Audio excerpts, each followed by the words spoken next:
This boy, not yet 15, was already called the Grim Reaper, for each day he allowed a white serpent to bite him and then used its venom to temper and nurture his soul. From an early age, he had been captured by a secretive assassin organization. There, together with other children, he was forced to undergo hellish training that compelled them to become heartless, cold-blooded killers. Yet on the eve of his very first mission, the assassin's hideout was discovered. Enemy martial artists stormed in and slaughtered everyone inside. Only one managed to escape alive. Him. From that moment, Pyo-Wol's journey of vengeance against those who had massacred his comrades began. The story begins on the streets where a fair is being held, and a 14-year-old boy named Wool is satisfied with what he's gathered. Now that he has what he needs, he has to find somewhere to sleep for the night. He is an orphan who aimlessly roams the land. As he makes his way out of the fair, he runs into a giant, mysterious man. He is afraid, as he feels threatened. His intuition is correct as he wakes up in the darkness. There isn't a single ray of light. He tries to move, but he quickly realizes he can't. He can't muster any strength to get up. He starts shedding tears as he tries to figure out how he ended up in this situation. All he can remember was his encounter with that mysterious man earlier. He remembers the man saying he looks useful. Our boy realizes he must have something to do with why he's there. He doesn't recall making any enemies, so he concludes the man must have some sort of goal. He is unsure how much time has passed, so he tests his memory. Though he was an orphan, he can remember his age, his name, and both his parents' names. At this point, he's been in the dark so long that he doesn't even know if he's awake, and he begins to cry. He is scared and lonely, and doesn't know how much longer he'll have to suffer. He hasn't even had anything to eat and starts to believe he will either die of starvation or insanity. He wonders if the man's plan was for him to die of starvation. He starts crying again, as he feels he has not done anything to deserve this torture. But suddenly, he gets a sensation in his hand, and he can't believe it. He finally has some movement and is also having an easier time breathing. His bodily senses are returning. He can smell the damp air and feel the cold ground. This leads him to conclude he's underground, and off in the distance, he can hear water. He tries to gather the strength to move his body to drink water. He fights through the paralysis and begins crawling toward the water he hears. He knows he has to fight to survive. He finds his inner strength and keeps crawling. He finally reaches a stone wall where he hears the water coming from. A small stream of water is coming from the wall and Wool drinks what he can. However, he still can't see in the dark and accidentally slices his finger on one of the rocks. Feeling defeated, he falls to the ground and passes out. He wakes up as he lies on the ground and senses someone's presence. The guy questions why he is fighting so hard to survive, asking what is so great about his life that he struggles so much and suggesting that he should just give up. It says if he gives up, he will be at peace by getting free from suffering for once and for all. This gets Wool thinking about whether he'll be at peace if he just let it all go. But he doesn't think so. He's going to survive and does not let this idea sink in.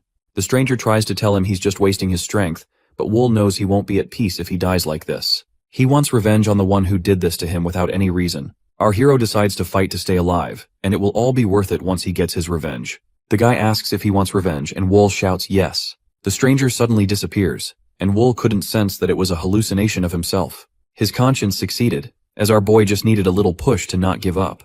He manages to sit upright and approaches the stone wall again. He feels the moss on the wall grown by the underground water and tries to eat it without any idea if they are edible or not. However, he goes for it, and as expected, the moss tastes terrible. But he doesn't feel sick from it, so he goes back to eating more to feed this hungry body and survive. Our boy is now more than determined to do whatever it takes to survive. He needs to keep reminding himself so he doesn't quit. Wool now has the energy to stand and tries walking around the room. According to his measurements, his space is roughly 9 square meters. As he paces the room, he hears an iron door opening. The sudden sharp beam of light nearly blinded him. However, he doesn't sit back and walk towards it, wondering if it is some sort of help. But he sees a shadow of someone leaving him food, and immediately closes the opening. Wool smells the food and rushes to it. Although he can't see it, he smells the rotten fish, pork, and tea leaves. He received a few variations of leftovers and guesses there's more than one person involved. Just the 5 different leftover dishes and room space idea give our hero a vague estimate that 5 managers must be holding this place, and more than 5 people must be trapped along with him for a specific purpose. He just can't figure out why, but he can't hold off any longer and devours his plate of food. He'd much rather be eating scraps than that moss he had earlier. Now that he's done eating, he has to devise a plan. 4 months have passed, and he has taken this time to increase his strength. They provide him with food once a day and never say a word. He has yet to see a glimpse of a possible escape. He thinks he will go insane in a situation like this, but his eyes are beginning to adapt to the darkness. He can now see fragments of the pitch-black space around him. Sometimes, he wishes he couldn't, as he finds he doesn't live there alone. He notices something from the corner of his eye and assumes it's just more insects, but little did he know it was actually a snake. The snake gets a hold of Wool's arm and begins hissing. The snake bites into his arm without giving our boy a chance to defend himself. Wool shrieks in pain as the venom stings his flesh. His whole body is beginning to feel like it's on fire. The pain is unbearable, but all Wool can do is lie on the ground and suffer the poison running into his blood. Wool's meal arrives, and our boy grabs the bowl as he hopes eating will replenish some of his health. He refuses to let himself die no matter what. Time passes, and Wool is faced with the snake once again. He feels his body change during the detoxifying process. One improvement he noticed was his vision. He can now see things in front of him more clearly. Wool sticks his hand toward the hissing snake, believing the snake bite may have made him stronger. He's heard of stories like these before. He hopes to become resistant to the snake's venom and potentially gain a weapon, so he allows the snake to bite him again. He feels like his body is on fire, and this time, his entire arm gets swollen red. The guy wonders if he has done the right thing, but he notices the pain isn't as bad as the first time. He stares into the eyes of the snake as its eyes have degenerated from the darkness. Though its eyes are bright, it's an exceptional hunter that uses its stealth to consume its prey, sometimes even using sound to incapacitate its prey. Though they get a bad reptile, snakes are not greedy. After they finish their meal, they don't make the mistake of chasing their prey away by intimidating them. The snake slithers away, leaving him with a new attribute of poison resistance. Suddenly, the ground begins to shake, and Wool can't believe what's happening. He observes that the door has opened. He rushes to the door and sees more rooms down the hall, which are quite far away, so he has never heard a sound from them. He peeks into one of the rooms and gets a big whiff of rotting flesh. He analyzes the body and assumes the person is around his age. He also wonders if it's the same for the other rooms. He makes his way down the hall and faces the door again. The handles and bolts were removed, but he can open the doors. On the other side of the door, he sees a boy and a girl who seem estranged. Without saying a word, he walks past them and searches through the additional rooms. He sees more corpses and the girl finally asks who Wool is. She asks him where he came from as she can't see who Wool is in the dark. Our boy introduces himself and says he is trapped in the adjacent sector. He asks for their names. She says her name is Yoel, and the boy's name is Song. Wool doesn't need to know more and demands they follow him. He says there are probably more places like this, and a few meters down, he runs into another door. They decide to follow him, and another group of people is on the other side of that door. They are all shocked to see each other, but Wool notices fewer people starve to death in this sector. The people in this sector opted to take their own lives instead. He also noticed there were more bowls of food here than where he was. Wool tries to think of why they would be discriminating between the sectors. Yo calls for Wool's attention and says this group was trapped around the same time as them. They continue walking and reach another area underground with a door. Wool opens the door, and they are blinded by the light. They think they're about to go outside at first, but then they realize they're being blinded by a torch. Once their eyes adjust, they cannot believe what they see. It looks like an underground village. They walk through the structures and see no one inside. Wool concludes it must have been made in a hurry because the structures are flimsy. As he tries to figure out the purpose of this village, one of the girls from the new group calls for him. Her name is Lee Min. She says she'll be in his care from now on. Min gets closer to Wool and asks if his eyes are always like that. This village has no mirrors, so Wool is not sure what she's talking about. She tells him his pupils are red, and he figures they must be from the snake bite. Min wants to know what Wool is thinking about, but he won't share any information. This doesn't stop her from talking, and she tells Wool he's different from the others. Wool asks how, and the girl replies that all of them are confused, and that he is the only one who is thinking. Yo interrupts and asks what they're doing. Min says they're just talking, and Yo says the others have decided to group up. Yo asks if Wool is going to stick with them, but Wool isn't sure he wants to group up with anyone just yet. Yo and Song get offended, but Wool says right now just isn't the right time for him. She has no choice but to accept Wool's decision. On the other hand, Min is eager to join the group, but Wool knows they've been isolated for too long. There's no way their cognitive thinking is in the right place. Wool walks away and decides to just watch from afar. After a while, Wool notices several cliques have already been formed. There's a group with Yo and Song as leading members, Kang leading a group, another guy Jung also forming a group, and Yongsan leading another. Then there's Wool, a kid who doesn't belong in any group. The other groups are talking and they're wary of Wool. They believe he might have killed everyone else in his sector, and that's why he doesn't want to join a group. Wool doesn't mind those guys and walks towards one of the walls. He thinks that this underground lair couldn't have been built that long ago. With the amount of moss on the walls, it seems the place is old but is reused again. This could only be the work of someone extremely wealthy. Suddenly a hole opens in the ceiling and everyone looks up. A basket is descending from the ceiling. The basket reaches the ground and it's full of food. A few others try to dig right in, but Yo stops everyone. She says they should try to distribute the food evenly so that all the representatives of the groups can come forward to distribute it equally. And before anyone says another word, Wool also says he needs his share. Wool reaches in for his share, and Jung stops him. Jung says no one may take food from the basket without his permission. Little does he know, he just made a big mistake. Wool pulls his hand back and gouges Young's eyeballs. Blood gushes out of his eyes, and everyone is in shock as Wool slams Young to the ground. Wool dares Young to say something to him again, but all Young can do is scream in pain. Wool isn't backing down now and digs his fingers in deeper. If the others weren't afraid of Wool, they definitely are now. Yo asks Wool nicely to let go of him, and at first Wool refuses, but Yo promises that no one will touch his share of food. Wool gets up and stares down at Young. Wool grabs his share of food and walks away. Time passes, and Wool still watches from afar as he's eating. He feels they're being tested right now for useful children, and that they'll continue to be tested until the captor's goals are met. And if this continues, many of them will die, and turn against our hero. Yo approaches Wool and asks how he's been. Wool knows he has no friends here but tells Yo he's been watching them. Wool knows how important Yo is to the others. She eats the least after securing the most food for her group, and stands out most among the other leaders. Yo asks our boy if he still sleeps alone in his dark room. Wool has been because he's trying to grow more tolerance for venom. The snake bites are no longer painful to him. As he talks to Yeo, the ceiling opens, and their meal comes. But when the basket drops, they're all confused. They've only been sent a small portion of food. Yeo can't believe it, but this is exactly what Wool was waiting for. He thinks to himself that it begins. Makno-sam was just a kid who made it through the final sector. He was part of Yo's crew, and honestly, he was the tiniest one in the group. But he always held his own because he was super determined. Sadly, Mac was found dead, and it really hit Yo's crew hard. Everyone felt the loss.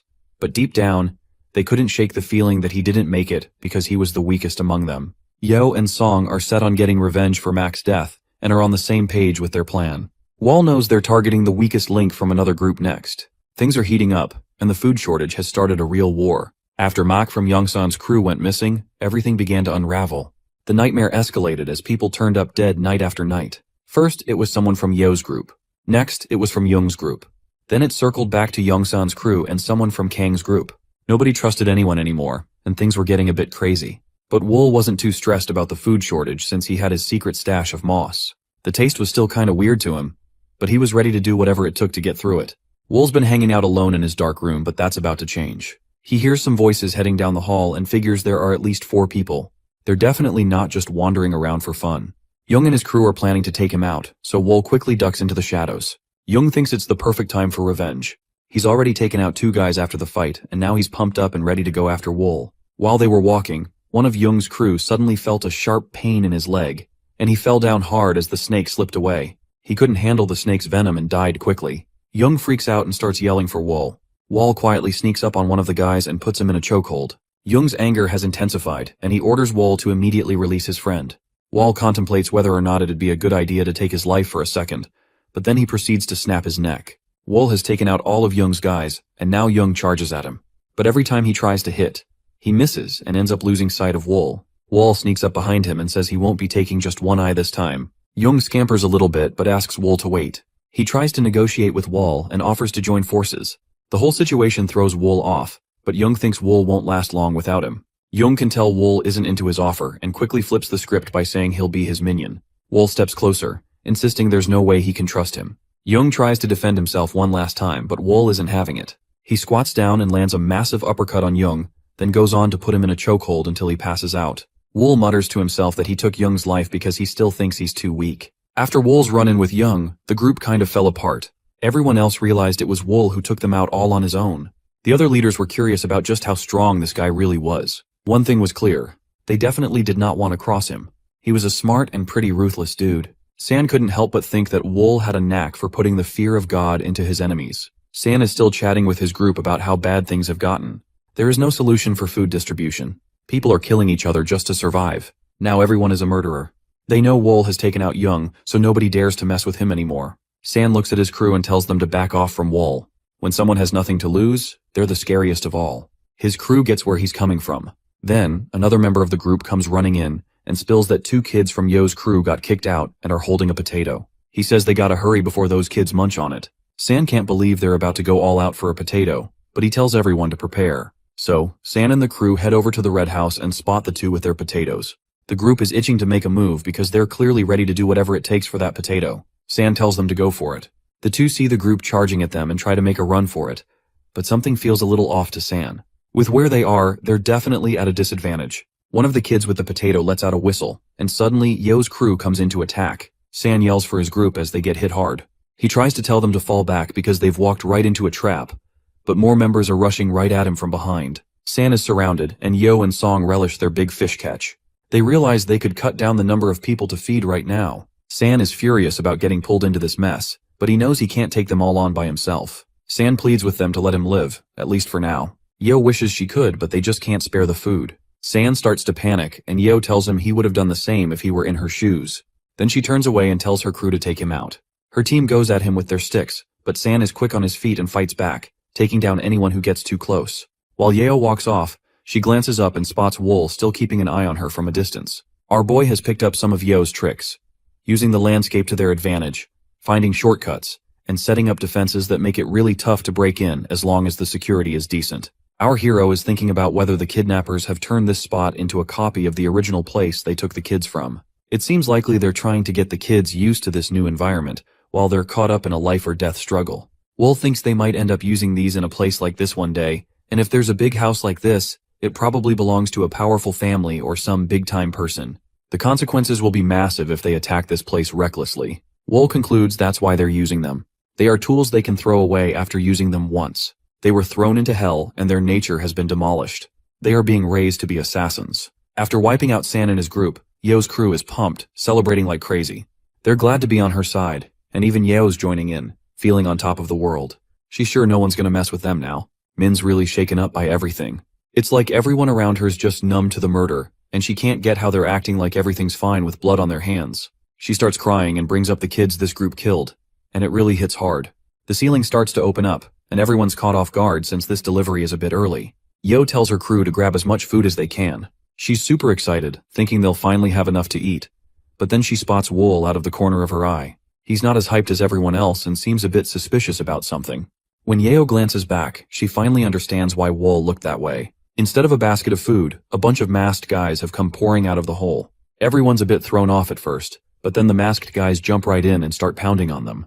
While everyone gets beat up, Wool lies down and tries to hide. He thought it would happen sooner, but he couldn't wrap his head around why they were being so aggressive towards him for no reason, which just made those wild kids even angrier. Despite that, our guy decides to keep quiet and not stir the pot because he doesn't want to attract any unwanted attention. Wall then spots 3 guys in nice clothes standing in front of him. He feels these are the real bosses calling the shots for the masked guys.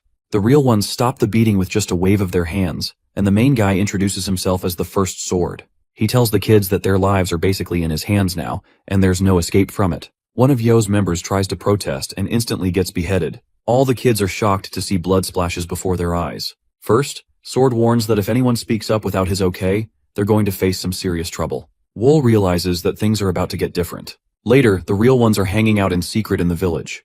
They're talking about curse poison. When you toss a bunch of poisonous creatures into one jar, they'll fight it out until only one is left. The last one standing has the strongest poison. These real ones are trying to figure out which kid in the group has the most powerful poison. The first sword is curious about which kid to watch out for, and the second sword jumps in, saying it's Yo. She's got the biggest crew and really knows how to get people on her side. If they don't break her spirit, she's only going to be a bigger problem later on. The first sword is insisting that Yeo gets extra attention. He doesn't want her even thinking about starting a rebellion. The second sword points out that Song and Kang are definitely worth checking out because they're really good at martial arts. Then, the first sword asks about Wool, the only survivor from Sector 1. The second sword mentions that Wool is still alive, and the first sword is impressed since Sector 1 had the toughest conditions and hardly any food. He insists they keep a close watch on Wool too. As the meeting wraps up, the first sword thinks about how there are just 6 years left to finish their mission. The Blood Phantom Group captain got handed an assassination job that spans 7 years, with a payout of 500,000 yangs. The catch? They can't leave any trace that links back to the Blood Phantom Group. One of the masked guys calls out the next challenge for the group. He says whoever gets to the flag at the top of the house first will score a 2-hour break, but the last one to make it will find out what real hell feels like. And just like that, the race was on. The tough days just kept coming for the trainees. They were stuck in non-stop training to turn them into lethal assassins. They had to do whatever it took to make it through, especially if they ever wanted to see the outside world again. And of course, Yo snagged the win in the race. The real ones talked about the challenge from a distance. They get that Yo is super smart and really brave. The first sword is curious about Wool, and the second sword says that Wool's just kind of average. He hasn't done anything to stand out from the crowd. This catches the first sword off guard because he thought there would be something extraordinary about Wool since he's the only one left from Sector 1. Still, he wants them to keep tabs on Wool. Yo walks up to Wool, puzzled about why he's still going over the thunder-splitting cultivation technique when the instructors stopped making them check it out.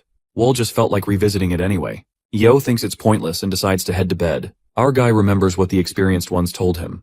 They said the thunder-splitting cultivation technique is something a newbie like him can pick up pretty easily, but they still gave him 3 months to get it down. Once he gets the hang of the first step, his body will basically be reborn and able to sense chi and build up internal energy. Wool thinks that the others and the instructors just aren't getting the whole idea behind the technique. Since you can't really separate thunder physically, it seems like it might be about how fast you can think. He thinks that if he learns the technique with this perspective, he might actually get something new out of it. But he knows he shouldn't show off how much he's picked up.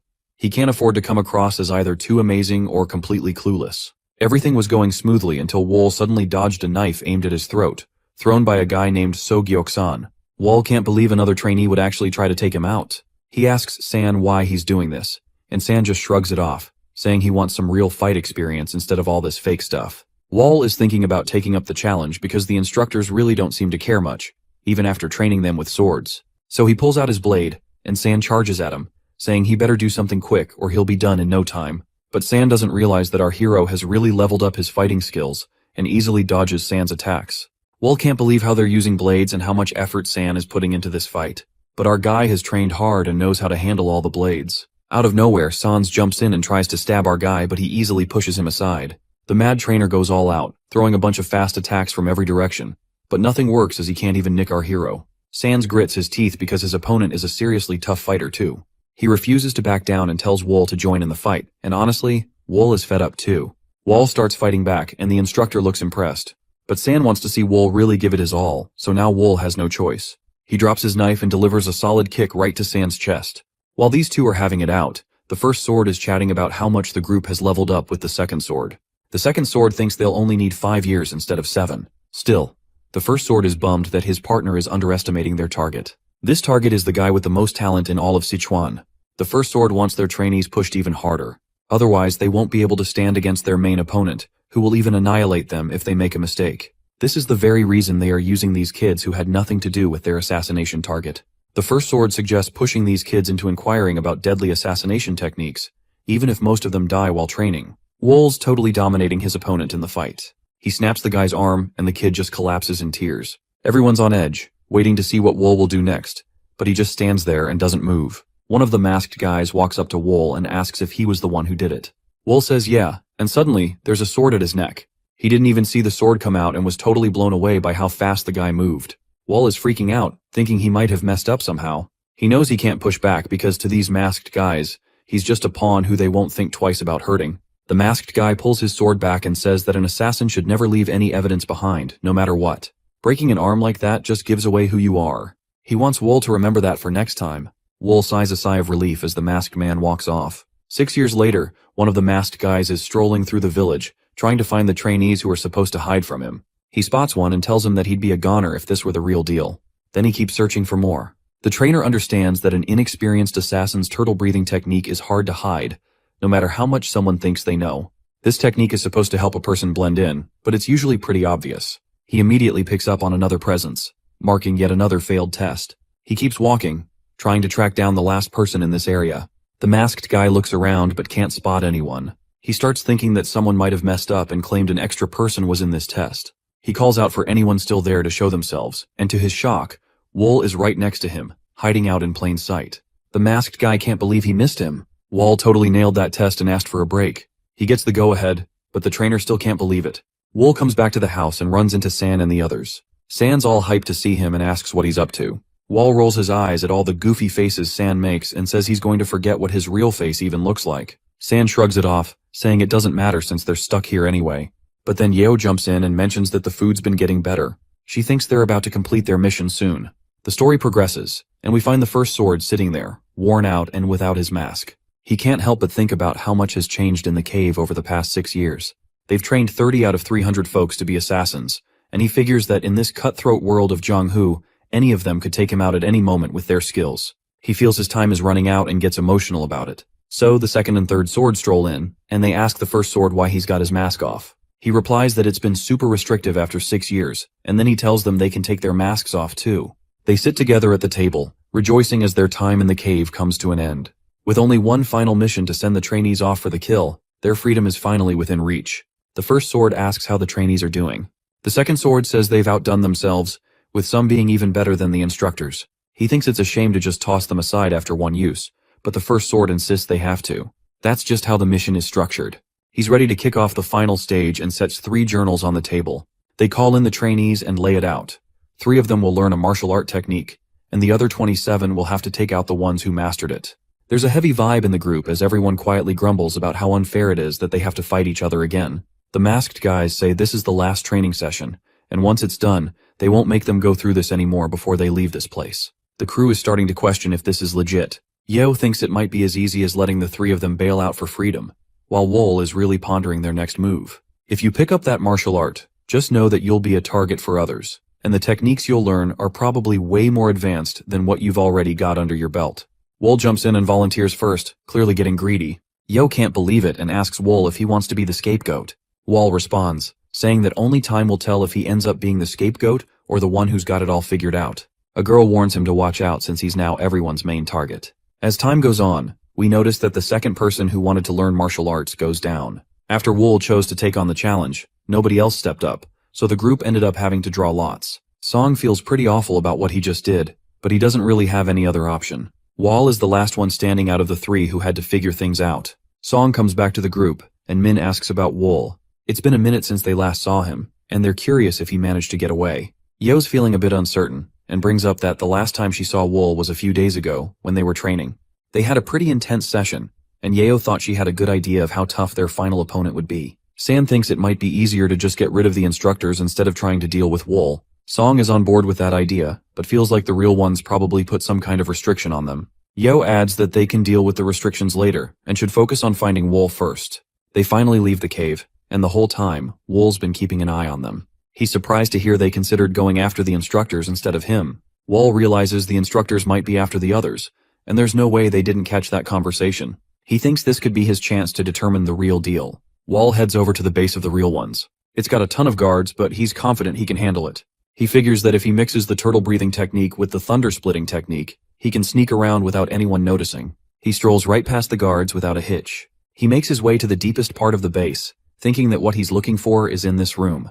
Wool opens the door and steps inside. He starts hunting for clues to uncover some secrets. He wants to know why they're pushing them so hard to become assassins, and who's behind it all. While checking out the place, he spots a golden tube. He opens it up and finds a scroll with their mission.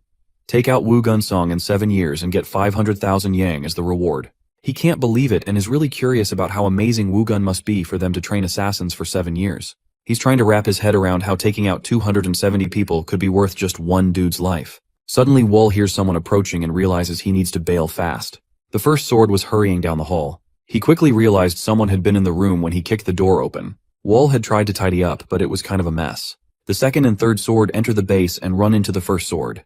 The first sword is freaking out because someone snuck in, and they need to find out who it is before that person gets away. They start brainstorming about who could have pulled this off, but then realize nobody's as skilled as Wool. Meanwhile, they do know that Wool is hiding right above them. They're shocked that Wool actually had the nerve to sneak into their base when everyone was out to get him. They talk about punishing him, but are worried it might spark a rebellion. The first sword thinks he has no choice but to pull out the hell flute. The second sword is shocked and points out that it's supposed to be a last resort. But the senior insists it's better to use it now to set the kids straight and show them who's really in charge. The first sword checks if everyone's in on the plan, and the second and third sword give a thumbs up. A bit later, the first sword stands at the cliff's edge. The trainees are clueless about what's coming next since they're still hunting for Wool. Nobody seems to be able to track him down, not even their top hunters. Out of nowhere, they hear a sound coming from an instrument. The noise hits them like a ton of bricks, and they all drop to the ground, shouting in agony. Min screams for help, feeling like the sound is poisoning her. Lying on the ground and crying, the others are feeling like their bodies are on fire when Wool shows up. He doesn't feel any pain himself and realizes they've triggered the restriction. Wool glances around and sees everyone else in pain. He starts questioning why he's the only one feeling okay. He wants to figure out what's going on, so he decides to try using some internal energy infusion on Min. It's a risky move, but it should be less of a problem since Min's also trained in the thunder-splitting cultivation technique. Wool checks out Min and finds that her internal energy is all good, with no problems at all. He keeps digging for any differences between them. They eat the same food, live in the same place, and practice the same martial arts. Then it hits him. Maybe the only reason for their differences could be poison. The whole thing seems to be about poison, and it finally shows why Wool doesn't feel any pain. He's built up a resistance to poison after getting bitten by that snake so many times. Wool's still trying to figure out how they managed to mess with 27 people at once. He thinks they probably mixed cursed poison into the food and are somehow triggering it with sound. He hears them shout for him and has to think fast. Wool decides not to run since he doesn't want them to discover his resistance. He still wants to keep his differences under wraps, so he drops to the ground and pretends to be in pain. Wool is found lying on the ground and someone calls for the first sword. He pulls out his sword and swings it down toward Wool, demanding to know what he was doing in his room. He also mentions that Wool has been really good at hiding his true abilities. The first sword draws his blade, saying it's better to just get rid of the nuisance now. But the second sword steps in, asking him to hold off. He explains they need Wool to finish the mission since he's the one who stands out the most among the trainees. The first sword gets really frustrated and insists that the other trainees are sufficient. But they both know that's not really the case. The second sword suggests they could use the flute to control Wool, since he's pretty much helpless against the cursed poison. The first sword likes that idea, and tells the masked guys to hook everyone up with the antidote. Everyone's feeling better now that they've taken the antidote, but they still can't figure out what just happened. The first sword steps in and points out that all that pain was because of Wool. If he hadn't sneaked into their base, they wouldn't have gone through it. He gives them a heads up, saying if anyone ever messes up like that again, they should remember how much hurt they just went through. Later on, Wool thinks back on what went down. He remembers how the real ones thought he was totally powerless against the poison, but he's pretty happy that the snake venom knocked out the cursed poison and helped him dodge the restriction. Once again, Wool hears people coming down the hall. Min and the others are searching for him, and Yeo can't believe Wool would want to hang out in a gross place like this just to train. Yeo thinks Wool doesn't really have a choice but to hide away, especially since everyone else dumped all the blame on him. San is getting restless and shouts for Wool. Wool suddenly shows up out of nowhere and wants to know why they're looking for him.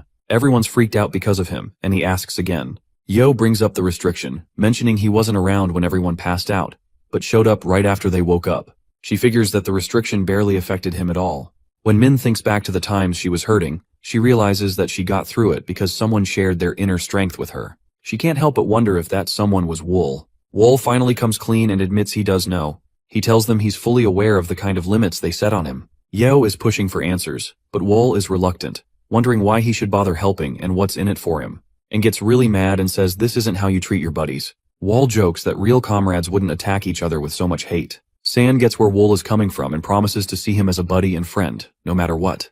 Everyone can tell he's not fully convincing, and Wool says he has to do more to earn San's trust. He compliments Wool on his cool silk mask work and says having someone like him around would be great. He invites Wool to join the floral performance troupe if they ever get their freedom and offers to help out. Yeo mentions that if Wool pitches in, she'll consider him a friend and promises her group won't treat him badly. Feeling a bit left out, Min chimes in that she would never turn her back on Wool. Feeling fed up with all the lies, Wool blurted out that the restriction is actually cursed poison. When they asked him to explain, he said they had all been poisoned by a type of nasty organism that usually just hangs out in their bodies. The problem is it kicks into gear when it hears the sound of the hell flute, releasing the poison that spreads through their blood and starts messing with their organs. Yeo asks how Wool can handle the poison. Wool explains that he's usually pretty resistant to it, so it doesn't hit him as hard. He mentions that he's shared all the info they need, and they should be able to figure out how to get rid of the cursed poison by themselves. Wool isn't keen on spilling the whole truth since that could complicate things a lot. Yeo appreciates the info and tells him he can reach out if he ever needs help.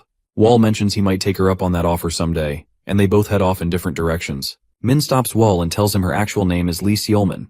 Wool's a bit confused about why he should even care, but she just wants him to keep it in mind. The first sword tells everyone they're finally leaving the cave today. The trainees are pumped but still kinda skeptical about it. He calls out to Yeo, making her the one in charge of leading everyone out. She gets what she needs to do, and then a basket lowers down from the ceiling. As the true masters head out, they can't help but think about how many of their trainees will make it. They trained them really well, but now they're up against a martial artist who's super talented, the best in the Jianghu. The first sword feels a sense of relief, knowing his job is finally done and he can kick back and retire. The real ones finally made it out, and the trainees were super excited because this was the day they'd been waiting for forever. Yeo steps up and starts putting together their escape plan.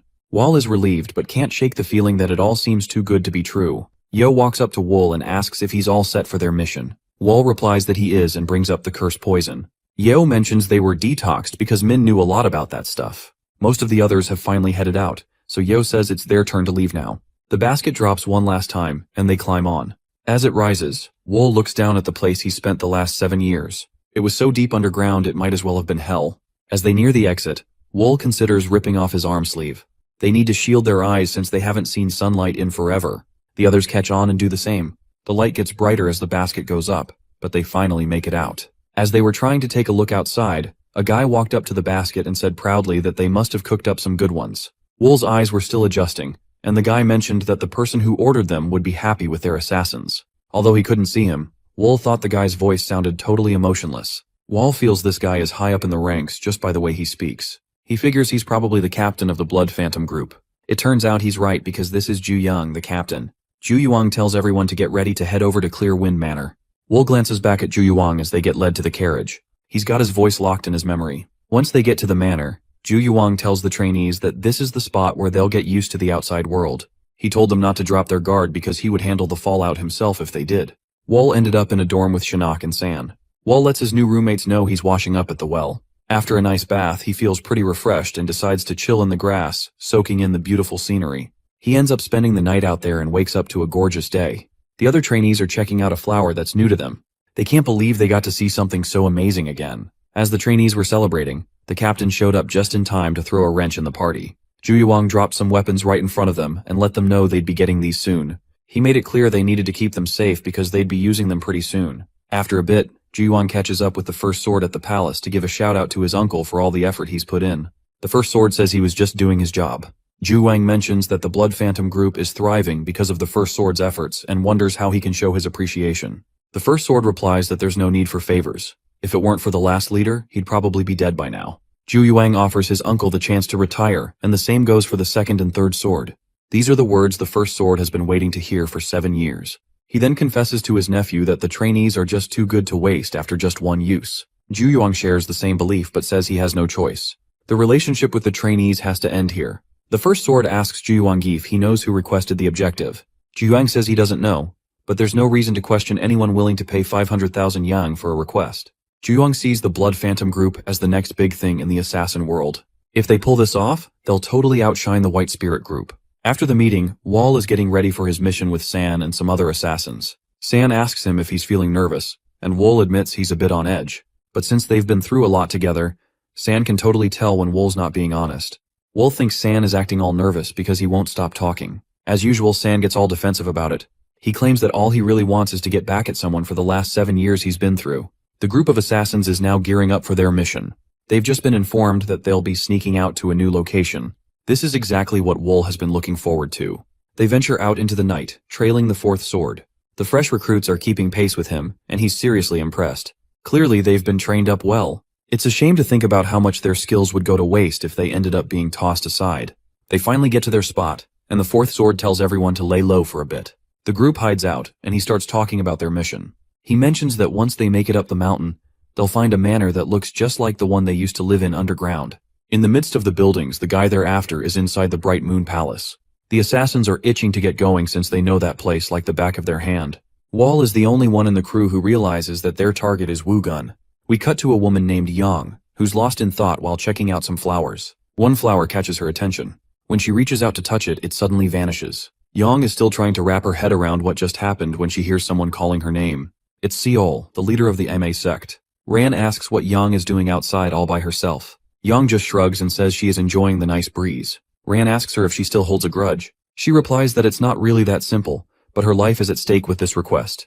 And honestly, she would have preferred to sit this one out. Ran is really annoyed and isn't cool with Yang's attitude. She reminds Yang that she was the one who helped her when she was just a nobody on the streets. Ran makes it clear that she better not expect to be let off the hook after everything she's done for her. Yang feels sorry and doesn't want Ran to be upset since it's not good for her health. Ran mentions that they'll go with their original plan if they don't get a response today. Yang is on board, as she's always ready to follow her master. When the chat wraps up, a messenger bursts in with some exciting news. They let Ran know that the proposal got the green light.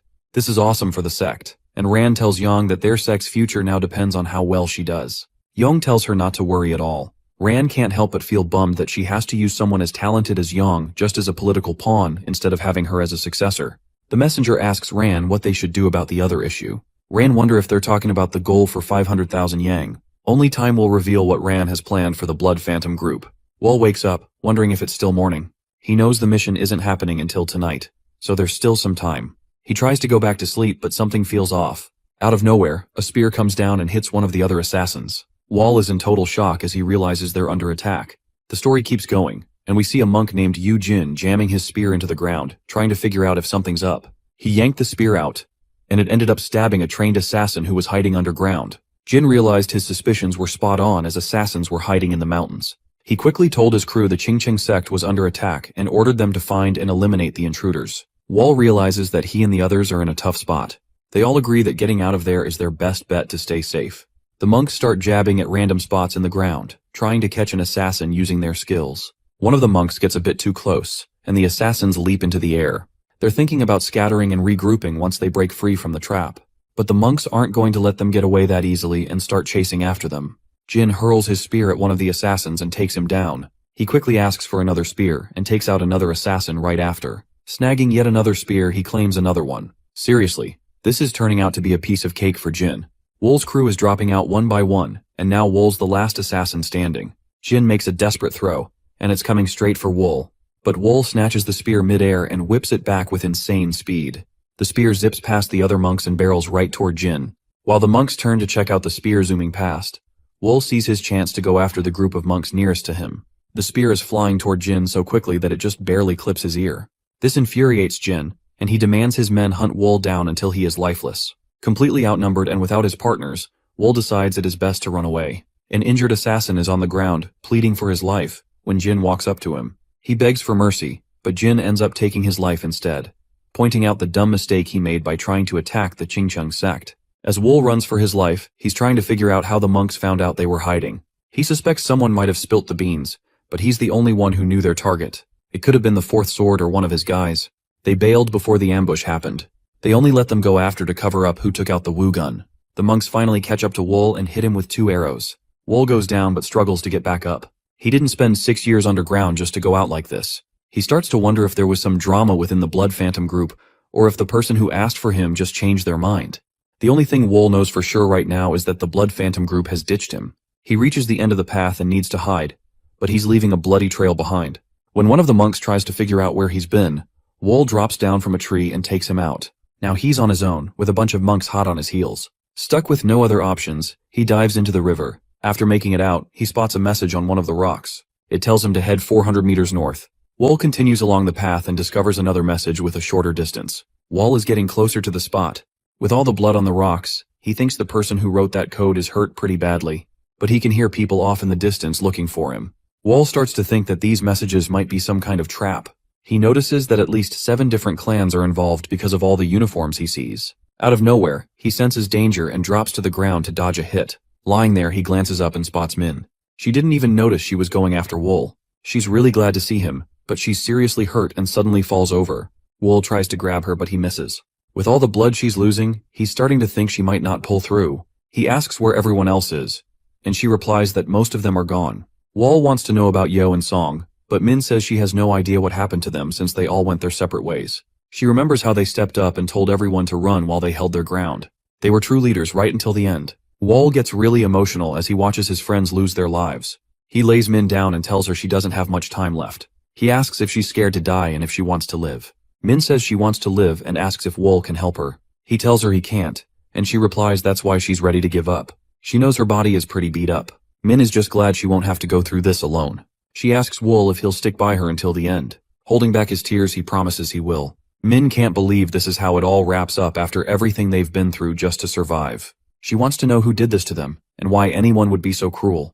She hopes whoever is behind this feels the kind of pain she's feeling right now. Wool tells Min it was all about Wu Gun. She's curious and asks him to explain what he means.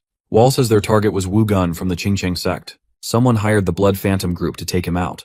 That's why they were kidnapped and trained as assassins. Now that they're not useful anymore, they're just trying to get rid of them. Wool tells Min that if he can make it through this, he'll find out who messed with their lives. He's dead set on tracking them down and getting revenge, even if it kills him. Min can barely take it in. She feels like time's running out. She tells Wool that she wants him to stick around for her. As she's slipping away, she asks him to say her full name. He does, and she thanks him for it. All Min wanted was to hear Wool call her name before she went. As her spirit leaves, Wool promises to wipe out whoever did this to them.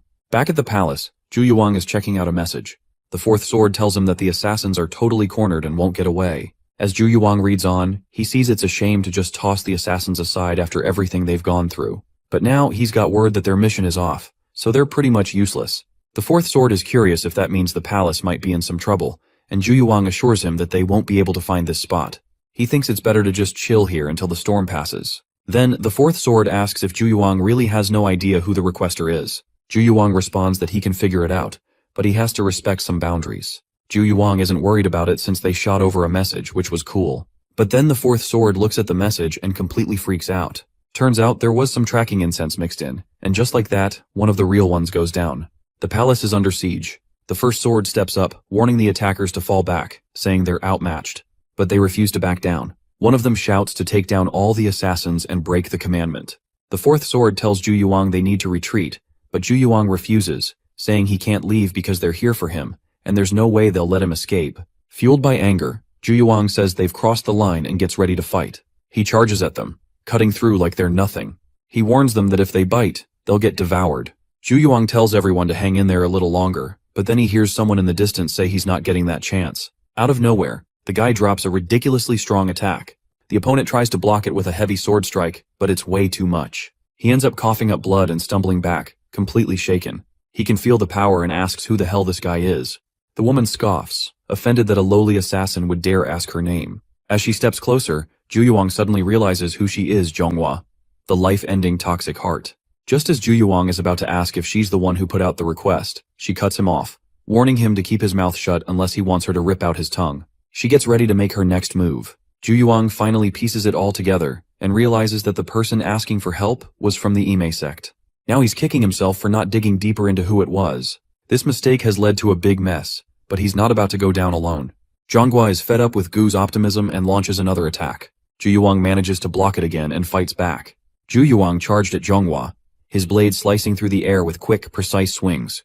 Dongua met him head-on, deflecting each strike with sharp counters as their weapons clashed, sending sparks flying everywhere. The room buzzed with energy as they went at it, neither one giving an inch. Finally, they broke apart, both standing their ground, ready to jump back in at any second.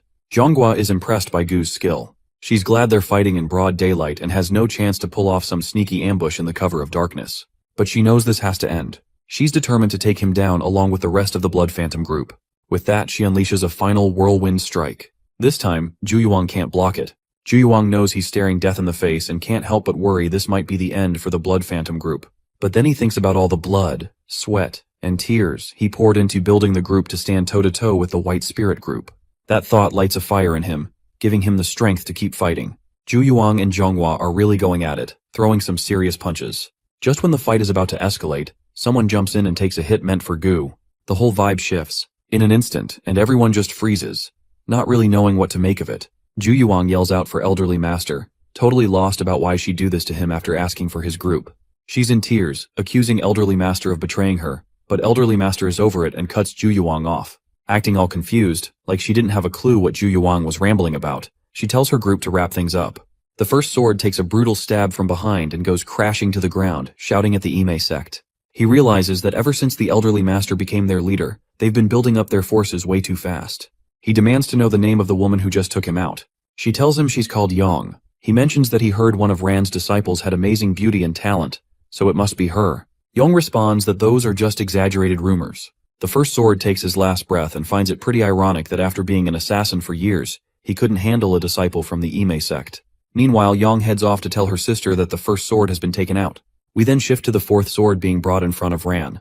The captives claim that he's the one who led the newly recruited assassins to the nearby Qingcheng mountain area. The Elderly Master asks him how many assassins he brought up the mountain.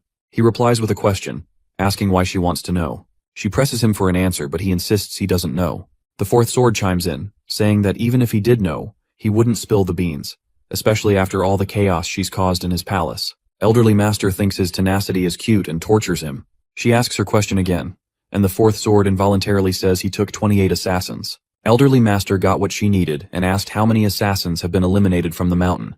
The woman says 24 have been taken out. Elderly Master wants the 4 left eliminated immediately. While the palace is burning, Elderly Master turns to Yang and says that her role is super important right now.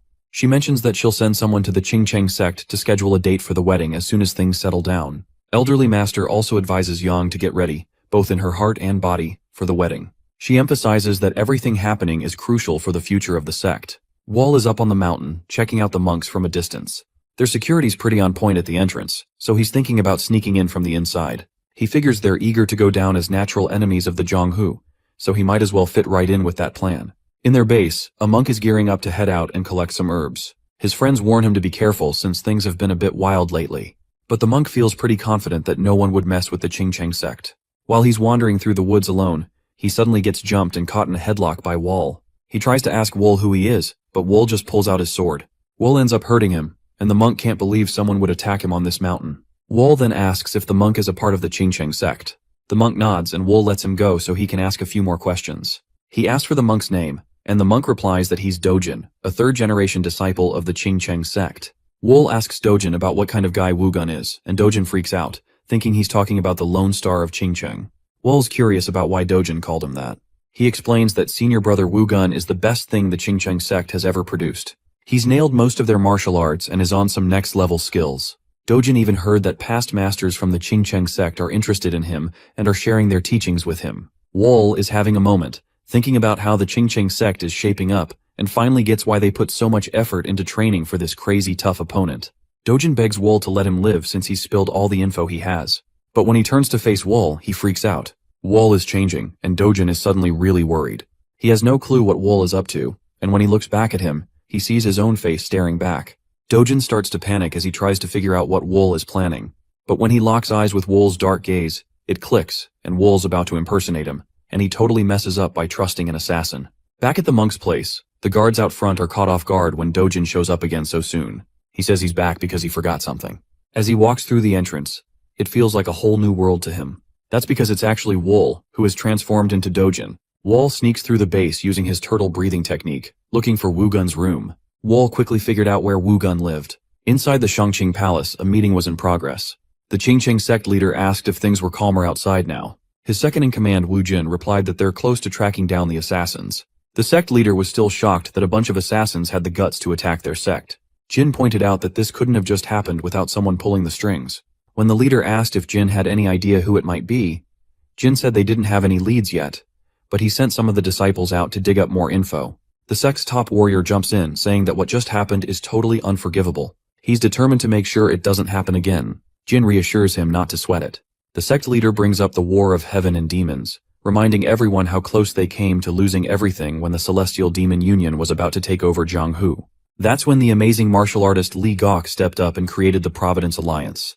The Shaolin Temple, Wudang Sect, and Manhwa Sect decided to join the action, and they seriously crushed it, reclaiming their past glory. On the flip side, the Qingcheng Sect and Ame Sect chose to sit this one out, sealing up their doors. They only ended up with the fancy title of Great Family of Sichuan, but can't really hold a candle to the others in practice. The sect leader says if they're really looking to catch up with the others, they can't slack off and need to keep their heads in the game. Jin reassures everyone not to stress too much. He thinks that if everything goes well, they'll be back on track in just a few years. The sect's top warrior is on board with that and asks how Jin's son, Wu Gun, is doing. He knows Wu Gun hasn't made any appearances lately and seems to be holed up training, focusing on atonement. Jin feels bad about not being able to raise his son the way he wanted. The top warrior of the sect reassures him, saying it's totally normal for a kid his age and that there's no point in apologizing for things that are already sorted out. Jin promises to get his act together. The warrior claims that no matter what people say, Wu Gun really has real talent. He adds that if Jin raises him right, Wu Gun will definitely keep up with the heirs of the three big sects. The sect leader jumps in and mentions he heard that Jin agreed to let Wu Gun marry someone from the Ime sect. Jin confirms it's true. The sect leader thinks marrying into the Ime sect isn't a bad idea and asks if the bride is Ran's disciple. Jin replies that she's actually his youngest disciple. He also mentions that there are rumors she's both pretty and smart, which could make her a good match for Wu Gun. However, he still has some worries because of Ran. The elderly master is really trying to catch up to the Qingcheng sect, and if Wu Gun ties the knot with her, they might end up in trouble. That's why Jin has turned down the proposal so far. The sect's best warrior tries to ease his mind and points out that they can't keep being enemies with the Ime sect in such a tight area. After all, Wu Gun is their only shot at hope for the Qingcheng sect, and he's getting some serious special treatment. Wall is hanging outside Wu Gun's place, and it's his first time seeing it for real. The layout is just like the one from the underground cave. The front gate locked, but Wool knows just how to get in.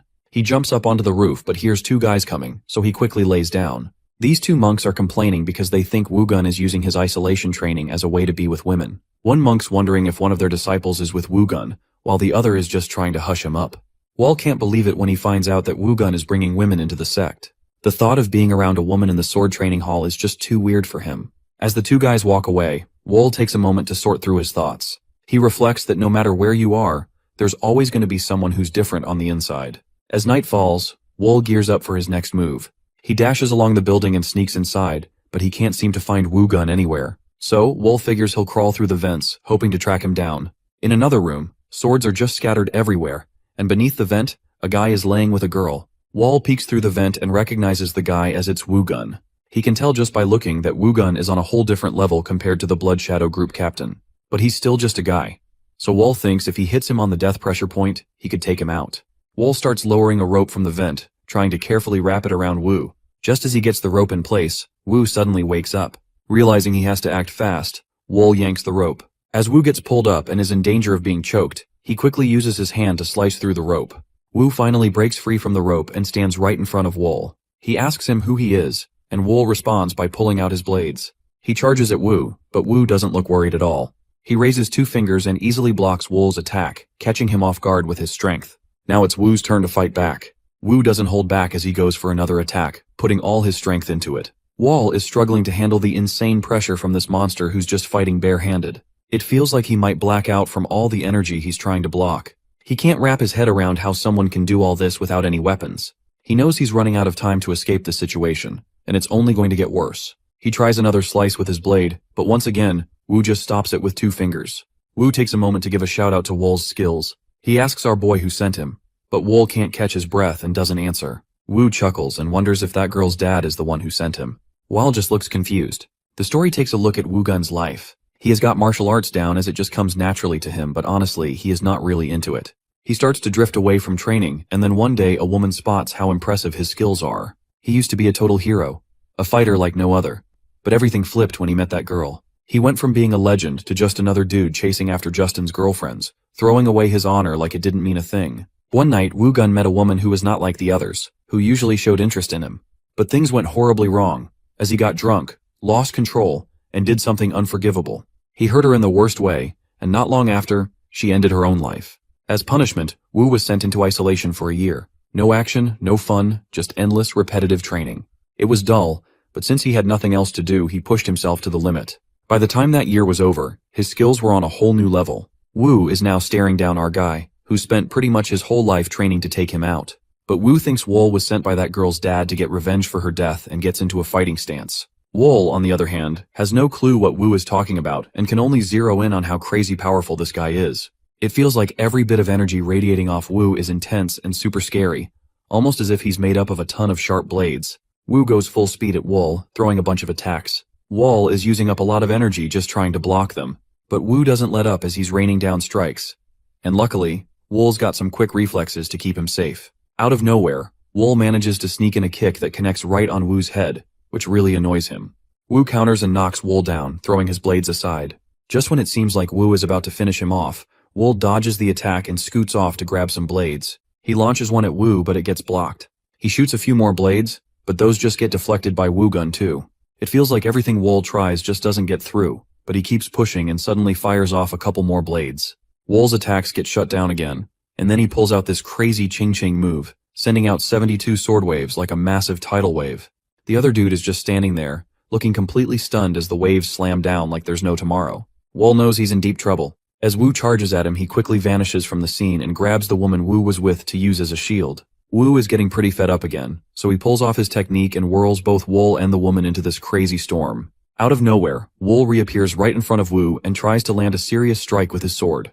While being attacked, Wall remembers what the masters told him about learning martial arts from that book, because you never know when you might get into a fight. He tells Yo that only time will reveal if he's just a sheep or really a wolf. Then, Wall pulls off the secret technique he learned, targeting the guy he had to assassinate. Finally, he manages to block his moves like a pro. Wu couldn't believe it. Wall was actually holding his ground against a secret move from the Qingcheng sect. Wu threw punch after punch, but nothing landed, and it left him completely stunned. What Wu didn't know was that Wall had studied that technique. Like his life depended on it. Sure, Wall had his own moves, but this one gave him an edge. Confident as ever, Wall used the swift mind technique to weave around Wu's attacks like it was child's play. Wall has taken care of business and got back at the Blood Phantom group too. Now there's a ton of panic in the Qingcheng sect. The bells are ringing, and inside Wugun's place, Jin is a wreck. He can't wrap his head around how this all went down. Then, the sect's greatest warrior has a lightbulb moment. He tells the sect leader they need to get rid of that girl. The sect leader is taken aback when he hears someone suggest getting rid of one of their own disciples. The guy argues that Wugun's reputation is at stake. If anyone finds out he was hanging out with a girl during his isolation training, both their reputations would take a serious hit. This idea really bothers the sect leader. The sect's top warrior sees what's happened and says there's no point in dwelling on it. With Wugun gone, he knows their sect's reputation is on the line, and they need to act fast. He suspects someone hired the assassin, a person who stands to gain from Wugun's downfall and the sect's disgrace. The warrior insists they can't let that happen, no matter the cost. But as the sect leader tries to figure out a plan, their brothers chime in, saying that no matter how crucial the sect's reputation is, it can't outweigh the value of a human life. The sect's top fighter is saying that at this rate, there's no way they'll ever catch up to the Shaolin or the Wudang. Instead, the gap is only going to get wider, and they'll just end up being a nobody sect. While everyone thinks about that, Jin stands up with his son's sword. He walks over to the disciple and reminds her, as a member of their sect, she should get it. The disciple starts crying, and Jin tells her she should have stepped in to help him. She pleads for her life, but he thinks it's too late for that. The sect leader rushes over to Jin and demands to know what he's done. Jin explains that he really had no choice. Wu wasn't just a big deal for the Qingcheng sect. He meant everything to Jin. He couldn't just sit back and let his reputation go down the drain. Jin says he's ready to take whatever punishment comes his way for what he did. The elderly master just got some news at the Emi sect, and she can't believe an assassin actually took out Wugun. She's pretty mad that they didn't catch all the assassins. Her plans to take over the Qingcheng sect are now messed up since her backup plan isn't even needed anymore. Dongua is saying they need to track down and get rid of the assassin who did it, because that person might know some important secrets. The elderly master mentions that the Qingcheng sect has already reached out for help. She tells Zhonghua to round everyone up because they need to set up the inescapable net right away. Then she glances at Seol and comments that she must be relieved now that the wedding isn't happening. Seol shoots back that she's actually not happy at all since she just lost her husband. She's unsure if she's being teased, but the disciple keeps her cool and walks out calmly. Out in the country, there's a farmer taking a stroll down the road. He runs into two guys who are on the lookout for a criminal who's done something really bad. They ask the farmer who he is, and he says his name's Cheo. He lives in a nearby village and was just heading home after a day of working on the farm. The guys are curious why he's done for the day so early, and Cheo explains that he finished cutting weeds ahead of time. They decide to let him go, but as he walks past, one of them gets this feeling that something's off. He stops Cheo and questions how he managed to look so clean after farming. He figures that if Cheo cut weeds, there should be some evidence of it, especially on his sickle. The farmer gets nervous, and the men accuse him of being the assassin that the elderly master said killed Wugun. They fire off a signal and call for backup. The man's suspicions were correct as it's Wall. He orders his men to capture him. Wall finally shows everyone who he really is and jumps into action. It doesn't take him long to take out all the investigators. After putting the chief in his place, he gives the guy a hard stare and lets loose some glowing, stringy ropes that wrap around him, choking and pinning him down without breaking a sweat. It's like he's handling a deadly spider web. He asks about the elderly master. The guy explains that the elderly master is the abyss of 9 calamities and the head of the Ime sect. Wall questions whether she gave him a direct order. The guy says she told all the Ime sect disciples to help the Qingcheng sect catch the assassin, no matter what. Wall wonders if the Ime sect has always been this helpful to the Qingcheng sect. The guy shakes his head, thinking that his backup should show up any minute now and he just needs to buy some time with Wall. Wall is trying to figure things out. It has to be someone who knows Wugun and isn't as skilled as him. Someone who can stick with a plan for 7 years and has enough money to throw at it. Wall decides it must be the elderly master. The Emi sect's backup finally shows up and charges toward Wall. The guy thinks he's saved and starts gloating, telling Wall it's over for him. He even throws in another threat but doesn't get to finish his sentence as our boy's had enough and slices his neck mid-sentence. Then, without missing a beat, he sends his strings flying and wipes out the rest of the attackers like it's no big deal. Back at the Emi sect, word came in that the assassin managed to break through the martial artist's defense and got away. This is a real headache for Zhonghua because it means the assassin is only getting stronger. It's hard to believe how dangerous an assassin can be against their trained fighters. She's determined they will chase him down with everything they've got, but then Seol steps in and says, "That's not a good idea." She says there's no way they'll catch him like this.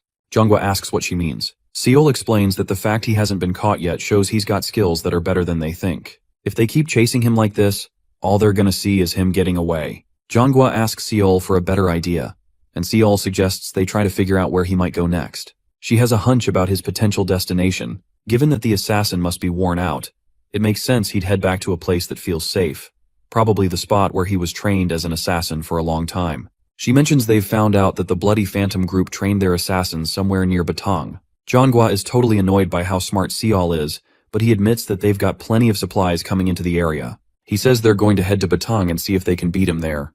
They're quick to track down Wool and are hot on his heels. They know he's hurt, so they figure he won't last much longer. He thinks he can shake them off by running up a wall, not realizing how they keep predicting his moves. When he glances back, he locks eyes with Seol, the brains behind this whole mess, and realizes he's really in trouble now. Wool is making a run for it, trying to shake off his pursuers as he dives into a dense forest. After a bit, everything goes quiet, and he starts to think maybe they've given up on him. But when he glances back, he sees a huge blast coming straight at him, followed by a massive explosion. As the dust settles, the Chingcheng warrior steps forward. He knows his attack was reckless and brutal, but his rage drowns out any second thoughts. Still, he needs to capture Wool alive, and figuring out who ordered the hit is the real priority. He tells his crew to check if Wool is still alive, and up above, Zhonghua spots him and rushes in to attack. This lady's got some serious strength as she throws a lightning blade at our guy, causing another explosion. Everyone is on edge, waiting to see what happens next. The Chingcheng warrior notices that Zhonghua is not holding back and is aiming to take him out. She gives the order to find the assassin, making sure he has nowhere to escape. While searching, they find an entrance leading underground and assume that's where Wool went. The Chingcheng warrior orders his disciples to climb down the rope, reminding them the assassin must be captured alive. Watching from the shadows, Zhonghua tells her disciples to follow suit, but her orders are clear: the assassin doesn't leave alive. Both groups head down and are completely taken aback to find out this is where the Bloody Phantom group trained their assassins. Then, the Chingcheng warrior makes a wild discovery when they come across a perfect copy of the Chingcheng sect. Zhonghua spots the building and starts to feel anxious. A Chingcheng sect disciple catches sight of it too, and gets really mad. He tells his master that they can't just ignore this. The warrior realizes this means Wu Gun's assassination has been in the works for a while, and there's no way they could keep a spot like that hidden without some help. He figures someone must have been protecting them all along. Zhonghua just stands there, totally speechless. The warrior starts laughing like a total maniac, and tells his disciples that catching the assassin is their top priority right now. He makes it clear that they have to nab him alive. The disciples nod, getting what he means, and set off on their mission. Zhonghua steps up and says she'll rally her own group to do the same. The warrior reminds her that she needs to catch him alive too. He adds that she can do whatever she wants with him after that, but he has to be taken in alive. Zhonghua nods, feeling a bit nervous, and agrees to his request. As she walks away, he mentions that if the assassin ends up dead, he's going to be really upset. It seems like someone's been looking down on their sect. He's planning to track them down, even if it means going after one of the 5 great sects. Zhonghua feels a bit uneasy. She can tell he's suspicious of the Ime sect since they're not even looking at each other. She's sweating, anxious to find the assassin before the Chingcheng sect does, because she knows she has to act fast, no matter what. As Seol walks into the cave, she instantly feels a chill of danger. This place belongs to the assassins, and while everyone is itching to catch the guy, she knows both sects are way out of their league here. Meanwhile, the Chingcheng warrior stumbles upon the real one's base. He looks around, impressed by how huge this place is. As he explores the base, he starts to doubt that the assassins built this all by themselves. He can't figure out who might have helped them create something like this. Finally, he makes his way to the last room in the base. The warrior strolls in and starts searching for hints right away. He runs his hand along the wall and feels a hidden pressure plate. That triggers a secret spot on the wall, revealing a golden tube inside. He opens it up and checks out the message inside, which turns out to be a request to take out Wu Gun. The guy is absolutely livid because he can't believe someone wrecked the Chingcheng sect's future for a measly 500,000 yang. Fueled by pure vengeance, he's ready to obliterate the Blood Phantom group. That's when he spots an even bigger hole in the wall nearby. He steps inside and finds a table with a book on it. But this isn't just any room. It's a pit crawling with thousands of snakes. Ignoring the danger, he heads for the table and picks up the book. Turns out it's a manual from the infamous 9 Demon School. He picks up the book and thinks that the 9 Demon School is the clan that vanished ages ago during the War of Heaven and Demons. While he's mulling this over, the search for Wool is still on. Meanwhile, the Chingcheng sect disciples spot some grains of rice on the ground, and they get the feeling that Wool is close by. They remind each other to stay alert because you never know when the assassin might strike. As they move on together, one disciple lags behind. He notices that the creepy darkness hangs around, even with their lights. He realizes he should have stuck closer to the group because out of nowhere, Wool drops down and chokes him to death. The other disciples totally miss it because they're still shocked that the assassin was living underground. One of them figures the assassin must have pulled a sneak move in his fight with Wu Gun. He can't wrap his head around the idea that Wu could have actually lost a fair fight, and Wool's not cool with that, so he handles it his own way. The others see their friend go down and instantly realize that Wool is right there with them. One dude freaks out and starts running around hoping to spot Wool. Not the best idea though. because he ends up all alone in the dark. The rest of the crew panics and breaks apart, which gives Wool the perfect chance to take them out one by one. One dude hangs back, trying to act tough even though he's totally freaked out. He's yelling for Wool to come out and face him. Wool decides to mess with him and snuffs out all the torches. The guy is so scared that he ends up wetting himself right before Wool steps out of the shadows and takes him out for good. The other group of disciples is really struggling since their footprints are leaving marks in the ground, making it tough to track down the assassin. Ming, a disciple from the Qingcheng sect, thinks that if his only goal was to run away, he could have easily done anything to escape and hide. But instead, he's brought his enemies right into the territory he knows best. He thinks Wool is trying to take a stand in the place he knows best. Ming is eager to be the one to catch the assassin because it would really boost his reputation in the sect. He starts giving orders to the other disciples, telling them to team up in pairs, and above all, he warns them to stay alert. Ming takes a step and suddenly realizes he's triggered a pressure plate. He shouts for everyone to watch out as a barrage of arrows comes flying at them. The disciples try to fend off the arrows with their swords, but there are just too many, and a bunch of them get hurt. Ming barely dodges the arrows himself, completely caught off guard by the trap. He's upset to see some of the disciples injured. He glances up and notices more traps looming overhead. Ming yells another warning, astonished that anyone could live in a place filled with traps like this. Meanwhile, a guy is perched above, keeping an eye on the chaos below as the others scramble to figure out where he's hiding. The story goes on, and the Qingcheng warrior is staring at the thousands of snakes in the pit. He thinks these snakes were probably gathered for research by the Nine Demon School. He can't help but wonder if this cave used to be the Nine Demon School's headquarters. The disciples of the Ime sect are in chaos after their defeat, and some are missing. The ones who are left are freaking out, worried that Wool might strike at any moment. Dongua steps up, trying to get everyone to calm down. She shouts for them to cut out the panic, reminding them that the assassin is injured and won't make any reckless moves. It's vital for them to stick together instead of scattering. Meanwhile, Wool is feeling the pressure from his injuries and decides to take action, quickly taking Dongua out in an instant. But she picks up on the tension and realizes something isn't right. As Wool gets closer, she quickly spins around to defend herself. It's a face-off with Wool. Dongua grabs Wool's hand and tries to strike with the other one. He goes for Dongwa's eye, jabbing with 2 fingers, and she yelps in pain. But that's all he manages to do. Wool was totally surprised by Seol, who now has her sword digging into his side. He realizes that she has some serious skills because the way she attacked was spot on. Seol isn't really used to getting compliments though. She then tells Wool to give up, but he just laughs and has a different plan. He tries to go after Seol, but she sees it coming and dodges like a pro. Wool gets up and pulls the sword out of his side. He glances back at Seol and asks if she'll let him go if he gives up. Seol pauses for a moment, but Wool knows she won't. He points out that if she were willing to show mercy, she wouldn't have taken out the rest of the Blood Phantom crew. Seol asks Wool how much he knows, and he casually replies that he's aware she, the Abyss of 9 Calamities, is connected to everything. Dongua, not wanting any secrets to get out, immediately tells Seol to kill him. After a moment of hesitation, Seol admits she's not exactly a fan of her master either, but she owes it to her fiancé, Wu Gun, to take revenge. With that, she unleashes a powerful surge of energy at Wool. Wool knows that going up against Seol directly would be a terrible idea, but just as he's about to back off, he gets hit by a burst of energy. Dongua realizes this situation is really bad for the Ime sect, so she decides to take matters into her own hands. But the greatest warrior steps in and tells her to move aside. Dongua insists on trying to save the Ime sect one last time, arguing that they need to take out the assassin before he can unleash any magic. The greatest warrior isn't really sweating it. He squats down to chat with Wool and asks him why he went through with it. He figures that even an assassin should know right from wrong. Wool opens up to the greatest warrior, explaining that he was taken to the cave when he was just 14. He didn't get the chance to tell right from wrong back then. Wool mentions that being trained as an assassin meant he didn't really have a choice in the matter. The greatest warrior notices that Wool isn't showing any empathy at all. Wool's eyes are full of anger, and the greatest warrior thinks he could have been a great ally if he'd had a better upbringing. So, the greatest warrior pulls out a tube and freezes Wool. He discovered the request to take out Wugun.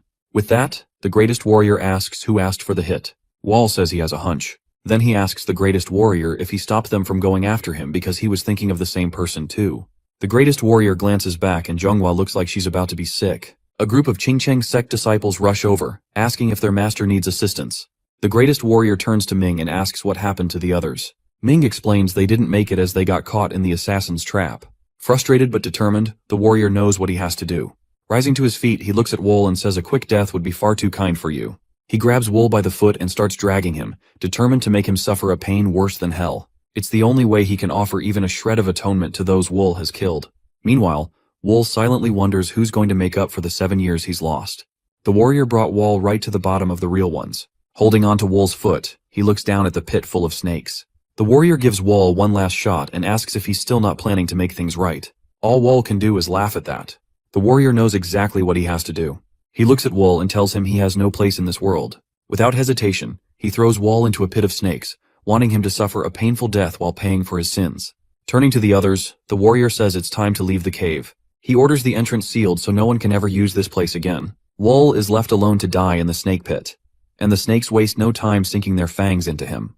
But as the starved snakes take turns attacking, Wall doesn't even flinch. Instead, he starts hissing back at them. Grabbing one of the snakes, he shows them who's boss and bites its head clean off. Time goes by, and Wall ends up spending years all by himself in the cave. He managed to escape the snake pit and picked up martial arts moves from the Ching Cheng and Ame sects by reading the books left behind on the dead bodies. After so much time hanging out with the snakes underground, Wall started taking on some of their traits. Wall has totally changed as he's got lighter skin and hair now. His body went through a lot after switching to a snake-only diet.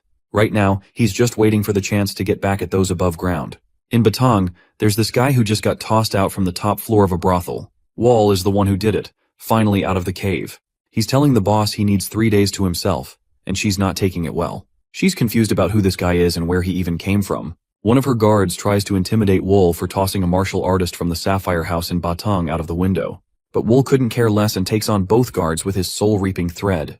The woman looks totally shaken since Wool just took them down with a simple flick of his wrist. She couldn't remember ever seeing anyone like him in Sichuan. Now she definitely saw Wool as way more than just an ordinary guy. The boss quickly asked for Wool's forgiveness, saying he could hang around as long as he wanted. She promised to get him anything he needed and begged him to let her guards go.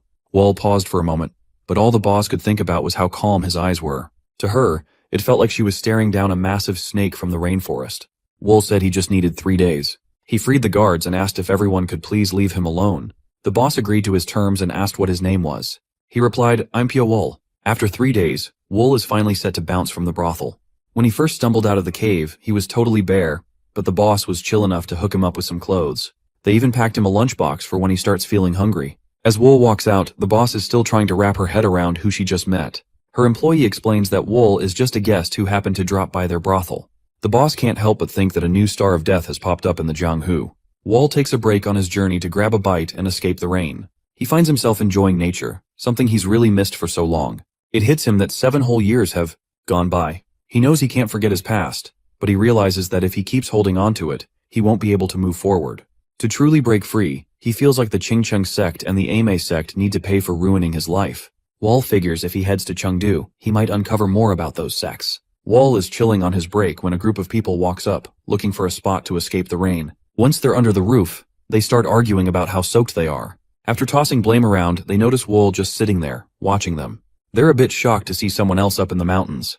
The woman quickly tells Wall he's really handsome.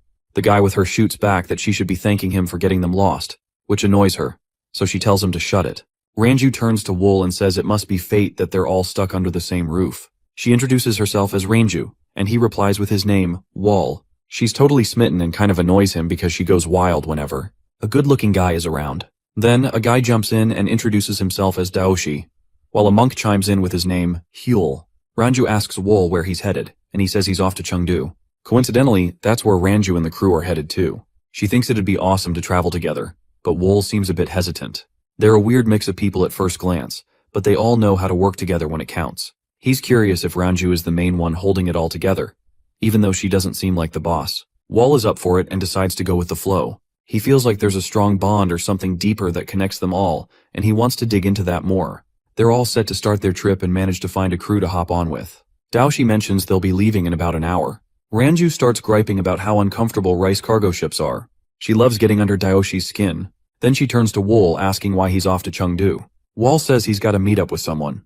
Ranju's curious and presses him for more info, so he explains he's meeting up with folks who owe him a favor. She asks if he's in debt, and he quickly clarifies that it's the other way around because he's the one owed. Wool asks Ranju why she's going to Chengdu, and she replies that it's for business. Wool points out he doesn't see any goods with her. Ranju chuckles and says sometimes you can sell what you can't see.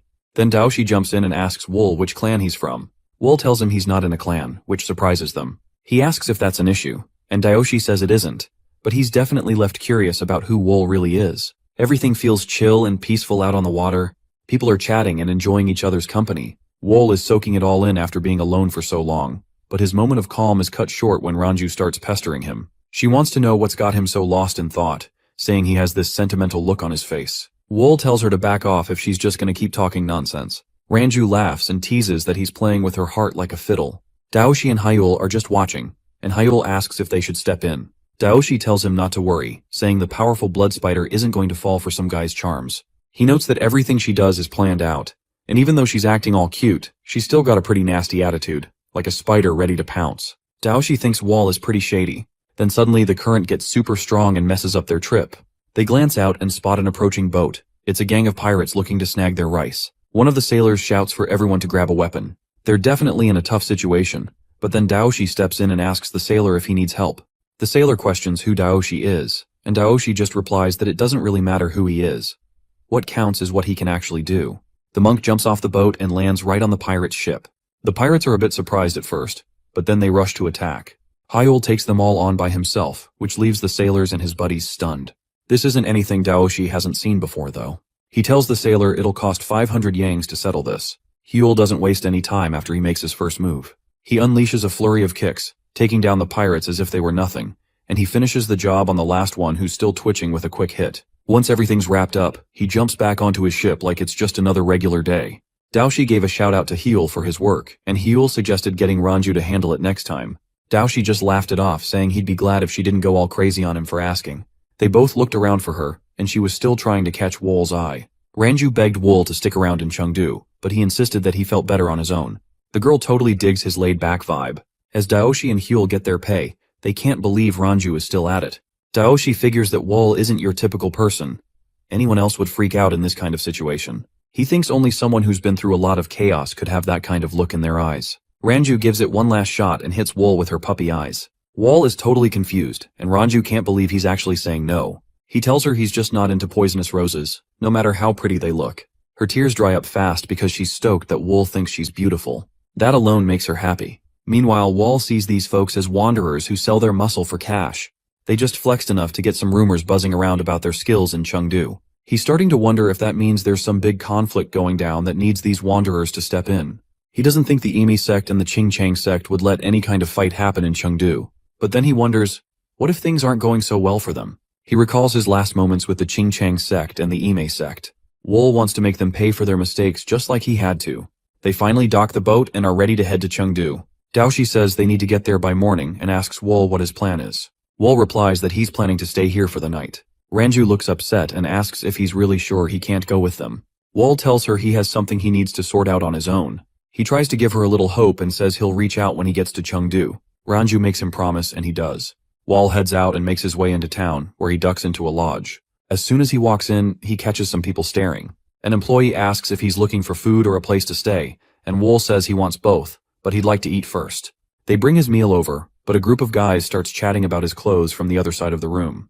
Just when Wool is about to dig in, a guy interrupts him. This guy, Jang, introduces himself as the main escort for the Nine Treasures Escort Corps. He asks Wool why he's dressed in women's clothes if he's a dude. Jang claims he made a bet with his friends to figure it out. Wool casually replies that Jang just lost his cash. Jang, not backing down, says he still can't tell if Wool's being honest. Then his buddies challenge him to strip Wool so they can know for sure. As Jang gets tempted by the pressure, Wool flicks a chopstick right into Jang's eye. Jang's crew starts freaking out when they see him tearing up. Turns out he just got stabbed in the eye over a joke gone wrong and thanks to peer pressure. Wool does not hold back and thinks that since he cannot see now anyway, it is best to take out the other eye as well. Jang's begging for mercy, but Wool's already driving another chopstick in. Jang's screams say it all. Jang's friends finally come to help him out, but Wool grabs a bunch of chopsticks. He launches them and takes out the bullies in no time, basically blinding them. He tells them they need to own up to what they've done. Later on, in the village of Chengdu, Ranju and the crew are hanging out. They notice that a bunch of people in the streets are packing weapons. Ranju thinks it's the perfect chance for them. Hyul chimes in, saying it's one person's bad luck and another's good luck, calling it a real tragedy. Ranju, annoyed, tells him to chill. When Hyul asks why, Ranju calls out who's the most obsessed with money among them. Without missing a beat, everyone points at Daoshi, who snaps at them to knock it off. The group finally arrives at their destination, and Ranju is excited to see her captain, Muriang. He gives her a nod as his vice captain and mentions that she made it right on time. Hyul and Daoshi also say hello, pointing out how long it's been since they last caught up, and he responds with a warm greeting back. The four of them are chilling around a table, and Daoshi brings up that he needs some cash, especially after taking a long break.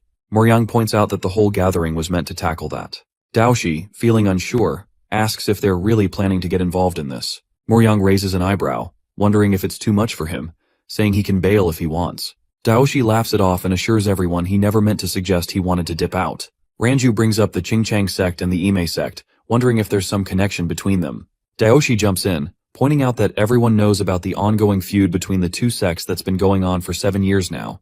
Moryang chimes in to say that no one really knows why it all started, but things have definitely escalated over time. The clashes range from martial artists getting into fights to huge battles, which have split everyone up across Jianghu and Sichuan. Moryang thinks a big showdown between the sects is just around the corner, but Ranju is curious about why they're even fighting in the first place. Moryang brushes it off, saying the reason doesn't matter. What's important to him is that this chaos might finally give him a shot at making his dream a reality. Later, we see Wall heading out of the lodge.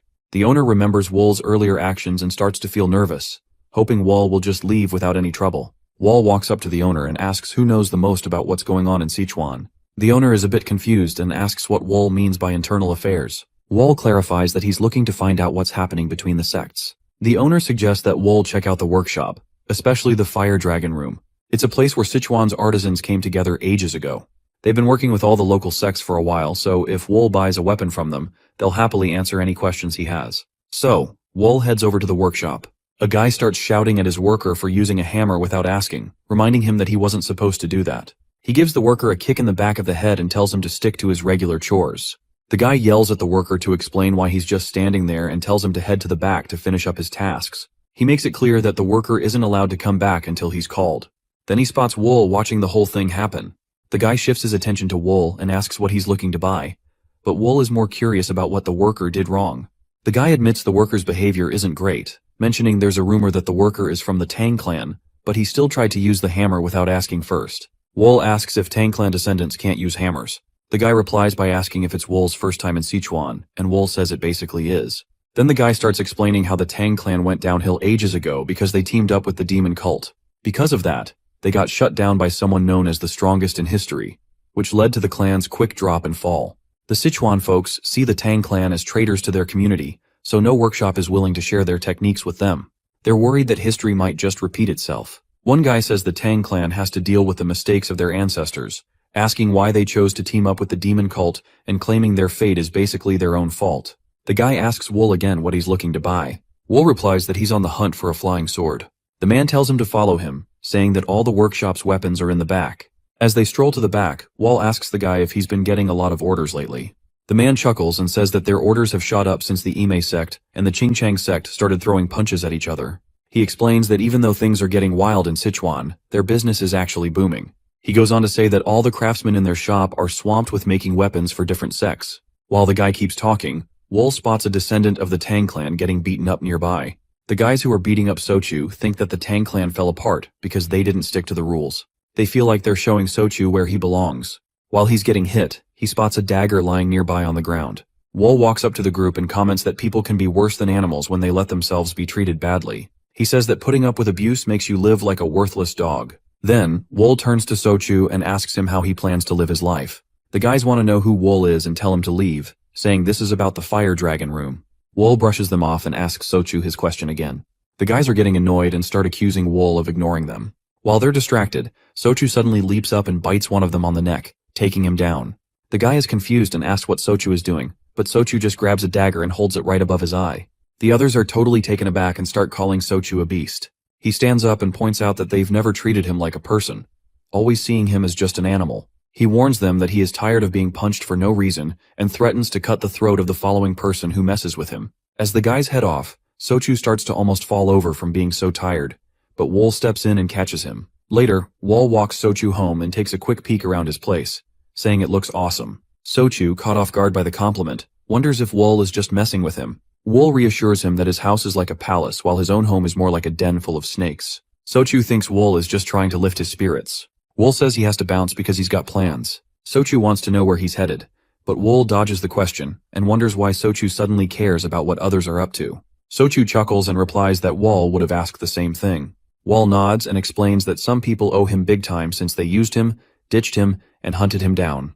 Curious, Sochu asks who these people are and if Wol's actually thinking about getting revenge. Wol lists names like the Qingcheng sect, the Ame sect, and a few others backing them up. Sochu can't believe it and says it's crazy, questioning if Wol really plans to go against all of Sichuan by himself. Wol just shrugs and admits he might be a bit out there. Wol asks Sochu for the flying dagger he lent him, saying he'll need it back. Sochu jokes around, calling the dagger a worthless piece of junk, but Wol stands up for it, mentioning he spent a whole tile of silver on it. Sochu then pulls out another weapon he had hidden under his bed and throws it to Wol, telling him to use that one instead. Wol is really impressed with how sharp, balanced, and tough the weapon is. He asks Sochu if it was tough to make. Sochu says it wasn't too hard to put together, but he had to keep it under wraps because he was short on time. Wol wonders if Sochu is really okay with giving it away, and Sochu reassures him that it's all good, adding how he's still mad at the Qingcheng sect and Ime sect for messing things up for the Tang clan. Sochu mentions that Wol was the first one to tell him not to put up with mistreatment, which makes the moment even more special. Wol thanks him and starts practicing with the weapon, picking it up really quickly. Sochu watches in awe, convinced that the flying blades seem to have a mind of their own. Wol decides to call the weapon the Phantom Dagger. As he leaves, Wol introduces himself to Sochu, who wishes him good luck in Sichuan. In Chengdu, Lady Wu is having a meeting. Thank you to everyone for coming after she reached out. The folks there reassure her that they're backing the 100-follower room, even with the pressure from the Qingcheng sect. Lady Wu sees their hard work and realizes that the Qingcheng sect isn't really powerful in Chengdu, which makes her feel a bit better. However, she secretly considers all men to be offensive barbarians. She recalls a summons from the Ime sect, driven by unusual actions from the Qingcheng sect. She tells everyone at the meeting that she won't be coming to the next one.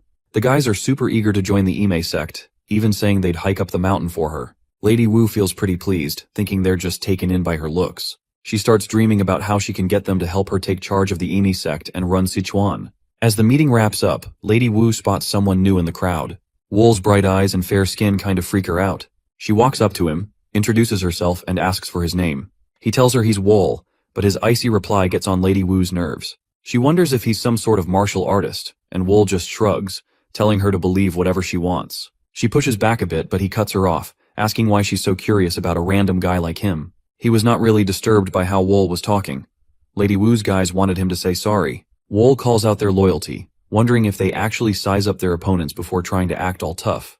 The guy feels insulted and goes straight for Wol, swinging his sword at his head, but Wol dodges it like it's nothing. Getting frustrated and embarrassed, the guy tries again, pulling out the thunderstorm sword technique. The crowd starts to worry because their boss is about to use a seriously deadly move on Wol. The dude pulls out his sword and aims it at Wol's head, but Wol just steps aside like it's no big deal. Now frustrated, the guy goes all out, swinging like crazy, but Wol moves around so effortlessly it's like he's dancing, dodging every hit without even breaking a sweat. He even sneaks past the guy and ends up right next to Lady Wu. That's when the guy loses it and makes one last desperate swing. Wol turns around, looks him straight in the eye, and tells him his best move is still garbage. Then he grabs the guy, lifts him like he's a feather, and slams him into the ground. Lady Wu jumps in, telling Wol to let go of his anger and saying the guy was just reacting out of worry for her. Wol points out that everyone needs to own up to what they do. Lady Wu nods and says she'll take the responsibility for the guy. Wol notices she's kind of playing things to her benefit and can't help but smirk. Then, we see our guy and Lady Wu waking up in bed the next morning. Lady Wu asks Wol for a quick favor, feeling sure it'll be a breeze for him since he showed off his skills earlier. She tells him what she wants. She wants Wol to take out Nam Ho-san. The next in line for ThunderClan shares that not too long ago, their leader, Tae Janho, suggested a marriage between her and Nam Ho-san. They really put pressure on the 100-follower room and the Ime sect by saying they'd back the Qingcheng sect if the proposal didn't go through, which made things tough for both groups. Wol realizes that since he has no connection with the 100 Flowers room, Lady Wu thinks she can just pretend she doesn't know him if he messes up. She tells Wol that if he takes out Nam Ho-san for her, she'll put in a good word with her aunt and make sure he gets a nice reward. Wol is curious about his aunt's background. Lady Wu lets him know that she's one of the top disciples of the Ime sect leader and also the pavilion master, Dongua. This makes Wol think of his own amazing assassin buddy, and he smiles back at her. On Mount Emi, Ranju and one of her comrades arrive. The view from the mountain is breathtaking, but Ranju reflects on how meaningless it will be if they lose to the Qingcheng sect in the impending war. Ranju and her comrade are visiting the Ime sect for a meeting that includes Zhonghua, Yang, and the Abbess of 9 Calamities. The elderly master gets straight to the point, saying that a bunch of vagabonds wouldn't just spill blood for nothing. Ranju chimes in, agreeing that they can't take any losses, and notes that the group is asking for a whopping 500,000 gold yangs. The Ime sect disciples are furious, claiming that paying that kind of money is ridiculous. The elderly master steps in and everyone lowers their heads and falls silent. The old master is wondering if Ranju really thinks her offer will be taken seriously, pointing out that with the same amount of cash, she could hire a bunch of other groups.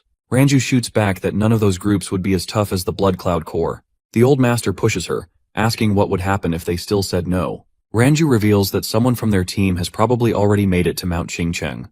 The elderly master lashes out at Ranju, accusing her of playing both sides, making her and her buddy cough up blood from the heat of the moment. The master demands to know the truth and what the actual offer is. Ranju finally spills the beans, saying they're just wanderers who sell their strength to whoever's got the cash, pointing out that their master will go with whoever pays even just one more yang. The elderly master is thinking it over, realizing the Qingcheng sect is already in a good spot, and bringing in the vagabonds could really tip the scales in their favor. She flirts with the idea of letting them go but decides not to, knowing she might need all the backup she can get if things blow up. So she tells Zhonghua to go talk to the vagabonds and work something out. Two guys are chatting about their business with the Thunder Clan, and they're both pretty fed up with how tough the clan is to deal with. One guy is venting about how worn out he feels every time they have to negotiate, wondering how much more the clan can ask for, especially since they've got all that grain stored up. They're calling the clan stingy even though they've got plenty of money. Wool watches from afar, waiting for the Black Cloud Corps to come back. Moryang is thinking about how tiring it is to stay neutral between the Ame sect and the Qingcheng sect, and he's considering retiring once everything settles down. Daoshi comes back, saying he got held up because he ran into someone he recognized. He reminds Moryang about that guy named Wool, whom they bumped into by chance while traveling. Moryang nods and admits he feels a bit on edge about it, suspecting it might be linked to the shaky situation between their two sects. Daoshi believes that Moryang's worry is something to take seriously, so he suggests sending some free members to follow Wool out of curiosity. Moryang thinks that's a smart move and agrees. At the same time, Zhonghua and the Ime sect crew show up. Moryang greets them warmly, seeing their visit as a sign that the Ime sect is ready to talk things over. Zhonghua warns Moryang not to try to pull any fast ones on her sect, or there will be serious consequences, even if it means delaying their fight against the Qingcheng sect. Moryang grins and invites them in, kicking off the negotiations. Zhonghua thinks Moryang's demand for trading rights beyond the Great Wall is ridiculous, arguing that wanderers should just focus on making money. She calls him too ambitious, but he insists that his goals are totally doable if the Ime sect takes control of Sichuan. Frustrated, Zhonghua loses her cool and slams her hands on the table, realizing that Moryang has the upper hand in this deal. Moryang grins and invites them in, kicking off the negotiations. Moryang is backing down a bit and is saying he'll give up his request for trading rights, the 500,000 gold yangs, and compensation for the broken table. Instead, he's asking for help to settle down by the Western Plateau. Zhonghua wonders if this was Moryang's plan all along. Moryang nods and explains that since they're vagabonds, no sect wants them close by. Zhonghua admits her sect feels the same way. Moryang points out that the Western Plateau is far enough to steer clear of any trouble and asks if she's on board with it. Zhonghua thinks it over and sees that while the vagabonds could be useful for a bit, she worries they might end up being more trouble in the long run. She comes up with a plan to use them as disposable help, figuring that if they set up survivors in a settlement far away, it would keep future problems to a minimum. In the end, Zhonghua decides to go along with the idea. Moryang is pretty pumped about how the negotiations went, realizing that he wouldn't have gotten such good terms with the Qingcheng sect. He offers to whip up a contract, but Zhonghua says it's not necessary because the Ime sect will stick to their word. Then, he asks if they're planning to head back right away, or if they want to stay the night, offering them a place to crash. Zhonghua decides to stay in the 100-follower room, where her niece is staying. Ranju suddenly bursts in with some urgent news, which really ticks Moryang off, and she wants to know what's going on. Ranju spills that the leader of Thunder Clan has been killed. Moryang asks if they caught the killer, and Ranju says it doesn't look like it. She mentions that Thunder Clan thinks the Qingcheng sect might be behind it. Tae, the leader of Thunder Clan, shows up at the Qingcheng sect out of nowhere, bringing along some armed followers. The sect's disciples are totally thrown off by the surprise visit. The sect leader meets with Tae and asks him what's going on. Tae then reveals a coffin holding the body of his disciple, which leads the sect leader to express his condolences and ask if Tae suspects them of having anything to do with it. Tae gets really frustrated and asks the sect leader if he really doesn't get it. The sect leader, sincere as ever, says he honestly doesn't, and asks Tae to break it down for him. So Tae decides to show him instead. He opens the coffin to reveal that it holds Nam Ho-san, the leader of Thunder Clan. They point out the wounds on the kid, clearly made by the Qingcheng sect's 72 sword waves. The sect leader starts sweating as he realizes that the wounds really do match the technique they were talking about. He's suddenly put on the spot, facing demands to stop making excuses now that he's seen the body. It's clear to him that his disciple is dead because of the Qingcheng sect's sword moves. They all agree it only makes sense that the Qingcheng sect is behind this. He suspects they figured out Thunder Clan was planning to back the Ime sect by marrying into the 100-flower room and decided to strike first. The sect leader tries to calm Tae down and promises to look into what happened. But Tae isn't having it. He can't just chill when one of his disciples has been killed by their technique. He shows the evidence and pushes the sect leader to give an explanation right away. Then the Chingcheng warrior jumps in, clearly annoyed. He tells Tae he's being disrespectful for showing up uninvited and calls his accusations ridiculous. Without holding back, the warrior attacks Tae with the thunderstorm poem technique, questioning if Tae really thinks their sect is a joke to bring such claims. The sect leader is pretty upset with the top warrior for using violence. The warrior brushes it off, saying there's still time to fix things after taking out the threat. The leader can't help but notice that his younger brother has changed. He's gotten all reckless and aggressive. He used to be cold, but he was never this wild before. While the disciples check on him, Tai calls out the Chingcheng sect for using force to shut down any complaints. The sect leader doesn't know how to respond and tells his junior brother to chat with Tae once he's better. He also sets up some places for the ThunderClan warriors to stay. Then, the sect leader tells his disciple Chaeyoung to look into what's going on in Chengdu because he feels like something's off there. In Chengdu, two guys are chatting about the whole situation. One of them wonders if the Chingcheng sect actually took out Nam Hosan, mentioning that sometimes martial arts clues can be faked. The other guy insists that top-notch martial arts leave pretty clear marks, and the 72 sword waves are way too unique to copy. They both think it's likely that the Chingcheng sect is behind it.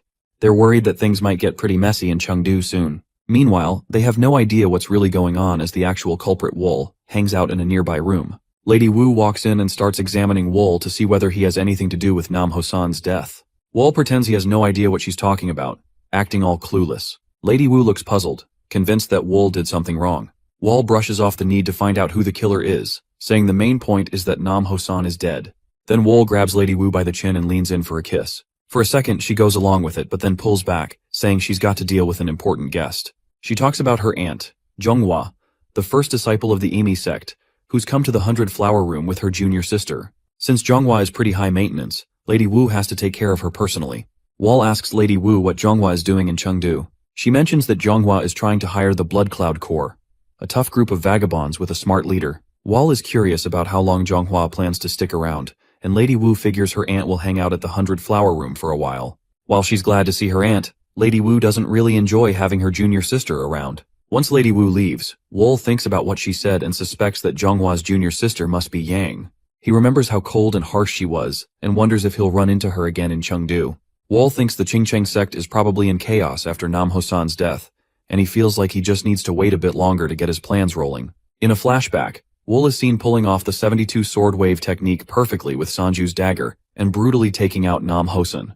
Meanwhile, the Chingcheng sect's disciples show up at the scene to look into what happened.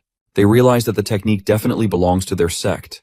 Chung thinks about the chance that an outsider might be responsible, but isn't convinced that anyone outside could actually master their secret technique. The disciples start wondering if someone might have figured out the technique from a leaked transcript. After some back and forth, they decide to stop speculating and follow the assassin's trail instead. Chiang briefly thinks about whether the culprit could be the assassin they ran into 7 years back, but quickly brushes it off, convinced that person is long gone. As they head to an inn to catch some rest, they bump into members of the Emi sect. Tension fills the air as both groups eye each other warily. Chiang says hi, but Zhonghua just laughs at him for ditching the mountains. He comes back at her, asking why she's not up there keeping watch, and lays the blame on her for kicking off a war. Zhonghua tries to shut him down, but he brushes her off. A younger girl tells Zhonghua to back off, but she's not backing down against the Chingcheng crew. Then she brings up whether the Chingcheng sect took out Nam Hosan, knowing he was engaged to Seol from the 100 Flower Room. Chiang throws some insults back, saying the Emi sect shouldn't be talking.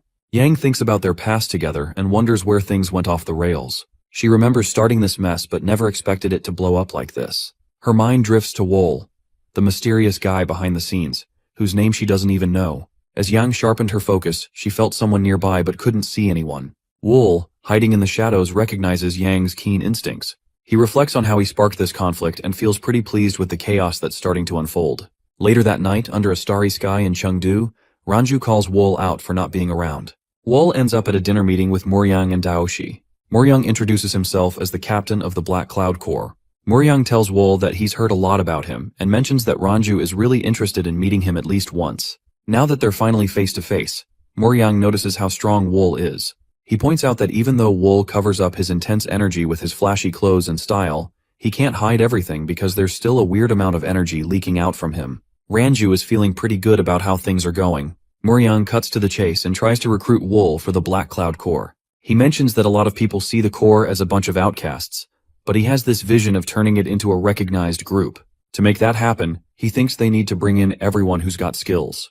Moryang tells Wool he's ready to give him whatever he wants, even bringing up Ranju. He finds it amusing that Ranju acts like she doesn't care about Wool when she actually knows what's going on. Dayoshi is super curious about how Wool will react and hears him say that the offer isn't really tempting. Dayoshi can't help but laugh at that, and apologizes for butting in before asking them to keep going. Moryang turns to Wool and asks what exactly he finds so unappealing, joining the Corps or dealing with Ranju. Wool shrugs and says he doesn't really like either, and he'd rather not touch food that's just gonna go bad. Ranju can't believe he just blew her off, and there's this awkward silence. Then Moryang just cracks up, saying he was just messing around. Moryang gets up and tells Wool he has no clue how important Ranju is. He warns Wool to stay away from their Corps and explains that while he likes chatting, the others are all about taking action. Wool shoots back that if Moryang ever gets beheaded one day while just walking down the street, he should think it was Wool who did it. Moryang gives a nervous smirk, but Wool quickly says it was just a joke, even though Moryang doesn't laugh. Later on, a disciple gives Chong an update. Chong asks what's been happening with the Emi sect. The disciple mentions that they haven't left the 100 Flower Room yet, but a few of their disciples are keeping an eye on things nearby just in case. Chong says they need to find the person who killed the Thunder Clan leader to get to the bottom of it and figure out their next moves. The disciple points out that the locals in the backwaters usually have the best info since they're well connected all over Sichuan. Chong's unsure about bringing them into this, but he decides to let the disciple make the call, and the disciple reassures him that he's all in for the mission. Looking into the night sky, Chong reflects on the unexpected involvement of multiple sects, including the Thunder Clan, Golden Heaven Clan, and 100 Flower Room. He worries about the problems that may arise if the assassin is not caught soon. While a spy keeps an eye on Wool, they're convinced Wool is inside but can't feel him around. Even knowing how powerful Wool is, the spy can't believe there's absolutely no sign of him. Not even a whisper. The spy sends a signal linked to Yang, who's the vice captain of the Black Cloud Corps. The ninja tells Yang that the top target hasn't done anything all night. With morning coming up, they're ready to shift gears from long-range to up-close surveillance. Yang nods in agreement and tells the captain to stay alert. The ninja heads off to pass on the message. Yang gets back to his work, trying to figure out what's going on with the gates at the foot of Mount Qingcheng. He remembers that the Corps can't use their full power there, so he thinks about luring the enemy down to the base of the mountain to take advantage of their 200 horses. While he's deep in thought, he suddenly feels like something's off, and he ends up throwing daggers at the ceiling. When nothing happens, he shakes off the feeling and decides it's just his nerves acting up. At the 100 Flower Room, Zhonghua tells Yang it's time to head back to Mount Ame. Yang wants to know why, and Zhonghua replies that her job is done since the negotiations went well, so Yang isn't needed anymore. But Yang doesn't want to leave just yet, because she's worried about potential trouble with the Qingcheng sect in Chengdu. Zhonghua suggests they could use the Black Cloud Corps as protection if things get dicey, and pushes Yang to just go along with it. After some hesitation, Yang finally agrees to leave in the morning. After Yang leaves, Lady Wu drops by to see Zhonghua and brings a bunch of snacks to keep her company. Zhonghua thinks it's really sweet and notices that Lady Wu seems a lot healthier now. Lady Wu shares that she's been hanging out with someone who's been a good influence on her. Then she starts to wonder if this guy might be linked to the killing of Seol, the Thunder Clan leader. Zhonghua looks shocked and asks if that's actually true. Lady Wu quickly says she doesn't have any proof, but promises to introduce Zhonghua to the guy once she feels certain about her hunch. Before Lady Wu can share his name, news breaks about Go's death. The disciples are pointing fingers at the Qingcheng sect, and the mood is tense. They think the sect sent an assassin to take out their guy, and Zhonghua is fired up and ready for some revenge. The next morning, Moryang and Yang head over to the Flower Room. Moryang fills Yang in on another Ime sect disciple biting the dust, which has him worrying about teaming up with them. Yang sees it as a chance to strengthen their alliance, but can't shake the feeling that having such a skilled assassin lurking around in Sichuan is a bad sign. Moryang thinks about how there's been a lack of assassin groups ever since the Blood Shadow group went down 7 years ago. He brushes off the thought that the Qingcheng sect might hire someone to do the job, and wonders if a third party is involved. For a moment, Wool pops into his head, but Yang reassures him that Wool hasn't been active in days. Trusting Yang, Moryang shifts his attention to keeping an eye on the Qingcheng sect. Moryang and Yang meet Zhonghua to express their condolences. Zhonghua asks them to check out her disciple's wounds, which she thought were nothing serious at first. Moryang takes a closer look and realizes the cuts are way too thin and sharp to have come from a sword or dao. He considers that it could be from a silver wire, but isn't sure how it could leave the skin looking so intact. Zhonghua asks Moryang if he's ever seen injuries like these, even with all his experience, and he has to admit he hasn't. When she wonders if he has any suspects in mind, he briefly thinks of Wool, but quickly brushes it off and apologizes for not being able to give Zhonghua the answers she needs. Zhonghua asked Moryang when all his forces would be back in Chengdu. He told her they'd return in 2 days, but mentioned he was worried the Qingcheng sect might get suspicious if the cavalry rolled into the city. Zhonghua brushed it off, saying she didn't care, and planned to take them down quickly anyway. Moryang asks if she's planning to go all in right away, and Jonghwa replies that she already promised to give him what he wants, so he shouldn't worry. She makes it clear she'd rather die than share the sky with the Qingcheng sect. Moryang and his vice-captain recognize her strong resolve, but no one notices the figure sneaking around behind her. As night sets in, the scene shifts to the hospital, where one of Moryang's guys is in really bad shape. Moryang is quick to demand an explanation. Ranju fills him in, saying they went looking for wool and ended up getting beaten up pretty badly. Fuming, Moryang signals for more details, and Ranju starts telling the whole story from the start. Ranju remembers running into Wool while he was eating. Even though he clearly wanted some alone time, she approaches him with her usual expressive style, and goes on to apologize for being rude during their meeting with Moryang. Wool brushes off her apology, which makes Ranju a bit uneasy, even though she tries to play it cool. She pushes him to think about Moryang's offer again. Just then, their chat gets interrupted by Yuk, and his arrival only makes Ranju more annoyed. Yuk says he's there to pick her up for Moryang, but she tells him not to get involved in her business. Yuk introduces himself to Wool and insists he isn't leaving. Ranju is getting more and more annoyed as Yuk keeps trying to chat with Wool. The big guy is eyeing Wool in a creepy way. Wool puts her foot down and warns Yuk to back off, or there will be trouble. He brushes it off and even has the nerve to try and touch her. Yuk doesn't realize what Wool is capable of and just stands there while she counts to 3. When she hits 3, she goes for him with chopsticks aimed at his eyes. But Yuk blocks the move with his arms. Yuk is furious and tries to hit Wool with a double punch, but he ends up smashing the table instead because Wool dodges out of the way. Ranju steps in, trying to keep things from getting worse, but he can't stop the fight from escalating. Wool jumps in swinging wildly, throwing down a crazy combo that lights up the whole room.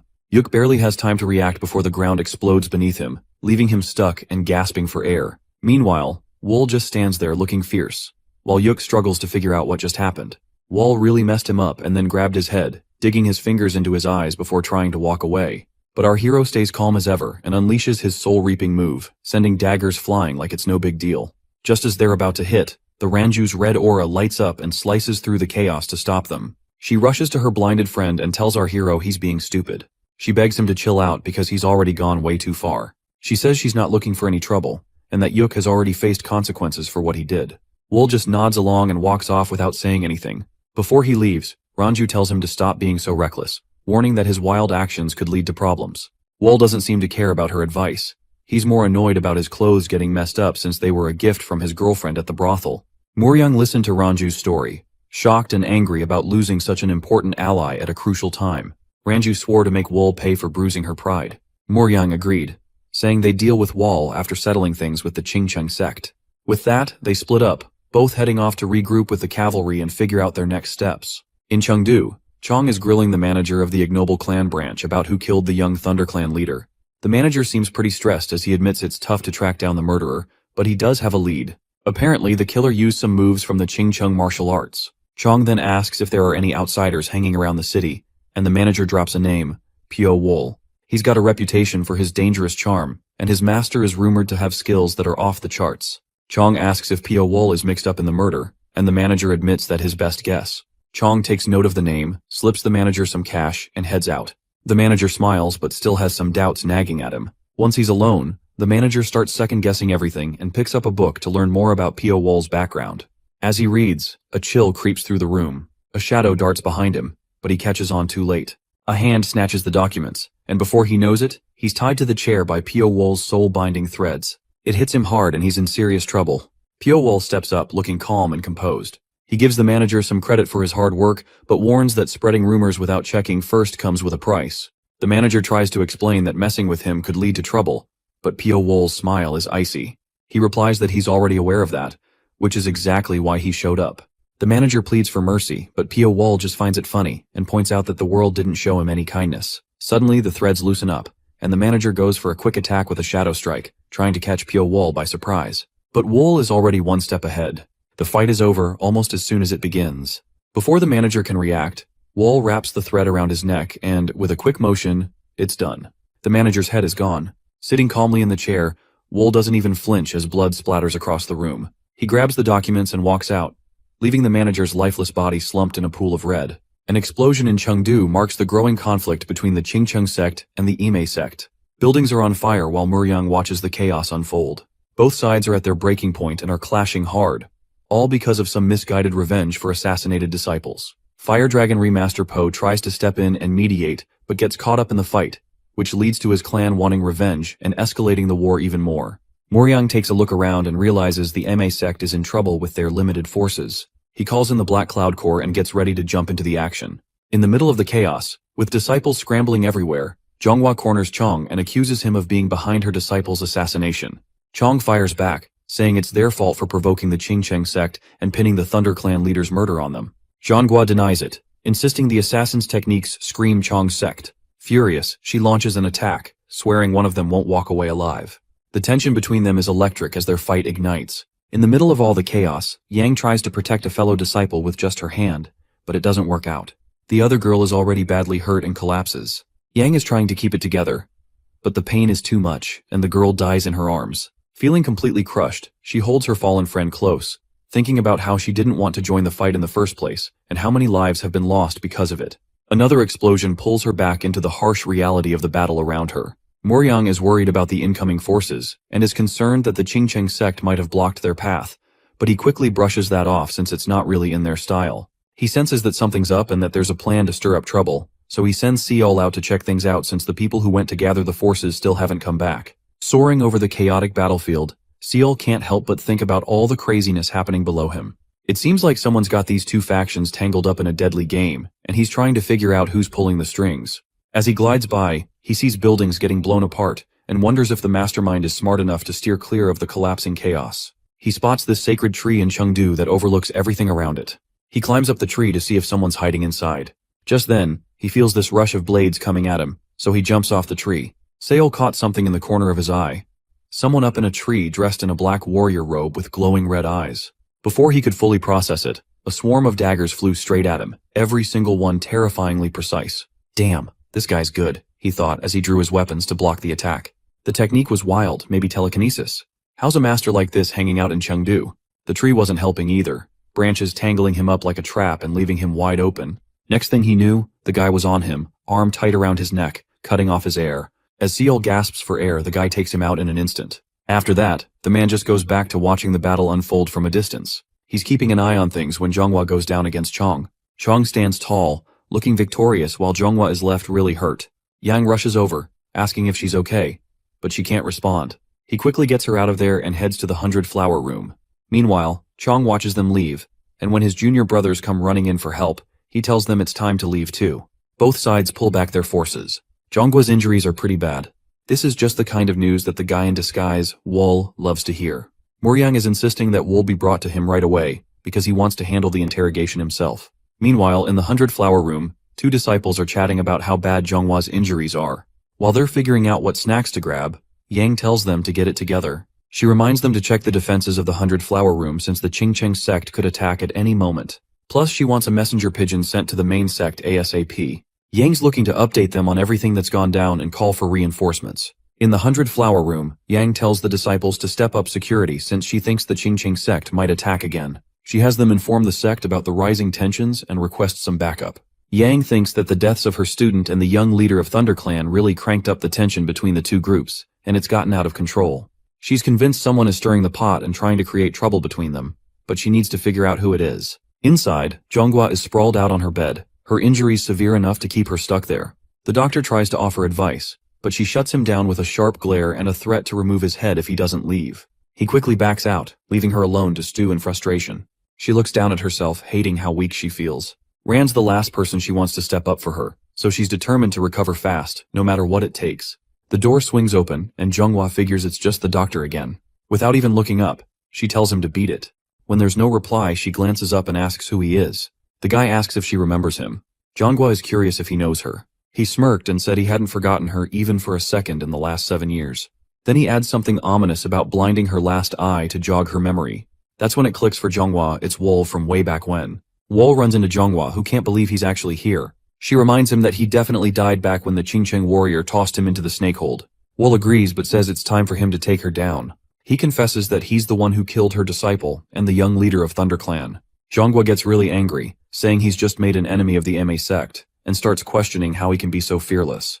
Wol snaps back, reminding her that they're the ones who created him, and without them, there wouldn't be any reborn assassins like him. Zhonghua glares at him and demands to know what he wants. Wol shrugs and says he doesn't want anything, just to let her know what's in store for the Ime sect. Then, with a cold smirk, He declares his plan, to kill Cheong of the Qingcheng sect using the MA sect's ultimate technique, the snow cloud piercing strike. He's always joking around with her, just throwing it out there that Seal's go-to move is the snow cloud piercing strike. Dongua glares at Wool and threatens to kill him, but her body betrays her. She is too weak to move, let alone carry out her threat. The pain is unbearable and she cannot hide it. Wool watches her struggle and then coldly predicts devastating losses for both sects. With a sly grin, he vows to expose everyone involved, from the elderly master to the Qingcheng warrior, leaving no one untouched. With her last breath, Dongua curses Wool, thinking back on his cunning plan as she weakly reaches for his neck. Wool coldly warns her that he'll hunt them all down, no matter how deep they hide. Blood streams from her eyes as she realizes the full extent of his cruel plan, and she musters every ounce of strength to attack, but only to collapse unconscious. Wool looks down at her and reflects that she never should have created someone as terrifying as him. The story moves on to the Black Cloud Corps as they start looking for Wool. They realize that Wool managed to slip away before their surprise raid, but it turns out Wool paid for the room and never actually showed up. Ranju curses herself for being dumb enough to fall for Wool's good looks and swears she'll skin him alive if they ever cross paths again. Meanwhile, Daoshi and Hyul do their best to stay focused, but it's clear they're on edge, worried about whatever mess Wool might be stirring up next. In the Golden Heaven clan, two disciples take a break from their training to chat about the chaos happening in Chengdu. Suddenly, there's a massive explosion. They recognize the sound and flashes as the snow cloud piercing strike, which makes them think the Ime sect might be involved. Inside, stuff starts to unfold right before the strike. Cheong is practicing martial arts but feels a bit off when Wool sneaks up on him. Cheong keeps it cool and asks what the unexpected guest wants. Wool introduces himself, and Cheong remembers hearing about him from the branch manager of the ignoble clan. Cheong is curious about what Wool's up to, and Wool says that sneaking around at night usually spells trouble, him included. Cheong then asks if Wool took out the leader of the Thunder clan, Seol. Wool admits he did, explaining that he had a grudge against both the Qingcheng and Ime sects, so he got them involved. Cheong pieces it together as this guy must have killed the Ime sect disciples too. He shoots Wool a sharp look, accusing him of holding grudges against everyone. But what puzzles Cheong is that he's never even heard of Wool's name before. Wool finally shows his true colors as the assassin that everyone in Sichuan sees as a public enemy. Cheong quickly realizes that this guy must be the one who killed Wugun 7 years ago, and he feels a surge of pride about it. Understanding who he's up against, Cheong gets ready to fight and warns Wool that he's made a huge mistake. He takes his stance and challenges Wool to try and make it out alive. Wool is just waiting for the action to start. Cheong charges at him with everything he's got, determined to take him down. But Wool stands his ground without any fear. He's got this soul-reaping thread wrapped around him, looking like it's protecting him for the fight ahead. Cheong doesn't hold back, unleashing his signature move. His blade cuts through the threads in one clean, powerful sweep, tearing them apart like paper. He smirks and believes it is already over as he moves closer to Wool. In his overconfidence, he fails to notice the threads silently creeping behind him and gliding through the air like ghosts. With a swift motion of Wool's hand, the threads wrap around Cheong and lift him into the air. He is completely trapped in a sinister soul-reaping web. Wool yanks the threads tight, and the snow cloud piercing strike slices through the air. The hit lands hard and fast, leaving Cheong seriously hurt. Cheong realizes he is no match and uses his final breath to tell Wool they have created a complete monster. The disciples quickly blame the Ime sect, falling perfectly into Wool's plan. Driven by rage, they are already preparing for revenge. It doesn't take much as once a reason appears. Chaos erupts instantly. People start killing each other non-stop, day and night. Before long, any thought that someone might be behind it fades away. Nobody cares anymore because all they want is to kill the enemies in front of them. In no time, the entire place turns into a bloodbath.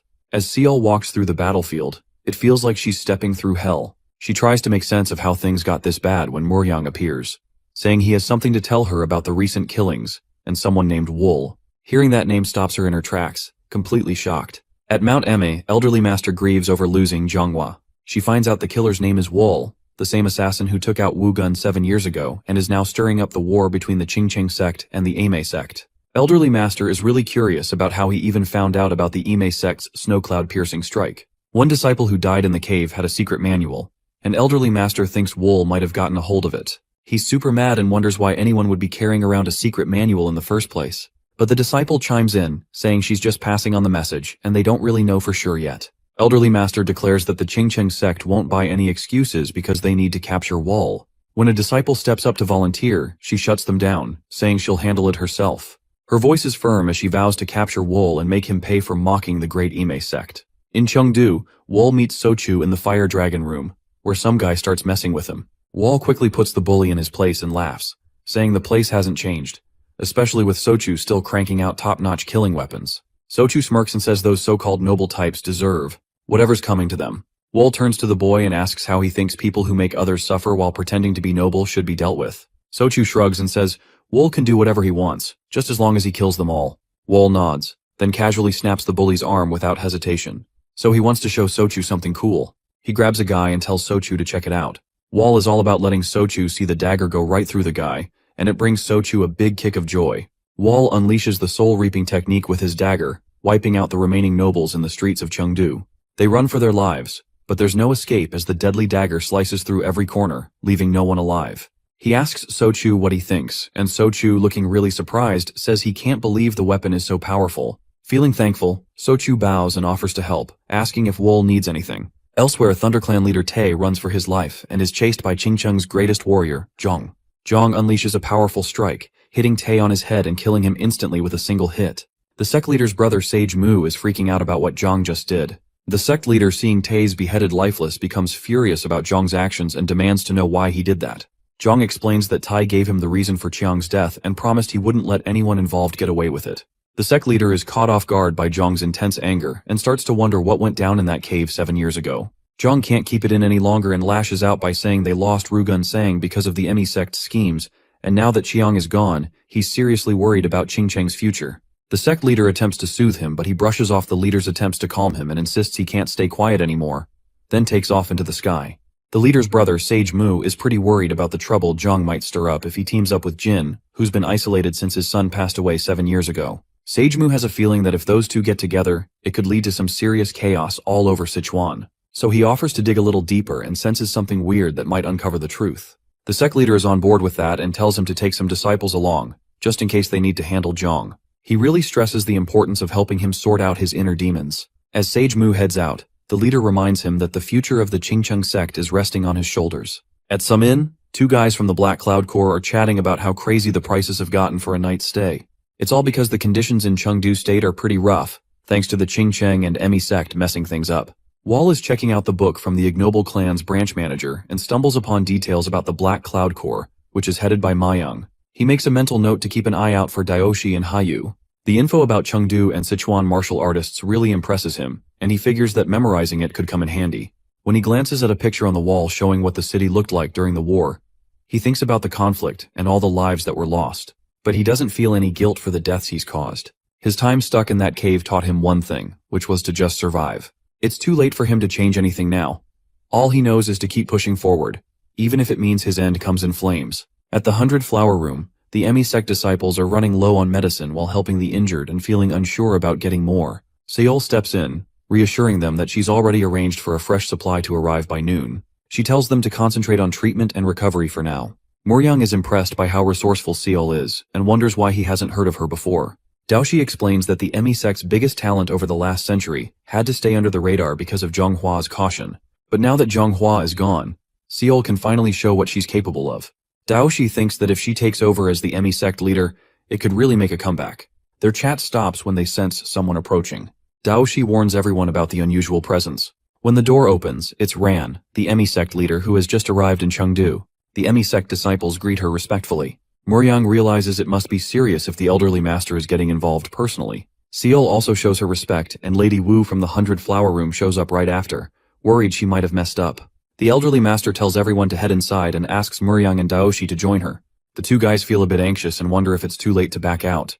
However, they know they can't escape now. Inside, Seol fills the elderly master in on what happened with Wool. As soon as the elderly master mentions his name, Lady Wu looks pretty nervous. She asks her if she has anything to say, and when she apologizes, she presses her about her connection to Wool.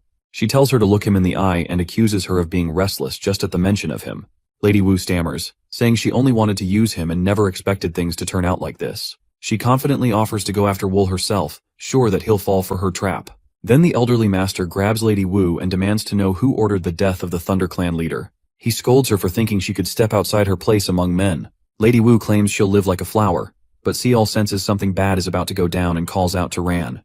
But it's too late. Ran kills Wu with a single blow of thunder through her head. Everyone is terrified after seeing the sight happen in front of them. Lady Wu lies lifeless. Seol unleashes her powers and insists the killing is unnecessary, but Moryang silently admires Seol's strength as she unleashes her true powers, while the elderly master smirks at Seol's reaction. She tells her she must learn that once exceptions are made, even just one or two, they will continue to be made. For any wrongdoing deserving death, the wrongdoer must die. The elderly master continues and says that one day she'll understand her stance when he rises to her level. She tells her to stop acting like a child, leave and take Lady Wu's body away. She mentions that the 100-Flower Room and the Emi sect share roots, so she will take them in again. Distressed by her actions, Seol leaves the room. Moryung starts to suspect that elderly master might have actually wanted to take out Lady Wu from the get-go, trying to get a grip on the 100-Flower Room. He realizes that not only is elderly master the toughest martial artist in Sichuan, but he's also pretty clever with his moves. Moryung figures that keeping control over her won't be as easy as he thought. The elderly master gives Moryung a call, letting him know she needs him to spring into action. Both Moryung and Daoshi are curious about what's up, and the elderly master tells them she wants the Black Cloud Core to track down Wool for her. Later, two disciples dispose of Lady Wu's body, leaving her in the forest where stray animals can eat her. After they leave, someone comes over. It's Wool. He starts picking up rocks and digs a proper grave for her. After he's done, he takes a moment to sit next to her. He tells her he's not going to apologize since they were just using each other, but he promises to get back at the ones who did this to her. Sage Mu from the Qingqing sect comes knocking on Jin's door. Jin's manager answers and sees Sage Mu there. Sage Mu checks in on Jin's well-being, and the manager is curious about what he needs. Sage Mu asks if he can see Jin, explaining that the Qingqing sect is in a tough spot and needs Jin's help. The manager gets it and goes to get Jin. Meanwhile, Sage Mu thinks about how Jin has shut himself away after Wugun was killed and let everything fall apart. This is kind of like how Jin feels inside. Finally, Jin shows up and greets Ha. When Sage Mu asks how he's doing, Jin says he's managing and invites them inside. As they catch up, Sage Mu reveals that the assassin who took out the Thunder Clan's Seol leader used the 72 sword waves technique. It is the same technique that got Jin's son. Before Sage Mu can dig deeper, Jin cuts him off and says he knows why Sage Mu is there. He confirms that the same killer took both Seol and his son. Sage Mu wants to know what Jin plans to do about it. Jin responds that parents who lose kids just go through the motions, and he's determined to avenge his son. That day, Jin's sadness turns into pure anger. In Chengdu, Wool is chilling by a well and practicing with his daggers and soul-reaping thread. He suddenly feels someone drawing near. He turns around to see it's Ranju, who greets him and playfully mentions that he's looking more handsome since they last met. Ranju says she was curious about what he's been up to and didn't think he'd be hiding out so close to the 100-Flower Room. Wool cuts to the chase and knows that since she's brought friends along, this isn't just a friendly catch-up. Daoshi and Hyul show up with Ranju, greeting Wool and complimenting his keen instincts. Ranju then explains that this is his last shot to join the Black Cloud Corps. Wool questions what happens if he refuses, and Ranju replies that they'll have to fulfill their client's request to kill him. Their argument heats up as Hyul insists that Wool should just accept Ranju's proposal if he wants to stay alive. But Daoshi steps in to calm him down and says they're not here to kill anyone. Wool then asks if they'll back off the mission. Daoshi tries to strike a deal and mentions that he knows who Wool is and what he's done, and hints that he just needs to be a bit better at hiding. He explains that they already told the Emi sect Wool is dead, so if he gets caught, they can cover it up. Even if the Emi sect finds out he's still breathing, he'll be strong enough by then that no one in Sichuan will be able to take him down. Daoshi also tells Wool that the Emi sect is actually their client, which Wool probably already guessed. Wool calls out Daoshi for being willing to betray clients, pointing out that having credibility is super important for a group like theirs. Daoshi just laughs it off, saying that credibility doesn't matter with all the chaos going on in Chengdu. He admits he actually likes Wool and doesn't want to kill him, so he'd rather have him join the Black Cloud Corps. Wool isn't having it though, insisting that credibility is key for an assassin. As she listens to this, Ranju starts to think that maybe someone hired Wool to stir up trouble in Chengdu. Wool gets lost in memories of his friend Min's last words, wishing that those responsible would feel the same helplessness he did when faced with overwhelming strength. That's when it hits Ranju that Wool's client must be a woman. She thinks a guy would only throw himself into danger if a woman was involved.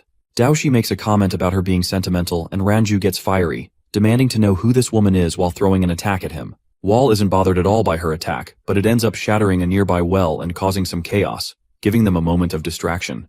When they turn back, Wool has vanished.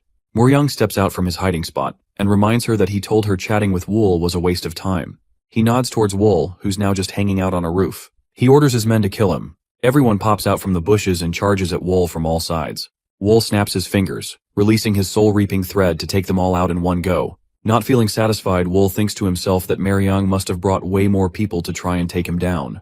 Moryung chimes in about how many he's gathered, and Wool shoots back that they should have stayed out of his fight. But he's not fazed and gets ready to take them all on again. Two guys are chatting when suddenly they hear a big ruckus and see Wool running away from the Black Cloud Corps. They can't tell if he's just trying to escape or leading some crew, and they've never seen him before. Wall spots them and quickly comes up with a new plan, heading their way. He suddenly kicks one of them in the head, taking him down, and the other guy freaks out asking what he is doing. Wall silences him and then goes after another guy nearby, hitting him hard enough to knock him out for good. Bystanders start gathering around, calling him crazy. The Black Cloud Corps catches up, confused by what he's up to as Wall's plan kicks into gear. The crowd think that the Black Cloud Corps is connected to Wall and turns against them. Realizing they've been outsmarted, Ranju and Daoshi see that Wall's plan is to slow them down. Wall makes a break for it, leaving them to deal with the angry crowd. Ranju tries to explain what is happening. Hyul steps in and offers to take care of the bystanders. He tells Ranju and Daoshi to go after Wall. They urge him to stay safe, and Hyul promises he'll follow their orders. The crowd goes wild, charging at Hyul with a vengeance.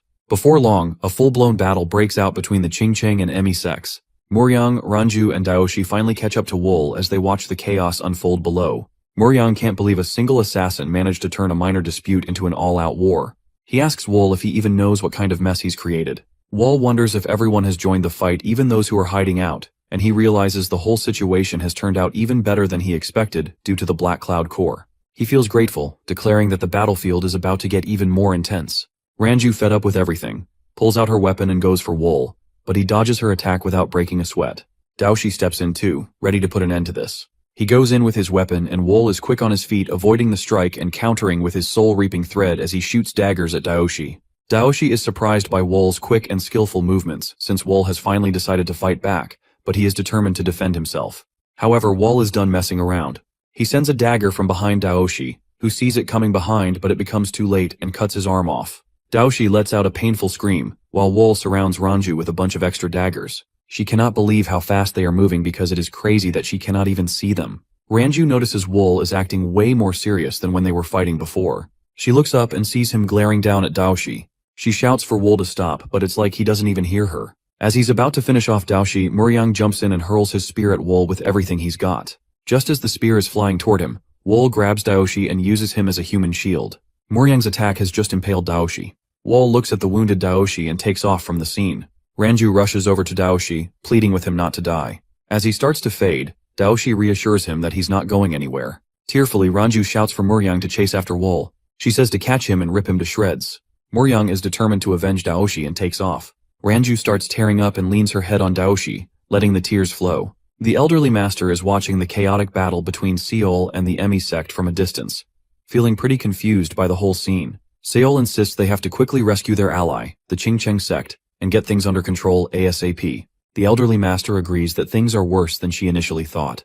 She tells everyone to move into the Fire Dragon room. Once they reach the Fire Dragon room, there's a knock from the elderly master and the Emi sect. The Fire Dragon room master, Pio, realizes they're at a disadvantage if they open the door. Frustrated, the elderly master just kicks it down. Pio calls her a witch, which doesn't sit well with the elderly master.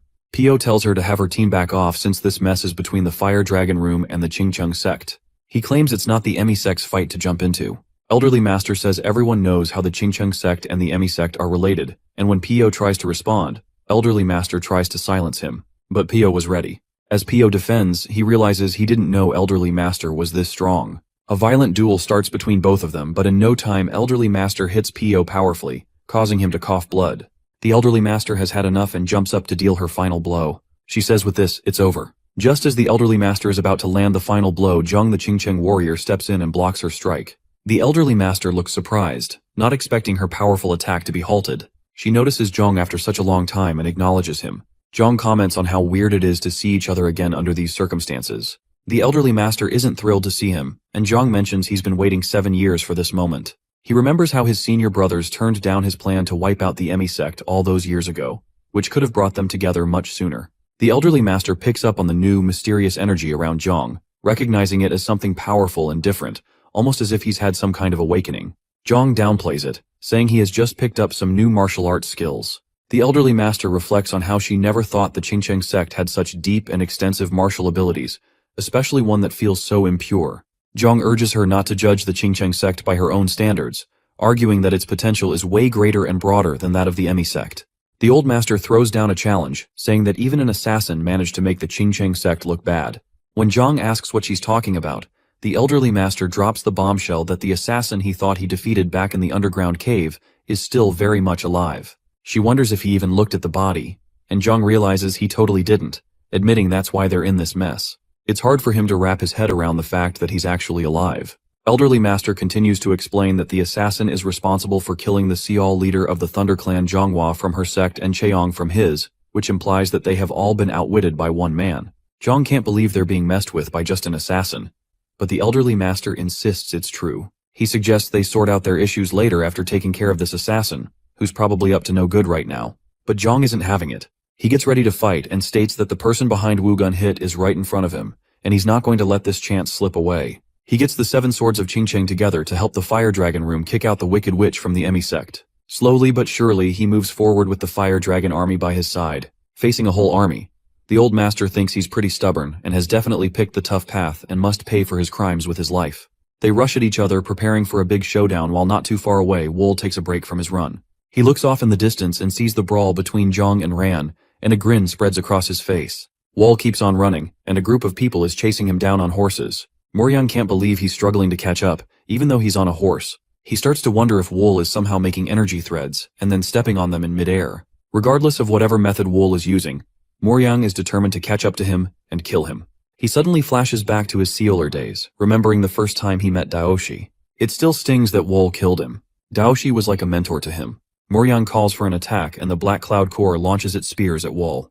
Wool feels the spears coming and turns back to face them. Everyone is confused and wondering why Wool is charging at the spears as if he has lost them, and then out of nowhere Wool vanishes. As they scramble to figure out where he went, Wool suddenly appears right above them. When they look up, Wool unleashes his attack and starts killing them. He is slicing the heads of them with daggers.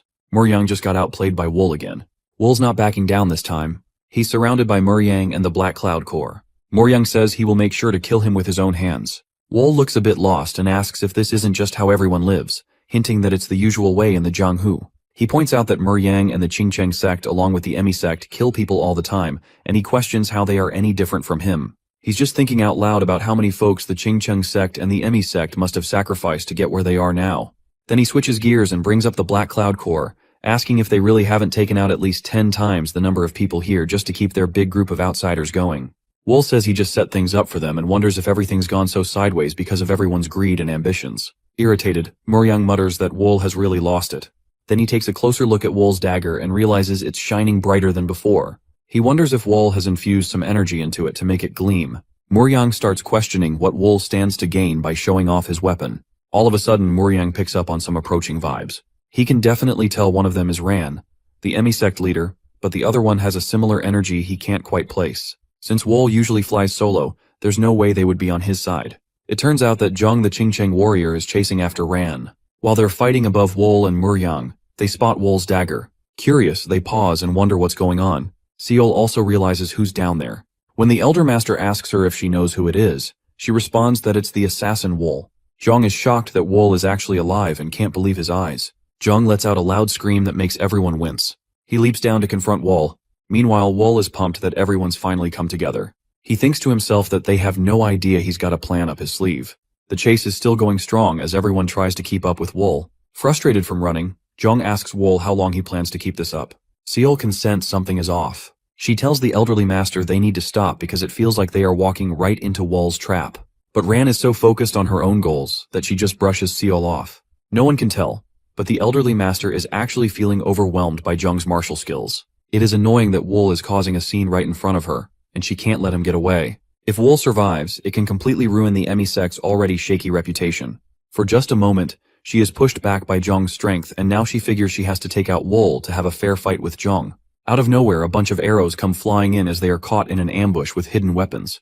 Moryang is confused about where they are, noticing traps everywhere. He discovers they have arrived at the Tang clan estate, which is the home turf of Wool's friend Sochu. Zhang is furious about being led there. Wool appears on the rooftop and he and Zhang share a moment, staring each other down. Just then, the elderly master chimes in and asks Wool what he's doing. Wool tells them they need to remember this moment because it's his unbreakable heavenly trap. Meanwhile, one of the Black Cloud Corps guys tries to sneak up on Wool for an attack. Wool counters by launching some hidden daggers at him. The guy manages to block a few, but he starts getting a bit overconfident. More daggers come flying at him, catching him off guard. He fights back against a few more, but in the end, he just can't keep up. He is killed and falls off the roof. Other disciples complain about the hidden weapons, but they believe it should have been expected in a place like the Tang clan village. Wol can't help but grin as he thinks back to the secret Sochu shared with him. Sochu also mentioned that there are some seriously dangerous hidden weapons out there. The emisect disciples start freaking out, and even though Seal tries to calm them down, it is too late as more hidden arrows start flying in and take them out one by one. They begin taking the disciples out, and Seal warns them not to move recklessly. One of the disciples makes a break for it but ends up stepping on a pressure plate. That triggers a release of poisonous gas, and suddenly a bunch of snakes come out ready to put a stop to everything. The elderly master is done with all this chaos and calls out for Wol to come down. She wants to rip his head off. Wol says to wait as the best is saved for last. Not willing to wait as snakes approach him, Zhang becomes angry and starts blowing their heads off. He tells Wol he is the one who clipped the Qingcheng sect's wings, and he's ready to make him pay with his life. Wol wonders about paying with his life and questions if Zhang didn't make him pay for it 7 years ago. He thinks about how he's finally free of any debts in this worn-out world, and figures his only goal now is to collect what people owe him. Wol jumps off the roof and heads straight for Zhang. Wol is ready to confront Zhang, who stands his ground, watching him come closer. With his sword in hand, he prepares for the fight. As Wol approaches, Zhang swings his sword aiming for him, but the blow only slashes through Wol's cloak while he remains standing there. Zhang tells Wol he's changed a lot since they last met, except for his eyes. Wol responds that he's pretty much the same, just his eyes are different. Then, Wol's impressive appearance behind his cloak is revealed. Zhang pulls out his sword and tells Wol he won't let him get away this time. He readies his Azure Cloud Crimson Dawn slash, gearing up for an attack. Wol isn't backing down either. He charges straight at Zhang, getting his daggers ready to strike. He throws his daggers at Zhang, who manages to block them. Zhang can't help but admire Wol, realizing he's no ordinary assassin anymore. As their battle kicks off, Zhang can't stop wondering what kind of life Wol has led over the last 7 years. His skills are sharper than those of any martial master in Sichuan province, and Zhang is loving the challenge. It's been ages since he's had to push himself this hard, but he still wonders what kind of dark path Wol has walked during those years. Now Zhang stops and says alright. He powers up and prepares to deliver a final threat. Let's see if he can stop this, he says as he rushes in. Wol becomes extremely alert. He sees the incoming lethal strike. The two clash and Zhang feels something. He knows Wol won't escape unscathed upon receiving this attack. He's sure it will split Wol in half, although it makes Wol bleed from his mouth. As the attack calms down, Wol is chilling there and casually holding Zhang's blade between 2 fingers. Zhang can't believe what he's seeing. Then Wol tightens his grip and starts crushing Zhang's blade. Wol is all set to spill the beans to Zhang about what went down in that snake pit. He activates Jade Destruction and totally wrecks Zhang's sword. Zhang is super upset because that sword was a family heirloom handed down from his master for ages, and it had never even been scratched before. He is very furious and cannot believe how Wol manages to do it. After a fierce fight, to everyone's surprise, a blade is sent right through his chest. Wol is surprised because it wasn't from him. The elderly master has stabbed Zhang in the back. Zhang looks at Ran and tells him he did awesome. Then she says she'll handle Wol from here. Chapter 52. Zhang spits out some blood and stands up. Zhang can't believe the elderly master hit him from behind. She brushes it off, saying that in the Jianghu only the winner counts, and he should just blame himself for not dodging. Zhang turns to Ran, calling her out as the leader of the Emi sect and saying she should be embarrassed about all this in front of everyone. The elderly master chimes in, saying all the crowd saw was the Emi sect claiming victory and taking charge of Sichuan province. No matter what else happened, they'd only talk about that in the afterlife. Zhang starts shouting at her, demanding to know if she really believes the Emi sect will keep going strong. He insists that it's getting weaker, and it's all her fault. The elderly master asks if he's finished talking. Then she attacks him again, telling him to worry about the Qingcheng sect instead, because she is determined to make the Emi sect last forever, while the Qingcheng sect will crumble without its pillar Zhang. Zhang has taken a fall, and the Qingcheng sect disciples don't really know what to say. The elderly master then turns to Wol. She gives him a look and says she's sort of grateful because their actions really shook things up, and it was actually thanks to Wol that a crazy opportunity popped up. As thanks for that, she says she'll grant him pain that he won't forget even in death. As they face off, Wol points out that if she had not been so greedy, he would have happily lived a regular life just roaming around. He genuinely wishes he could have been a normal person. But her ambition turned him into an assassin. Wol charges at the elderly master and tells her to look at him and see the monster she made and how terrible it has become. Wol and the elderly master go head to head, trading some serious punches. Wol charges in with all his strength, trying to land a hit, but she blocks him with her spear. The sounds of their blows echo around them. Seol is worried about her master, but the old master just laughs, saying Wol doesn't stand a chance at this level. She then pulls out her golden rampant strike and unleashes it on Wol, causing a massive explosion. Wol braces himself with his soul-reaping thread as the dust settles. He manages to stay on his feet and readies his soul-reaping thread once more. The elderly master tries to attack, but Wol is getting the upper hand. As daggers flies toward him, she plants her spear firmly into the ground and blocks all of Wool's threat attacks. The elderly master then breaks through the chaos and taunts Wool, asking if that's all he's got. Wool replies to find it out. He sends his soul-reaping thread snaking through the ground, confusing the elderly master. Just then, Wool grabs a hold of Ran's leg with his threads. Wool charges at him, dragging her leg stuck in the threads. The elderly master realizes she's really got herself in a bind because Wool's coming at her full force with his swift mind and black lightning move ready. He figures if he cranks up his thinking speed with swift mind and powers up his physical abilities with black lightning, he can move as fast as sound. Wool hits the elderly master with a crazy amount of strength, tossing her back. He stands over her, just watching as she lies there defenseless. Seol cries out for her master while crawling on the ground. The old master is totally lost about what just went down. She didn't even see Wool's attack coming. It's hard to believe she got taken down in one hit. Now she's wondering if it was really just a fluke that he was able to hold his own against Zhang, the Qingcheng warrior. She can't help but think about what kind of monster they created. At this rate, she's pretty sure she'll end up meeting the same fate as Zhang. The elderly master calls over Seol and the Black Cloud Corps captain, telling them to take out Wool. They definitely look nervous about it, but there's no way they're going to say no to the elderly master. Wool points out how messed up this is and accuses her of trying to throw two people under the bus just to save herself. He challenges her, asking if she really thinks he's going to let this chance slip away. Wool then charges at her again and pushes past Muryang, heading straight for Seol and the elderly master, who's clearly scared for her own life. Muryang tries to sneak up on Wool from behind, but he catches her move and uses his soul-reaping thread to throw a dagger right at her. It clips Muryang, but she just brushes it off like it's nothing serious. However, more daggers quickly follow this time, and Muryang is hit as the daggers pierce through his body. He drops to the ground as Wool charges at Ran. Seol jumps in to help, trying to attack and telling Wool to stop. Wool easily dodges her move. She swings at him again, yelling for him to halt, but he slips right past her while giving her cheek a light graze. Instead of fighting back, he just takes off running past her. Seol stands there, completely shocked as she tries to figure out why he just ignored her. Wool finally makes it to elderly master and looks down at her. While she's lying there, she calls him a bastard. Seol feels the tension and begs Wool to back off. In a final wild move, Wool turns into a snake and wraps himself around Ran completely. When elderly master opens her eyes, she's greeted by a bunch of snakes surrounding her. She shoots a glare at Wool and bitterly says that Sichuan could have been hers if it weren't for him. Wool then drops down, ending Ran's life. Standing over her lifeless body, he questions if that was everything she had to say before she went. His final words to her are a request for her to just vanish from his life for good, marking the long-awaited payback from the Blood Phantom group. Seol and Muryang are left hanging, not really sure what's going to happen next. The Qingcheng sect's disciples are still stunned over their fallen master, struggling to believe he's really gone. Everyone is just standing there, caught up in the shock, and the fighting suddenly stops. People start mumbling about who Wool really is and where he came from, wondering if he's even human since he took down Ran so easily. Wool notices all the eyes on him and rolls his eyes at the disciples. Fear starts spreading among them, and they can't help but think about how they're supposed to handle him. When he turns his gaze towards them, one disciple panics and bolts. He is convinced they don't stand a chance against Wool. Seol knows they're all at Wool's mercy now. That assassin whom everyone hated took down the leaders of both the Emi sect and the Qingcheng sect in no time and completely takes over Sichuan. Seol can't help but think about what's next for the Emi sect. As she weighs their options, Wool suddenly turns to her and their eyes lock. Seol starts to say his name but gets cut off by a loud shout. The toughest fighter from the Qingcheng sect, Zhang, has come back and he doesn't look quite alive. Fueled by anger, Zhang is ready for a rematch against Wool. Both Seol and Wool watch as Zhang transforms into some kind of beast mode. The other disciples try to check in on him, but his terrifying new look sends chills down their spines.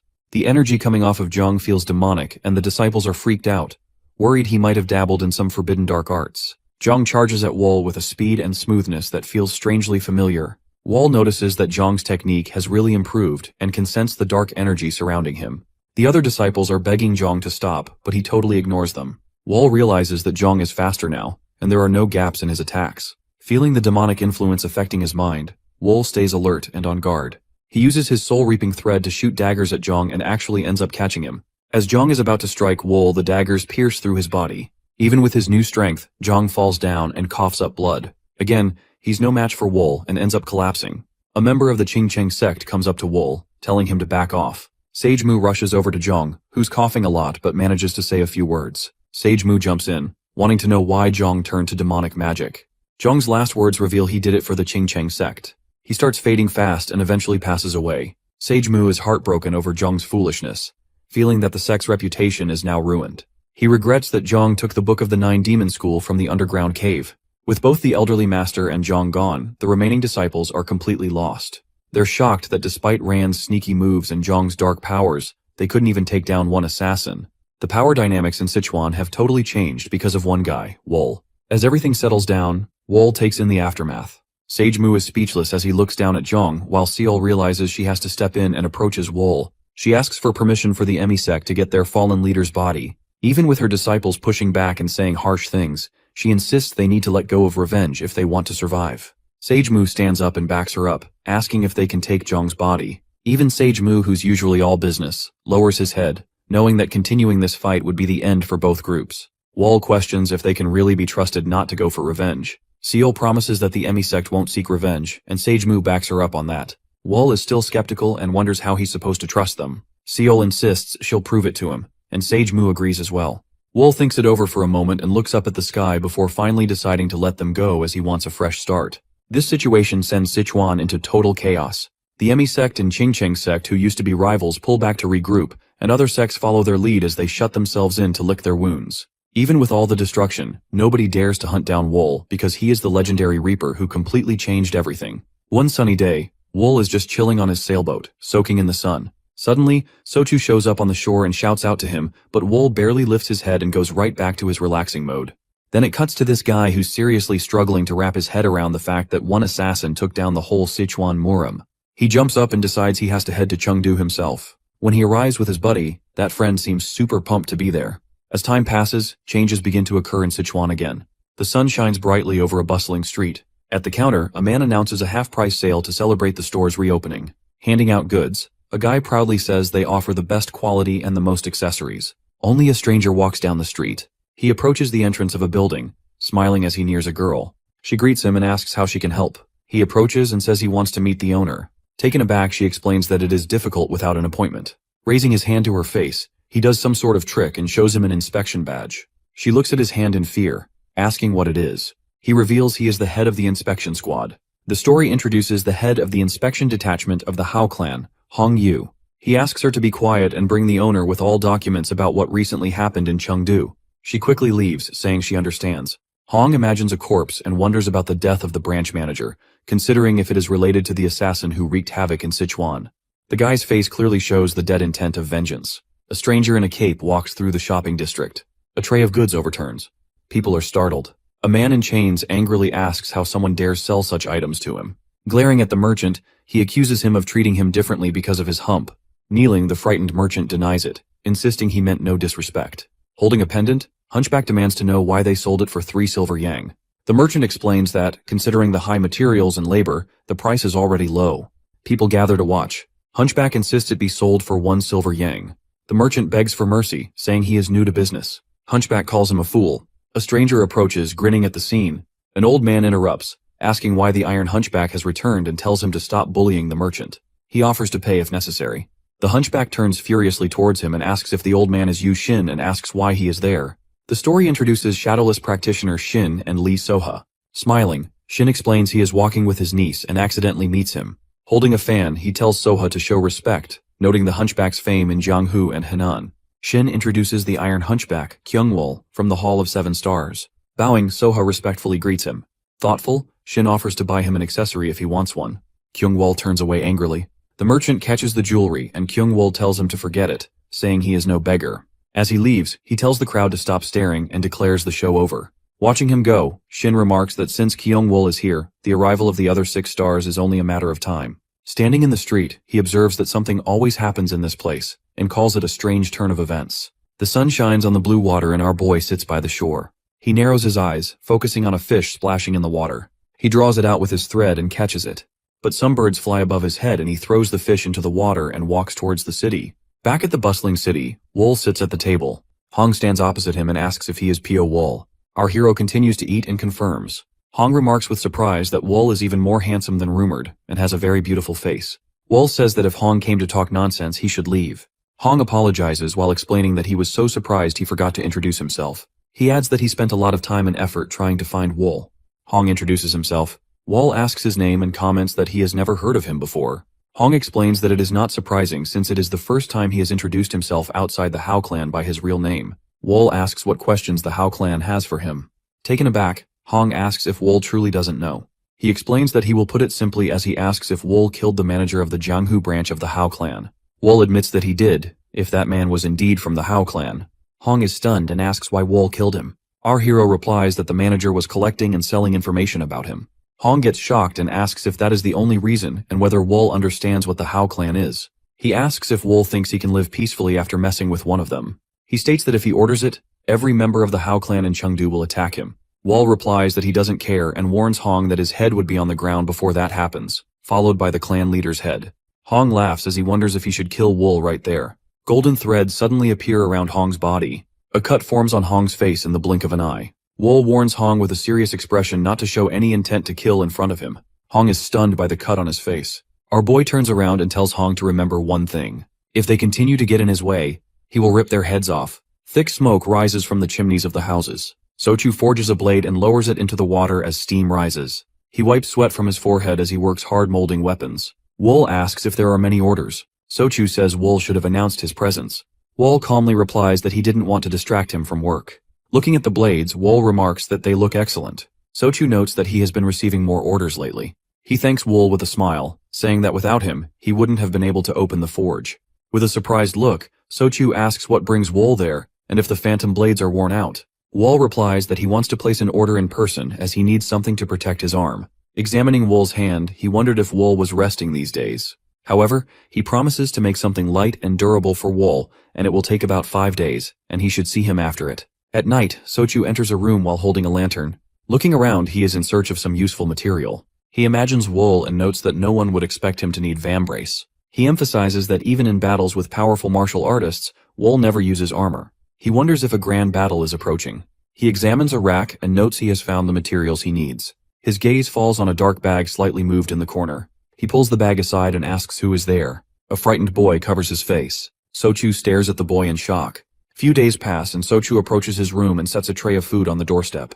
He says he'll leave it there so the child can eat whenever they want. The child sits in a corner inside the barn covered with a sack. He gazes at the child, unable to count how many days have passed. He tells the child he won't ask who they are or why they're here, but they must eat to avoid starving. As he begins closing the doors, he mentions he has to go somewhere today and will return in the evening with something tastier for dinner. After he goes, the child peeks out from under the sack and stares at the food. Wool sits by the window in his chambers when Sochu arrives with a bag. He says he brought the vambraces Wool ordered. Inside are sleek vambraces made from soft iron for easy movement. Wool puts them on as Sochu explains they can block most weapons if infused with eternal energy. Wool praises his work, but Sochu laughs awkwardly at the compliment, admitting he put a lot of effort into making them. Then, as if suddenly remembering something, he hands Wool some silver threads. He explains they are made from leftover vambrace materials and boasts of their usefulness. Wool thanks him, while Sochu states his work is done and he must go home. When asked why he is leaving early, Sochu reveals he has an uninvited guest at home and wants to check if they are still there. Wool looks at him curiously. In the city, a blonde girl walks among the crowd, asking if there's any news. A man with a strange appearance assures her that someone has come to Chengdu, but he still cannot sense their presence. Turning her head, the girl complains about the difficulty in catching the kid and distrust in involving the Hao clan for doing their job, calling the situation problematic. The two walk past Sochu, who overhears their conversation, who mention about the presence of other folks including Hyo, but Sochu pays it no mind, continuing toward the market. Kyungwol's massive metal wool suddenly flies across the ground and shocks the people nearby. Kyungwol sits on the floor while Wool stands in front of him with bared teeth and shouts insults. Wool stares at him with a cold expression. Kyungwol gets up and asks if Wool knows who he is. Wool responds with a question about why he should. Kyungwol swings his chains and curses our boy as his fury grows in response to Wool's empty cold gaze. Using his ability, Kyungwol grabs the huge metal and swings it while charging at Wool and destroying everything in his path. Wool takes out the silver threads and wraps them around his hand. At that moment, the blue-eyed girl shouts for Kyungwol to stop. Kyungwol halts mid-attack. Wool turns in displeasure to see Seol-young and Hyo-kyung standing nearby from the Seven Stars Hall. Kyungwol yells at the leader to allow him to teach Wool a lesson, but Hyo warns him to notice the silver threads and says that if he had taken another step forward, he would have been torn apart. Wool holds the threads and says he regrets that Kyungwol did not continue. The leader questions Wool's harshness and says that attacking Kyungwol, his sworn brother, is the same as challenging the Seven Stars Hall. Wool glows with aura as he steps closer. Before the tension grows worse, Seol steps in and says Kyungwol likely started the fight himself. Her words make him grow more furious, though he does so begrudgingly. Seol apologizes to Wool on behalf of Kyungwol and introduces herself while asking for his name. Wool gives his name, and Seol smiles sincerely as she praises it and calls it beautiful. She promises him they will pay for the damages caused. Wool listens in silence but then turns sharply and walks away without saying a word. The trio watches him leave and Seol remarks on the gloomy atmosphere in Chengdu and sternly warns her companions not to engage in conflicts until they understand the situation, emphasizing their mission's importance. Somewhere else, a scared child sits down to enjoy a hearty dinner, munching away happily while Sochu watches with a gentle smile. At night at Suyan establishment, Wool stands in front of Hong's desk and demands information about the Seven Stars Hall. Hong looks at him with clear displeasure, staying silent at first. Then he asks why Wool, who had previously threatened him against interference, is now so curious about the Seven Stars Hall. Wool coldly replies that Hong does not need to know the reason. Hong resists to reveal anything. Our boy leans in slightly and asks if Hong has a death wish. He laughs as he mocks Wool's threats and reminds him that the Hao clan cannot be easily manipulated. He pauses and admits the situation might be different. Hong offers a deal and says he will share the information if Wool answers his question. Wool agrees, and Hong asks about his true goal in mastering such powerful martial arts. Wool replies that he has no grand ambitions. This surprises Hong, who asks how someone with such skills could lack a goal and suggests ambitions like ruling Sichuan. Wool resumes reading and states that he learned martial arts only to survive and seek revenge. Now that his revenge is complete, he has no aspirations left. He adds that the only thing he still enjoys is reading books. Hong finds it hard to believe but feels relieved that Wool harbors no grand plans. He remarks that revenge is an interesting topic and suggests discussing it another time. He then asks what Wool wants to know about the Seven Stars Hall. Wool replies that he wants to know why they are in the area. Wool listens as Hong promises to investigate, explaining that the Hao clan is also curious about their sudden arrival. Wool picks up a few books and informs Hong that he will be staying in Chengdu for a while and should be contacted as soon as there is news. Hong bids him farewell. Wool sits reading and a young woman peels fruit beside him. She offers him a piece of apple, which he absent-mindedly eats while reading. She asks about the taste, mentioning it was specially ordered. Suddenly she collapses, murmuring that the fruit is fresh and delicious. Wool catches her just in time. As he places her on the bed, a voice comments on how her scent fills the room. An older man steps inside and asks how Wool spends all day in such a confined space. Wool glances at him and retorts that it is better than living in the mountains and surviving on vegetables. The bald man laughs, remarking that what feels like heaven to some can be boring to others. He then asks if Wool knows who he is. Wool replies that he does not know and does not care, because if he had shown any hostility, he would already be dead. He observes Wool and wonders aloud why Mu Zhong is so obsessed with him. Wool responds that it is no surprise Wool is from Qingcheng sect. Introducing himself as Mu Zhong's mentor, Go Yob, the swordsman mustachioed, who explains he is not here for revenge. Wool crosses his arms and asks why he has come. Yob recalls the destruction of the Qingcheng sect and blames Wool for its downfall. Wool calmly questions how it was his fault. Yob accuses him again, but Wool states that while he does not deny his involvement, the sect's ruin was self-inflicted. Zhang pursued demonic arts of his own will, and Wool insists the clan's reputation was destroyed from within. Goab admits he came intending to kill Wool to restore the clan's honor, but sensing no evil energy from Wool, he changes his perspective. Yob admires Wool's resilience, noting that appearances can deceive as not all bright ones are righteous, nor all dark ones evil. He believes everything has a purpose, including Wool's existence. Acknowledging the Qingcheng sect's downfall as a punishment for losing its purity, he vows they'll no longer interfere with Wool. Yob then asks Wool to promise that unrighteous people don't seize power, warning that such chaos could threaten not just Sichuan, but the entire world. Wool turns away, refusing to make a promise. He accepts his past, but insists he has no right to intervene. Yob urges Wool to live as someone who opposes evil and protects the deserving. As Yob disappears, Wool mutters that he will never pity anyone. Night falls, and we return to Sochu's barn. The frightened boy introduces himself as Xinwu. Sochu compliments and asks where he is from. Xinwu says he is from Hefei, a place thousands of kilometers away from here. Sochu gets puzzled as he marvels at how the boy traveled so far. Xinwu admits he does not know. Sochu asks if someone was chasing him. Xinwu looks up, recalling men in black suits. Before he can explain, a sudden strike from a katana slices into his shoulder. Xinwu's blood splatters onto Sochu, who freezes in shock. Tears stream down Xinwu's face as he weakly murmurs. Sochu is very scared, seeing Xinwu fall dead. The man standing right in front of Xinwu's corpse thinks maybe they should have brought him back alive after all. He is 7-star Hall Bloodsword Joe Sam. He looks at the dead man and the boy, and says he could get at least half the reward if he brings back his remains. But then he notices how Xinwu's hands begin to move. He looks at him with great surprise and wonders what is happening.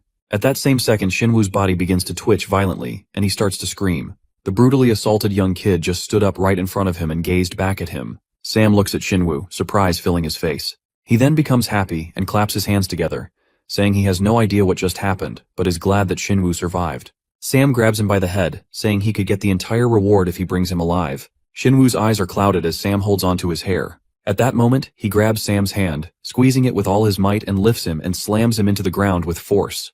The impact is so strong that blood flows from Sam's mouth, and Sochu looks on in shock. Sam rises from the ground and thinks this was supposed to be an ordinary child who didn't know any martial arts. So what kind of strength does he have?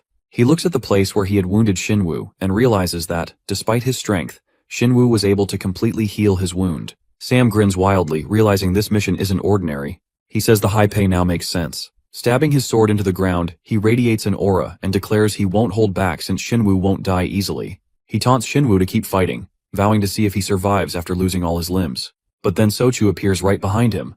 Taking Sam in his grip, he yells at Shinwoo to run away. Hearing this scream, Shinwoo returns to his normal state and begins to understand what is happening. Sam looks at him with displeasure and shouts to Sochu to let him go. Shinwoo is still confused and doesn't know what to do. Sochu frantically shouts at him to stop standing like a pillar and immediately run away. Sam gets enraged and begins calling Sochu names and strikes him, throwing him far away. As he turns his head, he notices that Shinwoo has managed to sneak away. Sam gets ready to find this kid once again.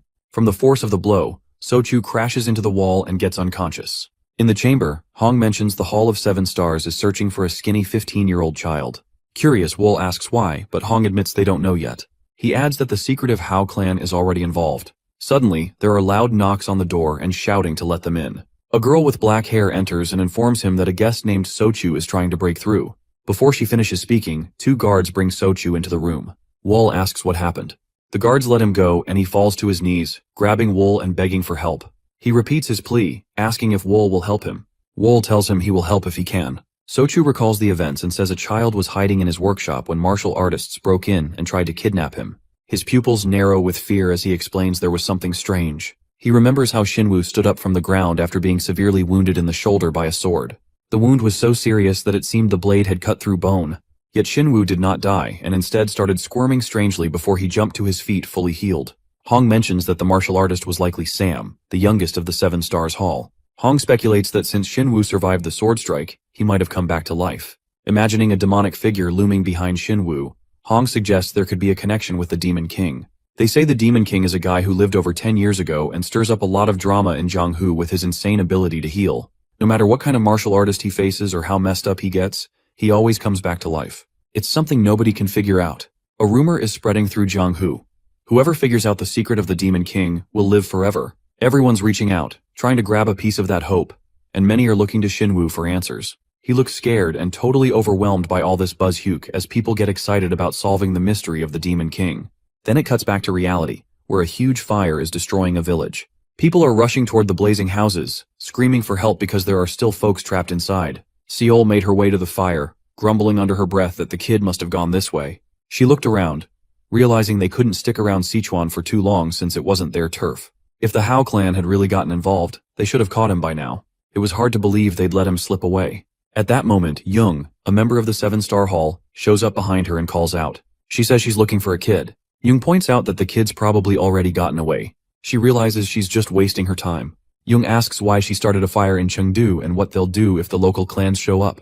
With a sly grin, she replies that they won't dare step in because Wool has them too scared to act outside their turf, cause his name alone sends chills down their spines. Young scoffed at the stories about the martial artists across the street in Chengdu being terrified of a nameless master. He drew his katana with a smirk and declared that if he ever crossed paths with Wool, he would take his head off with his blood wool sword in a single swing. There would be no chance to react. Seol walked beside him through the smoldering ruins and said she looked forward to the day his head fell instead. Young laughed at her words and promised she would be the first to witness it when he took Wool's head. The two seem completely unhinged as Seol casually mentions how the sound of people screaming always brings her comfort.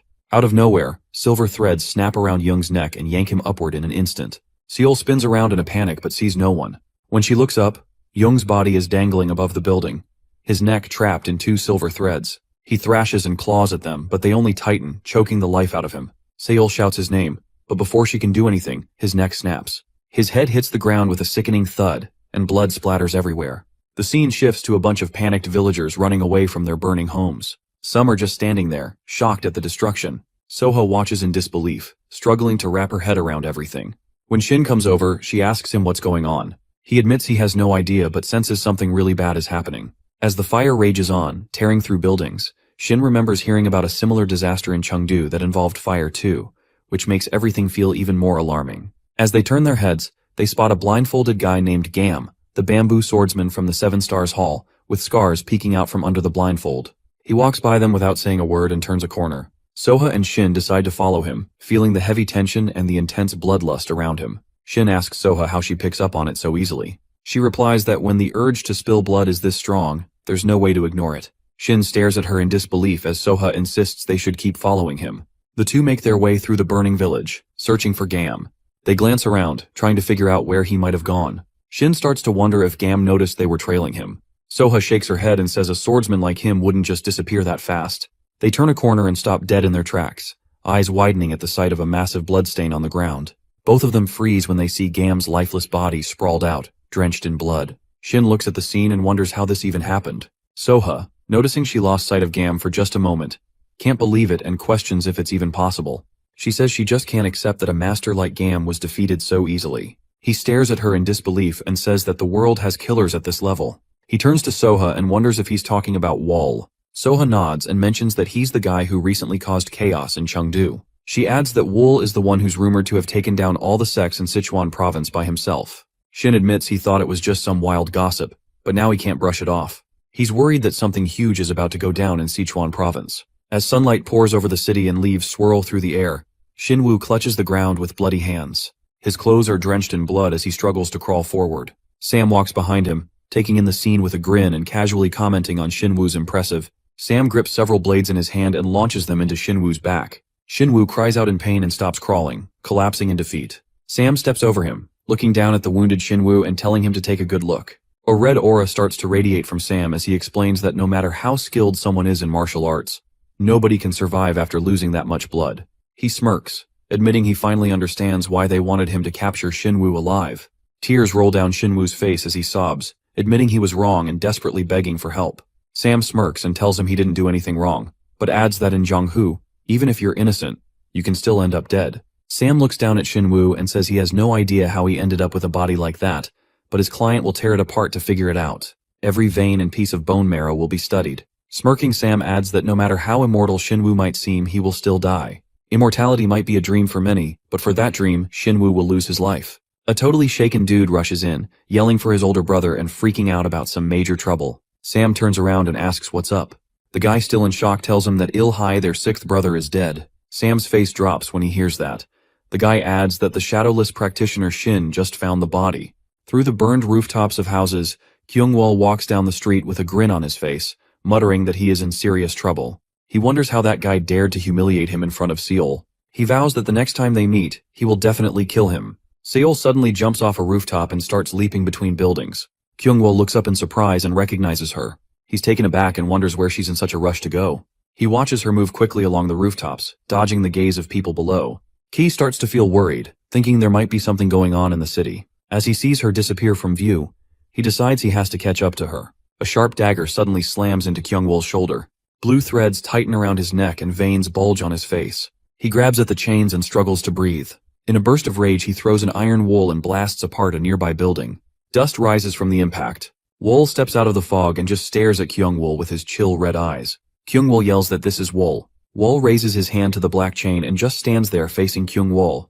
Kyungwol's anger boils over as he shoots Wool an intense glare. Thick smoke rises into the sky while vultures circle above the buildings. It is no surprise that the Iron Hunchback's bloody body lies sprawled on the ground in a pool of blood. Sokka is shocked and yells for her uncle while pointing at the body. Shin stares at Kyungwol's dead body and wonders if it's an Iron Hunchback. He's starting to think the killer might be aiming for the 7 stars on the down low. Soha is surprised and asks Shin if he thinks the killer has a grudge against them. She wonders if an alliance of ghosts might be behind it. Shin says the 100 Ghosts Alliance has never worked in Sichuan. He thinks it's probably that infamous killer causing trouble. Shin looks at Kyungwol's corpse and says he does not believe it is the work of an ordinary killer. Sokka asks who this monster could be and where it learned to kill like this. Shin says witnesses describe the killer as young and handsome. Sokka gets angry and asks how someone so beautiful could commit such terrible acts. Shin says the killer is really determined to keep going. Sokka wonders if they are getting involved in other people's business, but adds that he can't just stand by and watch disasters unfold. He points out that even though the 7 stars are a bit strange, they are part of the legit organization and can't ignore this mess. Sokka agrees, and Shin looks at the distant fire wondering how far it is spreading. Hyo warns the rest of the 7 stars who are trying to escape into the thick forest to stay alive. He keeps reminding them to stay sharp, knowing the killer could appear at any moment. He feels guilty for not taking out Wool when he can do so during the fight with Kyungwol. He thinks about the lost members and realizes he stayed quiet to avoid trouble with Ching Cheng and the Amy sect, but it cost him 2 younger brothers. He isn't so sure the others would have done any better. Sam asks why Wool is coming after them now, thinking it might be because of the recent fight. Sanwi believes that if that were the case, Wool would have acted sooner, so he wonders if it has something to do with Shinwoo. He tries to calm him down, saying it's never too late to get back at someone. Sanwi suggests they hand over the boy to get some backup and then deal with Wool later. Hyo is determined to get rid of his shame by sending Wool to hell. Seal notices they are being a bit careless but thinks it's fun. Hyo looks around and feels like something isn't right. Seol asks what's wrong, amazed by his reaction, while Hyo notices the forest getting darker. They suddenly stop and Sanwi looks confused as he wonders what's happening. Suddenly something pulls him into the darkness. Hyo and Seol gasp in shock and shout his name as they start running after him. Sam is freaked out trying to figure out what's happening. Then something hits him from the shadows and he almost dies. Hyo and Seol sprint as fast as they can towards Sanwi. Up ahead they see him getting dragged into the darkness with his face glowing yellow. He warns them to stay back and explain what's happening, but he vanishes into the shadows. Darkness wraps around Hyo and Seol. Hyo wonders about this strange situation he's never faced before. He looks around and asks where the youngest member is. Seol, who is usually calm, is now confused and admits she thought the kid had rushed ahead. Hyo can't believe the youngest might also be dead. She says they went through so much to save the child and now the youngest is missing. Sanwi is tied up and bleeding as he calls out weakly to his older brother. The group looks at him in fear while he hangs above them with injuries all over. He whispers big brother, but before Hyo can do anything, Sanwi is cut to pieces right in front of him. Hyo cries as his brother's head lies just inches away. The Battle of Shadows is coming to an end as our threat finally shows up. Seol is shaking with fear. Hyo's so mad that he glows with this yellow aura. He starts yelling and unleashing his energy like crazy. He charges at Wool like a shark ready to attack, but Wool stands there totally relaxed and ready for him. Hyo jumps off the ground and throws a punch at Wool, sending out a blast of yellow energy. Hyo is filled with anger and yells in frustration, unleashing a flurry of powerful hits. He is confused and wonders what's happening as every hit misses Wool despite aiming for the right spots. He takes another swing and sees his fist wheezing right by Wool's face, realizing it feels like he's just battling a ghost. Wool easily dodges again. Hyo starts gathering energy in his fists to deliver a serious punch. When he finally lets it loose, a huge explosion shakes the area. Dust flies up everywhere, making it hard to see. Wool takes cover behind the thick cloud. Hyo is caught off guard when Wool suddenly appears right before him. Hyo is really frustrated by this. Wool is dodging his moves like he knows what Hyo's about to do. Seol is watching the fight when she calls out to her older brother, who catches Wool's attention. Blades fly from his hand straight at her. She panics and raises her hands to shield her face just in time to dodge the dagger. Blue mana surrounds her as she sprints toward Wool. But before she gets close, Hyo is trapped in Wool's deadly threads. Wool grabs Hyo and demands to know why they kidnapped Shinwoo. Seol realizes Wool is after him because of this situation. Wool grips Hyo's head tightly as he keeps pushing for answers. Hyo spins around and replies that he doesn't know anything because he was told to go after the kid. Wool tightens his hold even more. Seol steps in with an upset face and tells Wool to hold on for a second. She asks him to chill and tries to talk things out without being so scary. With a little grin, she says they don't really know much and pleads with him to stop the killing. Wool looks at Seol for a moment before letting Hyo go. Hyo is waiting for the perfect moment to strike, and he quickly flips the script to catch Wool off guard. But instead of landing a hit, he is left stunned by Seol's final scream as Wool's blade delivers the fatal blow. Talk about a harsh lesson. Wool just teaches them why you shouldn't try to deceive him. Hyo totally loses it and bursts into tears. He goes on about his family and swears to take down Wool. The dude's aura is leaking out of every pore. He charges at Wool again. Wool keeps a close eye on him and starts to transform. Hyo's eyes widen as Wool charges up and delivers a crushing blow that sends a hole straight through his chest. As Hyo falls to the ground, he locks eyes with Wool and calls him a Reaper. Wool scoops up Shinwoo and walks away. He leaves the 7-star grace to become a relic of the past. Wool walks through the dark forest with the kid on his shoulder and thinks about how they actually call this child the Demon King. Just a moment ago, Shinwoo seemed to be on the brink of death, but now his breathing is finally starting to steady. Wool can't help but wonder if there are still people like this in Jangwa. Wool believes that Shinwoo will eventually die because he is a man, which is simply how things are. He isn't sure if it's even possible to change that rule and wonders what it would cost if it could be done. Out of nowhere, a guy shows up in front of Wool but raises an eyebrow because he doesn't recognize him. Even though the man is right there, Wool feels he has no presence, and it is strange because he has never experienced anything like that. He carefully puts Shinwoo down on the ground. Suddenly, strong gusts of wind whip around him and he strangely feels them as if picturing a dragon flying above. Wool can't help but wonder if the stranger will start attacking, and if he'll actually be able to stay calm. White snakes start flying alongside the dragons. Wool shoots a fierce look at the guy who just showed up. The stranger smirks as he steps closer and easily takes out the snakes. Wool raged as the stranger commented that this was just a copy of another incredible technique. A dragon floated above while the guy called Wool was clueless. Caught off guard, Wool realized this dude wasn't just some regular person. Wool reaches out his hand and makes it clear that if he cannot kill the stranger, he will end up dead. His soul will break free and tear through the thread. The stranger blocks Wool's hit with a strong burst of mana and doesn't even flinch. Then he strikes back as a swirl of green energy gathers above him, and his mana spreads out all around. Wool is blown away by the intense energy waves of anger and dodges to avoid getting hurt. Scrapes show up on his hand, and he ends up with a cut on his face. Golden energy wraps around him as he gets ready to break through. An aura surrounds his whole body.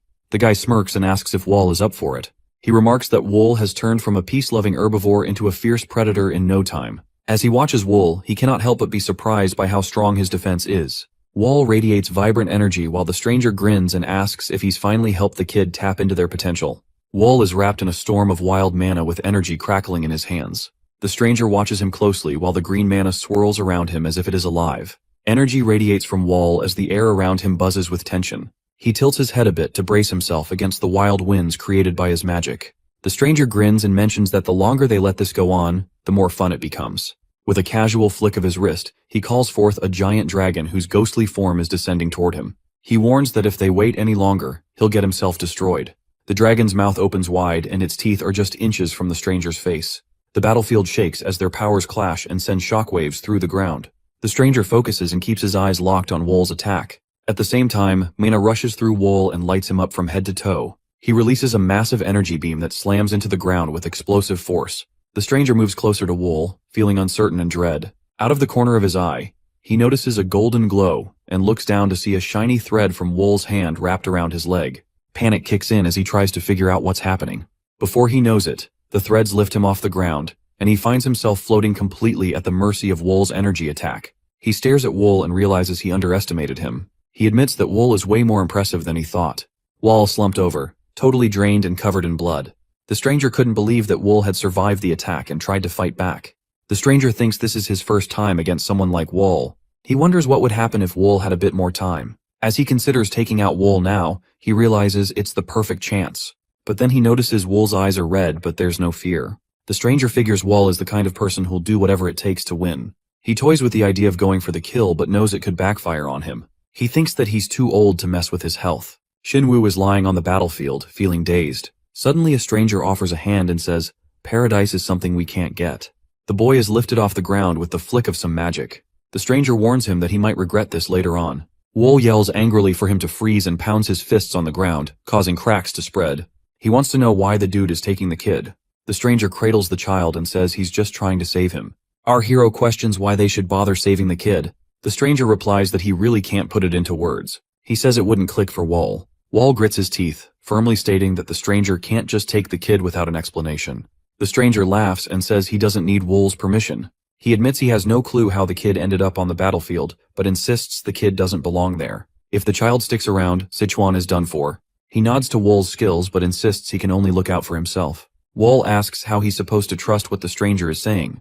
The stranger turns his back and says he doesn't need to earn Wool's trust. He makes it clear he's not backing down because he isn't scared of Wool's power. He even calls Wool by name. Wool shoots him a glare and insists on knowing his name first. The stranger introduces himself as Wind Sovereign. He lifts off the ground with Shinwoo, his face disappearing into a glowing portal. Wool sits on the battlefield as the sun goes down. He mumbles that when the sword of the slaughtered shows up at dusk, the sky will turn a bloody red. The world must watch out for the evil coming from the other side. Our guy realizes he's been played. At Suyan's place, Shin is fuming as she looks at the bodies of the 7-star members. It is hard to believe that 7 of them could die in a single night. She notes that these 7 dead stars were famous martial artists from Hunan province. It is surprising that a group of 7 could gain so much attention, especially with all the larger sects in the area. Shin believes the killer finished everyone off very quickly. She acknowledges Wool's skills but points out that there's always someone better out there. Those who stand out too much often cause disturbances. She instructs her assistant to examine the bodies and identify the techniques that were used. While strolling with her assistant, she finds out about Wall. The assistant mentions that he is in the workshop, which is run by someone from the Tang family. She quickly tells her assistant to look into what's happening between Wool and the Tang family heirs. Shin figures probably cannot control Wool, but if they collect useful information they might gain a big advantage. Wall is at Sochu's place, and explains that Wind Sovereign took Shenwu under his wing to protect him. Sochu is stunned by everything that happened last night. Apparently Yuseol from the 7th Star Hall started a fire that destroyed part of the slums and plunged Chengdu into chaos. Sochu finds it hard to believe the 7th Star Hall would do something like that just because of Shindu. He wonders what kind of secret Shindu holds that could draw the attention of such powerful figures, including Wind Sovereign. When Wol heard that, he asked Sochu if he knew who Shindu was. Sochu replied that he did and explained that Shindu was one of the strongest martial artists, ranking at the same level as the top 2 trio sets, the trio manners, and the 3 rulers. Even children had heard of him. Wol felt a bit confused and realized he did not know much about Zhang Hu. He asked Sochu to explain, but Sochu shrugged and said he did not know where to start. Sochu explains that the Berserk martial sect was founded by Great Li, who ended the Great Demonic War and made the sect extremely powerful as a result. The current leader is Li Chung, the son of Li Guok. The heavenly martial master Zhang Chunhua is well known for defeating the leader of the celestial demon troupe who created chaos in Jeomgu. With their immense wealth, the sect is able to draw in some of the most skilled martial artists. Next to them are the 3 well-known sects that are Shaolin Temple, Wudang Sect, and Manhwa Sect. They earned their reputation during the Great Demonic War. And then there is the trio of manners, which are Divine Moon Manor, Phantom Sword Manor, and Rain Sword Manor. Even though they have a relatively short history, they pack a serious punch in terms of power. Lastly, there are the 3 rulers, which are the Dragon Heaven Gorge Martial Sword Troupe and the Water Heaven Society. They used to be part of the 10 rulers, but only these 3 made it through the war. Together with the 8 stars and the 3 sovereigns, they essentially run Jianghu. The Wind Sovereign is one of the 3 sovereigns, and the other 2 are Martial Sovereign Yom Bull and Sword Sovereign Han Yu. When Wall asks about the 8 stars, he is told to check with someone else. He realizes there are over 20 folks who are as strong as the Wind Sovereign. It hits him just how huge and packed with talent Jianghu really is. He feels like a frog stuck in a well. Wall takes a moment to clear his head and thinks about getting Shinwu back, but he is told it's unnecessary. The Wind Sovereign has taken him, and honestly it might be better for Shinwu. The guy feels bad about Wall getting hurt, but says it reminds him of his younger days. Wall just brushes it off and calls it a good learning experience, but deep down, he's determined not to lose next time. The next day he puts on some clothes that make him look like a disciple to blend in and avoid drawing too much attention. He realizes he needs to bulk up so no one can mess with him, but first he has to shake off the Hao clan's watchful eye. He feels pretty sure he can keep himself hidden but knows his plan isn't foolproof. So he figures he'll find a way to stay under the radar while gathering some info.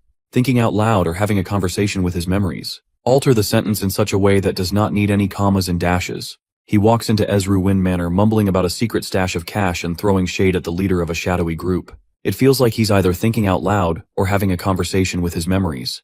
Wall strolls along the bushes when a stranger walks by and mentions that there's a well in that direction. As he keeps walking, he thinks about his friends. He can see their spirits having a blast by the well, splashing water on him while another buddy lays back on the grass. Wall remembers how his friend used to stand right behind him.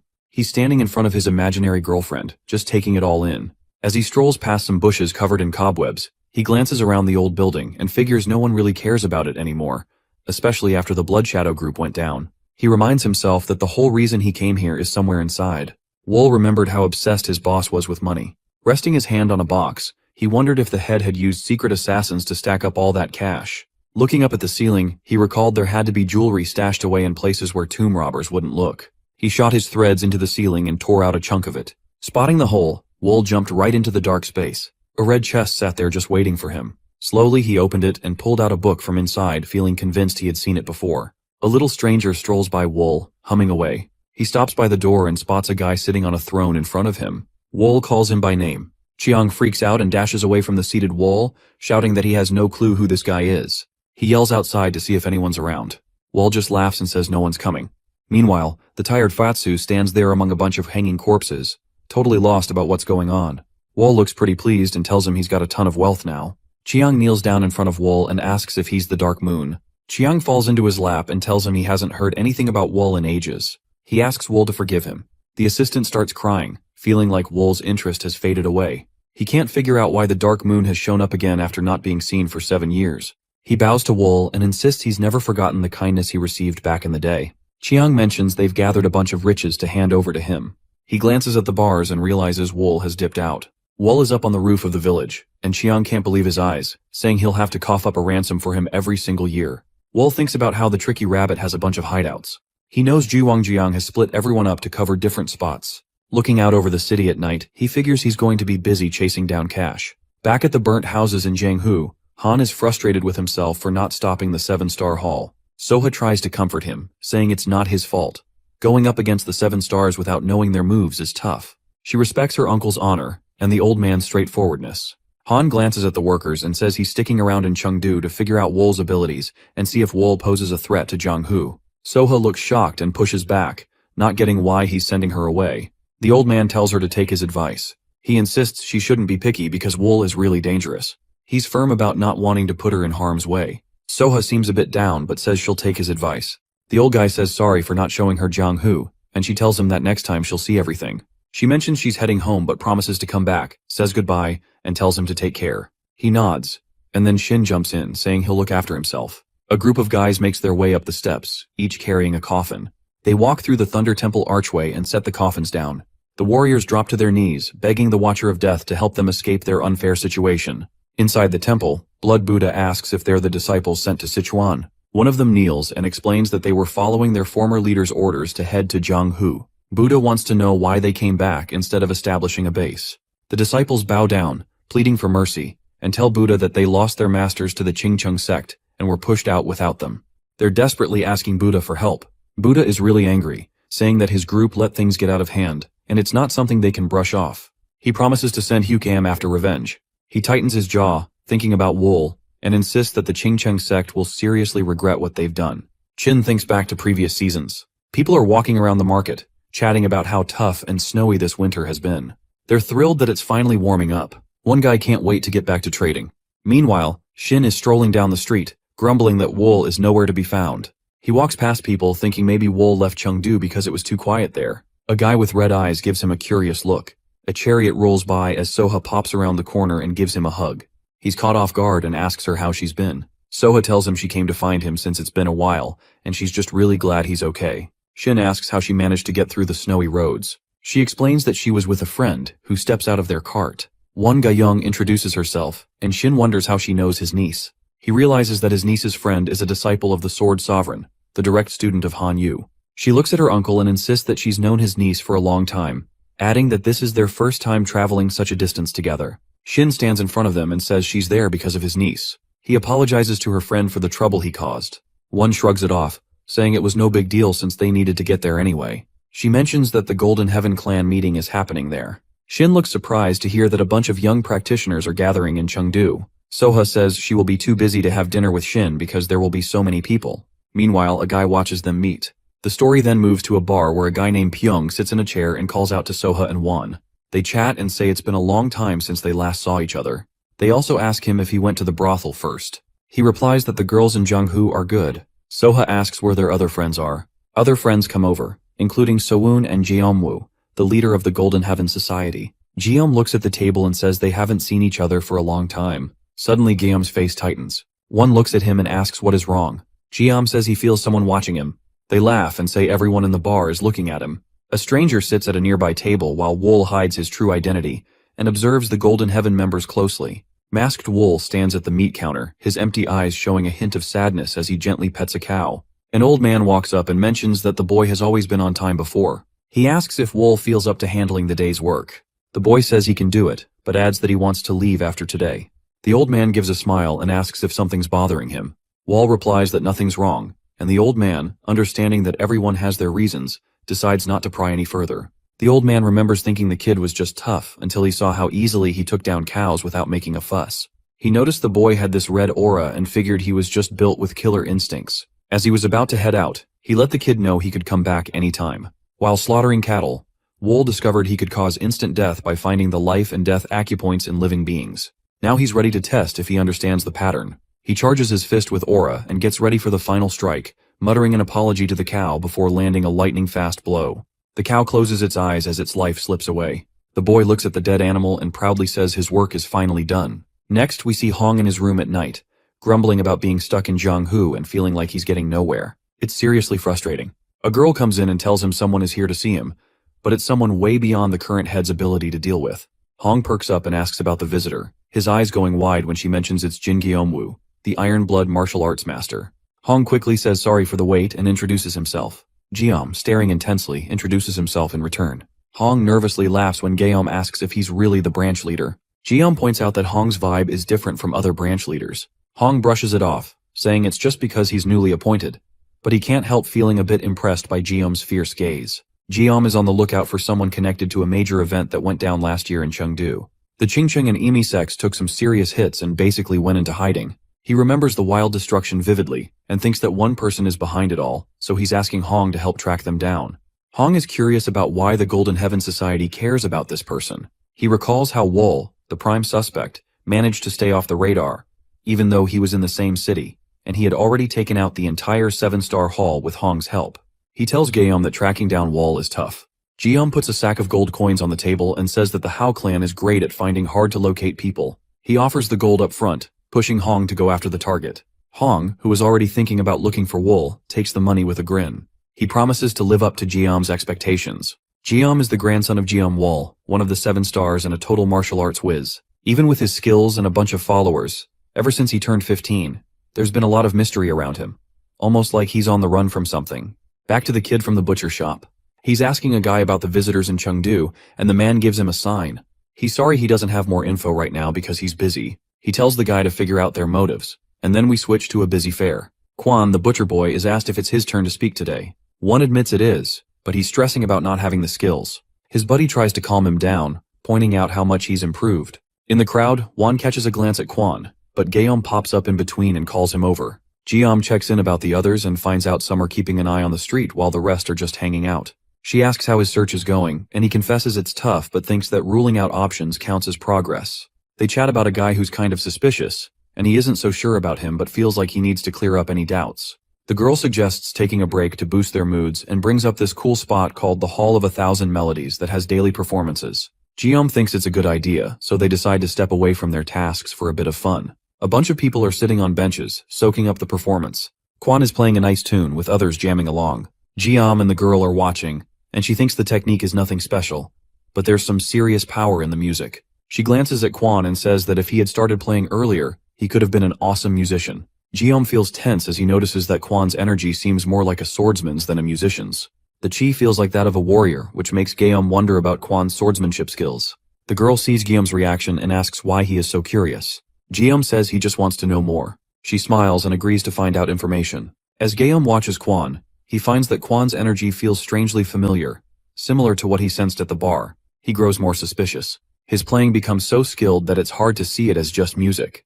The audience is amazed and cheers loudly. One keeps plucking the strings beautifully and ends with a hand wave, playing the final note. The crowd bursts into applause and cheers. The Wan tells Geom that she found out who Quan is. His name is Lim Quan. He is a smart businessman from Chengdu who increased his inherited wealth. Later, he pursued his dream of becoming an artist. When Geom asks if she is certain, she replies that she checked with several people, so it is likely accurate. Geom steps forward to confirm something himself. He approaches Quan and compliments the performance, introducing himself. Quan thanks him for the kind words. Geom apologizes for coming up so suddenly and asks if Quan would like to have tea together. Quan thinks about Geom's intentions. Their conversation was short, but Quan notices Geom's sharp gaze. As he walks past a pillar, he becomes Wool and reflects on their meeting. He believes Geom's invitation to enjoy the performance is just a cover. Wool remembers Geom saying he enjoyed their talk and hoped to meet again. Quan decides to keep Geom close to find out his true motives. Wool gets to the gate and runs into this old guy holding a stone tablet. Wool calls him the city's manager and asks what's going on. The guy shows him the tablet, which shows some weird movements from the Thunder Clan. Wool thinks back to when he took out their leaders and figured they were done for. But this new activity definitely catches his interest. The scene shifts to a crowd gathering with torches in hand. At the center stands Kyun, the Thunder Clan leader, vowing he won't rest until the Qingcheng sect is destroyed. Haunted by his past, he remembers the shame of failing to give his clan's head a proper funeral and the bitter years he spent imprisoned by the Qingcheng sect. The fact that they never apologized still eats at him. With tears in his eyes and his teeth bared, he swears to get his revenge. He looks away and remembers why he called a man to Jiang Hu. Hyuk stands in front of him, marked by battle, and tells Kyun to meet him at Kang Mountain in 3 days. Kyun is shocked and asks if it will only be the two of them. Hyuk walks away and doesn't explain his plans. Another clan member runs over and calls out to Hyuk for being so unclear. Hook's anger is clear as he vanishes in an instant and reappears behind the shouting man. Grabbing the man's head, his glowing eyes make the other freeze in terror. The man's vision blurs as his capillaries bulge and he collapses while screaming and clawing at his face. Hook's eyes burn white as he says that insulting him is the same as insulting the elder, and that is something he will never forgive. Pyong is playing a board game in a large hotel complex. 2 other people are sitting at the table. One man asks why Pyong is here. He replies that he came to the training camp because today he can play like this, and he wants to enjoy it as much as possible. The man in the gray kimono adds that it will be sad to say goodbye to him. A girl in a red dress walks past Pyong, surprising him. The bald man says she is Su-young, who is the manager of the Thousand Fragrance Pavilion. Pyong stands up and grabs Su-young's hand, which makes her nervous. With a nasty smile, he asks if she is the manager. Su-young confirms this while still looking frightened. Pyong steps closer and tells her she is different from the others, and very beautiful. She reluctantly thanks him for the compliment, but asks him to let her go. He ignores her request and invites her to drink with him, but she says no. His eyes glow white as he tells her that he treats his allies well and his enemies cruelly. Su-young replies that his words won't change her mind, and asks to leave. His expression turns wild as he warns her that if she rejects him, it will be the last day for the pavilion. Su-young looks scared, struggling to understand his madness and what to do. Suddenly Wool approaches and calls out to her. Pyong lets her go after hearing from her that the owner of the pavilion is calling for her. Su-young hides behind him while Pyong asks about the owner's name. Wool tells him it's none of his business. Pyong gets very angry and says no one has upset him like this in a long time. He starts using magic to float objects in the building, and claims he will show the difference between their powers. Our boy just watches calmly as Pyong charges at him with his fist raised. Pyong's fist goes right through Wool, and he stops when he realizes he felt nothing. Wool appears behind him and mocks him for trying to destroy someone else's property. Wool asks Pyong if he is ready to risk his life. Pyong panics and begs Wool not to do it, but Wool doesn't back down. He punches Pyong in the stomach, sending him crashing through the wall. Pyong lies injured as Wool approaches and plants a foot on his back. Terrified, Pyong realizes how powerless he is. Wool wraps him in silver threads and snaps his bones with a flick of his wrist. He orders his men to take Pyong away and walks off, leaving him broken. The scene changes to a small house by a pond. Su-young takes off a mask from Wool's face and thanks him for saving her last night. As Wool rests on her lap, she worries about Pyong's friends causing more trouble. Wool agrees and says they have visitors who should be let in. Meanwhile, Won walks up to the guards and says she is a friend of the slacker who was recently embarrassed. With a big smile, she asks to meet the owner of the pavilion. When Won enters Wool's room, his confident invitation to come in catches her off guard. She pushes the door open and stares at him in stunned silence. Wool looks back at her, and that is when she sees the gigantic white snake looming behind him. She asks him if he owns the pavilion. Wool explains that Su-young runs the place and is helping her. She introduces herself and asks if he has heard of her. Wool says he has not. She smiles and remarks that she needs to spread her name more because she thought she was well known in Jianghu, but not everyone seems to know her. He has never left Sichuan, but his skills are so impressive that he easily puts Shimen in this situation. This surprises her, especially after what happened in Chengdu. She asks if she can know his name. Wool looks at her and begins to say Knight, but stops. Remembering Xiong's advice, he tells her to call him the Night Master. She says she is not there because of one clueless person, but because of the entire group. She then asks if he is the same killer from the Sichuan tragedy. Wool wants to know why she is looking for him, and she explains that she has something to ask the killer. When Wool asks what's on her mind, she replies that she will only ask when they meet face to face. Wool says there is nothing more to say. Before leaving, she says they might cross paths again someday. At Qingcheng sect, a man runs into the main hall shouting that something terrible is happening. The sect leader asks why he is freaking out. The man explains that the Thunder Clan is outside. Both of them look frightened and quickly leave the hall. A bunch of people in matching uniforms walks over to them. Kyun hangs out with his squad and says he is the new leader of the Thunder Clan. The sect leader introduces himself as Mu Ryong. Kyun feels confused and scared, not really knowing what to do now. He recalls what Hyuk said about climbing Qingcheng Mountain in 3 days and handling what he told them to destroy. He is not sure what to say to stall for time. Ryong asks if he is alright and remembers the murder of those 2 people. He says he is here to demand that the Qingcheng sect take responsibility for the death of their former leader. Ryong's advisor yells that the real culprit is already dead. Ryong asks what they expect them to do about it. Kyun says they lost their leader, so the Kang clan needs to repay that loss with someone just as important. Then he drops the bombshell that the leader of the Qingcheng sect has to take his own life. When Ryong heard that, he paused for a second. The members of the Qingcheng sect were really fired up, yelling that it was disrespectful to their elders. Kyun started to panic, feeling unsure and scared. He thought about Hyuk's promise to take care of things while they created a distraction, but now he was totally lost on what to do next. Suddenly a man steps in and tells everyone to stop. He introduces himself as Lee Pyung, the head of the High Heavens Martial Academy. Ryong is surprised and wonders why Mr. Lee is here, thinking it must be pretty embarrassing for him to see this mess. Ryong figures Lee stepped in because the Chingcheng clan and the academy have been closed for a long time. He thinks Lee could not just stand by and watch them handle these demands even if they messed up. Lee grins like a maniac and says the Thunder Clan leader's request makes total sense. Ryong is shocked and does not know what to say. Suddenly, another guy in the crowd yells out that he's Lu from the Clan of True Warriors and backs up what Lee said. Kyun is watching all of this with fear, as the two of them push for the Chingcheng sect leader to take responsibility by ending his own life. Ryong feels completely crushed inside after hearing that. Under the bright midday sky, ruined buildings with shattered windows stand tall. Hong and a monk stare ahead at the wrecked village surrounded by lifeless bodies. Hong asks what happened. The main street is covered in corpses with blood soaking the ground and tools scattered everywhere. Hong scrunches down to check the pulse of a body and asks if there are any survivors. The monk in black says there aren't any. Curiously, Hong asks who did this. The monk explains they found the scene this morning but still don't know who the culprit is. Looking a bit anxious, he adds that they might never figure out who was behind it. The monk points out that all the dead are holding weapons, and it looks like the villagers turned on each other. Hong stares at the dead body and is shocked. He wonders out loud if the villagers fought each other, and that nobody made it out alive. He jumps up, unable to wrap his head around what went wrong here. The scene jumps back to a flashback just moments before the deadly fight, where one of the sect leaders is pushing Ryong to end his own life. Behind Ryong, a guy with dark hair is chatting with his brother about how weird the sect leaders are acting. Ryong chimes in and agrees that he has noticed something off too. Chung pushes through the crowd, yelling that he has something important to say. Ryong wants to know what's going on with him. Chung is shaking and Ryong really takes a good look at him. Suddenly some spit drips from Chung's mouth and he lowers his head. Out of nowhere, a sharp knife slips out of his sleeve. Chung swiftly grips the knife and plunges it into Ryong's stomach with force. Ryong coughs up blood and looks at Chung in shock and terror. The mustachioed man catches Ryong as he collapses and panics at him. Ryong's hands tremble as he starts to pull the knife out.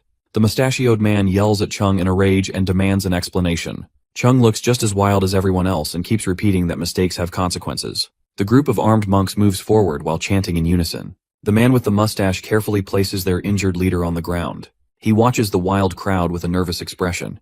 The monks stand together in a line to protect their leader. The enchanted crowd suddenly rushes forward with red eyes and yells loudly. A young monk steps up with a sword, ready to face his uncle and determined to keep the leader safe. Ryong starts to fade in and out. The leader of another sect is watching the whole thing closely. Along with the other commanders, the High Heaven sect leader orders his disciples to attack the Chingcheng sect. The crowd works up a frenzy and charges forward with weapons ready. Kyun shakes his head, struggling to understand the mess. He spots a dark figure of a guy chilling on a rooftop. Hook is just sitting there, quietly watching the Thunder Clan. Hyuk remarks that fighting among themselves can take down even the most popular sect. He points out that the Chingcheng sect isn't any different. Ryong and his brother are watching the chaos unfold, unaware of the weird energy coming from Hyuk that's messing with all their opponents. The group of warriors is watching the weird behavior of the birds. Jin spots it and suddenly gets a bad vibe. He says it's time to rush over and see if something's up. They take off running toward the castle behind the forest. In the heat of the battle, the monks block the attacks and shout at everyone to calm down.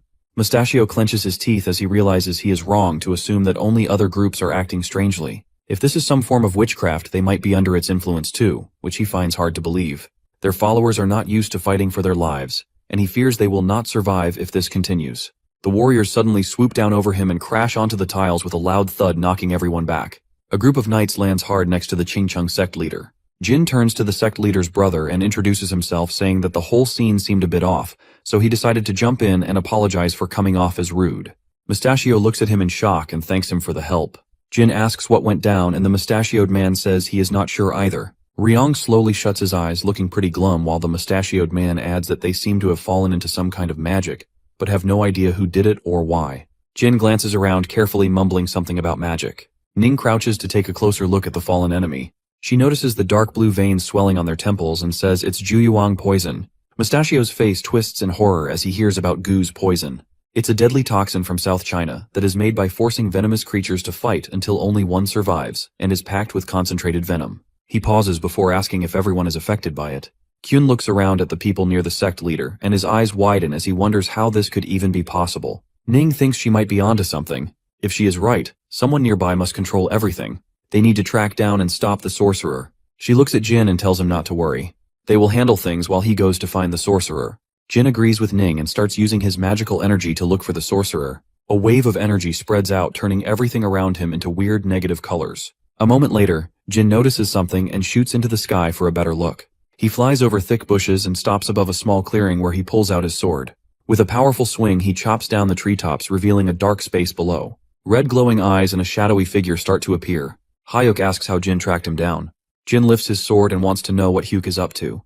Hek chuckles softly and says he has no clue. Jin tells Hyuk he will break the curse by force if he does not get an answer. He spreads his arms wide and creates an intense wind before grabbing his glowing sword and swinging it with full force. A massive red wave of energy blasts toward Hyuk, but Hyuk does not move or react. The attack crashes into a rock behind him, leaving Jin completely stunned. Before Jin can act, Hyuk appears behind him with smoke coming from his eye and says it is not too bad. Jin turns quickly to strike again, but Hyuk transforms into a spirit and vanishes into the sky. Jin lowers his sword and looks at the empty sky, frustrated that he has lost him again. Jin figures out what he needs to do. He faces the city and remembers this guy Kyun, realizing there are still a few things left to take care of. He takes Kyun to Mustachioed, who is sure there's poison involved. Kyun is sweating and staring at the ground, looking scared. Jeom glowers at him and tells him to spill who put him up to this. Kyun yells that he doesn't even know. Jeom presses him, asking if he's really that clueless, and warns him this is the last time he's gonna ask. Kyun, clearly freaked out, finally admits that the sorcerer is from the Thunder Temple. Jeom thinks that the Minor Thunder Temple could be where the Thunder Clan originated from. If that's true, then it's likely that the person who used the Juyuang poison is a martial artist from that clan. When Won asks about what the sorcerer looks like, Geom recalls Huek's look but says it's tricky to describe since he was all wrapped up in black cloth. However, he's pretty sure the sorcerer comes from the Thunder Temple. Moments later, Kyun's veins swell and turn purple as his eyes glow. He screams loudly, and everyone watches in horror. He coughs up blood before falling to the ground and begging for help. After he says that, he collapses to the ground. One rushes over to him and checks for a pulse, but soon realizes he's dead. As she looks at the Thunder Clan guy's body, it hits her that she can't trust anyone, not even her own people. Tracking down the killer is going to be tough. She mentions they need to make sure he's really from the Thunder Temple before they reach out to other sects for help. Mustachioed says his group is too weak to fight right now. His monks are knocked out, and the ones who are still standing are pretty banged up. He's not sure how long it'll take for everyone to heal. He asks for forgiveness, admitting he won't get involved. This takes Guillaume by surprise, but Mustachioed reminds them that it's never too late for revenge. He emphasizes that for the Thunder Sect, even if it takes 100 years, it'll still be worth it. They'll take their time to recover, and at some point, they'll get back at those who humiliated them. Jiam suddenly bows and says that if that's what he wants, there's nothing more to say. He then wishes him good luck with bringing the Qingcheng sect back. Mustachioed thanked him for it. As the three warriors head down the stairs, Guillaume mentions they need to find the sorcerer, who's a serious threat since he can control other people's powers. They can't let him get out of hand. Sowoon points out it's been a while since he got away, so tracking him down might not be easy. She spots some blood from the nasty sword wound she gave him, a wound no regular doctor could handle. They figure he'll likely go to Chengdu to seek help from the top-notch physicians there, so they decide to reach out to the Hao clan for backup. Sowoon says she will take care of that, while Wan adds that she will inform Soha and Sir Shin, hoping they will help as well. Jiom believes everything is settled, but the others feel it is too much work for too little reward. They think Jiom is stubborn, yet they still respect his strong sense of justice, even if it has dragged them into this situation. Su Yang wishes Wool a safe trip as he walks down the empty quiet street. Suddenly, Wool gives Guillaume a suspicious look before Guillaume smiles and introduces himself. He asks Wool if he owns the fragrance pavilion. Wool responds by asking if Guillaume needs anything. Guillaume says he's looking for some help, and all of a sudden, the protagonist's eyes start glowing red. Guillaume feels like they've met before, but he remembers the face looking different back then. He realizes he's not sure which face is the real one since there are so many. So he just asks Wool to show his true self. Wool asks Guillaume what he thinks he is. Guillaume says that before he got here, he heard a wild story about a killer who took out all the clans in Sichuan province by himself. He admits he didn't really believe it at first because it sounded too crazy. Then Wool asks why Guillaume is even looking for him. He says he's on the right track. Wool rudely questions why he is needed at all. Guillaume mentions he's been keeping tabs on a group for a while now and wonders if Wool might be part of it. Wool then asks what Guillaume would do if he is indeed connected to that group. Guillaume replies that he'll fight him until the end to get to the bottom of it. Guillaume wants to know if he can answer now. He asks if he's the musician Quan from the Fragrance Pavilion, or the killer who caused all that mess in Sichuan. Guillaume is serious, wanting to get to the bottom of his true identity. Wool removes his hat to reveal his identity and asks if Guillaume is ready to talk, since the person he has been searching for is standing right in front of him. Guillaume flicks a coin with a smirk and agrees. Wool catches it in midair and runs his fingers over the dragon design. Guillaume leans in, asking if he's heard of the 9 dragons. Wool asks what's going on. Guillaume explains that a bunch of people using the same sign was recently found. He points out that even though there's no real link between them, they all have the same symbol. They show up everywhere, messing with different areas of interest. This group is nothing like the usual organizations. They don't care about their reputation and are only out for themselves. Wool thinks of it as a trading or organization. Jiam points out that they differ in who has the real power. He then asks if Wool is part of this organization. Wool says no and wonders if Guillaume believes him. Guillaume responds that he does because he can read it in Wool's eyes. He reintroduces himself as Jin Jeomwoo and asks for Wool's actual name. For the first time in a long while, Wool finally shares his name with someone. Guillaume makes a sarcastic comment about wanting to be friends, saying that real friendships can happen no matter who you are. Wool dismisses him rudely, walking by and acting like Guillaume thinks he knows everything about him. Guillaume responds that he might not know a lot, but he trusts his instincts. He believes Wool's a good guy, and surprisingly asks him for some help. He remembers Hyuk and mentions that there's a dangerous guy hiding out in the capital. People believe he is linked to the Thunder Temple, and if they fail to handle it properly, things might spiral out of control. He asks for help to track this guy down. After they wrap things up, they should catch up and chat to get to know each other better. Wool responds, saying it all sounds like just talk. Guillaume can't help but think about the bloodshed incident. It's crazy how everyone knows about it, but not many bothered to find out why it happened. From what he figured out, Wool was actually the one who got hurt in all this. Guillaume thinks about how Wool has a reputation for the brutal massacre he caused in Sichuan, and he's aware that a lot of people are curious about what really drove him to do it. He comes to the conclusion that Wool isn't actually evil at his core. As he heads out, he calls out that they'll cross paths again. The scene shifts to a room covered in blood with a candle casting Hyuk's shadow on the floor. He sits on a pile of bodies and growls how dare he and vows to make him regret it.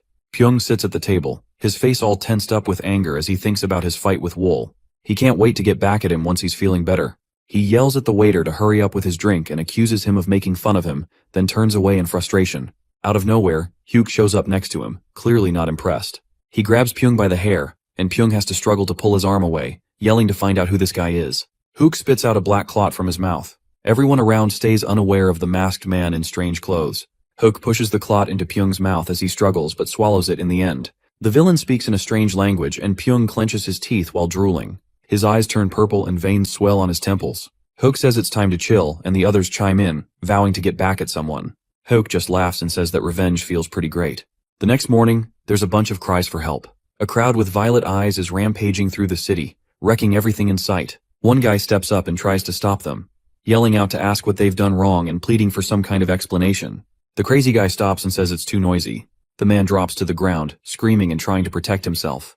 The madman picks up a wooden club, shouting at him to stay out of this. He swings hard and knocks the guy out cold. Out of nowhere, Guillaume shows up behind the attacker. He can't believe what's going down and figures it has to be Hyuk.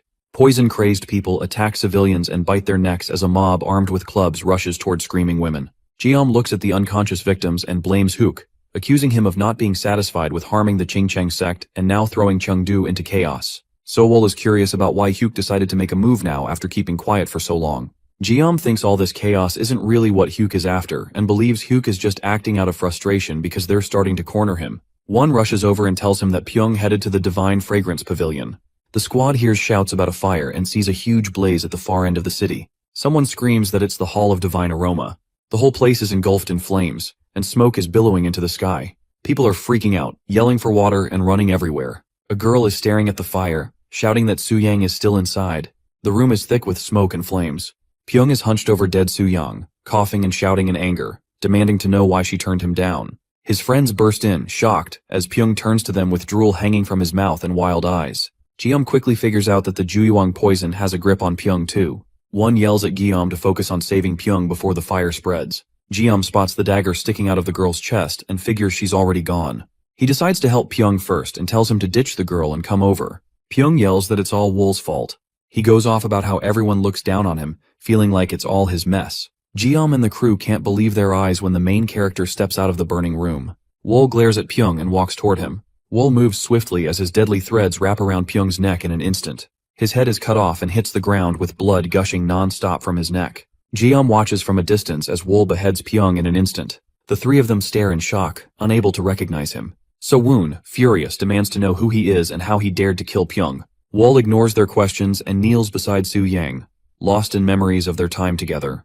He remembers lying on her lap while she asked if he had achieved what he wanted. She mentioned how he always fulfilled others' wishes but never his own.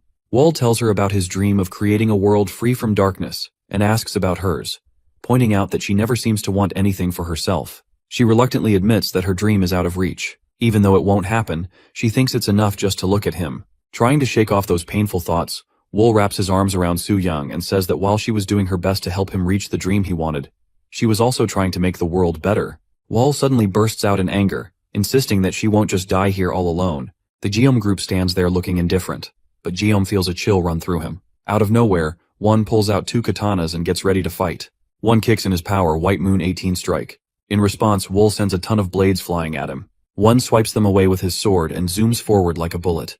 A few blades barely miss his back, but he manages to dodge most of them and keeps charging ahead. Won sees the situation and immediately rushes in to help, leaving Geom behind, who's in a tough spot. She cuts through anything that gets in her way. Won goes after Wool with everything she's got, but Wool manages to block every hit. She's really trying to keep up with those fast and tricky blade moves, but it's tough to predict what they'll do next. Wool is just sitting there calmly in the flames, holding the Soo-yang. So-woon charges in for one last attack, arms wide open and swords blazing with energy. Wind starts swirling around her as she strikes, but Wool just stays put, saying his silent goodbyes to her. No matter how hard she tries, her attacks just bounce off because Wool's energy is protecting him. Won throws a dagger to help, but So-woon panics and shouts for everyone to fall back immediately. Won fights hard against the blade attacks. She turns, fear flashing in her eyes for a moment, as blood sprays across the room. A dagger cuts through Won's shoulder and she screams in pain. Wool's thread suddenly wraps around So-woon's neck. Someone wrapped up Won's neck, which just made her feel more scared and hurt. So-woon was fuming but felt totally helpless to do anything. Wool tied our hero's hands with his threads, leaving them stuck. They couldn't wrap their heads around how Wool had caught them without even moving, just using his blades. Won was frustrated because they had easily lost to someone who just stood there. A blade inches toward Won and So-woon's face, ready to cut through their eyes. Out of nowhere, Geom pulls out his sword, sending out red waves that shimmer around him as his eyes blaze with a fierce light. He goes for his 9-ring heavenly sword and launches the third move, Soul Blinding Blow. A bright red beam shoots towards Wool, so hot that Won and So-woon flinch, and her injured shoulder starts to throb even more. However, Wool stays indifferent and keeps holding the girl right before them. Won grabs his sword, realizing he could have lost his eye or even his life without Geom. He's never faced such a strong opponent but knows he can't give up. Geom suddenly interrupts, saying this must end and needs to retreat. So-woon protests angrily, insisting they must avenge Pyong.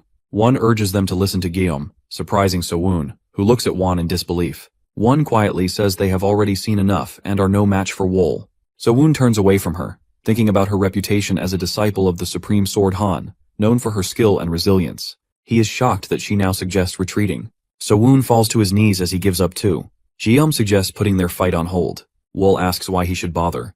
Geom explains that Pyong started it but wasn't bold enough to go this far. He adds that the real culprit is someone controlling others, as shown by signs in past victims. He further suggests that this recent incident is a mere distraction, and insists they must catch the real villain.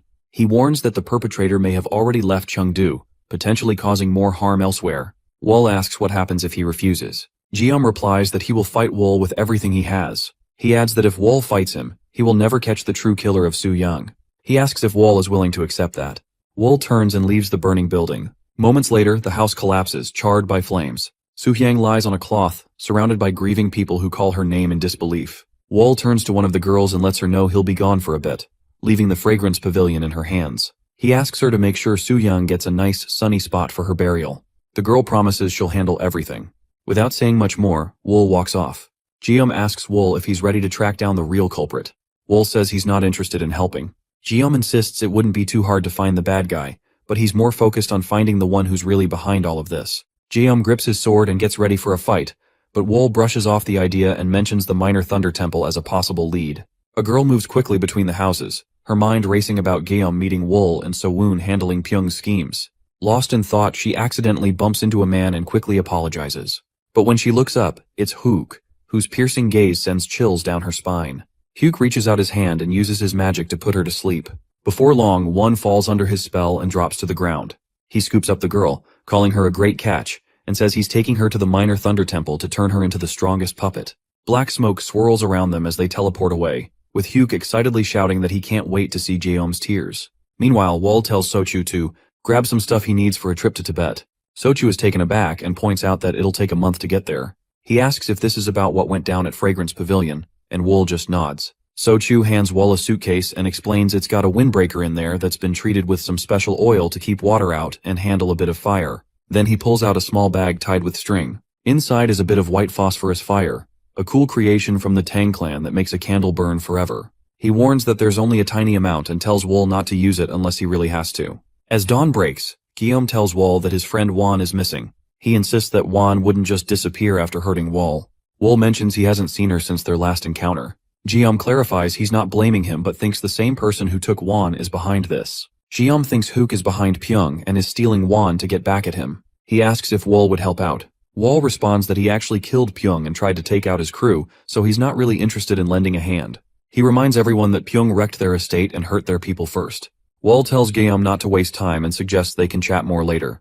The enemy's at the Minor Thunder Temple, and he needs Wool's help to track him down. As they're heading out, Guillaume checks if Wool can really find the bad guy. Wool says to stick close but keep out of the way, adding that Guillaume will be fine as long as they're both breathing. He declares that no one will escape from him.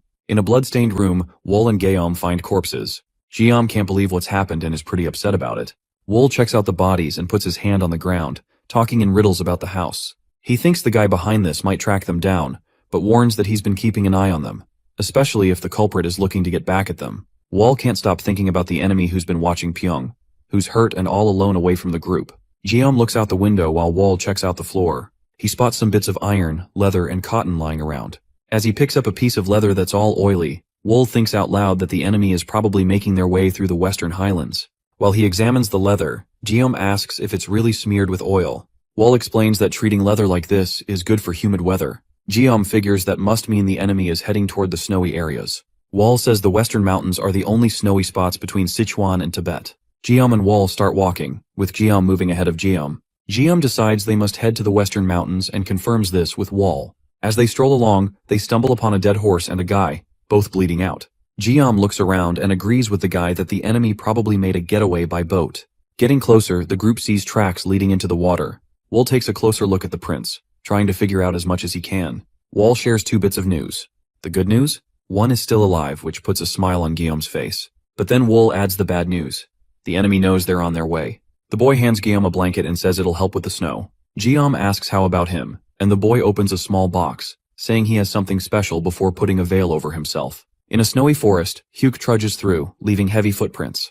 While holding Juan, he pauses, sensing someone really skilled is tracking him. He looks around, wondering who in Sichuan could be that tough. Hook turns and remembers how someone stopped him from using the Pyong to pit the Guillaume group against each other. He realizes that even though he's trying to hide his true self, Wool sees right through him. Wool is also a shadow dweller like Hook, but he's way stronger and more dangerous than he seems. Has Wool picked up on Hugh's presence? Hook figures he could totally escape if he were on his own, but he has to move quicker with someone needing protection. Once he gets to Tibet, he's heading straight for the Minor Thunder Temple. Wool and Guillaume trek through the snow and finally reach Tibet. Guillaume admits he wouldn't have braved this cold without Wool. Guillaume thinks that after traveling with Wool a little, he observes that their only common interest is martial arts. Still, they are entirely different, as Wool's senses are as sharp as blades. What is the level of the person who single-handedly destroys the Qingqing and Ame sect? Guillaume remembers the crazy fight he had with Wool and figures he probably knows a ton of techniques he hasn't even seen yet. It kind of freaks him out, but he's also curious about what else Wool can pull off. Wool mentions that something's headed their way. Suddenly, a group of armed warriors shows up in front of them. Guillaume recognizes them as those notorious mountain bandits known for robbing and killing without mercy. He grabs his katana and says they're about to clash. Wool tells him to take care of it. Wool steps aside and mentions that the strong winds can easily cover the tracks, so he's leaving a trail for Guillaume to follow. Guillaume, ready to go, tells Wool to head out and promises he'll catch up soon. With that, Wool takes off running at full speed. Meanwhile, Guillaume starts walking toward the bandits to kick things off. Back in the city, Sowoon is grinding his teeth, remembering his fight with Wool, feeling like there's nothing left he can do. Someone knocks on the door and asks if they can come in. It's Sir Shin with Soha, and they check in to see how he's doing. They tell him not to bother sitting because they are here to introduce Hong Yushin from the Hao clan. He is watching the current clan members in Chengdu. Sowoon gives him a nod. Hong says he's got something important to share, so he swings by late. Sowoon asks what's so crucial. Hong goes on about the assassin Wool, who's traveling with Mr. Guillaume. He mentions that Wool is really dangerous. They try to dig up some info on him but come up empty-handed. Hong explained that they wanted Sowoon's help to deal with any potential threat that Wool might bring. He brings up that Sowoon got seriously hurt by Wool and asks if he can spill the details. Sowoon agrees to help but isn't sure how helpful he'll be. When Hong presses him, Sowoon admits he's confused about how he ended up losing to Wool. One wakes up in Tibet and looks straight ahead, trying to piece together where it all went off course and how she can push back. To her, Wool seems more like a force of death than an actual person. She glances at Wool, surprised he's still sticking with her. Hook suddenly halts, picking up on the girl's breathing and heartbeat speeding up. He looks around but sees nothing unusual, just an empty stretch of land. He wonders if he's missing something. Deciding to take a tougher route, Hook hopes to force Wool to show himself. Wool catches sight of several pictures of Hook carrying a girl and can't figure out how that's happening. But he decides to make his own move. The girl is impressed by how Wool seems to anticipate Hook's every move. She realizes that as Wool keeps up with him, Hook takes one step, but never seems to lose sight of him. The girl thinks Hook can't see Wool, as no one can see behind them. Though Wool's steps seem ordinary, Hook still can't spot him. Frustrated by the feeling of being followed, Hook stops and uses magic to force Wool out of the shadows. Hook can't help but wonder why this guy is slowly tailing him. If it's about that Hall of a Fragrance pavilion thing, he could have made his move by now. He figures Wool is probably more interested in the woman he's holding. Hook tosses her up and seeing the fear in her eyes, gathers energy in his hands. He yells that they'll find out how long Wool can stay hidden, then prepares to unleash a demonic fire palm strike. Suddenly, a sharp blade cuts through his hands and blood pours out. He didn't even realize where the daggers came and went. The girl collapses in the snow, and Hook looks down at his bloody hands, feeling a wave of fear as he realizes the situation is serious. He knows he needs to act fast and takes off running toward the Thunder Temple through the snow. Wool walks over to the girl and takes the bandage off her mouth, noticing how exhausted she seems. She asks why he's there, and Wool isn't sure if she'll last until Geom shows up. He apologizes before leaning in to kiss her. A rush of energy passes between them as she pulls back, confused and warm, asking what he's doing. The girl tumbles into the snow, and Wool mentions that he shares some of his energy. It's supposed to hold her over until Geom shows up. She looks at Wool, curious about who he is and why he's here. Meanwhile, Hook makes it to the big tower and stands at the gate. A voice calls out from inside asking who's there. He answers that he's from the Minor Thunder Temple and has some info for the tower's owner. He drops the owner's name, Yul Mok, and asks again. The tower gates swing open, and a girl in a stunning dress with a fancy pendant steps out. She asks if he's really from the Little Temple of Thunder. Hook bows and tells her his name. She laughs and says she's heard about him. The amazing hunting dog raised by a senior monk. She wants to know why he's come to see her. Hook replies that someone is after him and will be there soon. He warns her that the pursuer is skilled and good at sneaking around, so they must get ready. Mok chuckles, finding it hilarious that a hunter is going after a hunting dog. Hook reassures him that there's no need to stress. She mentions that even the senior monk who raised him couldn't make it through this tower without causing a mess. She jokes about doing him a little favor to keep him in her debt, then adds that a scared dog like Hook should hide out here. He nods and says he's cool with staying for the night. Later that night, Hook is lying in bed with his eyes shut. He notices 2 bloody bracelets next to him, and when he opens his eyes and sees them, he freaks out. He grabs the bracelets and remembers they used to belong to Mok. In a flashback, we see Wool standing in front of the tower. Someone inside calls out to see who's there, but no one replies. One guy looks through the gate, looking confused, while another asks if someone went by. The first guy insists he heard someone at the door, but there's nobody around. Suddenly, Wool emerges behind them and pulls off that creepy bloody bracelet. Fast forward a bit, and Hook nervously looks at his bangs, thinking it's too dark and quiet now. He can't see anything. As he tries to make his way out, he realizes the hallways feel way smaller than he remembers. Definitely not this cramped before. Hook walks forward, holding a bloody bracelet in his hand, and tries to focus on finding its owner. Suddenly, his eyes widen in horror when he sees a smiling man in front of him who falls to the floor and bursts into flames. He sees men in the passage, all facing Wool as a circle starts to burn. Confused, he darts away from the flames closing in on him. All around he spots guys who look like they're just standing in line, but they're dead. It makes him think about the tower, and he can't shake the feeling that everyone there is gone too. Hook's eyes widen as he runs forward, confused by what happened. Bloody bracelets fall to the floor as he sees Mok's bloody body on the throne, surrounded by a pool of blood. He wonders why Wool killed everyone in the Crimson Tower but left Mok's bracelets for him. Why not just kill him? What does Wool gain from toying with him? UK jumps from the burning Crimson Tower, thinking it's about to come down. Wool throws a dagger, hitting Hook in the shoulder as he runs for it.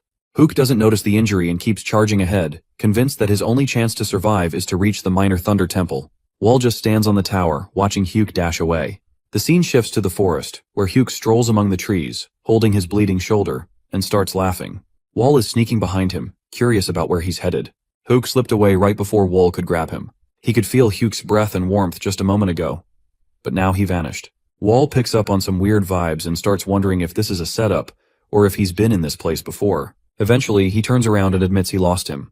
Wool stands by the forest's edge but decides to avoid it. He can't shake the feeling that the forest is unfriendly, and almost seems to want him gone. Wool senses spells meant to mess with a traveler's mind. He feels strong energy from a nearby temple, likely the Hidden Thunder Temple, an important yet elusive place in Tibet. Wool figures if he keeps exploring, he'll eventually uncover its secrets. Moving away from the forest, Wool reflects that this is his usual approach. He finds himself in a small town, wandering the street and scanning for hints about the Thunder Temple. As Wool walks, he notices the townspeople staring but keeping their distance. The streets are oddly quiet, like they're avoiding outsiders. Suddenly a boy sneaks up behind him with a rock, darts around a corner and throws it hard. Without even looking, Wool catches it effortlessly. The boy yells at him to leave their town. A crowd gathers behind the boy, yelling for their friend Myung. A man rushes forward and kneels while bowing his head, asking Wool to forgive his son. Everyone in town gets down on their knees begging for mercy from Wool. The boy lifts his head and shouts that he's not scared of Wool. Wool tells his son to chill out and that he doesn't have to prove anything like his brother did. The boy insists he's not afraid, even though they turned his brother into a freak. Wool then asks about the people who took his brother. The boy jumps up and yells that he doesn't know, but thinks it's folks like Wool from that Thunder Temple. Wool's expression changes when the boy mentions the Thunder Temple. He urges him to keep talking. The boy accuses Wool of coming to take his family, saying he might as well just take him. Wool steps closer and promises he won't, but the boy calls him a liar. Wool responds that he never intends to kidnap anyone, but he prefers to kill outright if necessary. The terrified kid asks Wool if he's from the Thunder Temple. Wool calmly says no. When the kid asks again, Wool warns that if they keep asking, he'll kill them all. The townspeople are really sorry about what's happened because of the Thunder Temple. One guy talks about how their lively town turned into a ghost town. Even though they live close to the Thunder Temple, it's not like they had anything to do with it. He remembers a time when the streets were safe and full of life. Then one day, the monks came along and took all the kids without even saying why. Only his son Myung was left behind because he was out of town that day. Years later the kids returned, but the townspeople uncovered a horrifying truth. Wool revealed that the temple forced the kids into deadly fights, threatening to kill their parents if they disobeyed. Worse, the families of those who lost were also slaughtered. Wool goes on to explain how the temple broke the children, turning them into unrecognizable monsters who didn't even know their parents anymore. While weeping, he confesses that his own son went so far as to cut off his arm. Our hero asks why they're still hanging around this place. The guy explains that their kids are here too, and if they try to leave, they could end up in serious trouble. He adds that their kids don't even recognize them anymore. Then, the guy why Wool is so interested in the Thunder Temple. Wool just glares at him and says he's there to destroy it. The guy looks totally confused at that. He then promises to share everything he knows about the Thunder Temple. The guy talks about the Thunder Temple's leader, the sage monk, known as Blood Buddha. He's a martial arts master, said to have perfected the legendary heavenly dragon arts. Blood Buddha commands 10 top fighters, the 10 Blood Thunder monks, and around 300 demon blood monks who make up the temple's main force. There are other groups involved too. The kidnapped kids are being trained as weapons for various purposes. The guy admits he doesn't know exactly where the temple is but believes Wool will find it. Wool notes how much the man knows for someone who's never been there.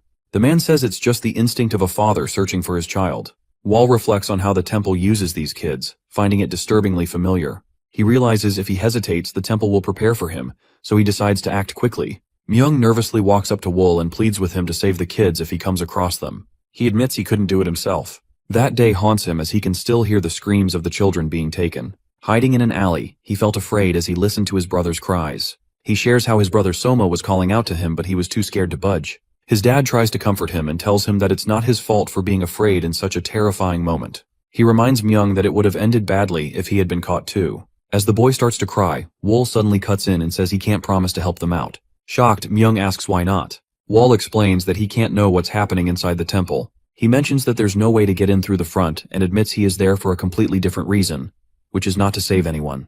But then Wool makes them a deal. He'll kill every bad guy in the temple. Next we jump to a dark forest. Wool strolls by a river while scanning the area. He thinks the magical setup around him is working perfectly. He realizes that even the best magic can't hide everything, like how the water flows. He studies it closely and figures it would be tough to fake how it feels. Suddenly he spots a lot of fish in the river. Seeing so many, he guesses the area must be polluted with food and waste. As the water rushes past his feet, he finds a drain pipe.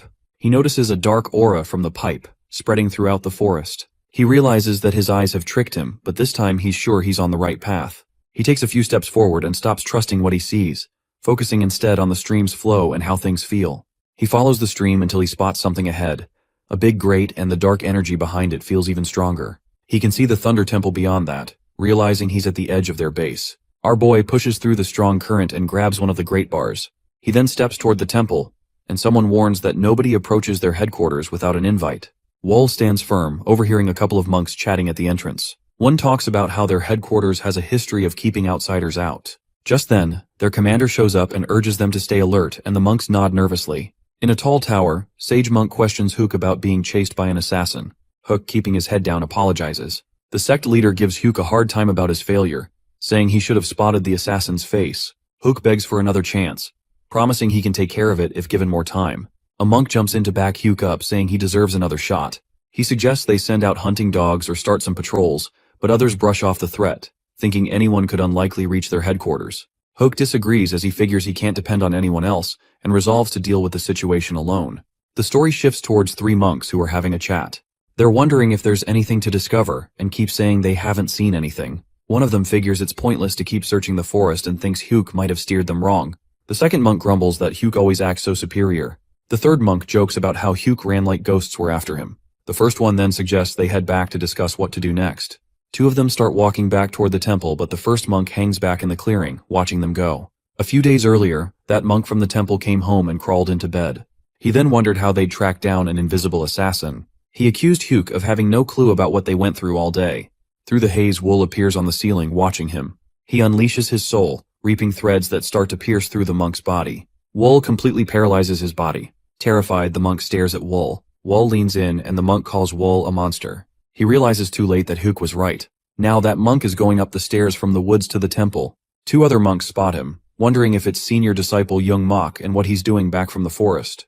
They ask if he's done with the search. Young Mok says this is the last place to check out. He thinks there's nothing special to report, and he's just here to share the news properly. The monks bow as he moves further into the temple. Young Mok catches a whiff of a strong, bad smell that seems to be coming from somewhere specific. He figures this must be some kind of research area. He ends up at a particularly foul wall.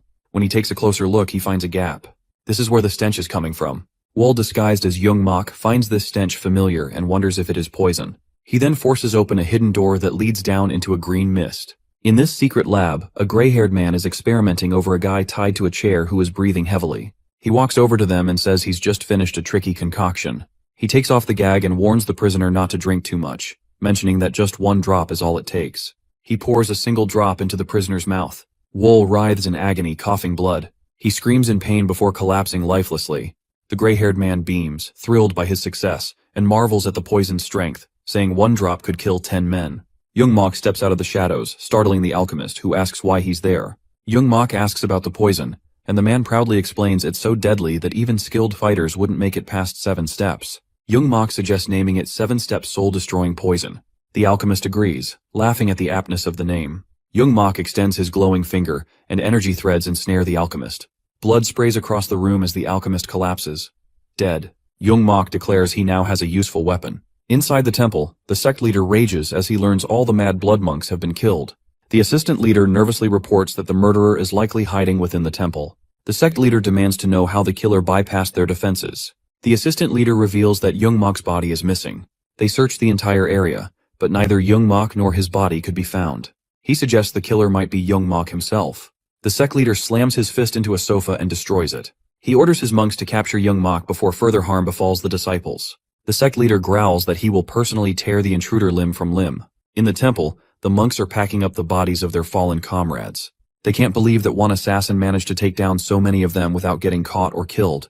The assistant is furious about how their temple has been brought to this state by just 1 guy. He starts thinking about how to report this disaster to their leader, Blood Buddha. When he asks about Hook, someone tells him Hook has locked himself in a room and hasn't come out. This makes the assistant even angrier that Hook is hiding away when he's the one who brought the assassin into their midst. Furious, he orders someone to drag Hook out and bring him to the leader. When Hook finally gets dragged in front of the sect leader, he claims he has a plan to handle the assassin. The sect leader isn't impressed. He's angry that Hook was missing while their monks were being slaughtered. But curiosity gets the better of him, and he asks about Hook's plan. Hook explains that he has gone to great lengths to lift the restrictions placed on the orangs. These are children taken from a village and trained in the corrupt Guanyin demonic arts. This technique is a twisted version of the Shaolin Temple's sacred arts, designed as an experiment. The problem with this demonic art is that while it gives the user unlimited potential, unleashing its full power causes the brain to start melting. To protect itself, the brain imposes a limit and restricts the user from fully tapping into the art's abilities. Hook is really good at messing with people's minds. He says he's figured out how to lift the restrictions, and the results are impressive. He's totally convinced these kids can take down the assassin, but the sect leader isn't so sure. He reminds Hook that he's got a lot at stake, especially since he's already messed up before. Feeling a bit humbled, Hook can't shake off the embarrassment of being chased by the assassin. He vows to give it his all this time and asks the sect leader to bring everyone together. After thinking it over, the sect leader agrees and calls all the disciples to meet at the lunar pavilion. Once everyone is gathered, Hook introduces 3 kids from the village named Gui-an, Yoon-yo, and Soma. He thinks the assassin is hiding in plain sight, disguised as one of them, and he feels pretty sure the assassin is among the gathered crowd. With all the disciples present, Hook believes they can take him down with the help of their martial masters. The sect leader asks how Hook plans to find Wall. Hook explains what the kids can do. Gui can see energy flows, so she can spot anyone who doesn't have the usual energy for martial arts. On the other hand, Yoon might be blind, but her other senses are super sharp and enables her to sense lies. The sect leader is pretty happy. With Gui and Yoon on the job, they can finally figure out Wool's disguise. Then he asks about Soma's skills. Hook admits he's not totally sure but says Soma has this crazy bloodlust and really loves to kill. Even though Soma's made it through the lifting of restrictions, Hook doesn't have a clue what his real abilities are. The sect leader brushes off Soma's bloodlust as nothing special since every member of the Thunder Temple has it. Still, he thinks Soma might have something more to offer and tells him to help find the assassin. However, Soma doesn't seem to be interested in anything. Meanwhile, Gui and Un start looking for Wall. Gui checks out all the disciples but can't spot Wall anywhere. This surprises everyone, especially Hook, who can't believe his plan is falling apart. The other disciples are just as shocked. The sect leader gets really mad and asks Hook if he can guarantee they'll catch Wall. Hook argues that the kid's abilities can't be wrong and suggests Wall might be hiding out somewhere else. Just then, Soma confidently jumps in and says Wall is right there in the pavilion. He rushes over and points at someone, revealing that he is right. Wall has been disguised as the sect leader's assistant this whole time. Soma asks if he can kill Wall. His bloodlust is at its peak and he is ready to strike. Soma pulls out all his weapons and goes all out against Wall, who's still pretending to be the assistant. But he's totally shocked when none of his hits connect. Hook starts to get the feeling that Wall is actually the owner of the Thousand Fragrance Pavilion. Soma feels unsettled because no matter what he does, he cannot land a hit even though Wall does not move at all. Gui watches in confusion and starts to realize that Wall isn't just sitting still. He's actually using some kind of thread-like energy to dodge every single attack. Meanwhile, Wall stays super calm and effortlessly avoids all the chaos around him with his soul-reaping threads. He looks completely unfazed while everything around him is going nuts. Wall asks Soma what his name is, and Soma's a bit thrown off but finally tells him. Then Wall brings up Soma's brother, Myung, which totally surprises Soma. He can't believe Wall knows his brother. Wall explains he ran into both Soma's brother and their dad in the village where Soma grew up. When the sect leader catches wind of this, he gets really mad. He furiously calls Wall a bastard and shouts for everyone nearby to kill him. Wall becomes angry, as he is clearly irritated by being interrupted during the conversation. He tells Soma to jump and then prepares an attack aimed at the disciples. In a split second, he lets loose a fire attack that sets the whole place ablaze and triggers a huge explosion. The disciples freak out as the heat becomes unbearable. Chaos erupts as some try to take on Wall, while others scramble to put out the flames.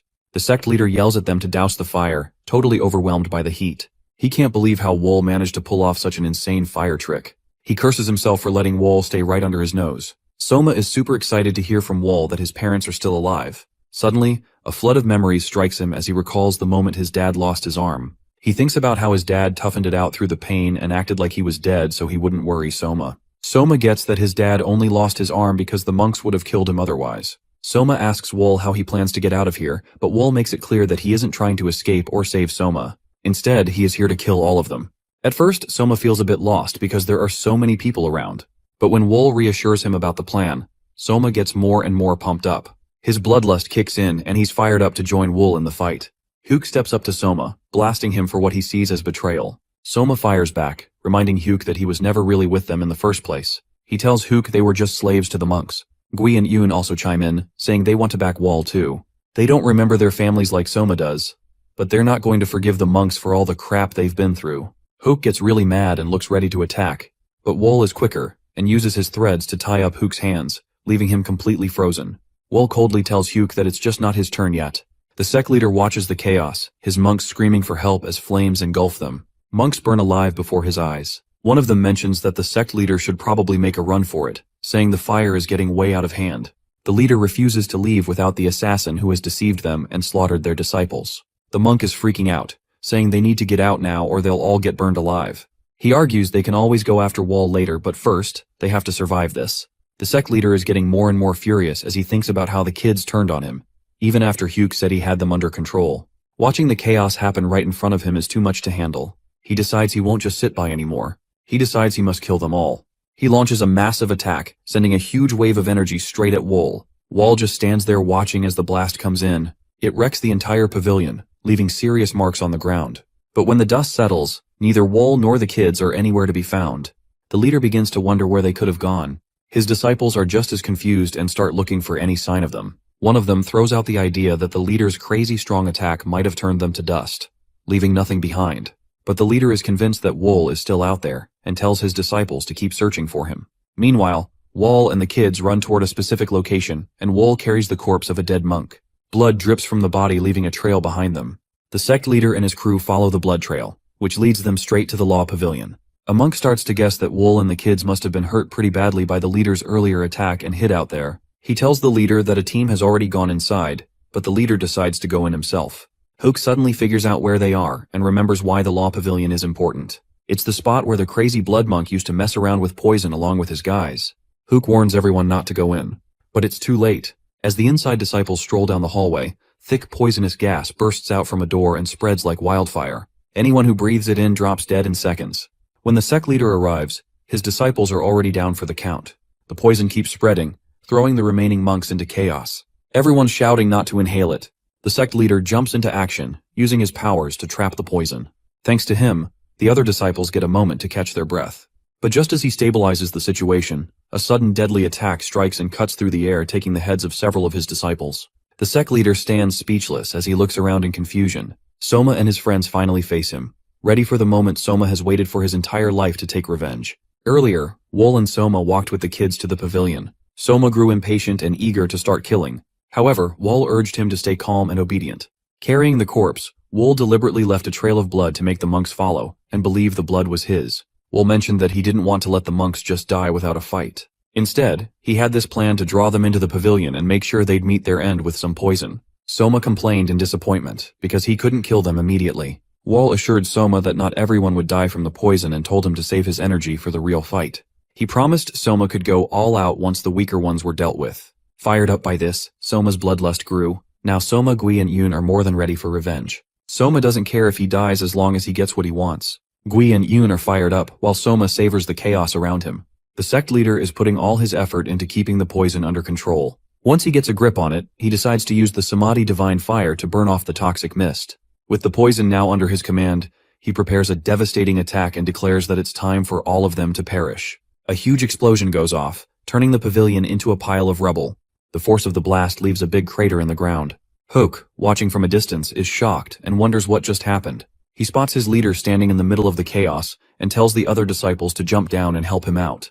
They leap into the pit, thinking their leader has taken care of the bad guys. This attack shows just how powerful the sect leader is, and he figures his enemies have been wiped out. Still, he can't shake off a feeling of unease. His instincts prove right when Soma suddenly pops up from the shadows. With unparalleled speed, Soma rushes past the leader and slices through the necks of nearby disciples before dashing toward the remaining ones.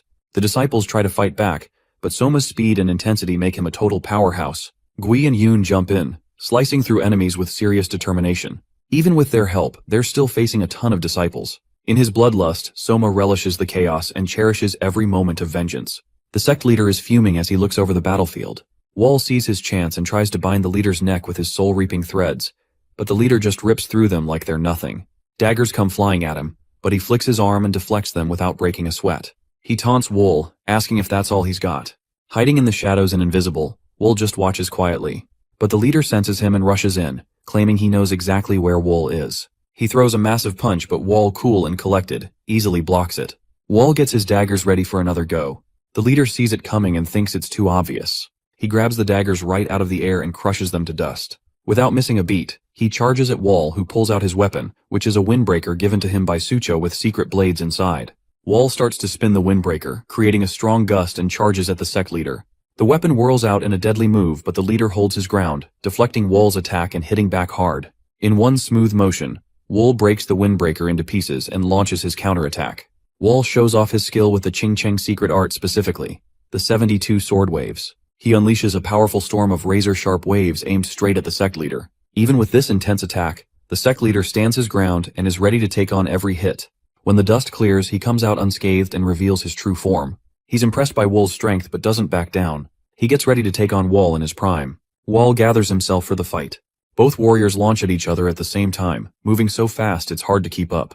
Finally, Wool has met a worthy opponent. Wool starts by thinking about the Wind Sovereign, this incredible fighter he had to face once. The skills he picked up so far just didn't cut it against someone so tough. To take down an opponent like that, he needed to come up with a whole new approach. After a lot of hard work, he finally developed a new fighting style that perfectly suited assassins. When he goes up against the sect leader, Wool tries to hit him with a quick attack, but the leader blocks it like it's nothing. Wool realizes that trying to overpower the leader won't work. Instead, he decides to dodge the leader's moves by a tiny amount. This strategy lures the leader into bad positions. But he knows that this is a risky strategy.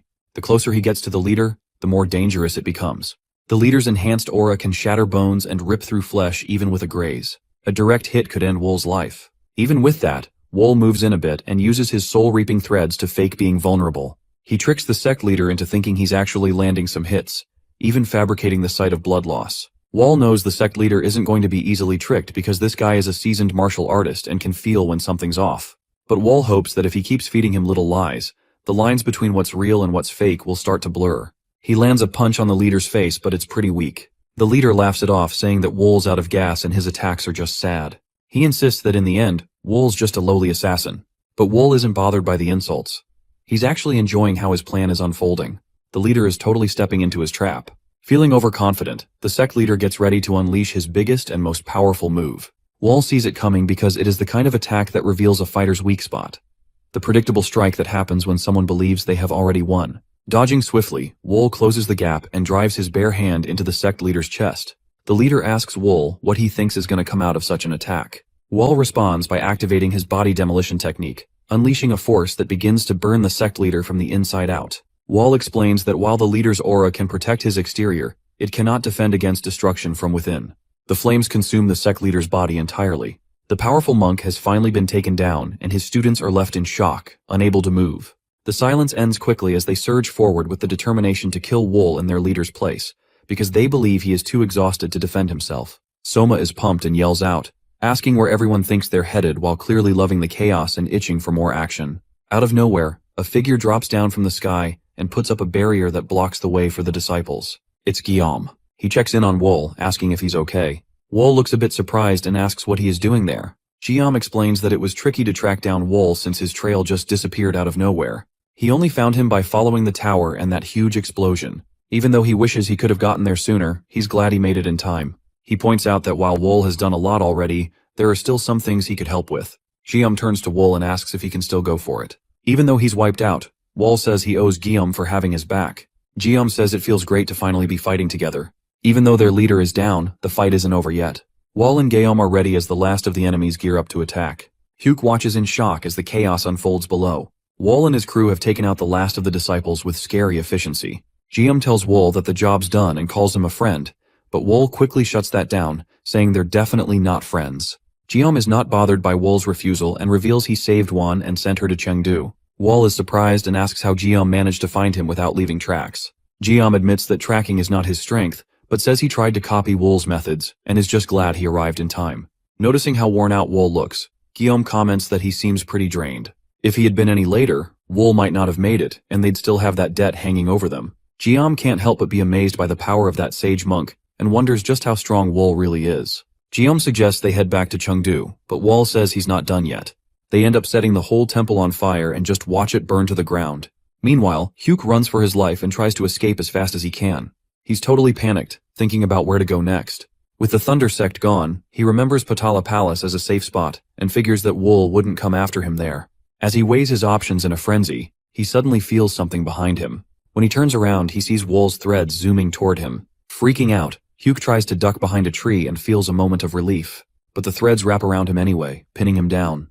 Now he's stuck, and completely helpless, starting to feel really sorry for himself as tears fill his eyes. He begs Wool for death. The threads tighten, crushing him mercilessly. As his life slips away, Huke mutters that he's finally free. When the sun rises behind the mountains, Soma, Gui, and Yoon take in the incredible view. Yoon turns to Gui and asks who she thinks would win in a fight between Wool and Guillaume. Gui thinks it would be Wool, but Yoon argues that Guillaume with his solid strength like an iron tower would be tough to beat. 6. She says Wool is like a sharp needle while Guillaume is like a heavy hammer. Over on the other side, Guillaume asks Wool if he's ready for what's coming.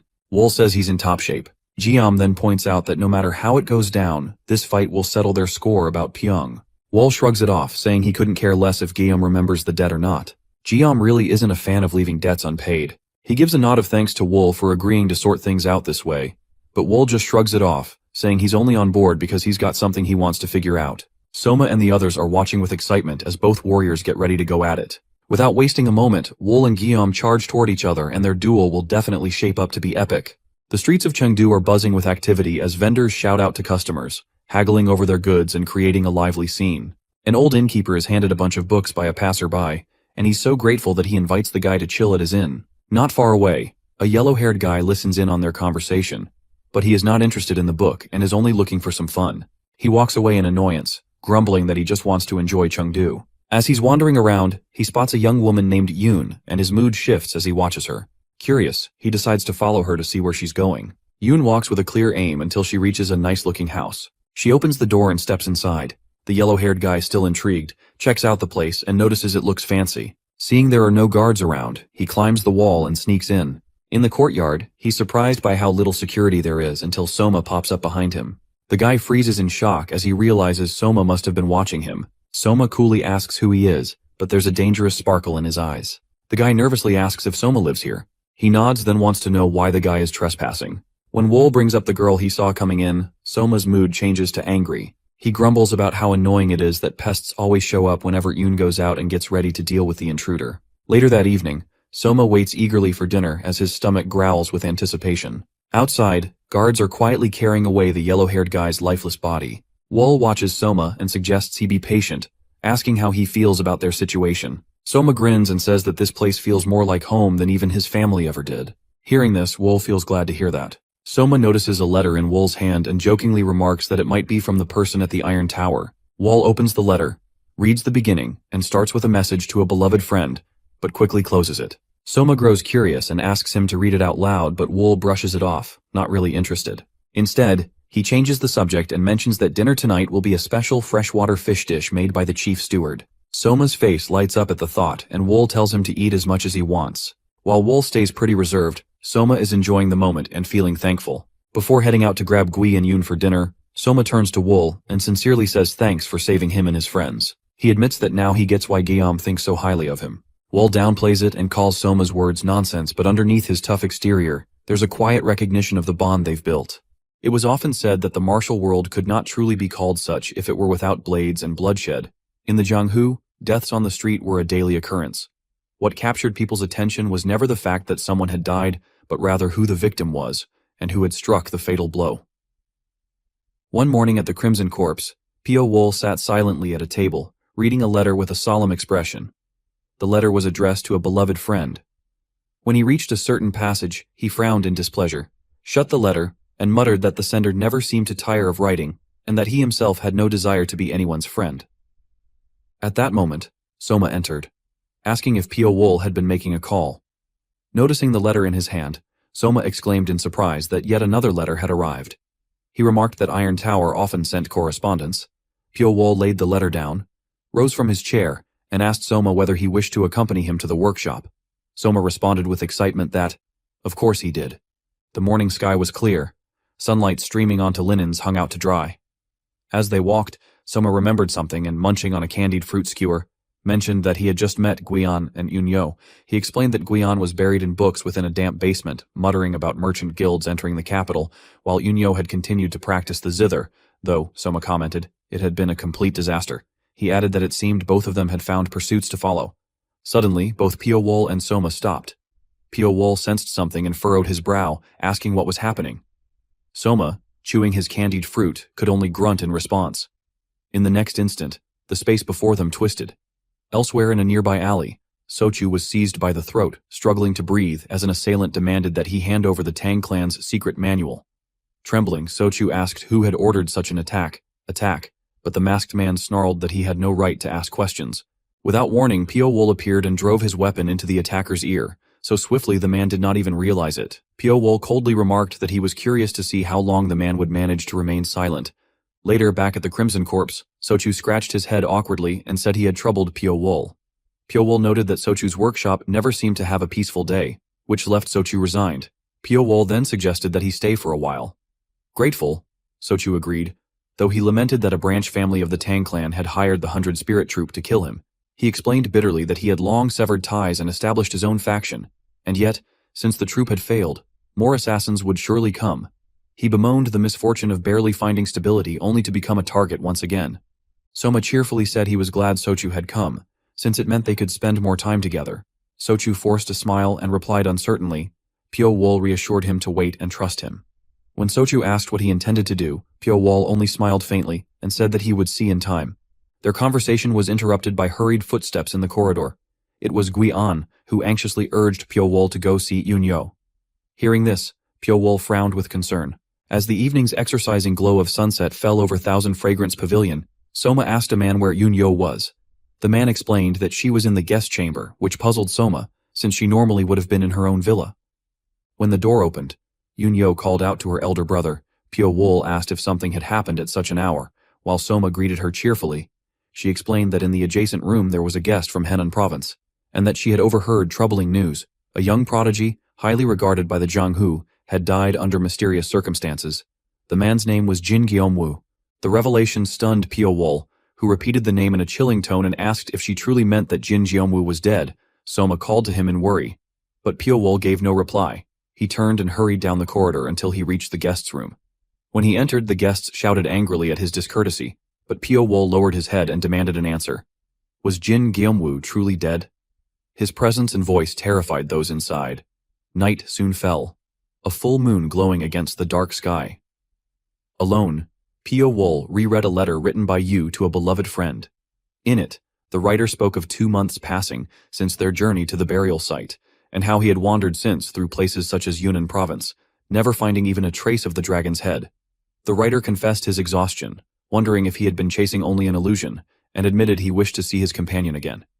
He dreamed of one day retiring from the martial world, living freely on the western grasslands with family, and spending days in carefree debate and practice. He spoke fondly of Soma, Gui An, and Yunyo, wondering how much they had grown, and expressed his longing to see them. When he finished reading, Pyo Wol whispered bitterly, asking if the man had truly died in such a meaningless way.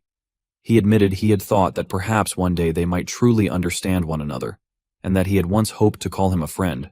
He remarked that such heartfelt words had been spoken too easily. His hand trembled violently as he stared at the moon outside the window. With a surge of power, he released threads of steel wire, the wire severing the table before him. Pyo Wol grew so enraged that streams of powerful aura radiated from him. He swore to himself that the one who had killed Jin Gyeomwoo would pay dearly, that the man would be made to suffer for daring to murder the brother he valued most. In the corridor of the Thousand Fragrance Pavilion, Pyo Wol and Soma appeared in new attire. Sochu explained that what they were wearing was the Shadow Dragon robe, dyed with a special tincture that would change color once inner energy was infused into it.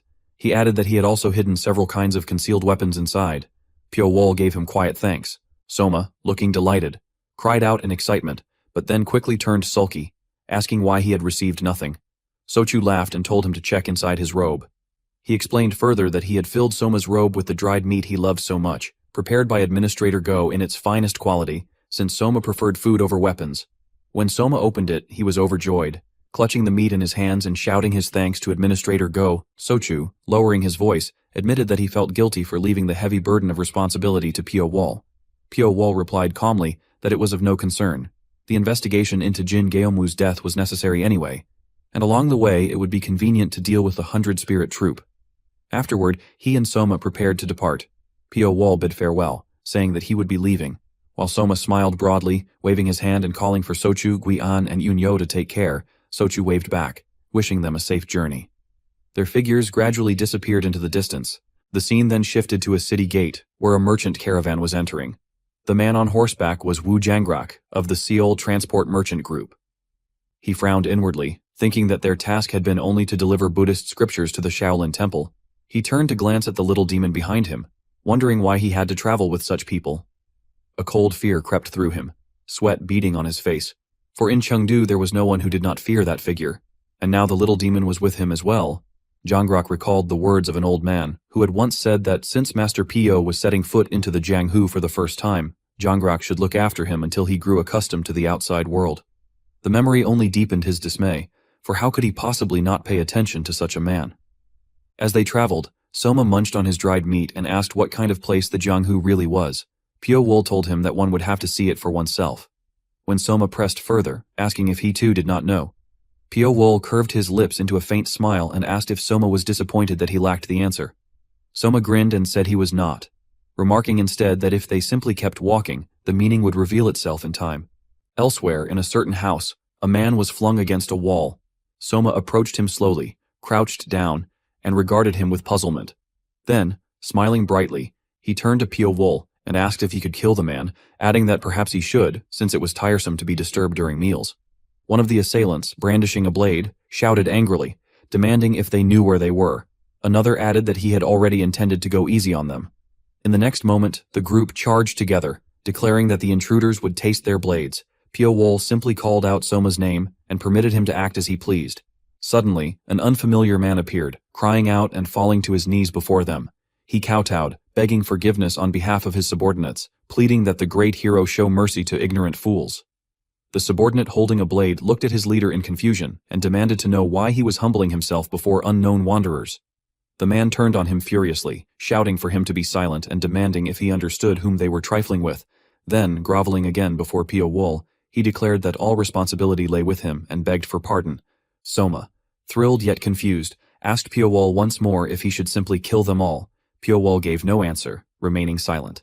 After a moment, he asked instead if it would cause any inconvenience should he decide to stay at this inn from that day forward.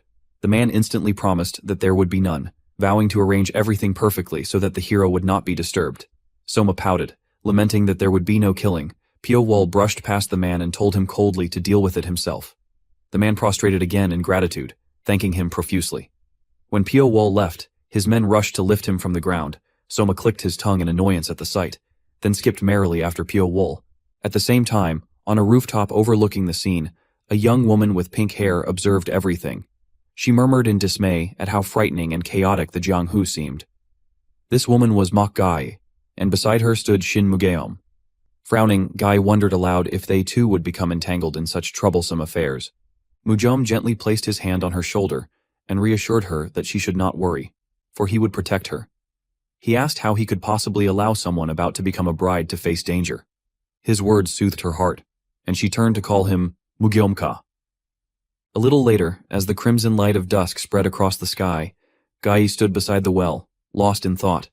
She wondered silently if Mugeom would truly feel at ease escorting her himself to Silver Heaven Manor. She questioned inwardly whether he would feel sorrow upon seeing her enter the bridal palanquin. At that moment, Soma slowly approached her. Upon spotting her, he let out an exclamation of surprise. Seeing him, Gai widened her eyes in fear. She recognized him at once as the boy who had spoken those terrifying words the day before. She recalled his chilling question about whether he should simply kill everyone. Soma came closer and greeted her cheerfully, addressing her as a beautiful sister. Gai, still frightened, stammered a response, her voice trembling as she returned the greeting. She asked if he had come to bathe and offered that he could go first. He leapt onto the edge of the well and told her that since she had come first, she should go ahead. She quietly answered in agreement and thought to herself that she must finish quickly and leave at once. Determined, Gai plunged her face into the basin of water, splashing it everywhere until it even struck Soma's face. He called out to her, making her startle and hastily ask what was wrong. With water dripping down his face, Soma told her there was no need to be in such a hurry and assured her that he would not kill her, even if hunger gnawed at him. She faltered, thanking him and apologizing for her earlier behavior. She then nervously asked if he truly was hungry. Suddenly, Soma grew listless. Holding his stomach, he explained that it was not real hunger, only that all the snacks he liked had already been eaten, leaving him with a hollow feeling. Gai frowned slightly at his words, then gave an awkward smile, remarking that that was the case. The next morning, deep within a forest, Soma was happily chewing on dried meat. Between bites, he exclaimed to Pai how delicious it was. Pai, noticing another piece in his mouth, questioned why. Since Soma had supposedly finished all the dried meat at the start of their journey, Soma only laughed and explained that a lady at an inn had left it for him, saying she had prepared it herself. He even asked if Pai wanted some. Pyo Wol coldly refused, telling him that he had no need. Holding the meat in his hand, Soma wondered aloud if he might meet that kind lady again, and if he did, he would certainly ask her to teach him how to make dried meat. Meanwhile, on Mount Kamgo, Gai and Mugeom were suddenly ambushed by a group of attackers. Mugeom stepped forward to shield her and demanded to know who they were and who had sent them. Speaking quietly to Gai, He warned her that it was dangerous and urged her to stay behind him. She clutched tightly onto the treasured sword in her hands, while the men with fierce faces eyed her greedily. Their leader sneered that Mujam need not know the details, only that the object they sought was the sword she carried. He revealed that it was the Gongbu sword, confused. Mujam demanded to know how they had discovered that they were carrying it. The man threw off his cloak with a cold snort and said that there was no need for words. Mujam clearly had no intention of handing it over. He declared that they would never give up their pursuit of that blade. The reason soon became clear. The Gongbu sword was one of 3 legendary blades forged jointly by Uyezi and Ganjiang. It was the only surviving sword of the 3, the least known among them, and, to everyone's surprise, had ended up as the heirloom of a seemingly insignificant family. Their leader smirked darkly, remarking that the client who had commissioned this mission had indeed spoken the truth. With that, he ordered his men to seize the weapon. The attackers rushed forward in unison, and Mujam had no choice but to fight. Dozens of strong men lunged at him, determined to claim the sword. With no path of retreat, he could only stand his ground. He unleashed his inner force into the blade, striking in a wide arc that exploded with power. Those nearby were thrown into the air as if by wings they did not possess. Their leader admitted grudgingly that it was impressive, though not nearly enough to make them retreat. Deciding at last to fight himself, he charged straight at Mujam, thrusting forward with a blazing sword. Guy cried out in fear, but Mujam reacted swiftly, dodging to the right. Regaining his balance, he launched into a duel with the man. They exchanged blow after blow, evenly matched in strength, though the advantage gradually tilted toward Mujam. With a final burst of energy, he drove a crushing strike into his opponent's chest, forcing him back. The man staggered, panting, yet his face showed a spark of admiration. He admitted to himself that Mujam's cultivation was formidable, too strong to overcome alone. Resorting to cunning, he shouted to his men that they should all target the woman instead. One subordinate hesitated, pointing out that she was trapped between the cliff behind and Mujam before her. How could they possibly reach her? But their leader struck the doubting man in the stomach and mocked them, asking if they were afraid. He assured them he had already planned everything, and demanded that they charge. Wave after wave of attacks followed, with men wielding daggers, swords, even crowbars, whatever weapons they could grab. Mujam, alone as a man, was forced to endure them all. Finally, their leader released a terrifying aura, and declared that he would take action himself. Channeling his energy into his sword, he unleashed a devastating surge that tore through the air with overwhelming force. The blast hurtled straight toward Guy. Mujam, entangled with his enemies, could not reach her in time. The violent energy struck her side, piercing her body. Blood poured forth, and she collapsed to the ground. Horrified, Mujam shouted her name and desperately drove away the attackers, rushing to cradle her in his arms. He begged to know if she was all right. Their leader only sneered triumphantly and demanded once again that they surrender the Gongbu sword. On Mujam's side, he continued to reassure her, urging Guy to wake up. But Guy, weeping, thought that with him both protecting her and fighting, his chances of victory were slim, and that she herself was only holding him back. Suddenly, a familiar voice rang out, wondering aloud why the flock of birds was so noisy. She immediately recognized that voice. Soma approached with a bright smile and told her that they were meeting again. Tears welled in Gay's eyes as she stared at him. But Soma seemed to care only about food, asking whether there was still any dried meat left. Trembling, she tried to keep her composure, as she explained that she had already given it all away, and had not made much to begin with. Soma reacted with disappointment, his shoulders slumping, which made Guy cry even harder. She then hurriedly promised that she would make more for him, pleading that if only he saved them, she would prepare dried meat for him. Soma made her promise again, and when she confirmed it, he could not help but drool. At that moment, the gang leader stepped forward and told Soma to get lost, saying that the adults were talking. Curling his lip, he dismissed the boy, but Soma merely smiled, released the seal on his neck, and in a flash, severed the man's head. He tore the corpse apart with frenzied delight, leaving trails of blood with every step. He skipped around in excitement, ripping his enemies apart one after another. His weapon was soaked with sticky blood of all kinds. When it was over, he turned with a squinting smile and reminded Gay to make plenty of dried meat for him. Stammering, she agreed. Mujam, meanwhile, was in disbelief. How could everything have ended in the blink of an eye? He wondered who this child really was, for Soma seemed no different from a demon. It was then that Pio Wol slowly approached. The young boy Tio Ma happily greeted him as his elder brother, but Pio Wol, with a grave expression, remarked that he had heard the wardens mention the Gongbu sword earlier and asked if that sword was truly the Gongbu sword. He requested to come closer to Guy to examine it, begging her for permission. Tears continued streaming down her face. Faced with his request, Mugyeom spoke on her behalf, expressing deep gratitude for Pio Wol's intervention. Yet Guy stopped him, saying it was fine, since they could not protect the sword by their own strength anyway. Ignoring Mugyom's hesitation, she handed the gongbu sword to Pio Wol, unwrapping the cloth. Pio Wol examined the blade, wondering to himself whether they had been trying to protect it or conceal it. In terms of hardness and sharpness, there was nothing to criticize, but the blade was unusually short. Weapons of this kind were rarely crafted anymore. Holding the finely honed sword, he recognized its excellence but thought it impractical in real combat, more suited for display, and tossed it back to Guy. Soma then asked why. Since to him it only looked beautiful, Pio Wol explained that in battle, a single-edged weapon was generally easier to handle than a double-edged one. Of course, he added, judging the sword's usefulness could not be based on that alone. At this point, Guy lightly touched the blade.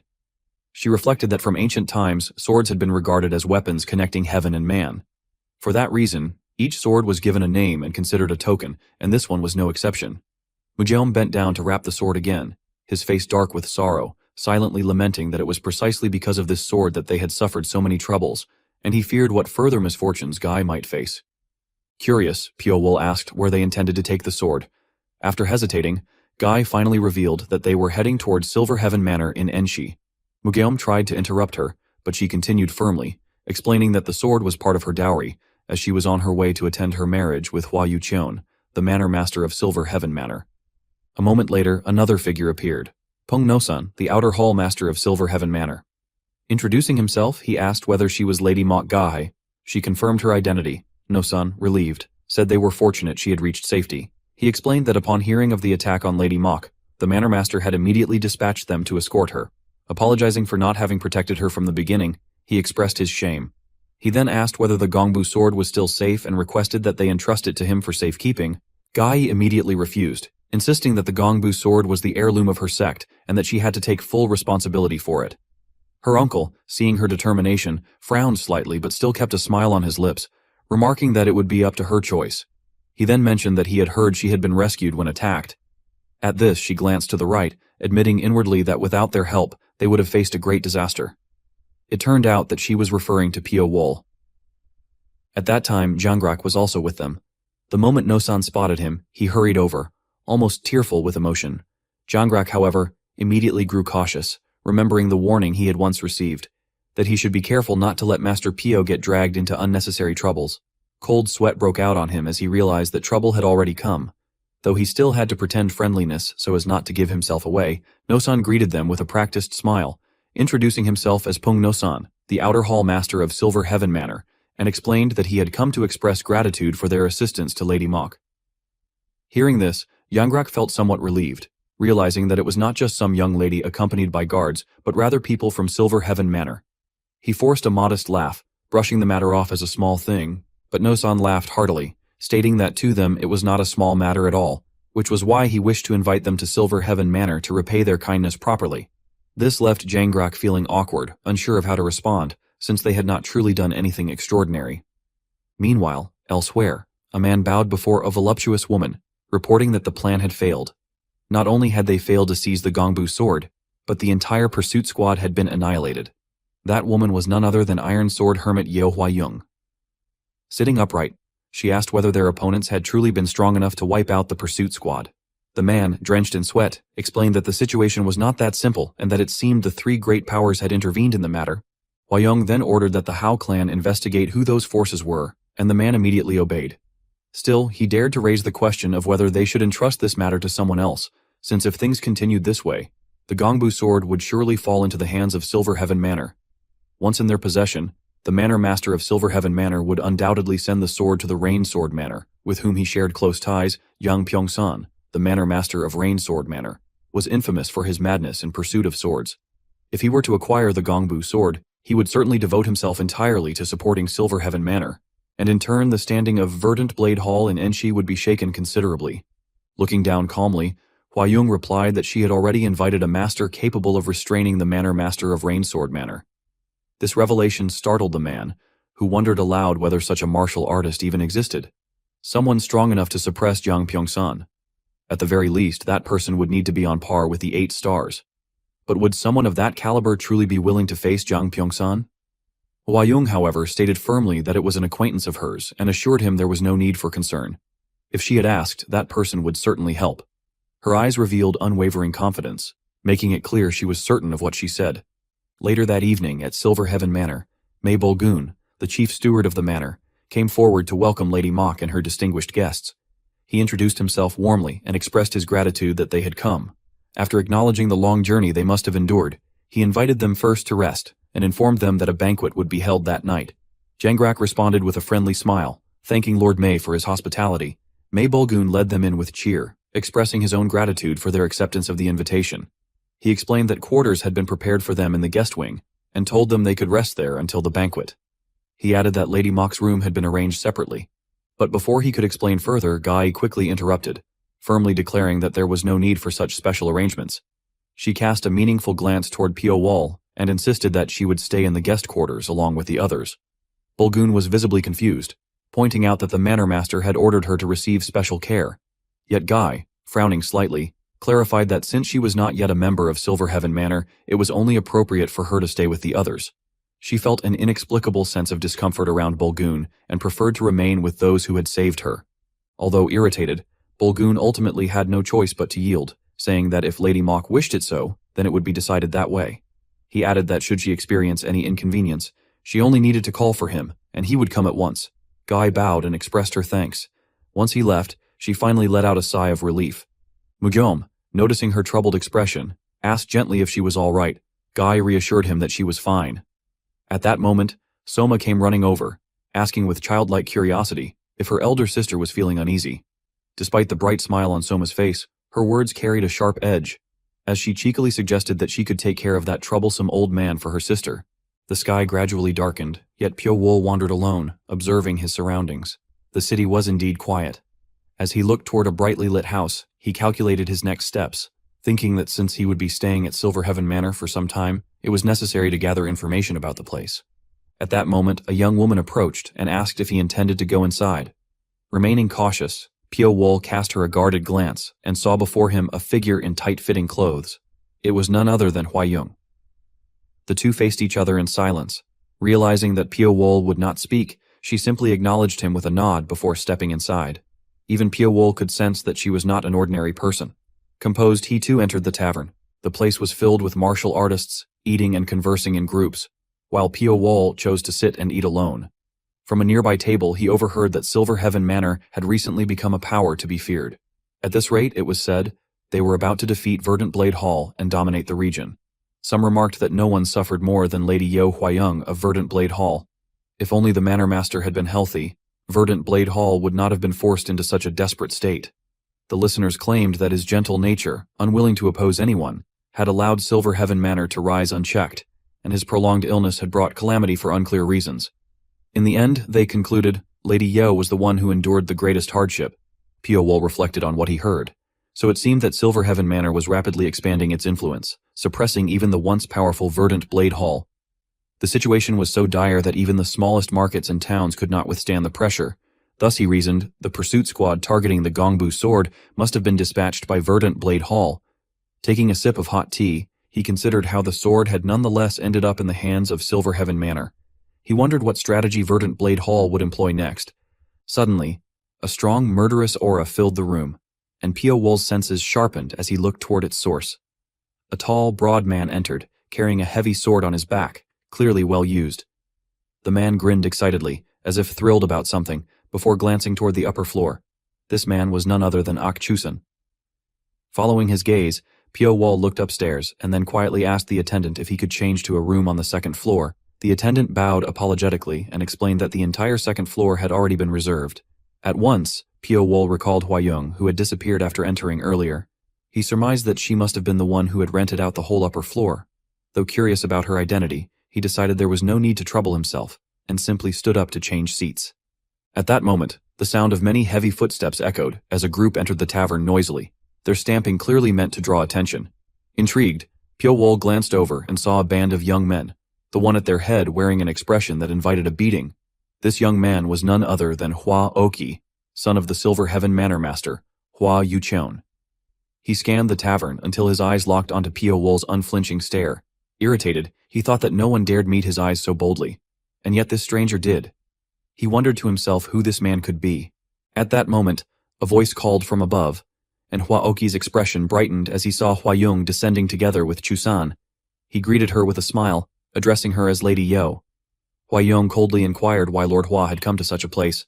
Ogi confessed with unconcealed infatuation that he had heard of her presence there, and thus came himself.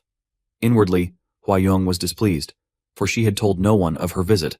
The realization that Silver Heaven Manor's influence had spread so widely filled her with unease, leaving her wary of everyone around her. Oki then added that he in fact had some business he wished to discuss with Lady Yo.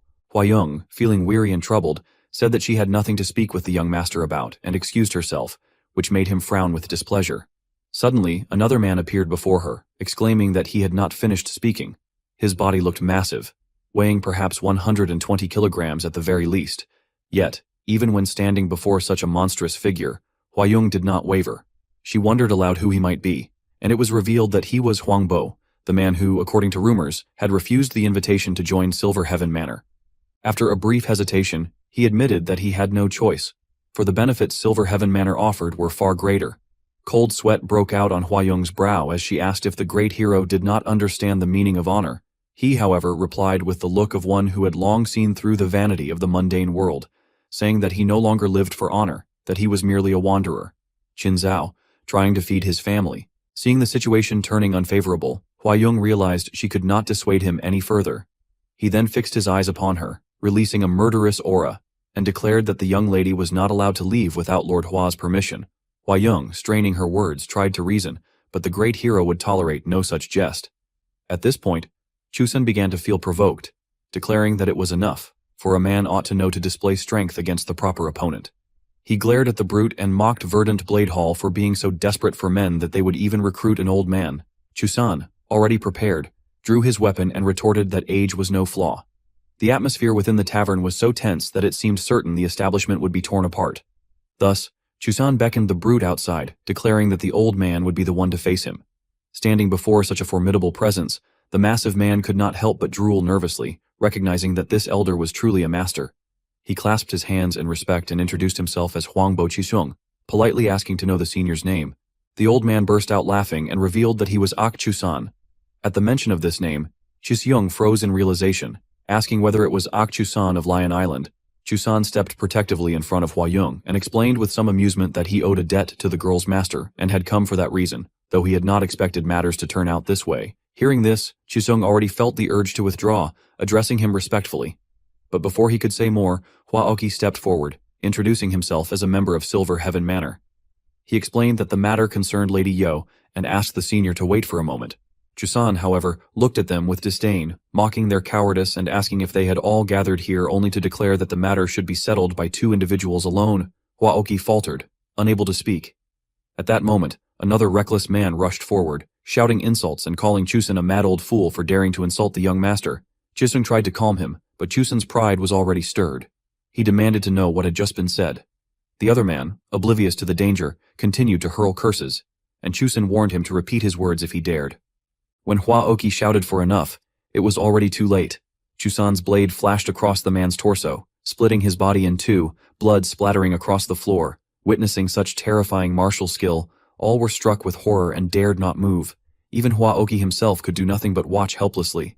Pyo Wol, having seen Chusan's display of power, could not take his eyes off the man. Chusan then turned his sharp gaze as though ready to devour his prey toward Hua Oki's group. Seeing the danger, Qisheng immediately stepped forward to protect the young master, urging him to leave at once. The young master hesitated, but Qisheng warned him coldly that Chusan was already enraged. Chusan, like a rabid dog, then directed his words at them, demanding to know where they thought they were going. He declared that the mistakes of subordinates were the mistakes of their masters, and thus the young master must remain to take responsibility. Qisheng answered firmly that the mistake had nothing to do with Lord Hua, and that he himself would take responsibility. Chusan smirked with amusement, remarking that Qisheng was overestimating himself. He sneered that with just a little reputation in the martial world, Qisheng thought he could stand equal to him. Qisheng, however, maintained his composure, saying that he would never dare think such a thing, but only hoped the matter could be resolved through a duel between the senior and himself. Chusan chuckled coldly, saying that at least Qisheng had some spirit, and that they would see if his ability matched his courage.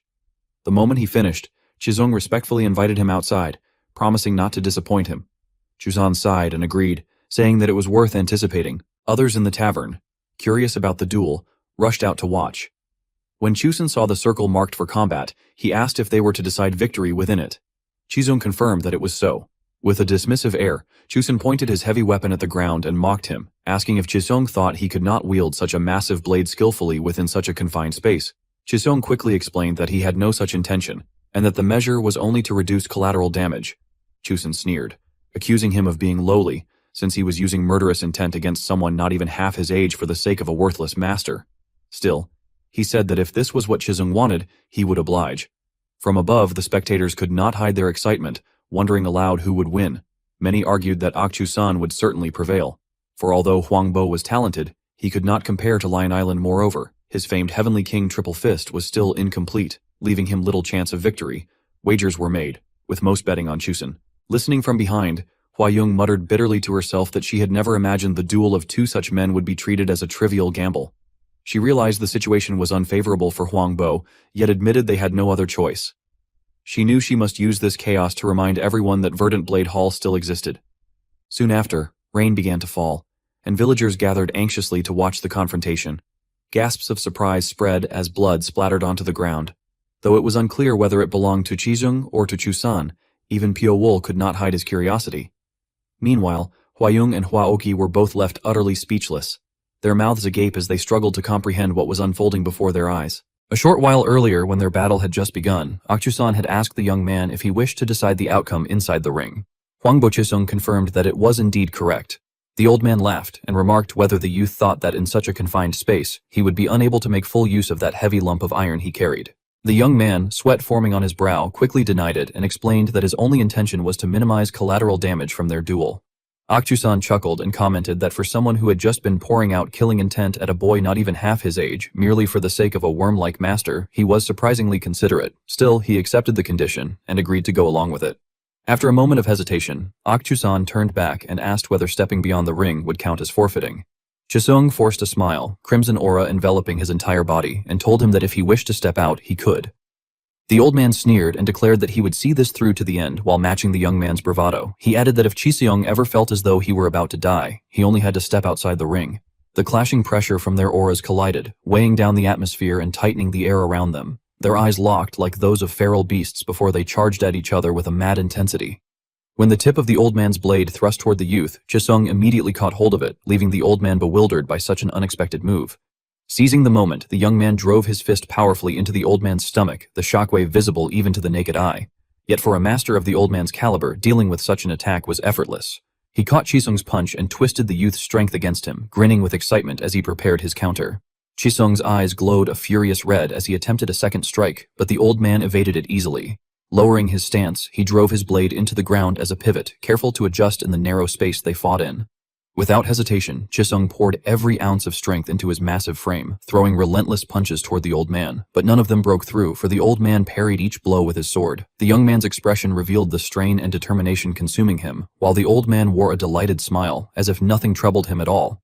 At last, Chisung decided to leap high into the air. His entire body glowed a blazing crimson as he clenched his fist and brought it crashing down toward the old man. Recognizing the force behind the strike, Akchu-san finally grew serious, channeling his strength into his sword. When fist and blade met, the collision of opposing energies created a terrifying shockwave. To everyone's shock, the old man's blade shattered into pieces, blood scattering in the air. At that same moment, heavy rain poured down from the sky, as if sealing the fate of the duel. Chisung fell to his knees, collapsing in defeat, and the cost of his effort was an arm severed from his body. Meanwhile, Akchu-san emerged entirely unscathed. Hua Okji, stunned and unable to believe what he had just witnessed, cried out in disbelief, urging everyone to retreat quickly. Akchu-san, however, merely smiled, raised the shattered remains of his sword, and commented that the fight had been quite an entertaining diversion, truly impressive indeed. Leaving behind the defeated young man in the blood-soaked circle, he walked away. Yo Huayong stared at Chisung in disbelief, while the onlookers whispered among themselves, marveling that such an outcome was expected of the Lion Bladesman. They remarked that for the match to be decided in barely 20 seconds was nothing short of remarkable, and that no one could have guessed it would end so swiftly. Chisung, his face darkened with regret, muttered to himself whether the result might have been different if he had perfected the Heavenly King triple fist strike. In anguish, he cried out that if only he had restored the lost technique and chosen martial arts over money, things could have ended differently. He asked the man before him whether things would have turned out differently. Pio Wool in return questioned him if he was really going to give up just like that. Chisung, grinding his teeth as tears fell, demanded to know what Pio Wol expected him to do, saying he had already lost his arm. Pio Wol told him to start again from the beginning, pointing out that it was not as if he had lost all his martial arts and that, if he trained, he could adapt his techniques to be executed with just one arm.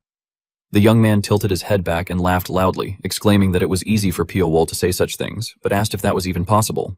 Pio Wol's red eyes gleamed as he declared that, in the end, the one who decided whether to remain trapped in darkness or to break free alive was none other than himself. Hearing this, Chiseong burst into laughter, but then his expression stiffened.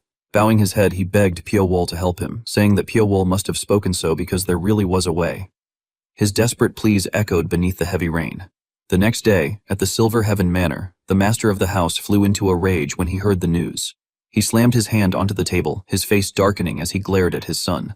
He cursed Hwaoki, rebuking him for abandoning someone like Hwangbo Chisung simply because he had lost an arm, and demanded if he did not realize how his actions would appear in the eyes of others.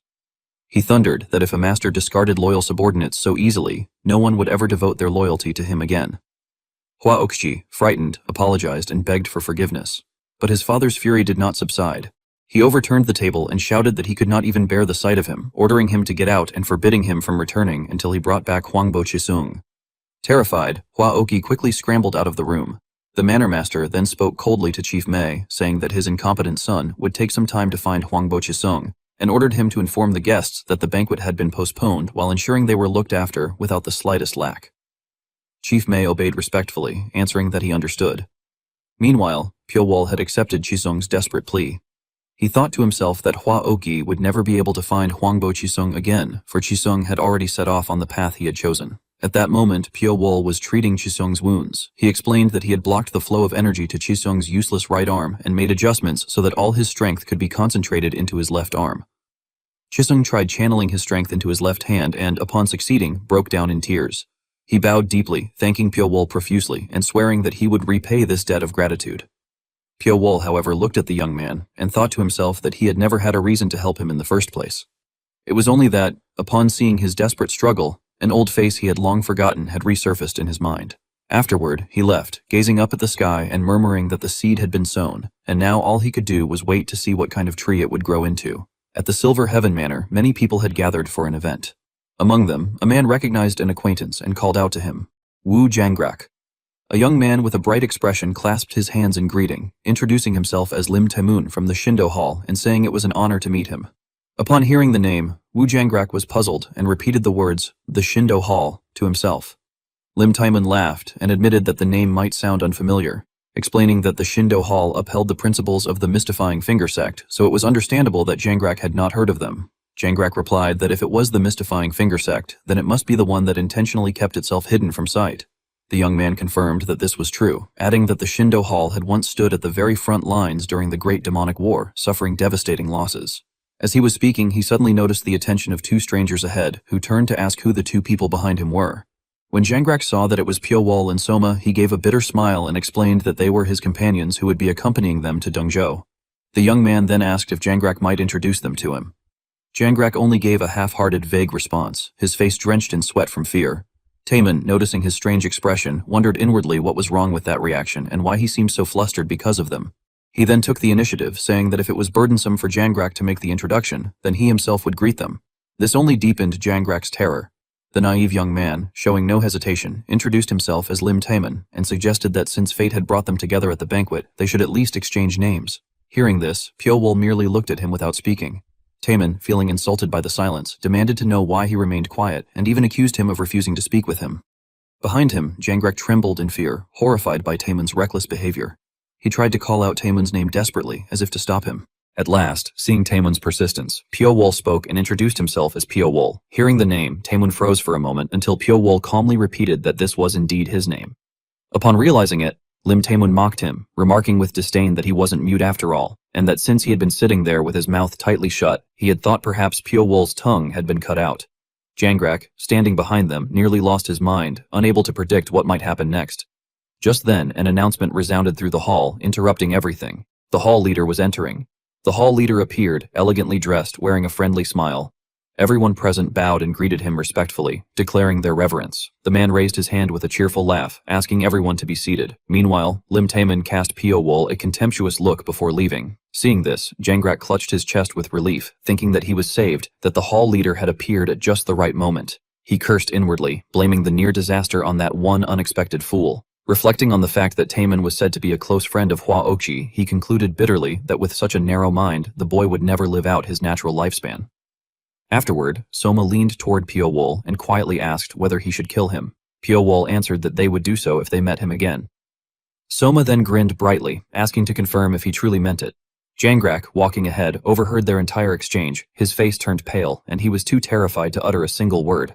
At the front, the hall leader smiled and thanked everyone for taking the time to attend even amidst such difficult days.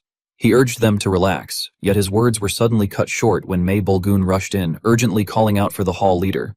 He reported that there was trouble, specifically concerning Lady Mok Gahe. Hearing this, the hall leader's face flushed red with rage, his features twisting as he shouted furiously, demanding to know what had been said and ordering that the woman be captured immediately. At that moment, the scene shifted to a nearby forest under the dim light of dusk. Mok Gahe was seen running desperately, panting heavily while clutching the gongbu sword in her hand.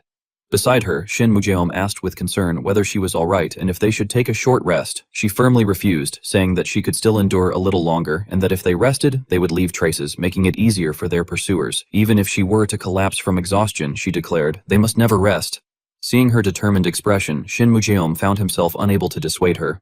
Mok Gahe then spoke with bitterness, saying that she had never wanted to become Hua Yucheon's concubine, and that she had only gone because of fear. She confessed that she had known everything, and had already resolved herself to accept it. She explained that she had never expected love from becoming Yucheon's concubine, but after facing them in person, she had realized how truly terrifying they were. To them, her life meant nothing as long as they possessed the sword. She cried out that even their promise to help her clan would be discarded like trash. Questioning her past decision, she lamented why she had abandoned her love and come so far to this distant place, and wondered aloud whether it would be all right if she chose to be with Shin Mujeom instead.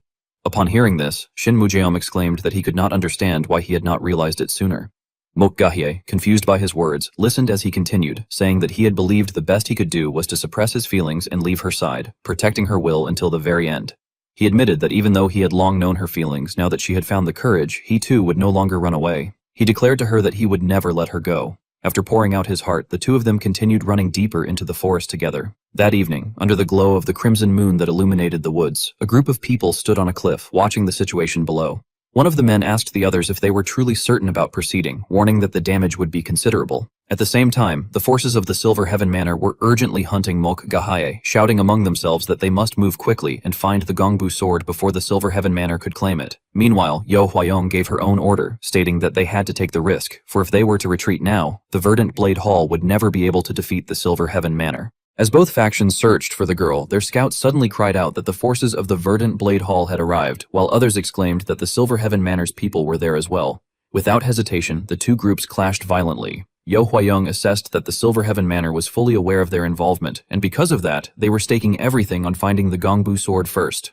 Therefore, she declared that they must match their enemies and respond in kind, commanding that all remaining forces of their hall be mobilized. Her subordinates answered clearly and obediently, affirming their loyalty. Beside her, Akchusan said nothing more. Watching her, he simply closed his eyes and judged inwardly that it was an act of utter foolishness. The group was described as walking through the night under a crimson moon, while Soma, lying on a pile of saman, expressed her hope that they would not catch the girl and added that if she saw her again, she would ask her to make plenty of jerky. Pyo-wol was said to have listened silently to the child. It was then mentioned that a man approached and addressed Pyo-wol as Master Pyo, apologizing for their sudden decision to leave Yunsi. Pyo-wol replied that it was fine, and explained that with Cheon-eun Manor and Juke Manor at war, it was best for them to leave before the situation escalated. The man then stated that from then on, they would avoid battlefields and travel overland to Dongzhou in Henan Province, noting that aside from crossing the Yangtze River, they would be riding hard the entire way and that it might be exhausting. He reassured Pyo-wol not to worry, adding that everything would be fine if he led the way and praising him as a capable guide. The man responded awkwardly, expressing surprise at the kind words, and saying that he would explain the rest of the route, beginning with their current location at the edge of Hubei province. Suddenly, it was recounted that someone shouted for attention, urging the others to come and see something. Sans was described as turning pale upon hearing this. Ahead of them lay numerous corpses, prompting a stunned reaction that it could not be real. While one man stood in shock, Pio Wool remained calm and turned to leave. The man called out to him as master, but Pio Wool continued walking with Soma, observing their surroundings. He then looked in a particular direction and stated that this was where Shinmu Jeom was. It was said that Shinmu Jeom lifted his head upon hearing his name, his voice trembling as he pleaded for Gahye. His body was described as shaking as he struggled to rise, only to collapse and kneel before Pio Wool. He desperately begged Pio Wool to save Gahye, explaining that she was a pitiful girl who had sacrificed her entire life for her family and had only just begun to live for herself. However, speaking too forcefully caused him to cough up blood. Clutching Pio Wool's leg, he continued to beg earnestly. Pio Wool responded that he was an assassin and that protecting people was not his duty. Shinmu Jeom then said that in that case, he would make a request. Pio Wool narrowed his eyes and asked what the payment would be. Shinmu Jeom clenched his fists and requested that Pio Wool kill everyone who threatened Mok Gahye, declaring through tears that the price would be his own life, along with Gongpo. Pio Wool reacted with interest, questioning whether Shinmu Jeom had thought it through, and remarking that the sword Gongpo was likely the reason the forest had become a forest of the dead. He inferred that Shinmu Jeom intended to give it to him to eliminate any future threats to Mok Gahye, and found the proposal intriguing, ultimately accepting the request. The scene then shifted to a woman running desperately through the forest, tears streaming down her face as she called out for her brother Mu Jeom, pleading for him to stay alive and promising that she would save him no matter what. Suddenly, a dagger flew past her and embedded itself in a tree. Startled, she turned around in fear. A man behind her addressed her as Lady Mok and asked for forgiveness for his rudeness. It was noted that 4 sinister men stood behind her. One of them, dressed in purple, smirked and explained that she had not responded no matter how many times they had called, so he had resorted to that method to get her attention, urging her to return with them. She refused, shouting that she would not go back even if it meant dying there. Drawing her blade, she stood her ground. The man in purple expressed annoyance and ordered his subordinates to secure Gongpo. The one who had thrown the dagger acknowledged the command. At that moment, another man intervened, telling them to leave it to him and stating that he would retrieve Gongpo himself. He then drew his sword and rushed toward her. She widened her eyes in shock as their weapons clashed. The man in yellow remarked arrogantly that she was indeed a noble lady from a martial family and said he wanted to see how well she could protect the treasure. It was described that she became frightened, her hands trembling as she wondered what she should do, realizing she could not muster strength due to the wound at her side and that she could not continue like that, inwardly crying out for someone to help her. At that moment, a voice from above asked if she wanted them to be killed for her.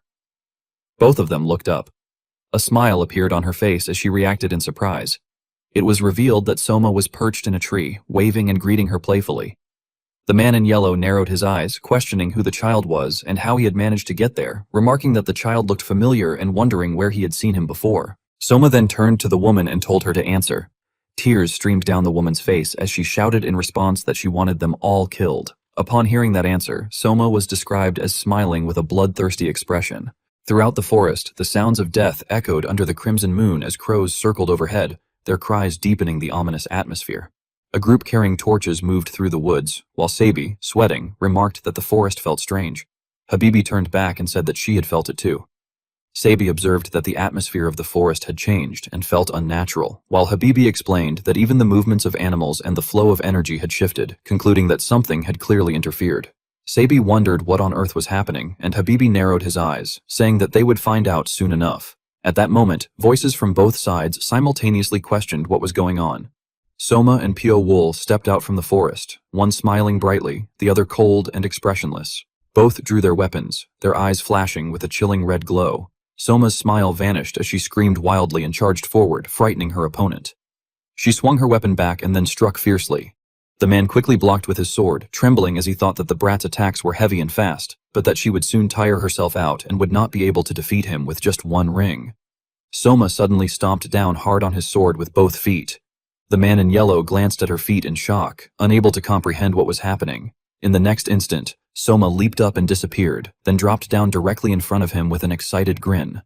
Her weapon spun in her hand as she moved like a beast through the air before delivering a powerful downward strike. The man saw the attack coming but could not react in time. The blow split him in two, his body bursting apart as blood scattered everywhere. Nearby, Pio Wool calmly retracted his threads, having already sliced through everyone around him. His gaze remained cold and indifferent. Elsewhere in the dark forest, another group walked with dim torches. Habibi commented that it was strange for the forest to be so silent even though Cheon-un Manor and Juke Manor were tearing through it. Sabi agreed, adding that it was becoming darker and darker, to the point where even with torches and enhanced vision she could barely see anything. Suddenly, a horrifying scream echoed from deep within the forest. Startled, Sabi asked what was happening, and a torchbearer turned back, shouting that something was above them. Members of Cheon-un were overhead. Both Sabi and Habibi reacted in shock as they realized that the area around them was filled with grotesquely suspended corpses. Sweating heavily, Sabi observed that all of those people had been completely slaughtered, noting that some of them were well-known masters and not opponents they could have handled easily. Habibi concluded that their guess had been correct and that a powerful expert had become involved. Sabi questioned why, wondering if it was because of Gongpo, but Habibi replied that they could not be certain. He emphasized that her top priority now was to withdraw all her men and leave the forest. Sabi asked if he truly meant all of them and whether that person was really that strong. Habibi smirked, saying that it had been a while since his blood had boiled like this. He added that Gongpo no longer mattered. What mattered was whether she could get out alive, because without her, Jukai Manor would be finished. He told her to go. Sabi hesitated, but seeing his expression, she bowed her head and said that she understood. Habibi then looked around and remarked that more than one person had disrupted the flow of energy, at least two, and questioned who they really were. The scene shifted to Kabe, who stood trembling before the corpse of a man collapsed at the base of a tree. Unable to believe what he was seeing, he muttered that it could not be, recognizing the body as Chief Steward Mei, and demanded to know who had done this. His shaking hand reached toward the corpse's face, but suddenly the sound of a switch clicking made him gasp. A blade pierced into his foot, causing those around him to shout in alarm and ask if their master was all right. Gritting his teeth, KB demanded to know who would dare do such a thing, vowing that whoever it was would beg for death once he got his hands on them. He pulled his foot free from the blade and ordered his men to move immediately, but his voice abruptly faltered when he realized that only one person remained behind him. That man trembled, addressing him as the lord of the manor and begging to be spared. When a torch fell to the ground, KB flinched, his face gradually filling with fear as he saw countless corpses hanging before him. Frozen in terror, he screamed, demanding to know who dared target him, the manor lord, and asking if they had been hired by Juke Manor. He offered to pay double, even triple whatever had been promised, urging the attacker to reveal themselves. He added that if it was Gongpo they were after, he would hand it over and begged for mercy. At that moment, Pio Wol appeared behind him like a phantom and calmly stated that there was no need, as it was already his. KB trembled as he turned around, thinking in horror that the figure before him was not human, but a demon, a grim reaper. Pio Wol coldly declared that KB would die there. The man in purple looked around in fear, his voice trembling as he panted that the brat thought he could do such a thing and still walk out alive. Soma turned to his Nuna and told her that they should go. She hesitated in confusion, asking what he meant. The girl smiled and said that Mujeom Hyung was waiting. The woman was stunned and wondered if her brother was alive, adding that she was so relieved. The girl then explained that the sword she was holding would be taken by their Hyung, as he had said they would receive it when he accepted the request. The woman silently looked at the object in her hand and thought that if she could just leave safely with him, she did not care what happened and they could do whatever they wanted with the sword. The man in purple rushed forward, shouting angrily and accusing them of trying to deceive him. A slash came toward them. The woman screamed Soma's name in panic. Soma dashed forward, but the attack only struck an afterimage as the girl taunted him, asking if he wanted to die too. She reappeared on a tree behind him. The man turned back in shock, cursing her and swearing that he would kill her with his own hands. Soma let out a killing laugh, and the two faced each other in silence as the forest grew ominously quiet. A sharp gust of wind rose, startling the woman, who gasped in shock. Both fighters suddenly looked in the same direction before their figures vanished. Thousands of blinding lights appeared, and Soma cried out in pain. The woman called his name in worry. The girl planted her sword into the ground to brace herself. The man stared in disbelief and began to say that she was... But before he could finish, a sword sliced through a piece of wood. Habibi appeared and remarked that she could even dodge, admitting it was not bad, as he had thought she was just a cowardly worm. The man in purple cursed in fear, demanding to know why Akshu-san was there, lamenting that he had almost succeeded and that Gongpo would have been his. He shouted that they should just wait before fleeing in frustration. Habibi looked at him and coldly remarked that a man who abandoned his own subordinates would never find any honor, calling him a filthy worm. Soma cut in, questioning why the old man was interfering. Habibi stared intently at the girl, who glared back without fear. He burst into laughter, saying that she was better than that man. Soma responded sarcastically that he was not looking for compliments from an old man, and remarked that Habibi had the eyes of a starving jackal. Habibi fell silent for a moment before warning the brat not to run her mouth just because she had a few tricks, telling her to call them. The girl asked in confusion who he meant. He tilted his head and said she should call the one behind her, the one who had rampaged through the forest with her, adding that it was the only reason he was still there. Soma remained wary and asked what would happen if she refused. Habibi stomped the ground and laughed loudly, saying he had only been testing her and that his guess was correct. He then threatened that if he sliced that girl apart, she would surely talk. In an instant, he vanished from where he stood. The girl inhaled sharply as he leapt into the air, his figure illuminated by the moonlight. She gritted her teeth, narrowed her eyes, and pushed the woman away. The woman could only glance toward Soma as the girl gave a bright smile. In the next moment, a blinding light engulfed her, followed by a loud explosion. The woman screamed in anguish as tears streamed down her face. Soma was blasted into the air before crashing back to the ground. Crying, the woman ran toward the girl, calling Soma's name repeatedly and asking why she had done it. The girl still managed to smile faintly and explained that it was because she had accepted a request and had to protect it. Habibi spoke coldly, stating that it had been a meaningless act, as he had never planned to let any of them leave alive. He added that once he killed them all, that person would come looking for him. The woman could only grit her teeth, clutch Soma in her arms, and glare at him. Suddenly, a flash of light appeared behind Habibi, and a hidden weapon shot toward him. However, he turned back with a chilling smile and remarked that the person had finally arrived. He swung his blade, and blood sprayed into the air, some of it splattering toward the woman. Habibi slowly turned his head, his pupils shrinking in surprise. A severed head rolled across the ground, but to his shock, it was the head of the man in purple, and he muttered in astonishment, calling out Hwaoki's name. Habibi was startled and wondered in shock why Hwaoki was there. As the realization dawned on him, he quickly grabbed the hilt of his sword and slashed at the incoming hidden weapons, cutting 4 wooden logs in half as his sword was thrown forward. From within the split logs, Pio Wol's gaze emerged. As the sword slowly returned, Habibi caught it and remarked that Pio Wol had indeed been there, demanding to know who he was and who dared to meddle in Juke Manor's affairs. Pio Wol cast a cold glance toward the two figures before shifting his gaze back to Habibi and simply introduced himself as Pio Wol. Habibi responded that he had never heard of the name and questioned whether he was a newcomer to Jianghu. Pio Wol replied that it did not matter and that Habibi was asking useless questions. Smirking, Habibi asked what truly mattered and whether there was something else of importance. Pio Wol's killing intent manifested like a serpent as he answered that what mattered was Habibi's life. Habibi threw his head back and laughed loudly, mocking them and questioning whether they truly thought they could take his life so easily. Pio Wol then turned to Nuna and ordered her to take Soma and leave, adding that his companions would be waiting outside the Forest of the Dead. Though she looked at him with concern, she obeyed. As Habibi charged forward, demanding where they thought they were going, Pio Wol stepped in, blocking him. Seeing the overwhelming killing intent, Habibi was taken aback, wondering when Pio Wol had moved. Protected behind him, Nuna trembled but clenched her teeth, then picked up Soma and fled, grabbing an object from the ground as she ran. Watching her retreating figure, Habibi questioned whether Pio Wol was satisfied now, admitting that he had managed to surprise him and acknowledging that Pio Wol was the one who had caused the disturbance in the forest, including the bodies strung throughout it. He condemned such brutality as something only heretical demons would commit, but declared that now that Pio Wol had revealed himself, he would pay the price. Pio Wol calmly replied that Habibi talked too much, adding that those who talked too much were merely afraid. In an instant, he appeared behind Habibi.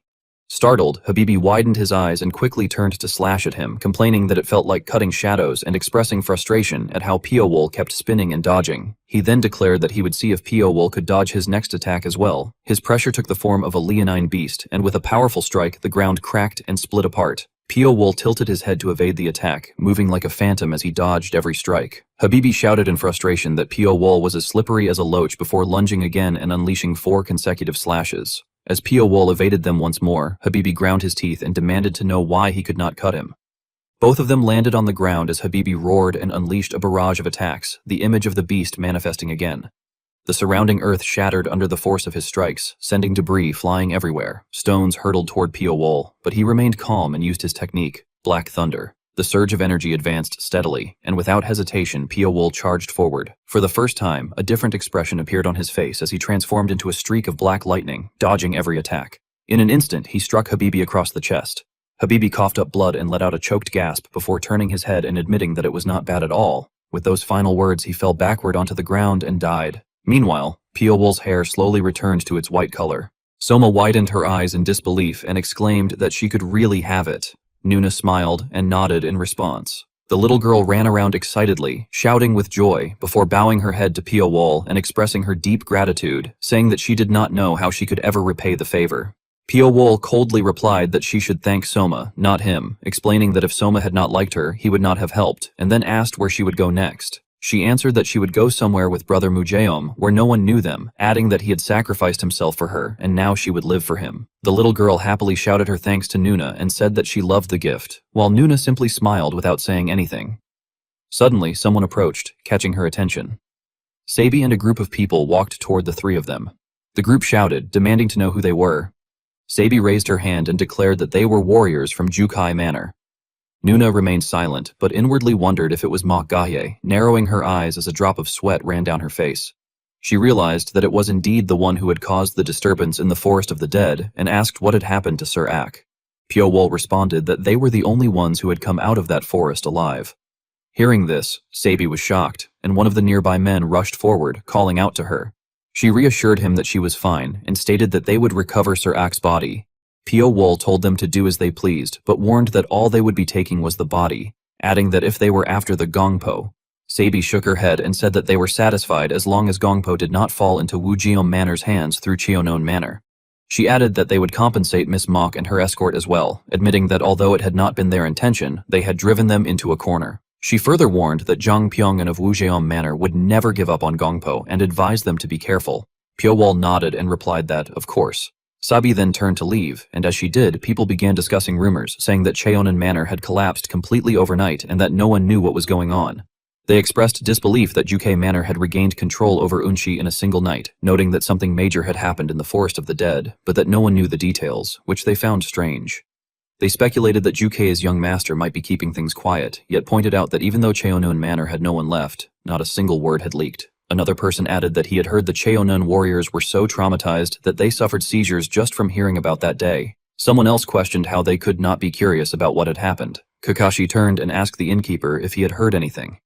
Sabio narrowed his eyes and replied that there had been something odd, explaining that Sir Seolwun's group, who had been staying at the inn, had left for the forest that very day. The man reacted with surprise, and sometime later, he stepped outside, remarking that Seolwun Manor had been involved as well.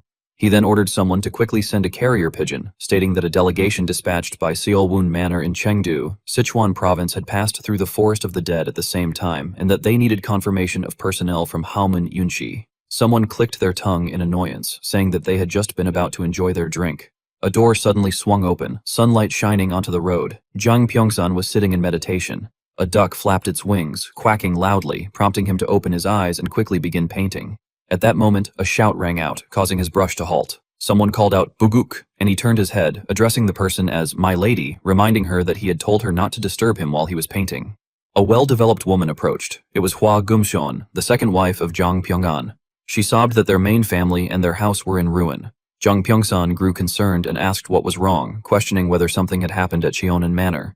She explained that she had heard Cheonyun Manor had been devastated and that her brother and Okji were said to be dead, adding in distress that everyone was gone and wondering how poor Cheonchiop was supposed to live now. He then turned and called for Jonghak, demanding to know what in the world was going on. Jonghak respectfully reported that an urgent message had arrived from Unchi, and although the details were still under investigation, everything she had just said had been confirmed as true. He added that Jukai Manor did not possess that kind of power, so they suspected a third party was involved. Zhang Pyongsan then asked about Gongpo. Jonghak replied that the third party, the ominous figure, seemed to have taken it, and that they had already sent a request to Haomun to identify the culprit. Hearing this, Zhang Pyongsan's eyes widened with killing intent as he ordered that the second son take the White Tiger Sword unit and retrieve Gongpo, stating that avenging his maternal family would give him solid justification. Jonghak nodded and acknowledged the order. Zhang Pyongsan then embraced Hua Gumson and remarked that yet another mayfly was stirring up the martial world. The scene shifted to a small alley. Pyo-wol walked ahead as Soma ran up to him, calling out to him and asking if he was going sightseeing downtown, requesting to come along. He nodded and agreed. She placed her hands on her hips and complained that the uncles from Seolwun Manor only drank and were boring, questioning why people even drank. He lowered his head and replied that he had no idea either.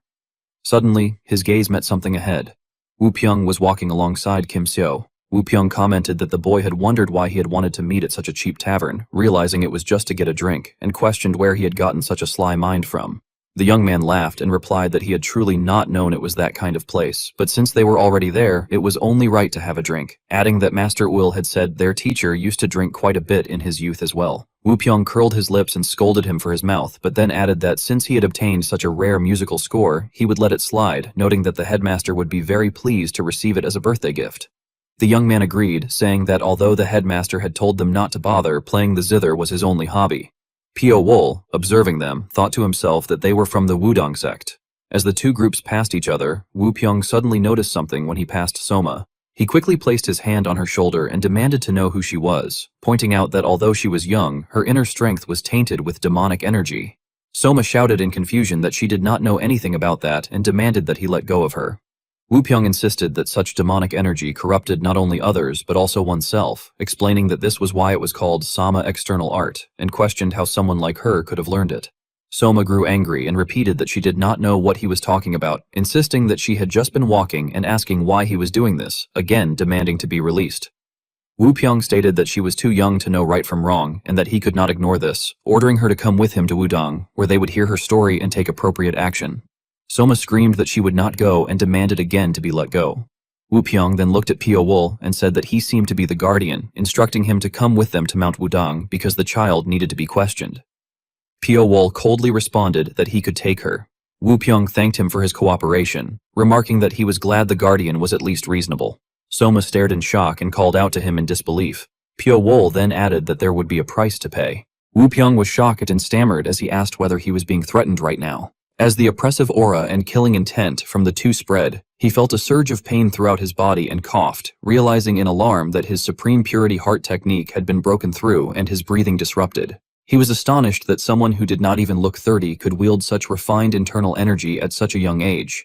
He quickly withdrew his own pressure, while Pio Wool remained silent. Wu Pyong then admitted that he had stood before a master without recognizing it and introduced himself as Wu Pyong, respectfully asking for the other's honored name. Pio Wool remarked that his change in attitude was quite quick and questioned whether, just because he was from Wudong, he thought others would yield and obey if he acted high and mighty.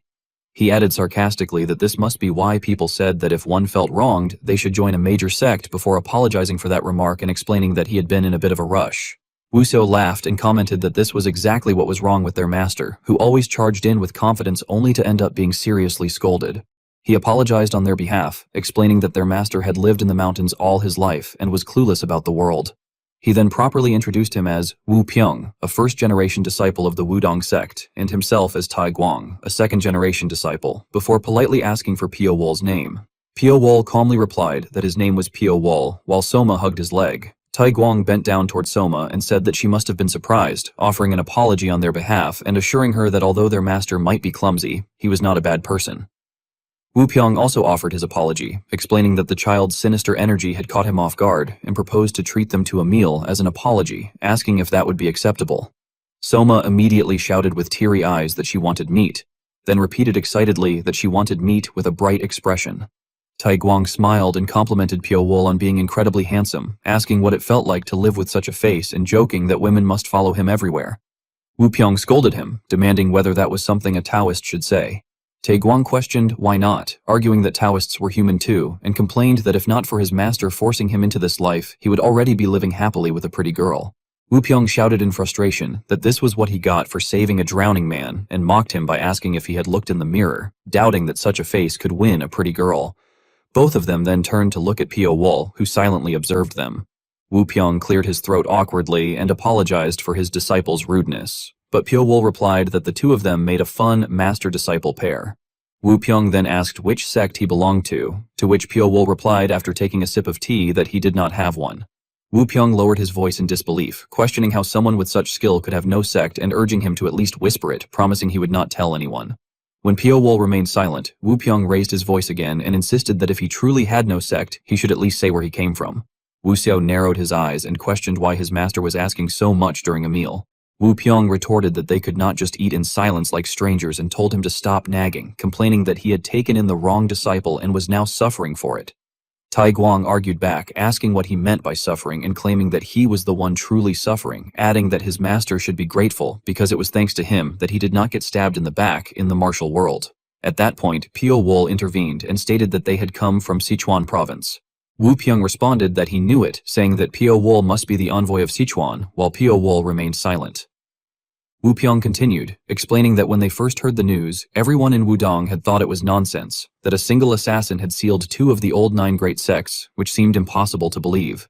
He said their senior brother had ordered them to investigate, so they sent a request to Haomun, but those money grubbers had kept their mouths shut for some reason. That was when they began to suspect the rumors might be true. He went on to say that it had taken time, but they eventually confirmed it, and they searched far and wide to uncover the assassin's identity. However, no one in Chengdu had dared to speak about the assassin. Even if it had happened right before their eyes, no one would believe it, and out of fear of that one person, everyone had sealed their lips as if by oath. Despite investing significant manpower and money, they had learned very little. He concluded that they had only discovered two things. First, that the assassin possessed a beauty deadlier than that of any woman, and second, that the assassin's name was Pio Wol. He then remarked that it was quite a coincidence, noting that the man before him was also strikingly handsome and bore the same name. After hearing everything, Pio Wol admitted that Wu Pyong was right and that he himself was the Pio Wol they had been searching for. Wu Pyong then closed his eyes and let out a sigh, reflecting that the Ami and Chongxiang sects had never been weak, their strength rivaling even that of Wudong, yet both had sealed their gates because of a single assassin. He went on to explain that throughout history there had been figures like Quanma, who drove the demonic cult out of the martial world, and more recently, the master of the Guangmu sect.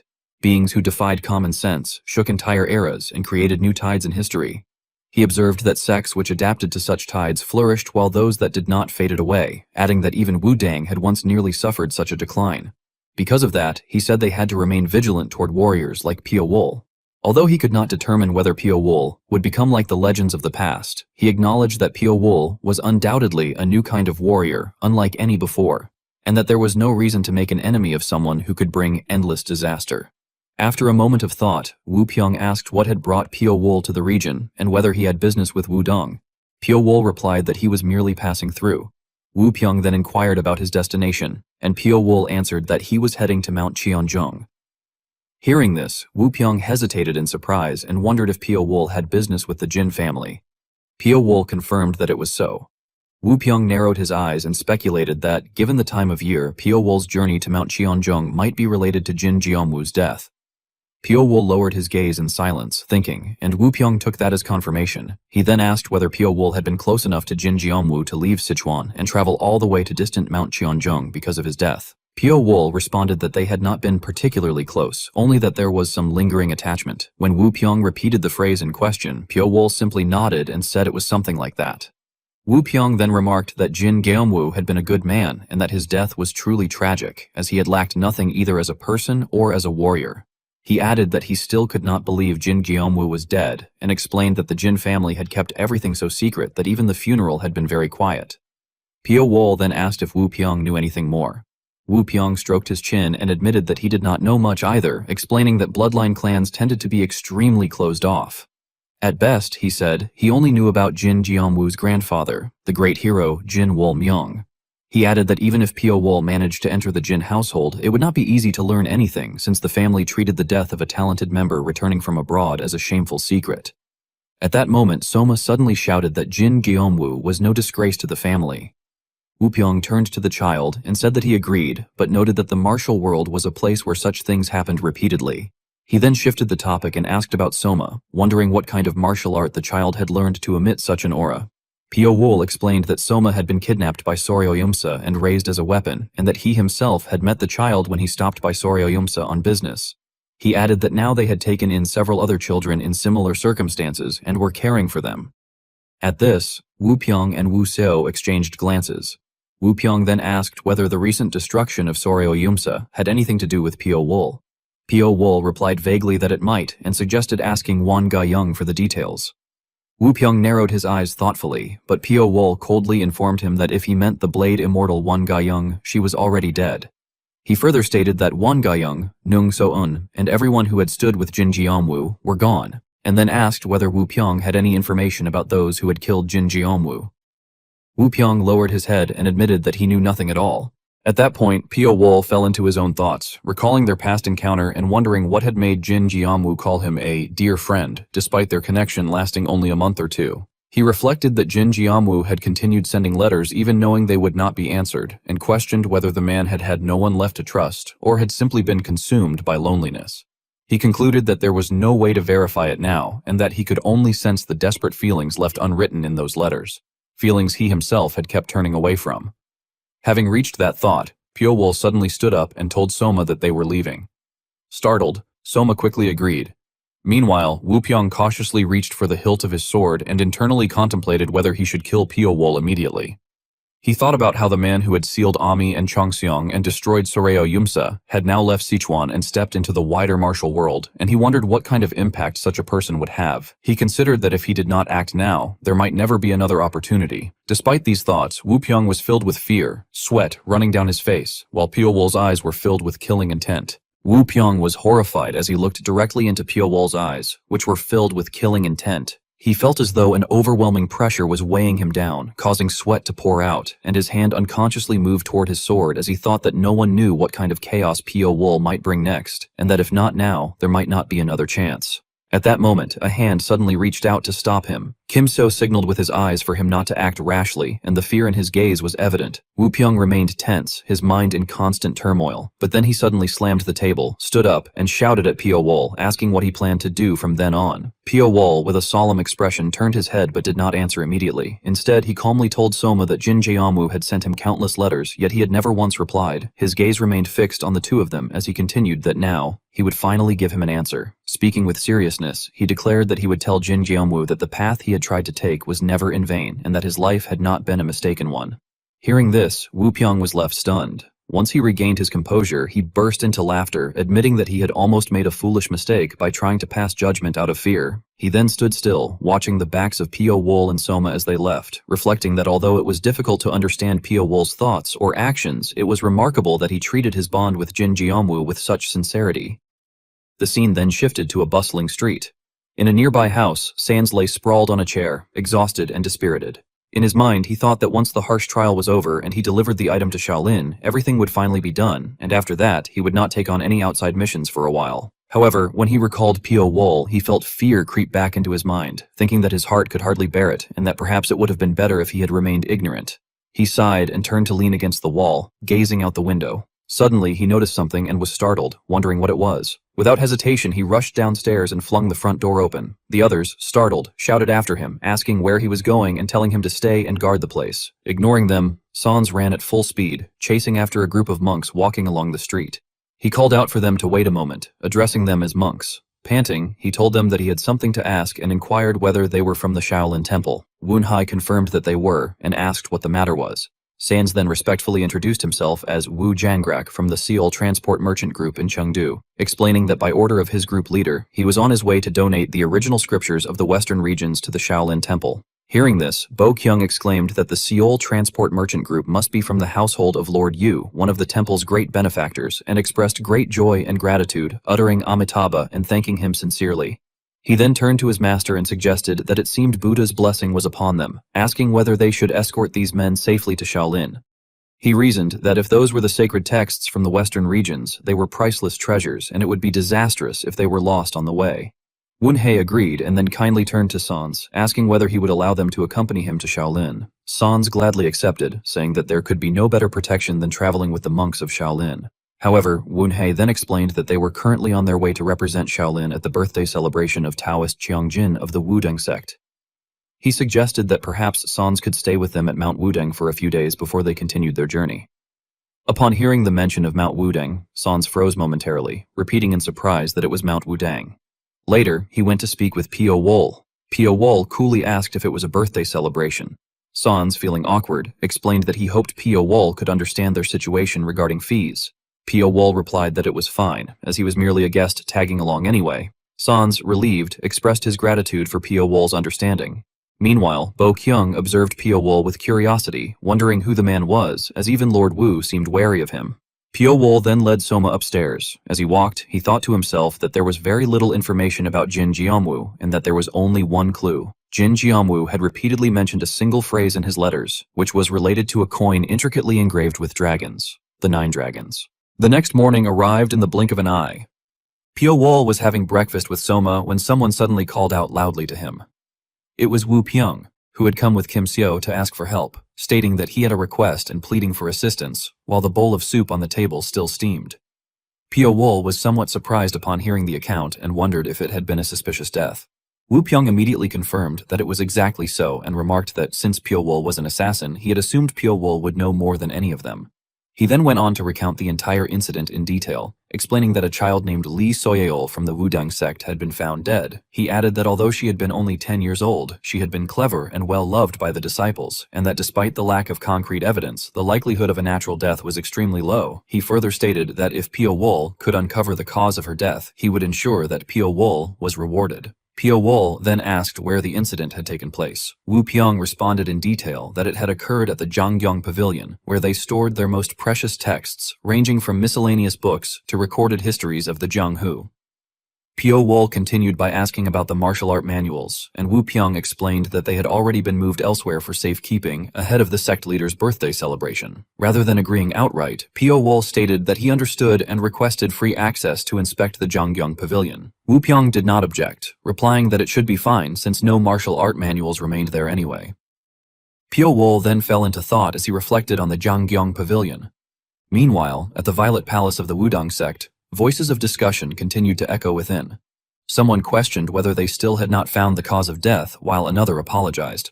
The sect leader calmly suggested that perhaps it would be better to postpone the celebration, and another voice questioned whether it was truly necessary to hold it at a time like this. An elderly man nearby shook his head and sighed, explaining that postponement would be difficult since invitations had already been sent and many guests had already arrived in Zun County. Another elder added that while that might be true, the celebration also served to show the world that their sect still stood strong, and that it was all the more reason to proceed in order to demonstrate the Wudang sect's vitality. Finding the reasoning somewhat convincing, the sect leader pondered the matter. At that moment, someone knocked on the door and announced that it was Wu Pyong, asking for permission to enter. The sect leader granted him entry. Wu Pyong entered and seriously asked whether they had discovered the cause of death. The sect leader, still troubled by the issue, replied with irritation that they had not. Wu Pyong then proposed that he had met someone in Bogang and had been considering allowing that person to examine Soyeol's body. However, the sect leader expressed doubt, pointing out that even Taoist Sang Jin had been unable to determine the cause, and questioned who Wu Pyong could possibly be referring to. With some tension, Wu Pyong revealed that the man in question was the Reaper from Sichuan, whom they had been investigating. Upon hearing this, the entire room erupted in shock, exclaiming in disbelief and asking whether he meant the same assassin who had brought down both the Yimei and Qingcheng sects. One man could not contain himself and slammed his hand on the table, while Sang Jin angrily rebuked Wu Pyong, demanding how he could bring such a fiend to them and questioning what would happen if the man harmed them.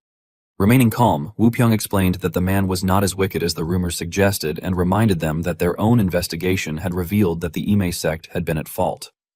Nevertheless, Sang Jin's anger only intensified as he argued that those two sects were among the 9 great sects and demanded how the Wudang sect could harbor the man responsible for their downfall, even calling Wu Pyong insane. Despite this, Wu Pyong continued trying to persuade him, asking Sang Jin to calm himself and hear him out. However, Sang Jin refused to listen and declared that he would personally drive the man out of the Wudang sect. At that point, the sect leader intervened, telling Sang Jin to calm down. Though still unwilling, Sang Jin could not continue arguing. The sect leader then turned to Wu Pyong and asked him to explain why he had brought the man there. Seeing an opportunity, Wu Pyong laid out his reasoning, stating that as Sang Jin had said, the man was an assassin with skills far beyond ordinary people and might be able to discover what they could not, so he suggested letting him determine the cause of death. After hearing him out, the sect leader asked whether he could guarantee that the man would not bring harm to the sect. Wu Pyong assured him that, based on his conversations with the man, he only harmed those who threatened him first, and he declared that he would stake his life on that assurance. Suddenly, the sect leader's aura intensified, pressing down on everyone as he warned that if word of this spread, the Wudang sect's reputation would collapse, and he questioned whether Wu Pyong could bear such disgrace with only his life as compensation. Frightened into silence, Wu Pyong did not dare to respond further. Yet just as quickly, the sect leader's demeanor returned to normal, and he smiled faintly as he remarked that, then again, perhaps such concerns did not matter. Confused, Wu Pyong asked for clarification. Thinking of the unfortunate child, the sect leader spoke sorrowfully, saying that in the face of their disciples' unjust death of that poor child's passing, the reputation of the Wudang sect held little worth. With that, he cast aside his hesitation and made a firm decision, ordering that the matter be assigned to him. On Pio Wol's side, Soma had been staring at her breakfast with a displeased expression. Noticing her attitude, Wu Pyong asked whether the food did not suit her taste. Soma, frowning, complained that it was all vegetables. Knowing she disliked them, Wu Pyong gently coaxed her to endure a little longer, assuring her that there would soon be a feast with many delicious dishes. Upon hearing that, Soma's eyes lit up, and she asked if that was really true. She then magnanimously said that she supposed she could give him one more chance, to which Wu Pyong played along with a laugh, thanking her. At that moment, Pio Wol suddenly set down his chopsticks and said that they should begin. Both of them turned their attention to him. Later, when Wu Pyong returned to the sect, he was surrounded by a group of people who angrily questioned what kind of request it was to return the recovered body, arguing that it would be an insult to Soyeol. Wu Pyong tried his best to calm them, urging Wu Sung to settle down and explaining that the investigation would be easier if they examined the condition in which the body had been found. He asked whether he had ever disappointed them and told them to trust him, insisting that they would see. In response, they demanded that he had better uncover the full truth. Meanwhile, inside, Pio Wol carefully examined the child's corpse. He observed that there were no wounds and no signs of poisoning, concluding that he could not see any obvious cause of death. Upon closer inspection, he found the death even more unnatural and determined that it had not been a natural death. He then placed his hand on the child's neck and attempted to connect spiritually, urging whatever remained to tell him what had been done to the child. As his pupils glowed in the darkness, he sensed something extremely thin. Soon after, he discovered a faintly shining object nearby. Picking it up and examining it closely, he realized it was a needle thinner than a strand of hair, thinking that only a craftsman of Tang Sochu's caliber could have created such a thing. As he looked at the sharp needle, he reasoned that if someone had killed the child with something like this, then it must have been related to the life and death acupoint. This led him to wonder who, besides himself, knew of such a technique, concluding that the only group in the Zhenghu likely to research such an ancient killing method would be the 100 Spirit Troop. However, he admitted that he could not definitively accuse them based on a single needle, acknowledging that although the troop possessed advanced killing methods, the only evidence he had was that one silver needle. In any case, he reflected that his task had been to determine the cause of the child's death, and that objective had been achieved. At that moment, something within the room caught Pio Wol's attention, and his gaze shifted toward a passage on the right between the bookshelves. Outside, the situation was growing tense as the others impatiently shouted, questioning whether it was taking too long and how they could trust what was happening if they had all been driven out. Wu Pyong continued trying to reassure them, asking them to remain calm. Suddenly, a powerful surge of energy descended, and Wu Pyong felt an overwhelming, oppressive force. Realizing its source, he recognized it as Taoist Song Jin.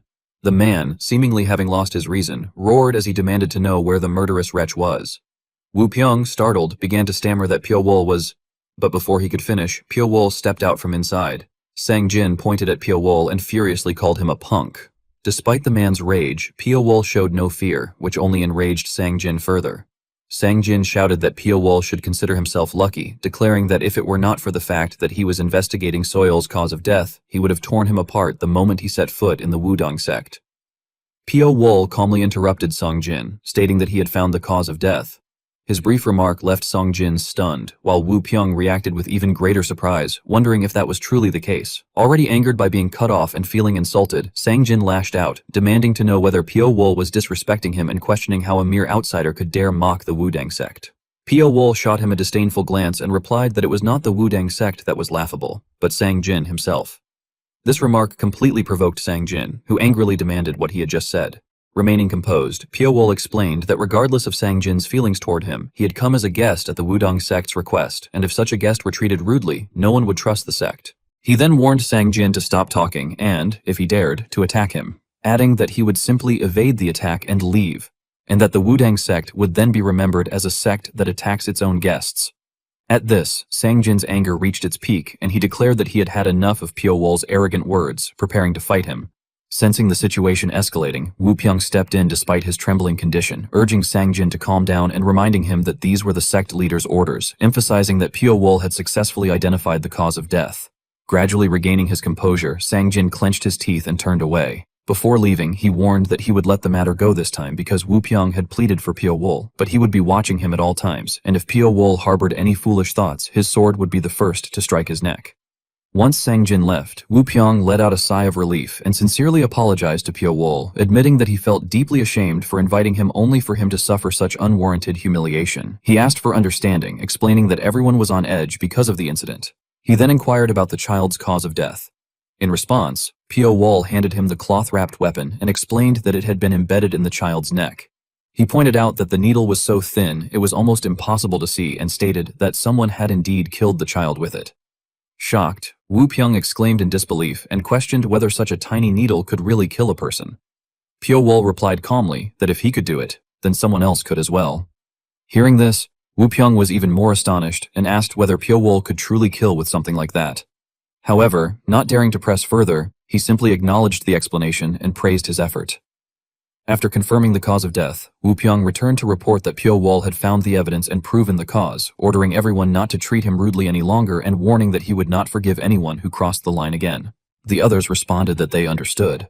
Later that afternoon, outside the city gate, a man stood giving instructions, telling everyone to line up, directing those with invitations to the feast to go left and those without to go right. Hearing this, the townspeople began to complain, remarking that it was unfair to discriminate against guests who had come to celebrate, though they admitted there was not enough space. Someone then pointed out a group approaching. Following his gaze, they saw two young men walking forward confidently.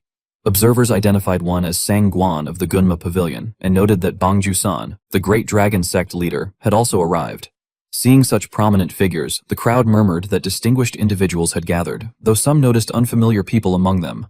At that moment, a group of soldiers suddenly appeared from behind, clearing the way for those following. The man in charge stepped forward to greet them and asked where they were from. As the group approached, Zhang Muyan politely explained that they had heard the Wudong sect leader was holding a birthday feast nearby, and, although they had not received an invitation, had come to offer their congratulations. He then introduced himself as Zhang Muyan of the Rainsword Manor, though his demeanor suggested that his purpose might not be as simple as it seemed. The festival was described as taking place in a lively and bustling atmosphere, with vivid performances captivating the crowd. It was said that the melodious music flowed from delicate fingers, drawing the attention of everyone present. The narrator noted that Hong Yesiol's beauty could not be concealed, and that those watching were utterly mesmerized by her appearance. As she began to sing, she declared that the wind of the Yangtze should not attempt to shake Mount Tai, explaining that her heart stood firm like the mountain and would not waver no matter how strong the wind. She continued by saying that the clouds over Mount Tai should not veil the Yangtze River, as her heart flowed like the river itself, overcoming every hardship in its path. The people below exclaimed in amazement, saying that it was a heavenly voice, and wondering who the singer was.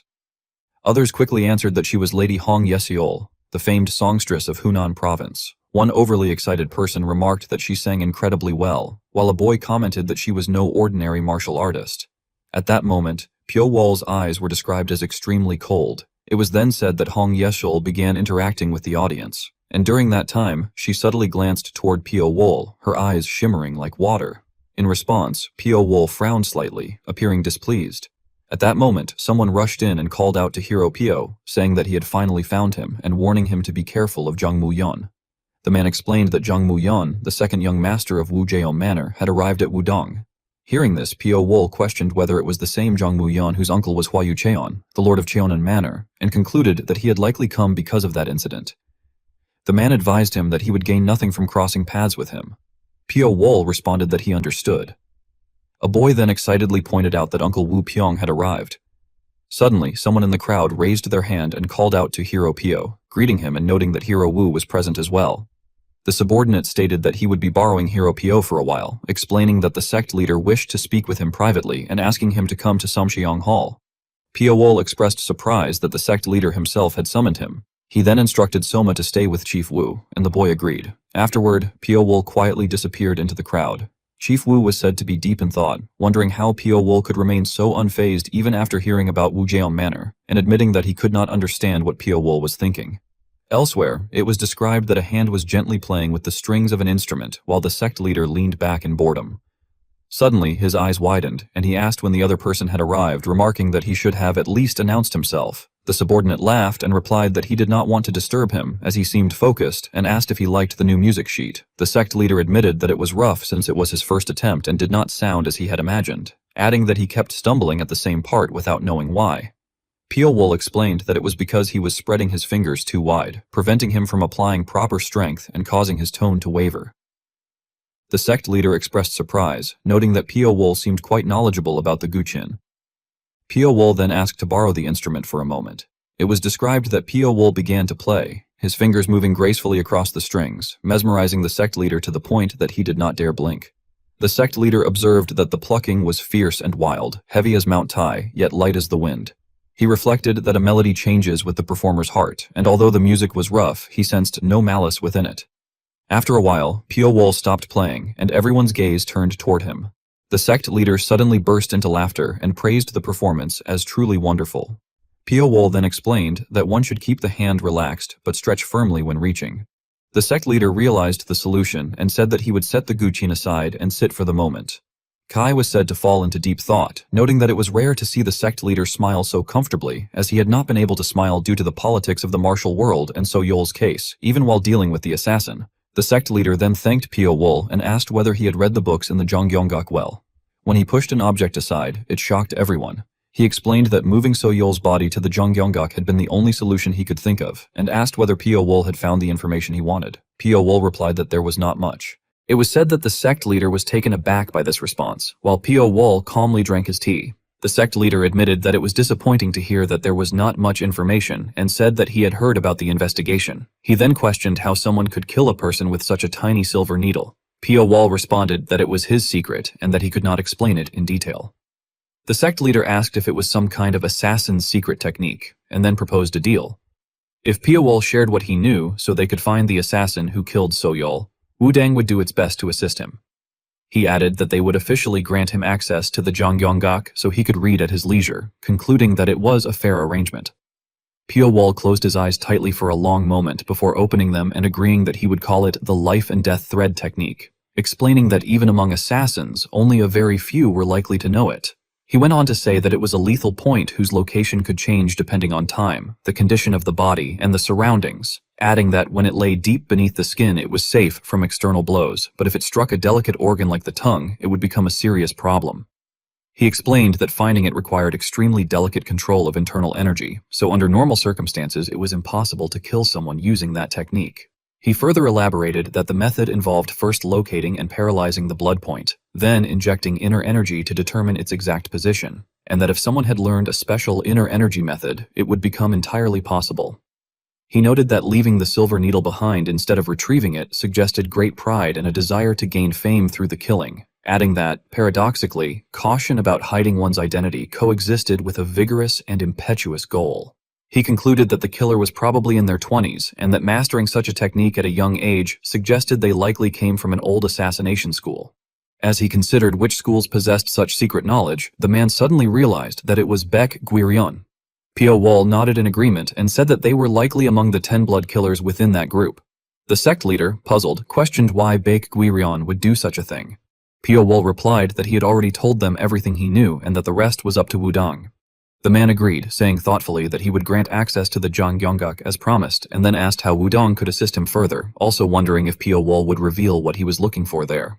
Pio Wol, curious, remarked that their goal seemed to be to discover his objective. The man laughed and admitted that he had been caught, adding that as one grew older, one's cunning tended to increase. He reassured him not to worry, promising that what was said there would not spread outside. After that, Pio Wol calmly stated that he was searching for those who had killed Jin Geomu. Meanwhile, Soma, gazing at the sky, suddenly exclaimed that it was so cool and called out for his uncle to come and look. The man laughed and agreed, and the boy marveled in awe. Chief Wu, watching him, reflected that the boy was truly pure once one got to know him.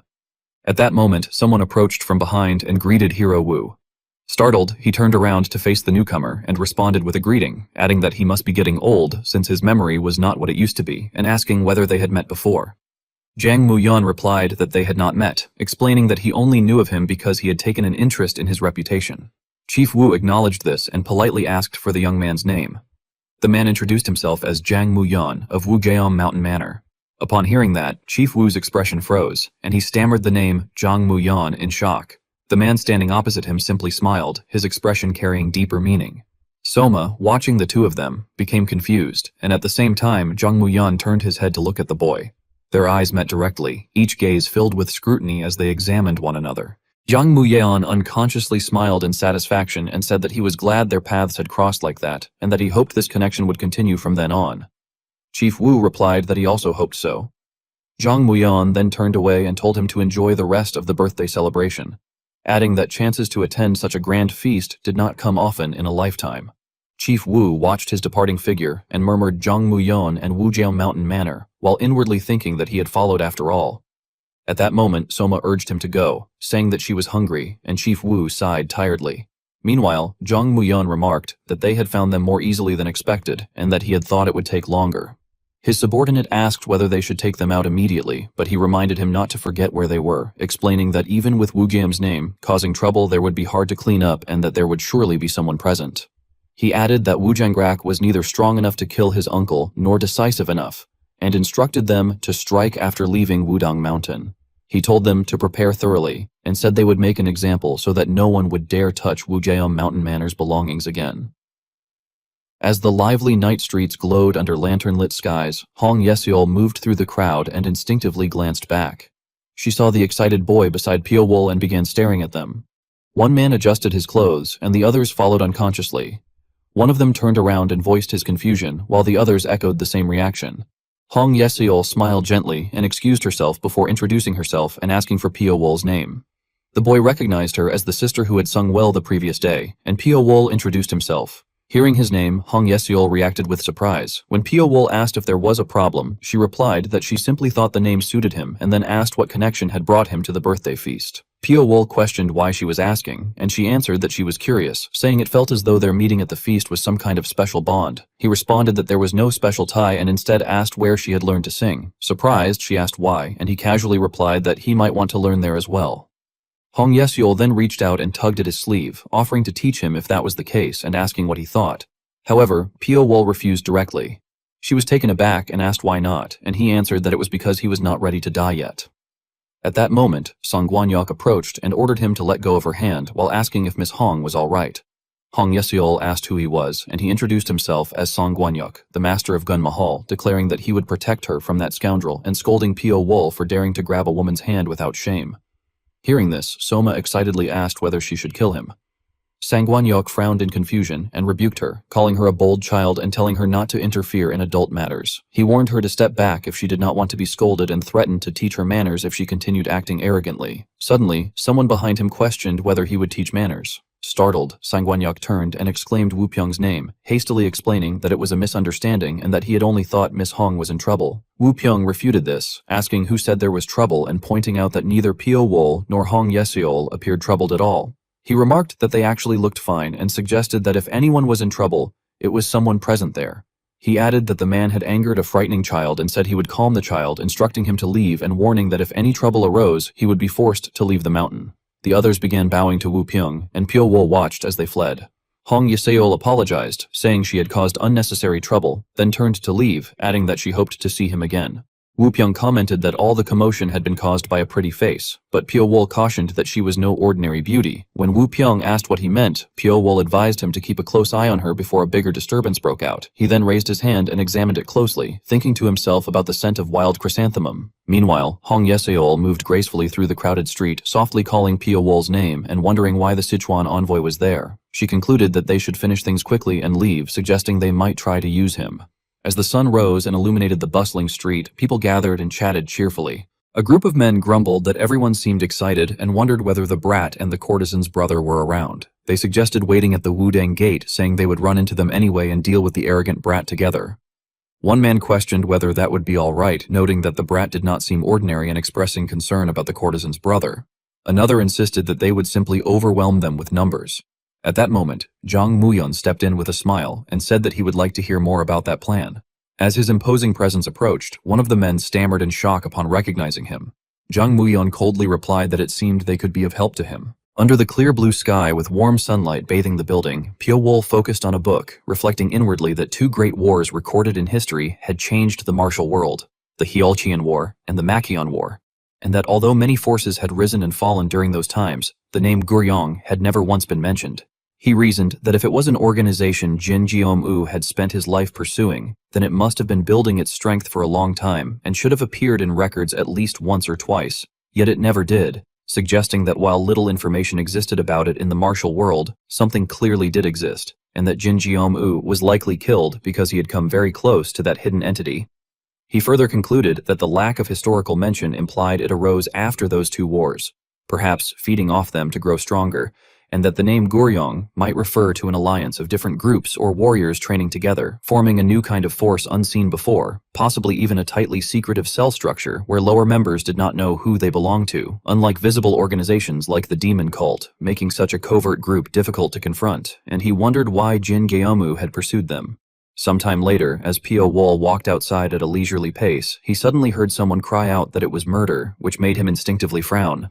Outside, a mock battle had just taken place, and as he stood among the crowd looking on with narrowed eyes and a cold, unreadable gaze, he noticed Soma standing with his back turned, prompting him to approach and ask what had happened, to which Soma turned back with a trembling voice and addressed him as brother. Seeing Soma's frightened face, the fallen bodies scattered on the ground, and the blood-stained sword in his hand, Soma hurriedly insisted that he had not done it, explaining that although they had fought, he had not killed anyone and swore it was the truth, leading Pyo-wol to calmly turn away and reassure him that he knew and that Soma should calm down. At that moment, Jang Mo-yeon stepped forward with overwhelming presence and questioned who else could have done it, arguing that since Soma had fought them and held a sword stained with their blood, there was no one else who could be responsible. As the atmosphere grew tense, Soma stammered in fear, unable to respond properly, when suddenly another person shouted, asking what the commotion was and expressing shock that a murder had occurred in the Pure Tranquility Hall, while someone pointed at Soma and accused the little demon behind that man of killing someone, causing murmurs to spread as others demanded to know why his sword was covered in blood, and ordered him to stop making excuses and surrender, calling him a demon and insisting he was the killer. Overwhelmed, Soma lost control and shouted in panic as he gasped heavily, his breathing becoming erratic, until suddenly a hand covered his eyes. Pyo-wol then spoke coldly, questioning whether the Wudang sect was so blind to the truth that it would threaten a mere child without proper inquiry, only for an elder to retort that the child was holding a bloodied sword beside a corpse and that no further proof was needed, warning that if Pyo-wol insisted on protecting him, even he would not be forgiven. Just then, another voice asked what was going on, and the others hastily explained to Elder Gongjin that they needed to seize the demon who had committed murder within Wudang, but were being obstructed. Gongjin, recognizing Pyo-wol, thought to himself that ever since his arrival there had been no peace, before stating that this was a sect matter, and that even if Pyo-wol had earned senior brother Chongjin's trust, he would not tolerate continued interference, to which Pyo-wol responded that Soma's matter was his business, and that he had every right to interfere, accusing them of refusing to see the truth and speaking nonsense, even questioning whether Wudang's Taoists were so muddle-headed that they could not distinguish right from wrong. Enraged, Gongjin released killing intent and ordered him to be gone, declaring that he would not tolerate insults toward the Wudang sect, causing those nearby to recoil in fear. However, Pyo-wol suddenly closed the distance and stood before him, startling Gongjin, who realized too late how easily it had happened, as Pyo-wol firmly told him that if he had eyes, he should look properly, because these people had not died because of Soma, which shocked Gongjin, prompting Pyo-wol to explain that although there were sword marks, none were deep enough to be fatal and were merely scratches, yet the victims had bled from the 7 orifices and suffered ruptured internal organs due to overwhelming pressure, something those shallow cuts could not explain, accusing them of deciding Soma was the culprit and seeing only what they wanted, and stating that if the bodies were opened, the ruptured organs would prove it. Before he could proceed, someone intervened, saying there was no need, and others recognized the newcomer as physician Shim Hak, the renowned doctor of Gyunhyun. After a moment's consideration, Gongjin allowed him to examine the corpse, and Shim Hak, after inspecting a body, reported that although the sword wounds were fairly deep, they were not the cause of death, confirming that the internal organs, especially the liver, were severely damaged, leading Gongjin to question this, and Shim Hak explained that the liver reacted strongly to poisons, implying that such damage indicated poisoning, which Pyo-wol immediately concluded as well, earning Shim Hak's agreement as he elaborated that it was likely a poison causing a sudden surge of vital energy, paralyzing the limbs and impairing judgment. Gongjin then asked whether this meant the child had not used the Naiga Jungsu method, and Shim Hak clarified that the method mainly damaged the stomach or small intestine rather than the liver, adding that although the blood had not yet dried, only the blood from the 7 orifices had crusted, indicating that the internal blood had been poisoned by another substance, and that such extreme poisons did little when the body was still but reacted violently upon sudden movement. Furious, Gongjin demanded to know who had dared to commit poisoning within Wudang and vowed to find and punish them immediately, but Pyo-wol interrupted, pointing out that before that, he should apologize to Soma. Soma, standing nearby with lips pressed tightly, silently expressed his feelings, prompting Gongjin, now sweating coldly, to bow his head along with his subordinates and admit that the elder had hastily accused him, offering an apology on behalf of the Wudang sect, and asking for forgiveness while promising it would not happen again. Watching this, Jang Mo-yeon clicked his tongue in frustration, inwardly cursing that although giving those fools the black blood pills had been a good move, the perfect plan had been ruined. Suddenly, his eyes widened as his gaze met Pyo-wol's, and with a trembling voice he asked what the matter was, while Pyo-wol, with a cold expression, remarked that he detected the scent of wild chrysanthemum and concluded that Jang Mo-yeon had been with Hong Yeseol, demanding to know where she was, which shocked Jang Mo-yeon into denying it and calling it nonsense, insisting he had no idea. Pyo-wol, however, reasoned that it was a feint, creating noise in the east while striking in the west, and declared that they should head to Bigo immediately, causing Gongjin to panic and question whether it was truly a diversion before urgently ordering everyone to go to Bigo while he himself would head to Samcheong Hall, to which all responded in unison that they understood. Later, Pyo-wol asked Soma if he was all right, and Soma, with teary eyes, raised his thumb in reassurance, making Pio Wool smile in satisfaction as he told him they would go and repay them in kind, prompting Soma to respond with renewed excitement that he was ready. The scene opened at night in Ahwa Palace, where Sangjin exclaimed in shock at what on earth had happened to the secret vault. He immediately ordered 2 people to report the incident to the sect leader while instructing the others to check whether anything was missing. Inwardly, he thought that if even one of the secret manuals had leaked, all under heaven would tremble, and he could hardly believe that such a place had been breached so easily, only to realize in horror that nothing was left and that it was all gone. At that moment, the sect leader entered and demanded to know what had happened. Sungjin turned back with a trembling voice and reported that the Mamajong Gigong had been stolen. Inside the room filled with priceless demonic manuals, the sect leader questioned whether the assassin had infiltrated the vault while everyone's attention had been focused on the commotion at Chongyu Palace. Sungjin confirmed that this was correct. The sect leader then fell into deep thought, reflecting that the Mamajong Gigong was the demonic art said to have been mastered by the demon king Chuk Gye-young of the old heavenly demon sect, and that if such an art were to spread, it could throw the world into chaos. He then recalled that before the incident, Pyo Wol had warned Sungjin to beware of the singing courtesan, asking if that had been the case. Sungjin affirmed that it was, specifying that the courtesan was named Hong Yeseol, while thinking to himself that Pyo Wol had also warned him to beware of Baek Wiryeon. The sect leader then ordered Sangjin to take the 7 swords of Wudong and pursue Hong Yeseol, stating that the circumstances pointed to her being an assassin of Baek Wiryeon. Sangjin accepted the order respectfully. The sect leader then turned to Gongjin and asked whether the one who had first threatened Soma had been the young master of Wugeom Manor. Gongjin confirmed that he had descended the mountain in haste. The sect leader reasoned that if Hong Yeseol had been the decoy, then the young master must have been the real target. When Gongjin asked whether they should capture him, the sect leader ordered that they leave him be, explaining that someone else would deal with young Master Jang, as a man like Pyo Wol never forgot a grudge, and there was no need for Wudong to clash unnecessarily with Wugeom Manor. Elsewhere, Zhang Muyeon fell into a rage, cursing the woman and realizing that she had used him. He recalled how she had once said that Pyo Wol had humiliated her and that she wanted revenge, asking whether he would help her since he wanted the sword they possessed. Thinking back on it, he ground his teeth in anger, unable to believe he had fallen for it so easily, and fearing that at this rate his father would be so disappointed that he would be stripped of his inheritance entirely. He then shouted for the White Tiger Blade unit to be summoned immediately, thinking that they had to obtain the Sword of Terror at all costs, as it was the only way to resolve the situation. Later, standing before his subordinates, he ordered that their target was the boy named Soma, and that they would guard the route and seize the Gongpo when he appeared. When one of them hesitated, pointing out that this was Wudong's territory, Zhang Muyeon reassured them that the manor would handle the aftermath and that as long as they escaped Hubei safely, Wudang would not risk escalating the conflict. He added that they had justification and ordered them to split into 3 groups of 10 to take turns guarding the route, commanding them to move out. The scene then shifted to a desolate forest where the group attempted to hide in preparation for an ambush. Suddenly, one of them sensed something, and a mysterious voice echoed through the darkness, eerily describing 30 wildcats hiding in the forest and how each one would meet a gruesome fate. Before the voice could finish, the man was killed from behind. Witnessing this, the others were thrown into panic. At that moment, Soma remarked that his older brother had been right in saying that they would be waiting if they came that way. As the group began to scatter in fear, Soma smiled excitedly. Savage sounds echoed through the dark forest, and one subordinate questioned whether Squad 1 was fighting, wondering why they were not even running and calling them foolish. Another man noticed something unusual, prompting a question, and it was reported that one man was missing.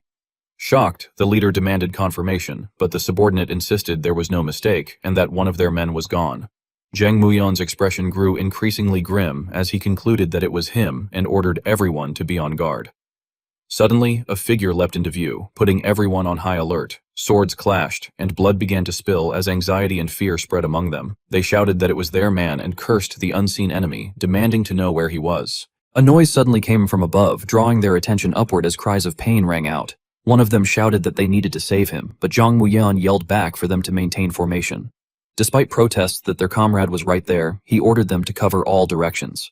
As they formed a defensive stance, one of them swore that he would definitely catch and kill the enemy. At that moment, glowing eyes appeared in the darkness before one of them, who panicked and screamed for help. In an instant, Pyo Wol's shadow slipped past him. The man cried out that he had caught him and declared that they would die together, while the others screamed as a blade was swung down with a shout to die. Behind his cloak, Pyo Wol smiled faintly, and at that moment, terror filled their eyes as they saw his dreadful figure. Zhang Muyeon was thrown into confusion as he looked at the remains of his father's White Tiger sword squad. Facing Pio Wool, whose eyes were devoid of warmth, he cursed him, accusing him of making a huge mistake by blocking his bright future and daring to show himself while he was truly enraged. Pio Wool calmly responded that he should actually be thanked, since at least a worthless fool would not become the successor now. Enraged, Zhang Muyan shouted for him to shut up and unleashed his technique, the 7-sword Phantom Kill Golden Dragon Tyrant Sword, which seemed to tear apart the very space around them. Watching from a distance, he suddenly sensed movement behind him and realized that Pio Wool had already appeared there. Turning back, he shouted angrily and launched a flurry of relentless attacks, provoking him by asking how long he intended to run like a coward and urging him to fight head-on if he was truly capable. However, Pio Wool remained completely calm, while Zhang Muyan inwardly cursed as he realized that his energy would run out first at this rate.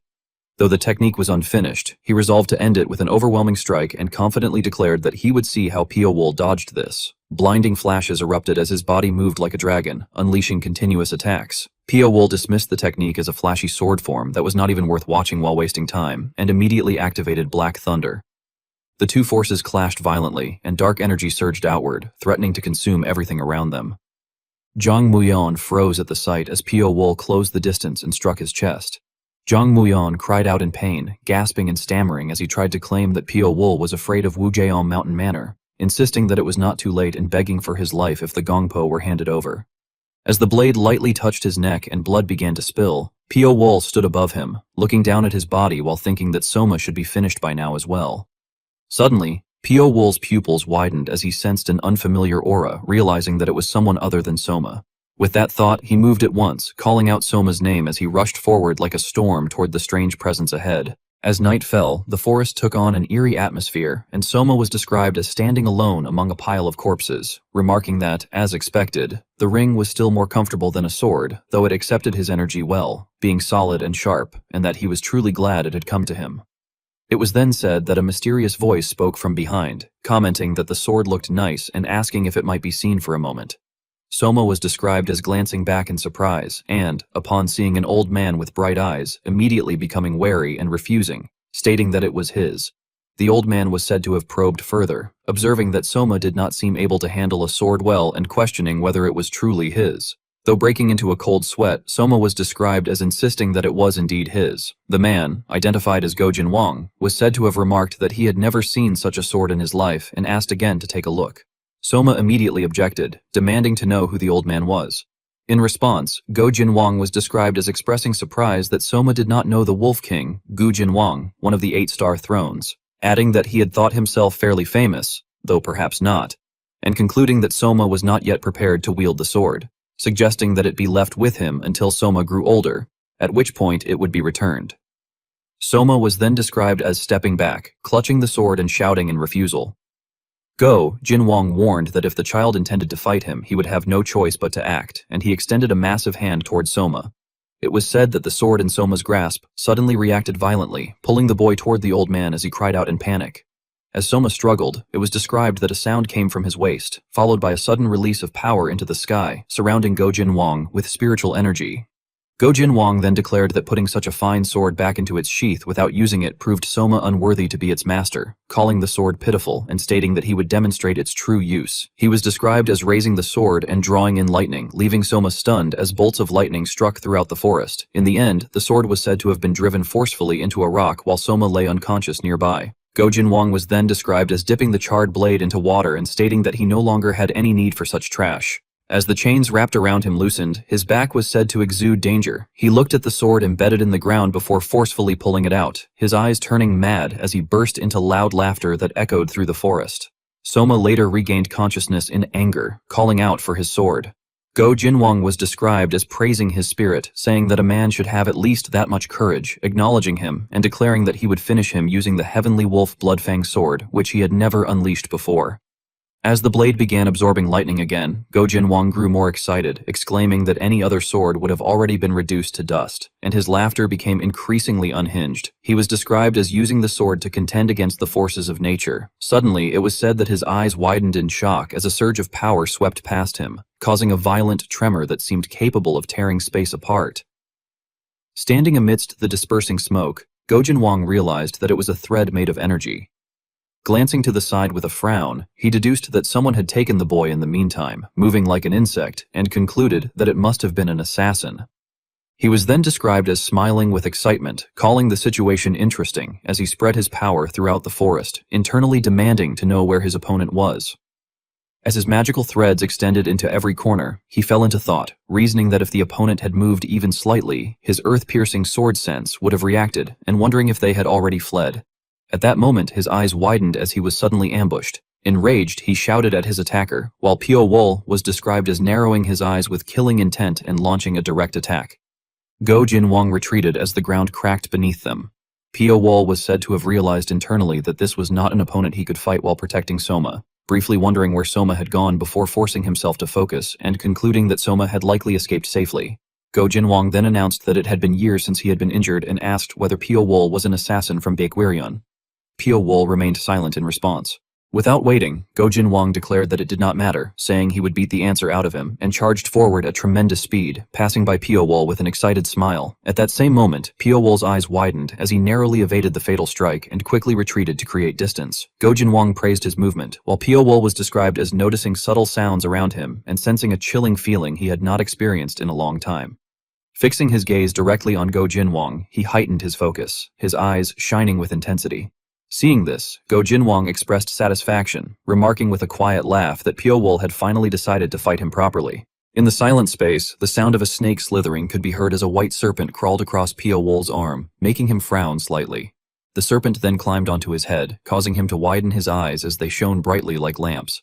As a streak of lightning flashed, his body became enveloped in electricity, and he activated the Thunder Serpent Soul Heart method, while the form of the white serpent surged forward. Go Jinwang gritted his teeth and unleashed a powerful force, manifesting the image of a wolf as he braced himself against the ground. The two of them charged at each other, and Go Jinwang swung his sword directly at Pio Wol's neck. Pio Wol quickly raised his blade to block the attack, successfully stopping it, then pressed his knife against the sword, causing sparks to scatter. He counterattacked with a forward slash, which Go Jinwang avoided by lowering his head. Pio Wol then threw two daggers, prompting Go Jinwang to grit his teeth and shout that Pio Wol dared to use mere hidden daggers against him, calling it pathetic and declaring that it would end now. However, Pio Wol remained expressionless as the daggers he had thrown began returning to him. Go Jinwang lunged forward, while Pio Wol slipped beneath him to evade. Realizing something, Go Jinwang widened his eyes and thought that they were chi threads. Meanwhile, Pio Wol formed blades at his fingertips and leapt backward, sending sharp daggers flying toward Go Jinwang. In response, Go Jinwang angrily exclaimed that he had seen enough of that trick. Pio Wol then controlled the blades to circle behind Go Jinwang before launching them downward again. Go Jinwang raised his sword, enveloping it in energy, and swung wildly in all directions. The violent clash cracked the ground and sent dust scattering everywhere. Pio Wol brought his hands together and created a web of intertwined threads. Go Jinwang, bewildered, exclaimed that there were more chi threads again and mocked it as boring, adding that if Pio Wol had nothing else to show, then he should die there. He then delivered a powerful strike, but it was blocked by the threads. Shocked, he realized that it was kangi, threads made of solidified chi. Pio Wol floated in the air, releasing an intense killing intent as he used Sasakang. Go Jinwang tried to cut through the threads with all his strength, but it was futile, and veins bulged across his face as he clenched his lips tightly. At that moment, a blade pierced his back, causing him to look behind, only for Pio Wol to appear there instantly. Pio Wol then clenched his fist and struck Go Jinwang's back with great force, unleashing Jade Shatter, the impact spreading through his entire body and making him cry out in pain. Go Jinwang gritted his teeth as his clothes tore apart and he spat out a mouthful of blood. The atmosphere then fell silent. After a moment, Go Jinwang smiled and praised that it was excellent and good. Pio Wol maintained a serious expression as a flash of light suddenly appeared, surprising both of them. Go Jinwang frowned and clicked his tongue, saying that that damn old man was coming, then asked for Pio Wol's name. Pio Wol replied that his name was Pio Wol. Go Jinwang smirked and introduced himself as the Wolf King, Go Jinwang, telling him to remember it and that the next time they met, he would repay this debt. He added that he would have loved to settle things with him, but since that bothersome old man had arrived, he would stop there. Hearing this, Pio Wol asked in confusion whether he was running away.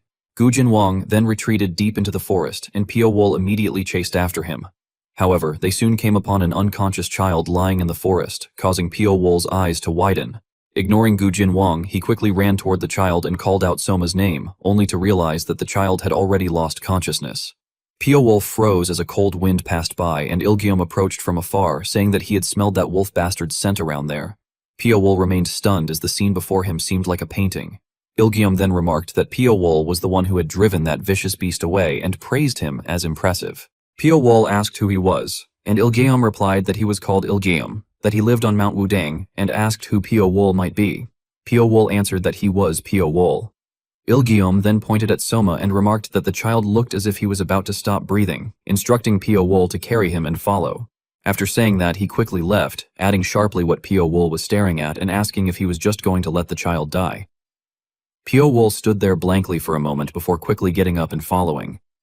As he walked behind Ilguium, who stepped lightly across the drifting leaves, Pio Wol thought that Ilguium was the former greatest sword of Wudang, Ilguium Jinin, recorded in the pavilion records, and that standing before him felt like standing before a mountain, making him realize how vast the martial world truly was. When they arrived at a house on the mountain, Ilguium looked at Soma and muttered that that wolf bastard was still as cruel as ever, adding that he should have dealt with him back then and cursing his pointless sentiment. Pio Wol thought to himself that Ilguium was using the red sun finger, a technique meant to destroy evil energy, to save a person. After Soma coughed up a mouthful of blood, Ilguium looked at Pio Wol and commented that he had thought only Pio Wol was strange, but the child was strange as well, noting that although the child had clearly learned Shaolin arts, they were twisted. He added that he had restored the child's breathing and that if he recovered properly, he would eat well, relieve himself well, and live fine. Pio Wol thanked him for his help, but Ilguium replied that there was no need for thanks as it gave him hives. He then questioned what exactly Pio Wol was, saying that such vile killing intent pouring out of a young body made his nose rot, and wondered how he had not known that someone as strange as Pio Wol existed. He demanded to know why a young man lived with eyes that had seen the whole world. Pio Wol remained silent, prompting Ilguium to curse him as a tight-lipped brat and ask if he could not speak without something in his mouth. Ilguium then walked over to a jar of liquor. Pio Wol said that he did not really drink, but Ilguium angrily told him to just drink when it was given. When Pio Wol frowned, Ilguium handed him a bowl of liquor and told him to drink, saying he would never taste it again and that not a single drop should be wasted. Pio Wol accepted the bowl and drank it in one go. Ilguium took the empty bowl back and remarked that judging by how eagerly he drank, it suited his taste well, then told him to have another drink. Though confused, Pio Wol accepted and drank again. Ilguium repeatedly urged him to drink more, refilling his bowl again and again until the jar was empty, continuing to press him for another drink each time. Eventually, Pio Wol's face flushed red and his surroundings became hazy. Ilguium, observing him, said that it was good and asked if he felt like talking now. Pio Wol began to speak, and as Ilguium listened, he commented that he saw how it was and understood what had happened. Later, Pio Wol slowly opened his eyes and abruptly got up, thinking that he had gotten drunk, though alcohol poisoning should not have affected him. Ilguium, sitting at the table, told him that he was awake and instructed him to eat first. Seeing the steaming, appetizing food, Pio Wol asked if Ilguium would not eat as well, addressing him as Jin-in. Ilguium replied with closed eyes that he had not eaten rice in a long time and that bigok pills were enough for him. He instructed Pio Wol to scrape the bowl clean, warning that if he left food, heaven would punish him, and explained that for every grain of rice casually eaten, a farmer sweated for a whole year. He added that taking a life took only a moment, but raising one took time and effort, telling him never to forget that, and then said that was enough. Hearing this, Pio Wol silently picked up his rice and ate everything. Ilguium watched him intently. After finishing, Pio Wol washed the dishes at a stream, thinking that although he had been drunk enough to pass out, he now felt overflowing with energy and that the liquor had not been ordinary. Meanwhile, Ilguium stood on a cliff watching the sun. Pio Wol approached silently and gazed at the vast blue sky before them. Closing his eyes, he described how it scattered as if blocked by peaks, then gathered again, swayed like in the wind, then calmed down, ever-changing yet still clouds. Ilguium remained silent, thinking that some people were taught their whole lives and never understood, while others opened the door after seeing once, and that this was why the world was unfair. A golden aura began to emerge from Pio Wol's body as he said that he would not forget this kindness. Ilguium asked why he was thanking him when he had realized it himself, then said that the old man needed some rest and told Pio Wol to go down, adding that he should leave the child there. Pio Wol, confused, questioned this, and Ilguium explained that the child had learned major techniques from Soroyumsa and even reverse Guanyin demon art, and although he could endure for now, he would eventually go mad and destroy himself. He said the child needed to learn how to control himself. Pio Wol then asked if that meant the child would become a Taoist. Ilguium chuckled and replied that not just anyone could become a Taoist and that it all depended on destined ties. For now, he would keep the child and teach him how to control his mind, and whether he became a Taoist or not would be for him to decide later. Pio Wol frowned and asked why Ilguium was showing them such kindness. Ilguium gazed at the sky and said that Pio Wol would understand once he lived to that age, explaining that some things were seen even when one did not want to see them and that worries piled up, which was how one ended up meddling. Upon hearing this, Pio Wol widened his eyes and said that he understood. Ilguium smiled and told him to go on now. Pio Wool then descended the mountain while Ilgeom watched his back. At that moment, the sect leader approached and said that he was really going to miss him, addressing him as senior uncle. Ilgeom frowned and called him a brat, asking what he was upset about now. The sect leader replied that even when his disciple had begged for a single sip, he would not budge, yet he had given all of it to Pio Wool. Ilgeom laughed and said that there was no point wasting it on someone who would not even understand its effect, adding that treasures always had their destined owner and that Pio Wool was someone who could create something from nothing, so he deserved it. The sect leader, curious, asked if it was truly that much, then inquired whether that child would become his junior. Ilgeom snorted and said that those stiff old fools would riot over disrupted order, dismissing the idea of a junior disciple and explaining that he was merely teaching the child a few things, telling him not to worry. He added that the child was a rare monster in the world and that the existence of such a child meant the flow of fate was twisted. The sect leader then asked if that meant Pio Wool was also a monster. As Pio Wool bowed and left, the two stood on the cliff watching him. Ilgeom finally said that that one was something beyond a monster. At the Gunhyeon horse market, people were bustling and loudly advertising that a horse mixed with the blood of the famous western steed, the Fergana horse, cost 10 gold niang, and that they would offer a peerless horse in return. Someone pushed forward, called out to Pio Wool, and told him to come over, adding that if he went elsewhere he would be cheated, but that he himself would sell cheaply. Pio Wool asked where Sangwon Yok was. Sangwon Yok wondered who was looking for him and began to introduce himself, saying that he was that Sangwon, but Pio Wool merely glanced at him, and that gaze caused him to falter. Daeyong pointed and demanded to know where Pio Wool had come from, telling him to show proper respect at once, but Sangwon Yok, frightened, slapped him hard and shouted at him, asking if he was trying to get them killed and calling him a bastard. He explained that the man before them was the one who had wiped out the White Tiger Sword unit of Wujiam Mountain Manor, then nervously asked what had brought such a great hero to the horse market. Pio Wool questioned whether there was even a decent horse there, remarking that all he saw were useless nags meant to fleece people, and said he would pay the proper price. Later, he rode away on a horse. Sangwon Yok, sweating, let out a breath and remarked that Pio Wool had really just come to buy a horse, though he worried that Wujiam Mountain Manor would not stay quiet and wondered if things would be all right. As night fell, Hong Yeseol sighed and said she had known something was suspicious, accusing someone of daring to try to kill her to cover up the contract and adding that this was why one should not take second-hand jobs. Feeling a sharp pain in her waist, she remarked that she had not expected those damned Taoists to notice and chase her so quickly, yet wondered whether, for dealing with the Wudang sect, she had gotten off cheaply. As she loosened her hair and let it fall, she glanced aside, brought her hand to her lips, and murmured Pio Wool's name. That evening in Nanyang, Pio Wool sat in a busy tavern where people were arguing loudly, complaining that there were no empty seats, shouting at each other, blaming one another, and cursing a Taoist. Sekang shouted not to shift the blame, but Minji suddenly cried out and spotted Pio Wool in the distance. The two froze, locking eyes. Minji then smiled brightly and exclaimed that it had been so long, calling him a handsome big brother and asking if she could join him. Pio Wool closed his eyes and told her to sit. She sat down, thanked him, and asked what had brought him there and whether he was traveling somewhere. He replied that it was something like that and asked about the others. Minji smiled and said it was something she could not talk about. Pio Wool wondered if she was on a mission and asked whether they had planned to meet there and if the leader had come as well. She laughed awkwardly and said he never gave up, explaining that she was meeting the blood monk there and that if the leader had come there would have been a bloodbath since the Black Cloud mercenary group had suffered heavy losses and he was furious. Pio Wool nodded, said he understood, and stated that he would leave first before quickly departing. Sekang, sweating, cursed his bad luck for running into Pio Wool in such a vast world. Minji let out a relieved sigh. Sekang then remarked that being on that road at that time felt ominous and worried that he might be dragged into trouble again. At Tianjong Mountain, Myong held a document and said that it was the IOU his grandfather had written when he borrowed money from Gumsan Manor. Cha In-jeol, standing before him, said that as could be seen, it bore great hero Jin's seal, introduced himself as Cha In-jeol, the king of salt and head of Gumsan Manor, and stated that the repayment date was the end of next month. Myong frowned and said that 10,000 niang was hard to believe. Cha In-jeol explained that the money had been borrowed at the end of last year, and that at the time their lord had handed over 10,000 gold niang, adding that Myong did not have to believe it since the IOU was genuine and could be checked by an expert if necessary.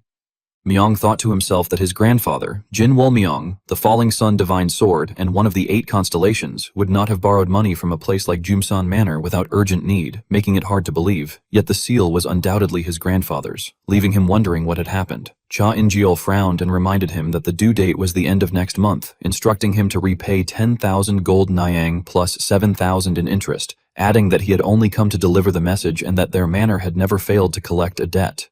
Myong raised his voice and asked if he was threatening the Jin family. Cha In-jeol laughed and said he would not dare threaten them, but warned that the power of that piece of paper should not be underestimated and suggested it might prove useful elsewhere, for example in places like Seoldo Manor. Myung thought that the situation was troublesome. As Cha In-jeol turned to leave, he added that nothing bad would happen as long as 17,000 niang was repaid by the end of next month, then exited the room. Myung closed his eyes and lamented that the great Jin family had come to this, wondering what he was supposed to do. Outside, rain poured heavily as Pio Wol took shelter in a cave. Young Cheol Hwan called out to him, asking if the young man would help him. Han Bu-yong told him to hurry, and as they entered, Cheol Hwan complained that the servants could not have known it would suddenly pour. Bu-yong smiled and thanked Pio Wol, saying she had survived thanks to him.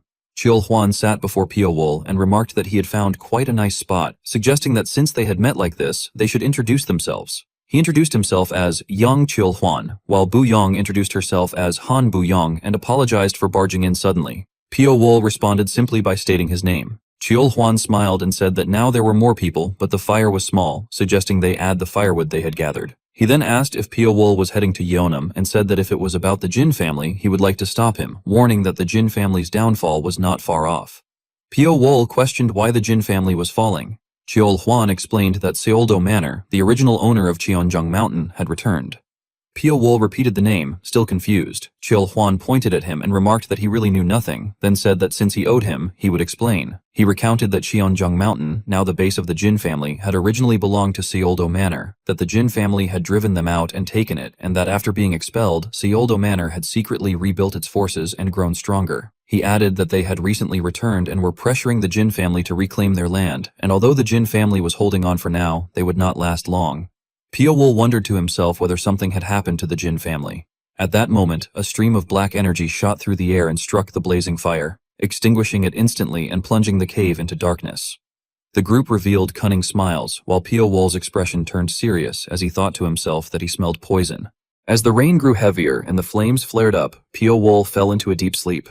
Cheol Hwan let out a chuckle and remarked that he seemed to be sleeping well, adding that camping alone in such a place took nerve and wondering if he was truly asleep.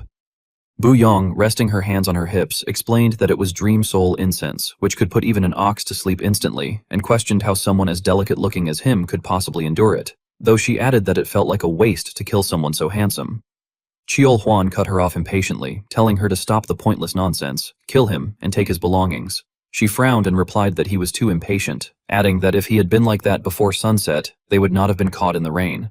However, she suddenly stopped mid-sentence. Startled, Cheol Hwan asked what was wrong and why. At that moment, the heads of the men behind them were suddenly severed, blood spraying everywhere. A gust of wind swept through and extinguished the blazing fire, and in the darkness, Pio Wol's eyes gleamed. Bu-yong's head twisted to one side, her hands becoming deformed, her feet contorting, and her entire body twisting grotesquely as wounds appeared and fresh blood poured out. Terrified, Cheol Hwan exclaimed that it had happened in a single strike, then furiously shouted at his unseen attacker to show himself, swearing he would crush him.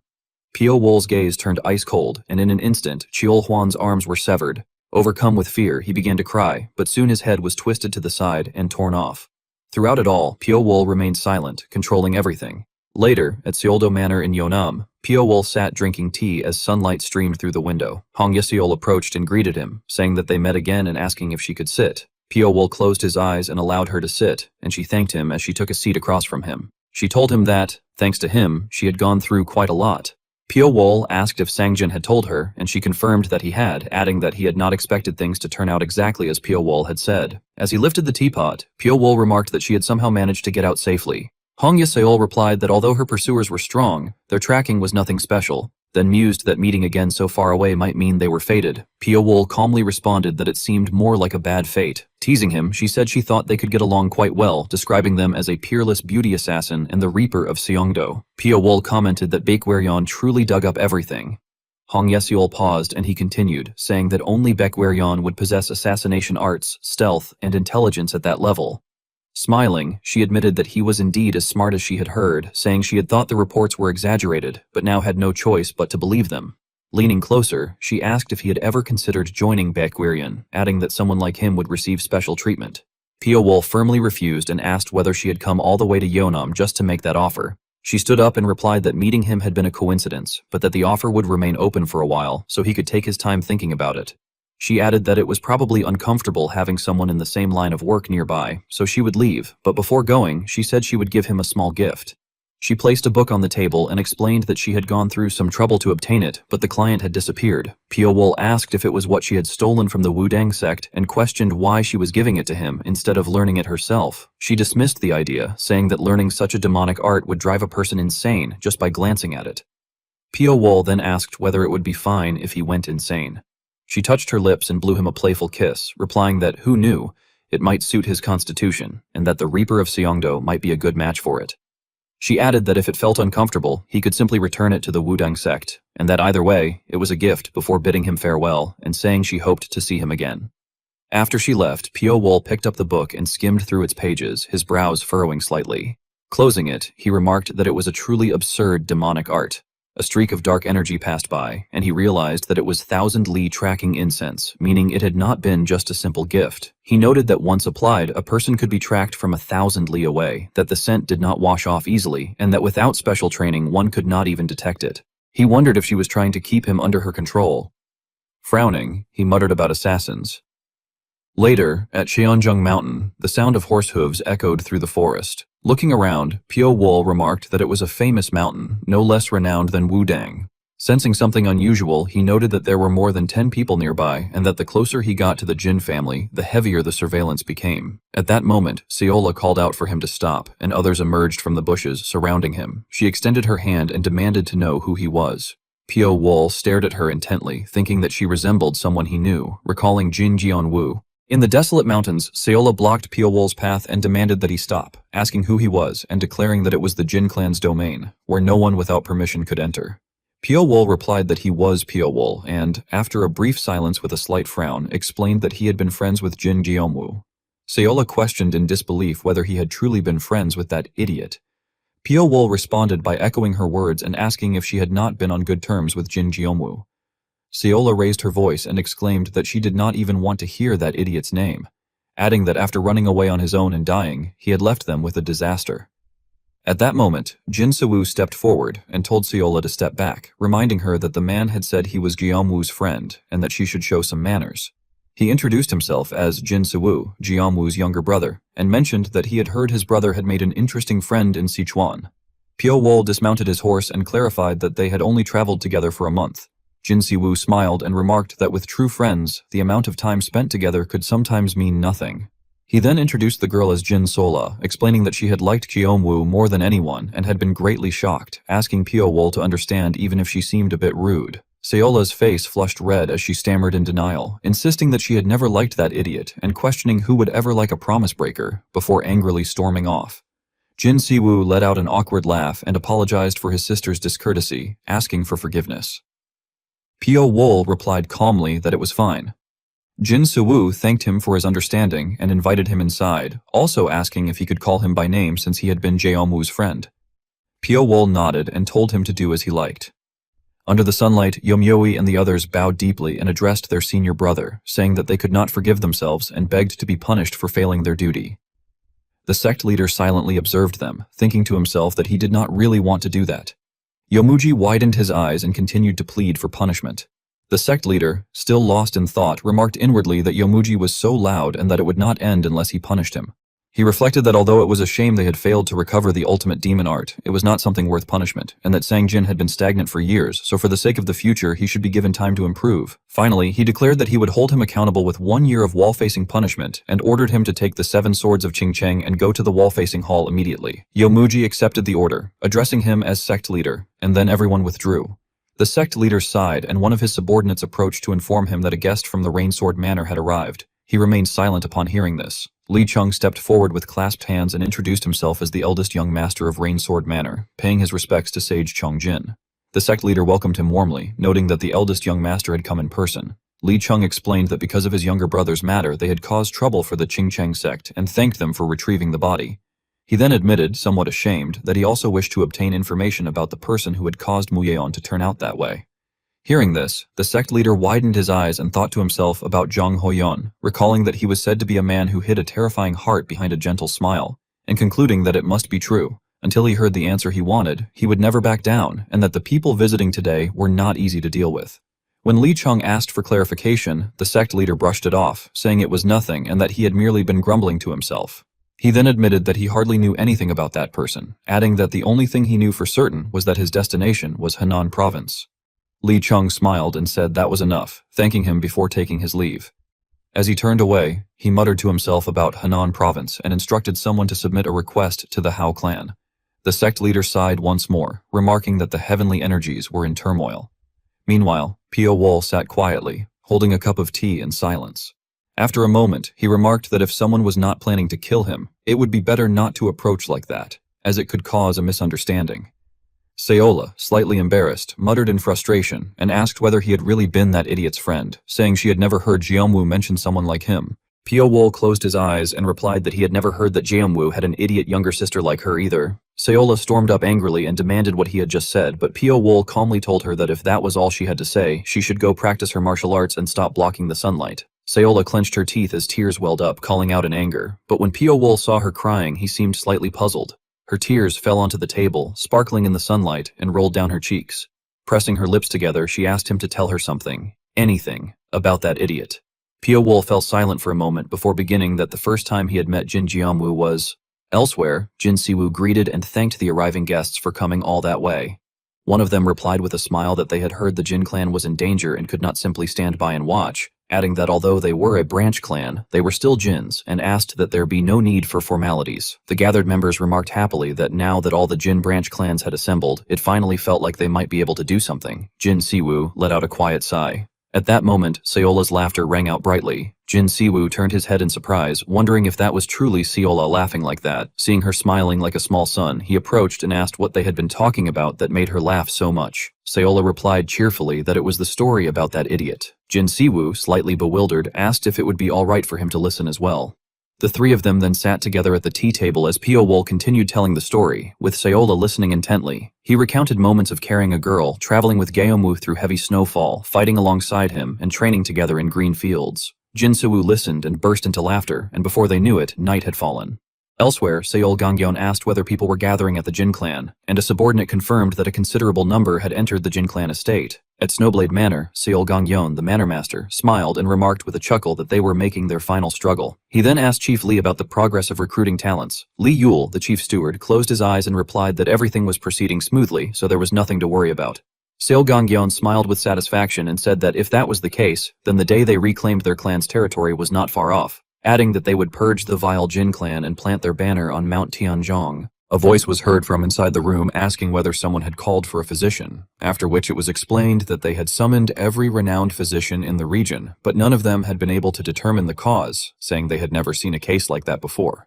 It was added that, for now, there was no method, but they believed his condition would gradually improve.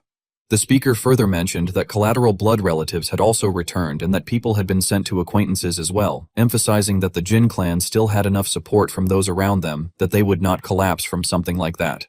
It was concluded that within just a few days, so many people would gather there that there would not even be space left to stand. Hearing this, Pio Wol thought to himself that, from what he had heard, the Jin clan had supposedly been in quite a difficult situation, but he was glad that the man was not too discouraged, thinking that it was as expected of Jin Jeomwoo's younger brother. His thoughts were interrupted by someone calling out from behind, informing the young clan head that guests from the Water Heaven Society had arrived. Upon hearing this, Jin Siwoo expressed surprise and questioned whether it was truly the Water Heaven Society. Before he could wait any longer, the door was suddenly pushed open, and Namgung cheerfully remarked that it had been a while since they had last met, addressing Siwoo.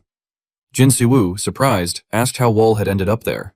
Namgung smiled and gently explained that he had heard the news about the Jin clan late and had only just arrived, adding that he had come in a personal capacity and that, unfortunately, it would be difficult for the society itself to provide help.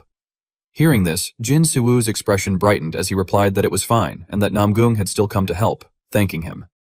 At that moment, Namgung turned and introduced the two people accompanying him, stating that they were Oh Jukong and Yuk Samyang, who were friends of Geomwoo. Oh Jukong then introduced himself, saying that Jin Geomwoo's existence had been like a light to him and apologizing for arriving so late, adding that he would do everything he could to help the Jin clan.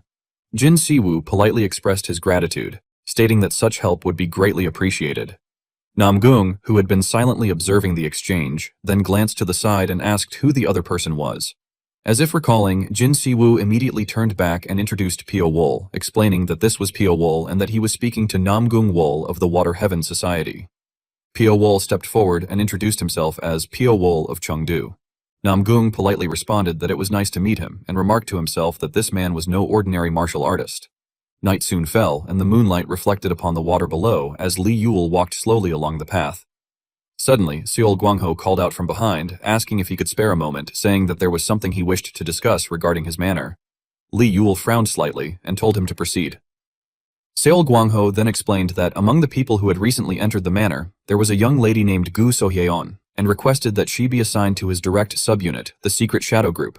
However, his gaze lingered improperly, as if staring arrogantly, which caused Li Yule's brows to furrow meaningfully. This reaction startled Seol Guangho, who inwardly grumbled that Li Yule was merely a chief butler who had gained a bit of his father's trust and had now become arrogant, clicking his tongue as he thought that even after ruining multiple matters due to chasing women, the man still had not come to his senses. Li Yule then calmly responded that he understood and would arrange it. Delighted, Seol Guangho laughed, thanked him, and remarked that he had known Li Yule would understand, telling him to keep up the good work before leaving. Li Yule remained standing in place, watching his figure disappear into the night. Later, still under the cover of darkness, he appeared at another location, where Baek Dogyong stood before him and noted that he had returned.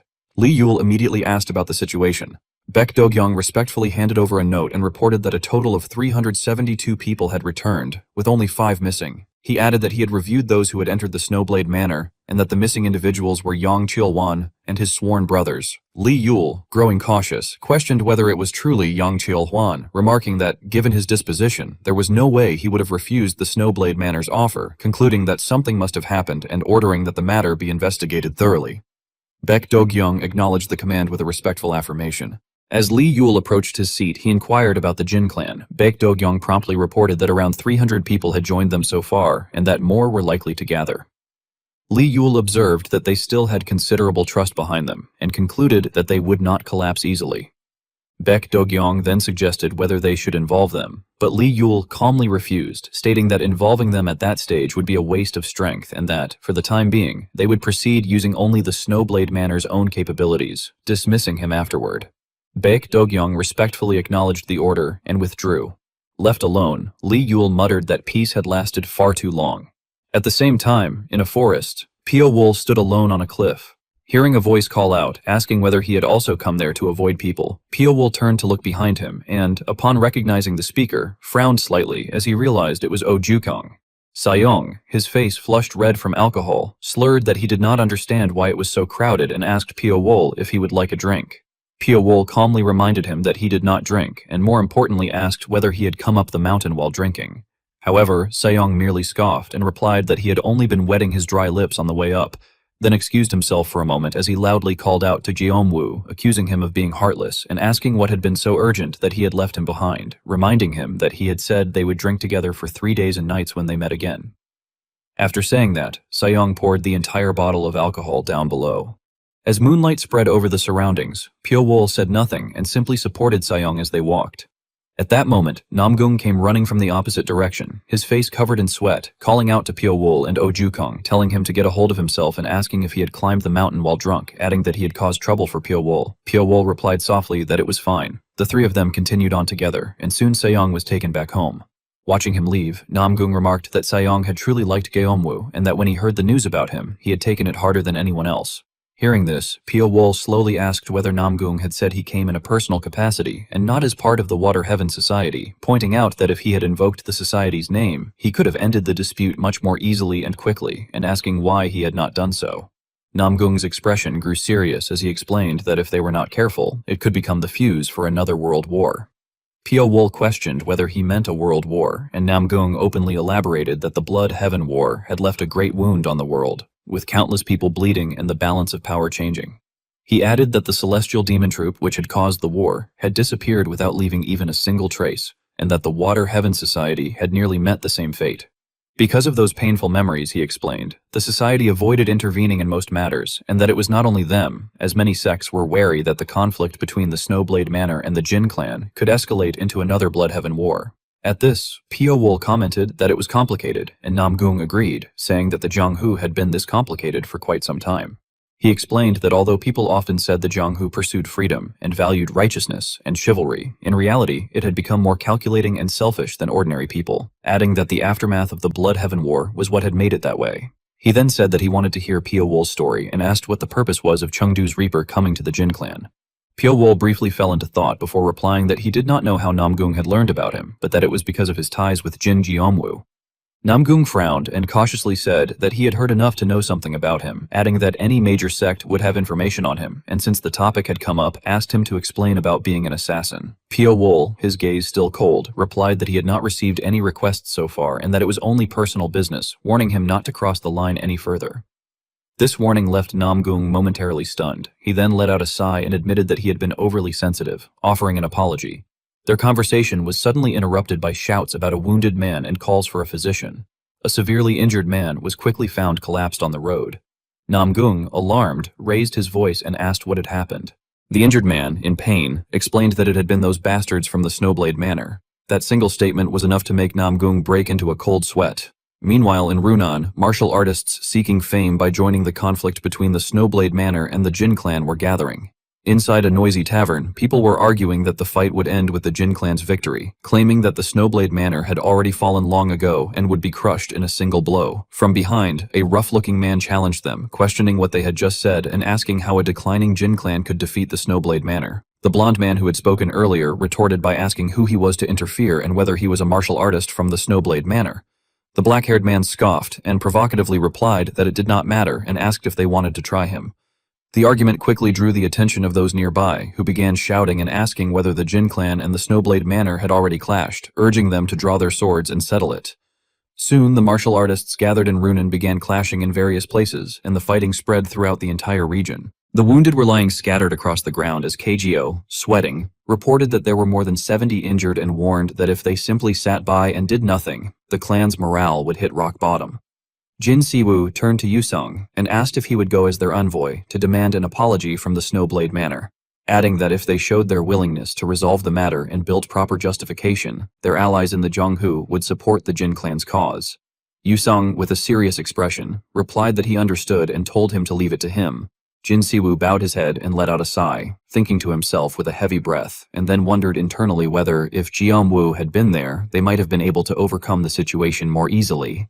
His attention was suddenly drawn elsewhere, and upon seeing Pio Wol in the distance, the two made eye contact. Pio Wol nodded in greeting, and Jin Siwoo smiled and returned the gesture. He then thought that he now understood why Jiomwu had tried to get close to him, as just having Pio Wol there made him feel strangely reassured. Meanwhile, the subordinates, writhing in pain, cried out that they would never forgive those vile bastards of the Snowblade Manor, chanting repeatedly that it would be blood for blood and death for death. As the chant grew louder and more frenzied, Pio Wol sensed something strange, thinking that it was a flow of madness and that the situation was bad. If things went wrong, not only Runan, but even Henan province itself could be swallowed by that madness. The crowd soon fell into chaos as someone shouted that the elder had returned and ordered that it be reported to the young clan head. Jin Siwoo rushed over and called out to Yusung, who responded weakly. Shocked by his disheveled state, Jin Siwoo asked what had happened and whether they had been attacked despite him going as an envoy. Yusung, sweating, explained that he did not know exactly how it had happened, but the Snowblade Manor had produced a debt note from the Golden Manor. When he demanded an apology, they shoved the note in his face and tried to force them to repay the money instead, and that was when the clash broke out. Jin Siwoo pressed his lips together and thought in frustration that if it were true, the Snowblade Manor would gain justification to pressure the Jin clan. Yusung added that he was ashamed he could not bring back any results, but Jin Siwoo firmly told him that it was not his fault and that he had done everything he could, ordering others to bring him inside quickly. After Yusung left, Jin Siwoo frowned in thought until a voice suddenly called out for him to come at once. At the gate, two people were causing a disturbance. Guangsan loudly introduced himself as O Guangsan, head of the dragon-slaying hunter corps, and presented his wife, the mystic witch Sa Okyeon, declaring that they had come to collect the money the Jin clan had cheated them out of. He then produced a debt note, stating that it clearly said the clan would repay 10,000 nyang in gold as principal, along with 7,000 nyang in interest by the end of next month to the Golden Manor, and emphasized that it was personally signed by the clan head, Jin Wolmyong. Hearing this, the crowd was stunned and questioned whether they had really borrowed money from the notoriously vicious Golden Manor and whether the Jin clan had truly been in such dire straits. From a distance, Pio Wol observed the situation and remarked that they had been played. Sayong, confused, asked what he meant, and Piowol explained that with just a few words and a scrap of paper, their enemies were dragging the Jin clan's authority through the mud, and that whether the debt note was real or fake did not matter. People would begin to doubt whether it was safe to entrust themselves to a clan whose finances appeared to be collapsing. He added that the enemy had waited for the right moment, and that someone in the Snowblade Manor clearly knew how to use their head properly. Namgung then stepped forward and commented that it sounded like the Snowblade Manor's circumstances were not so good either if they had to go to such lengths just to squeeze a few coins out of a forged scrap of paper. Guangsun frowned and demanded to know what he meant, but Namgung took the debt note and pointed out that it was a 20,000 yang voucher issued by the Golden Manor. If the principal was 10,000 and the interest 7,000, there would be 3,000 left over.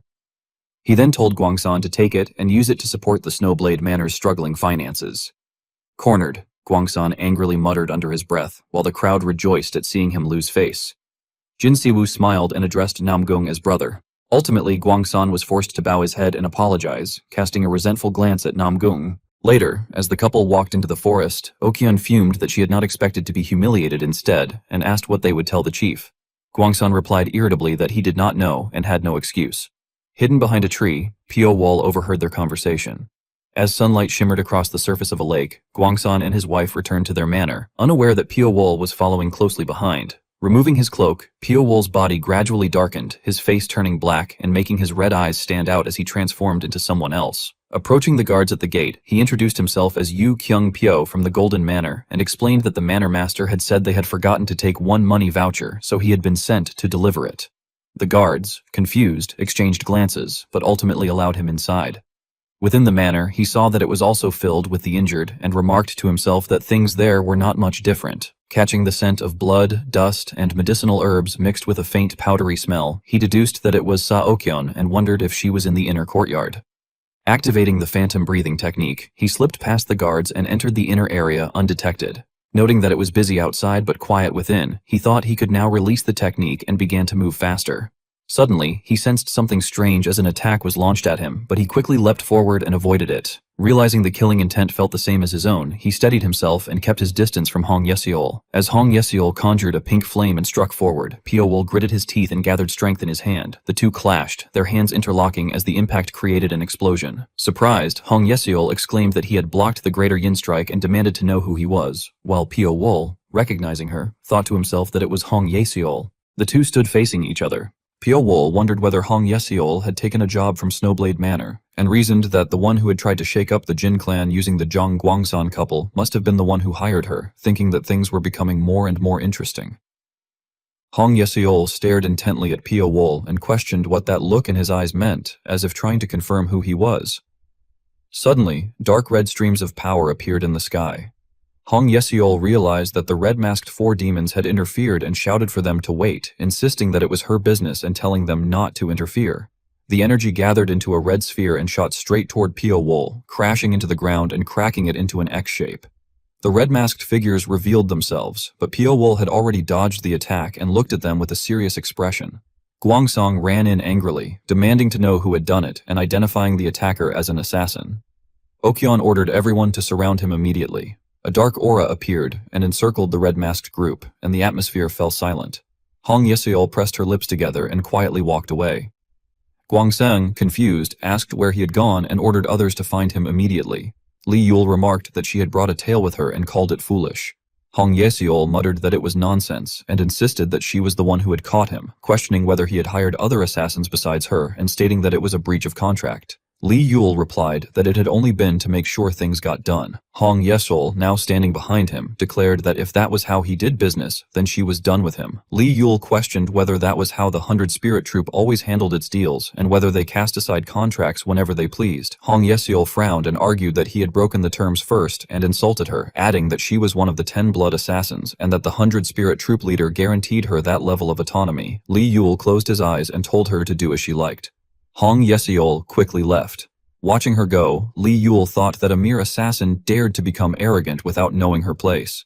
As Hong Yesiol ran through the forest, she kept thinking about Piowol's eyes, concluding that he was not someone the red-masked four demons could handle. She also considered using lightning bloodhound incense, noting that once used, it would numb her sense of smell for 10 days, which she had wanted to avoid, but decided to use it if she was going to track down the scent. She sniffed the air and soon found the trail, realizing that she had been right. At an abandoned house, black smoke rose as Pio sat inside, burning a fire. He had burned the book Hong Yeseol had given him. He called out for her to come out. Having been discovered, Hong Yeseol became angry and accused him of knowing from the start and luring her in, saying that it had been a while since she had been this angry. Pio tossed a dry branch into the fire and said that he had something to ask her.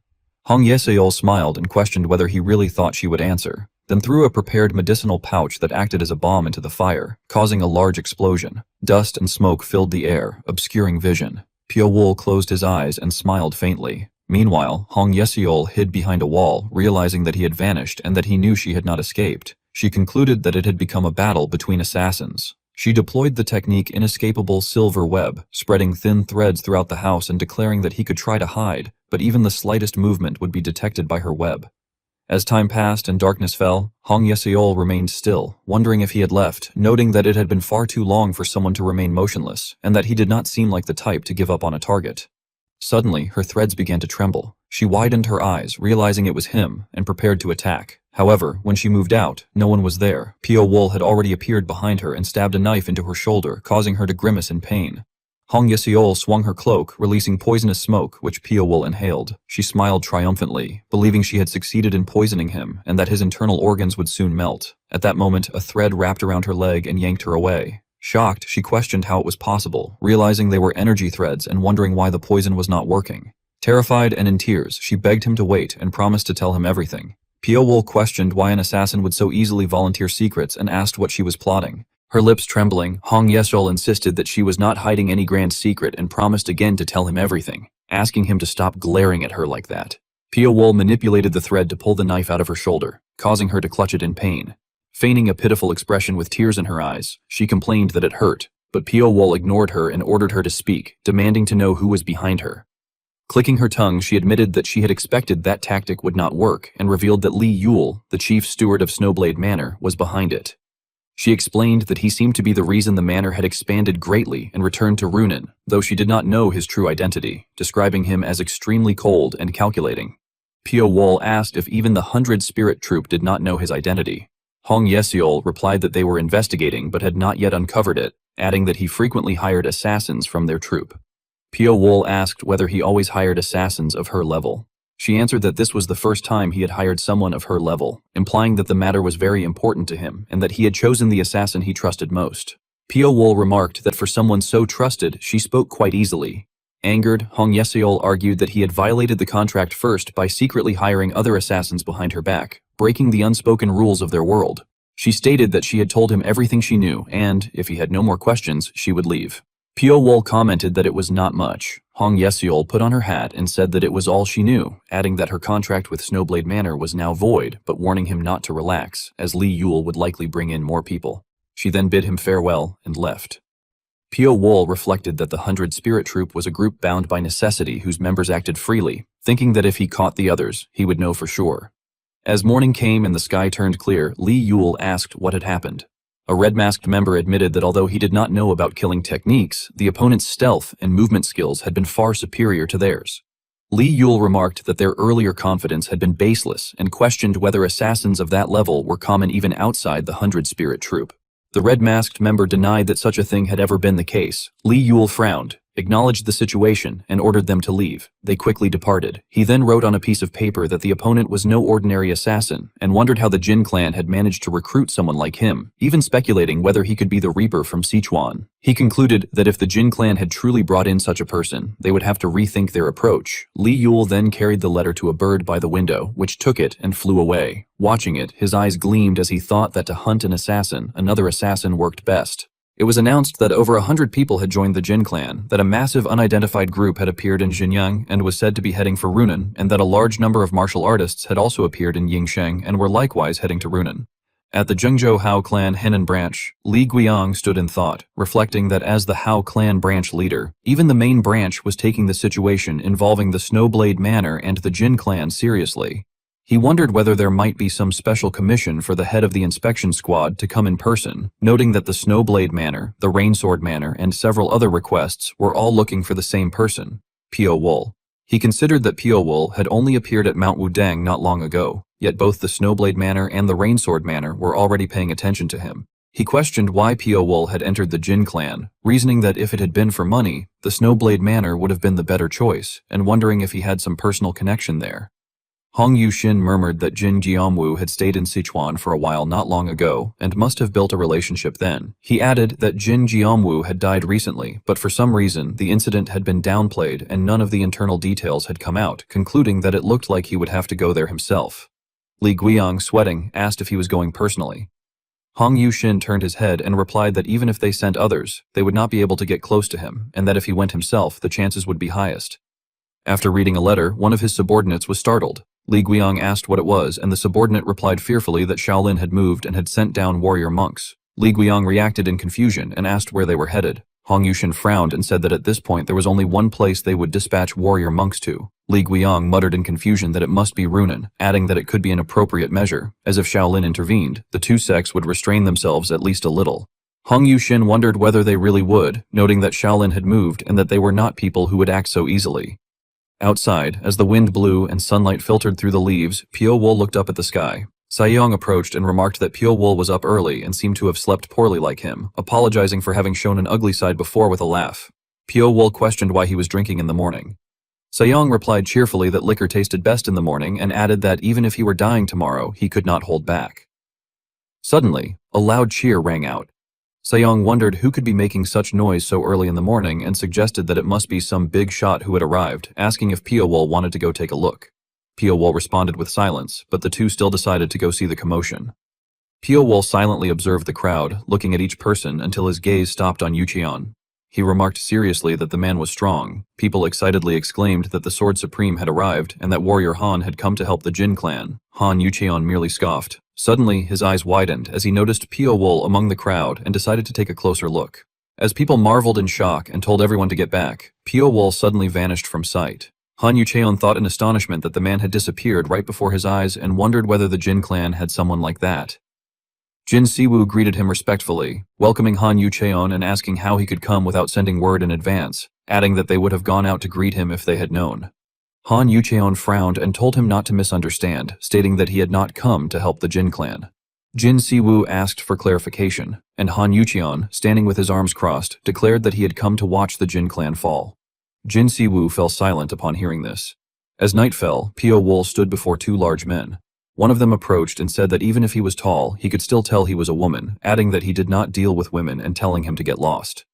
When Piowol asked for clarification, the man repeated himself angrily. Piowol stepped closer and swiftly broke both of their necks, dealing with them efficiently. Inside a residence, silver coins were scattered across a table as people gambled. They shouted that it was double six and that it was up, while another cursed that he was doomed and demanded more money. Piowol placed a heavy pouch of silver on the table. The others reacted in surprise and asked if he was trying to join, warning that the stakes at the table were high. He sat down and poured out the silver, and the other players rejoiced, remarking that a god of wealth had descended and urging them to begin, saying they should show the young man a good time. Piowol smiled meaningfully. Meanwhile, Hong Yeseol walked alone through the quiet night. Black Tiger approached and asked where she was going. She widened her eyes in surprise upon seeing him and recognized him as Black Tiger. He smiled and remarked that it had been a while. Hong Yeseol asked why he was there and whether he had come in someone's place. Black Tiger replied that he had. She frowned and asked if he knew that the red-masked four demons were present. He said that he did, and that it was the reason she had torn up the request. She asked in curiosity whether he had still come knowing that. Black Tiger asked if she thought it was just him, adding that Ice Assassin and Dark Phantom had also moved. Hong Yeseol was shocked and questioned why they would go that far over this request.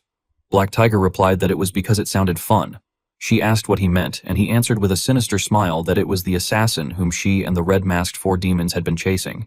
Hong Yeseol fell silent, then pressed her lips together and thought that if Black Tiger, Ice Assassin, and Dark Phantom joined forces with the red-masked four demons, there would be nothing they could not kill, and wondered if all of them had gathered just to kill Piowol. In the quiet space, Black Tiger's voice rang out, telling Hong Yeseol to speak. Confused, she asked what he meant, and he clarified that he was referring to the assassin she and the red-masked four demons had been pursuing. She expressed disbelief, saying that the man was not an easy target. Hearing this, Black Tiger mockingly replied that he would not be afraid like her and that he never backed down before even attempting something. Hong Yeseol's gaze sharpened as she questioned him again, prompting him to add that he had already heard the story, that she had suffered a one-sided defeat against the assassin. He remarked that he knew she would never abandon a mission halfway unless that had truly happened. In a stern tone, Hong Yeseol warned him that he would regret it, but Black Tiger confidently responded that he had never failed before and would not regret anything. He then added that she seemed to be in a bad mood and that he would not bother her further, noting that the more she spoke, the more it would hurt her pride. His words caused Hong Yeseol's expression to darken, and she ground her teeth in anger, thinking that he dared to speak to her that way. She then turned and left, her gaze growing even colder as she thought that he should not have treated her like a fool. Back at the gambling house, dice were scattered across the table and the surrounding people wore expressions of disbelief. In front of Pio Wol lay a pile of silver. One person exclaimed in shock, while another asked what was going on with the table that day.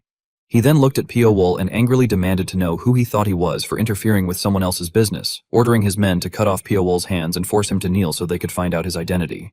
In the next moment, numerous threads appeared around Pio Wol, while arrows simultaneously threatened the people in the gambling house. The man's face turned pale as he stammered in shock, recognizing it as a telekinetic sword technique. He immediately bowed deeply and begged for forgiveness, admitting that he had made a grave mistake by failing to recognize such a master. Pio Wol slowly stood up and looked down at the trembling crowd, then demanded that they tell him everything they knew about the Snowblade Manor and the Jin clan from the time they began settling in Mount Tianzhong. The request surprised the owner, who hesitated before eventually answering with a sincere expression that they had told him everything they knew and that it should clarify matters.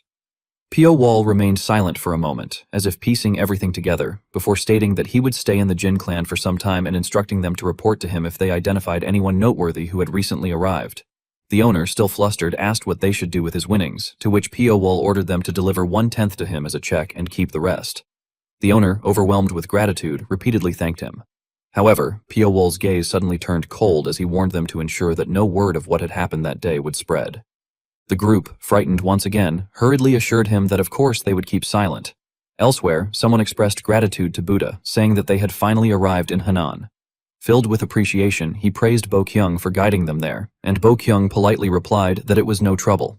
The man then sighed, remarking that the conflict between the Jin clan and the Snowblade Manor might spark a great war, and that he could only pray that both sides would accept the compromise proposed by Shaolin, as his heart felt heavy. At that moment, another person introduced himself as Goinje Yomiui, the squad leader of the Snowblade Manor. The Shaolin disciple welcomed him warmly, introducing himself as Sung Woon, a first-generation disciple of Shaolin, and explained that he had come to see the Manor Master because there was something he needed to discuss. He asked whether it would be possible to meet him and was told to wait a moment.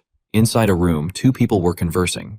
One reported that a first-generation disciple of Shaolin had come for a private meeting with the Manor Master. The other, calmly resting with his eyes closed, remarked that it would be surprising if Shaolin had not become involved, adding that everything was proceeding as planned. He then instructed that once the meeting ended, the guests should be treated to a feast so lavish that it would make them uncomfortable, to which the other person replied that he understood. Another individual entered and reported that a guest had arrived, the one the chief steward had requested. The man responded by telling them to let him in. Soon after, the guest entered, clasped his hands, and introduced himself as Zhang Moryang, captain of the Black Cloud Corps, paying his respects. In another place, Pio Wol was leisurely drinking tea when he heard a familiar voice praising someone for coming all the way there and telling them to rest well until the leader returned. Sekang cautiously advised them not to drink too much. At that moment, Minji seemed to recognize someone and expressed her surprise. Another subordinate also recognized the person and reacted in shock, but Sekang quickly ordered everyone to halt. Minji stepped forward and greeted Pio Wol, saying she had not expected to see him there. Another person followed up, remarking that they were meeting again. Pio Wol inferred that they must be there on some mission, which surprised Sekang, who denied it and claimed they were merely stopping by on their way before asking what had brought him there. Pio Wol replied that he too was just passing by, though the other man laughed, calling it an incredible coincidence. Minji then flirtatiously suggested that perhaps they shared some bond of fate, which irritated Sekang, who internally cursed her for falling for such notions again. At the same time, Minji herself felt uneasy, thinking that seeing him again was making her heart waver and that meeting him in Runan of all places was troubling, especially since they had brought only a few people to conceal their tracks. She worried that this encounter might expose them and concluded that it would be best to kill him quickly. She stepped closer and spoke frankly, telling Pio Wol to leave immediately, saying that if he did so, they would have no problems with each other. She admitted that she did not know what had brought him there, but insisted that he leave. Pio Wol's eyes turned cold as he observed that they clearly had a purpose for being there. She sharply retorted that the same applied to him, arguing that an assassin like him would have no reason to remain in one place for so long otherwise. Minji then demanded to know who had hired him, whether it was the Snowblade Manor or the Jin clan. Pio Wol calmly repeated that he was just passing by, which angered her further as she questioned how he expected her to believe that. At that moment, Sakang grabbed her shoulder and urged her to calm down, asking why she was so heated and joking that she was acting as if she had caught her lover cheating.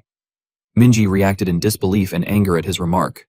Suddenly, another voice interrupted, wondering what had taken them so long and asking what they were doing there. This time, it was Hong Yeseol, who arrived with a cheerful smile as she took in the scene before her. The three of them looked toward Hong Yeseol as she gently reminded them whether they had forgotten that they had promised to have a meal with her, adding that she had waited for a long time and they never came, yet they had been with other people instead.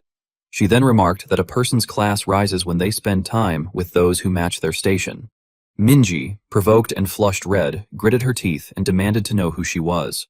Hong Yeseol innocently replied that she was that man's lover, which left Minji utterly shocked. Trembling, Minji stammered in disbelief, questioning whether the reason he was staying in Runan was because of this woman.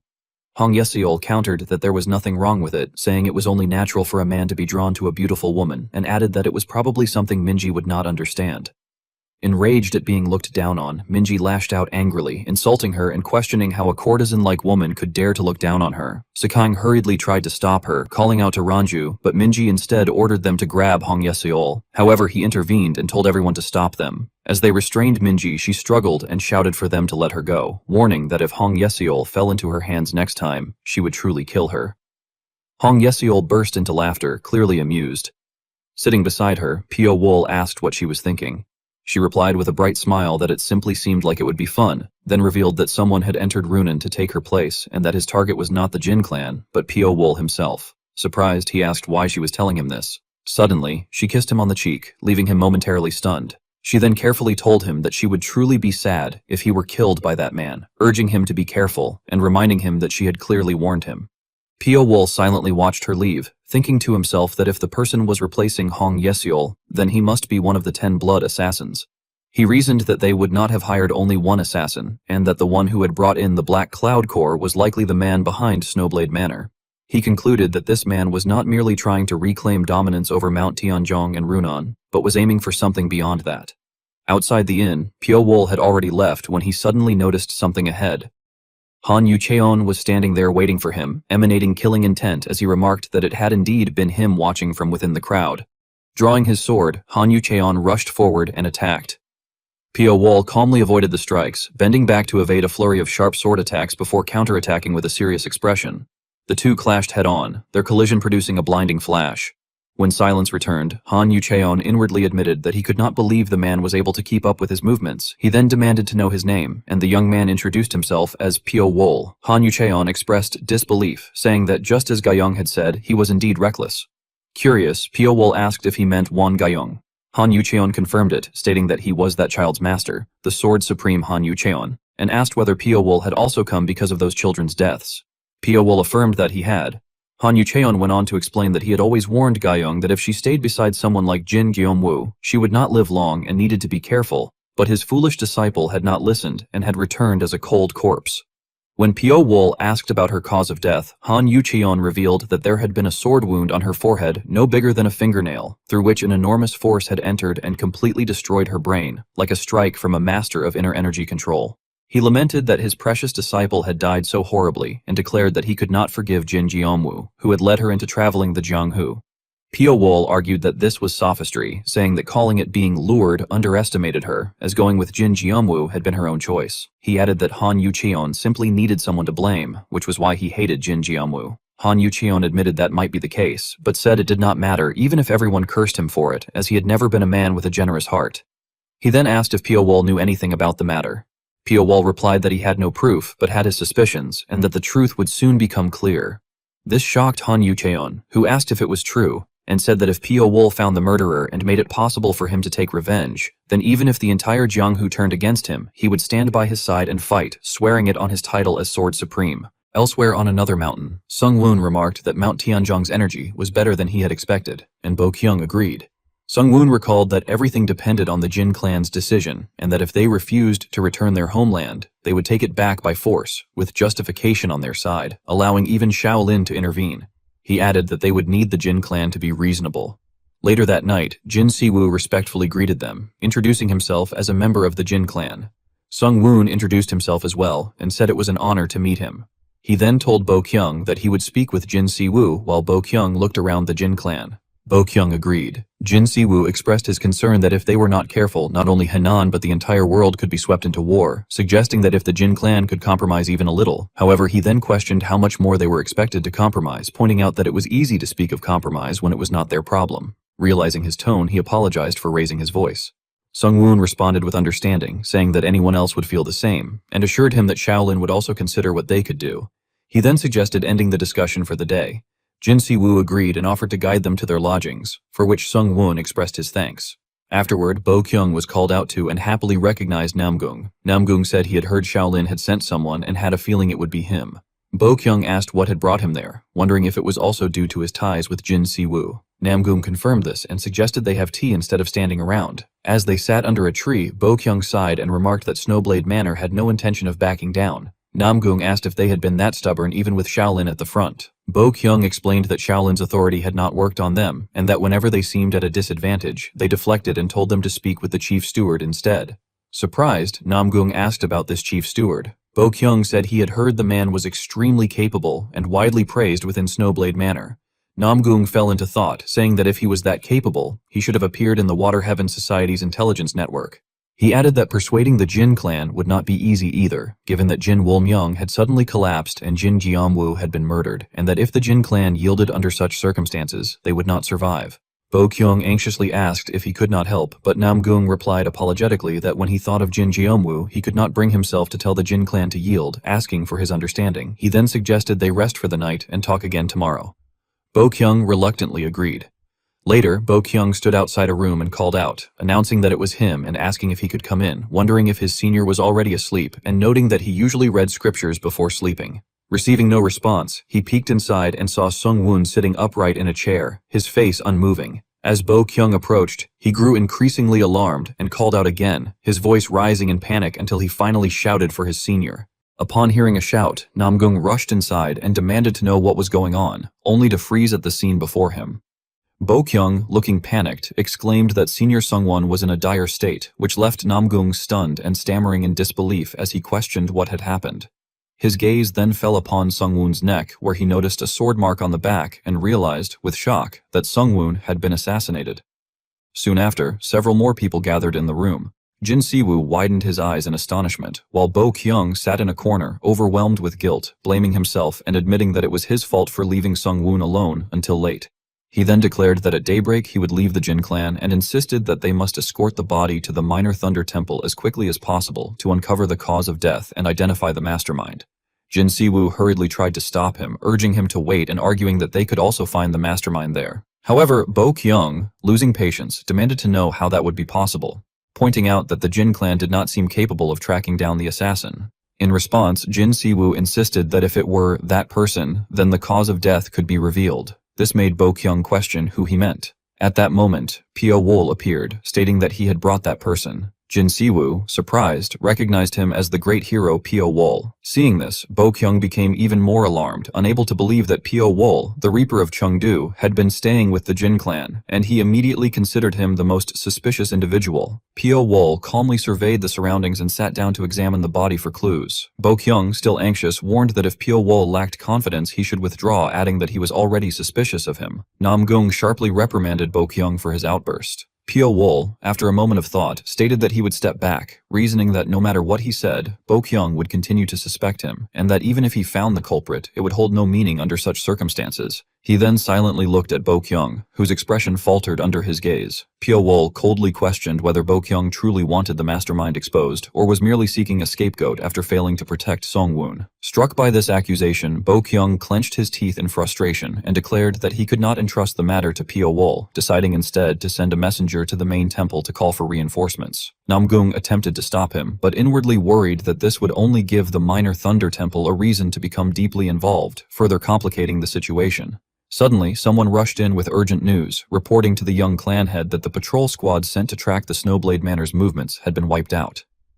Jin Si-woo reacted in disbelief, while others grew restless, arguing that they could not remain idle. and that failing to respond would cause allied martial artists to lose confidence and leave. They insisted that troops be sent immediately to retaliate. Feeling the pressure, Jin Si-woo reluctantly ordered the immediate mobilization of the Iron Squad, and the others responded in unison, acknowledging his command. Nam-gung, recognizing the gravity of the situation, lamented that at such a critical time, neglecting the minor Thunder Temple issue would only lead to greater problems. Pyo-wol then remarked that this was no coincidence and that everything had been meticulously planned from beginning to end. When Nam-gung asked by whom, Pyo-wol gave no answer, though inwardly he concluded that, even without close inspection, the act bore the unmistakable mark of an assassin. He reasoned that in Runan there could not be many with such skill and deduced that the assassins of the 100 Spirit Troop had begun to move. He further inferred that they had used Sung-woon's death to draw in the minor Thunder Temple, creating a far larger and more complex scheme than expected, one that went beyond merely seeking dominance over Runan. As events unfolded, the Jin clan's Iron Sword Squad carried out revenge for the patrol squad's deaths, to which the Snowblade Manor retaliated, causing a cycle of vengeance to spiral. Fierce battles continued day after day, draining Runan of its vitality. Concerned about the broader impact on the Jianghu, many sects turned their attention to Runan. And as the conflict intensified, even more martial artists became emotionally invested. It was no longer merely a conflict between the Jin clan and the Snowblade Manor. Around that time, renowned martial artists who had been making names for themselves in the Jianghu began joining the Jin clan one after another, including the master of Illusory Mountain House and the merchant Jian Gon. Later, inside a room, Bo-kyung kept vigil over the coffin. Nam-gung entered carrying food and urged him to eat something, but Bo-kyung remained silent, his expression dark. After waiting patiently for a response, Nam-gung set the food down and told him to make sure he ate before leaving. As he departed, his thoughts were troubled, wondering where everything had begun to go wrong and wishing to speak with Pyo-wol, though the latter had been staying behind closed doors for days, which he found unsurprising given that Pyo-wol was being suspected as the culprit. Meanwhile, Pyo-wol stood atop a cliff when his eyes suddenly widened in shock.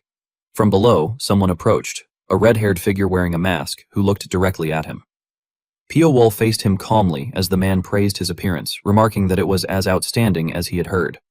Pyo-wol immediately recognized him as the one behind everything, which surprised the man, who laughed and admitted that Pyo-wol had noticed right away without even showing surprise.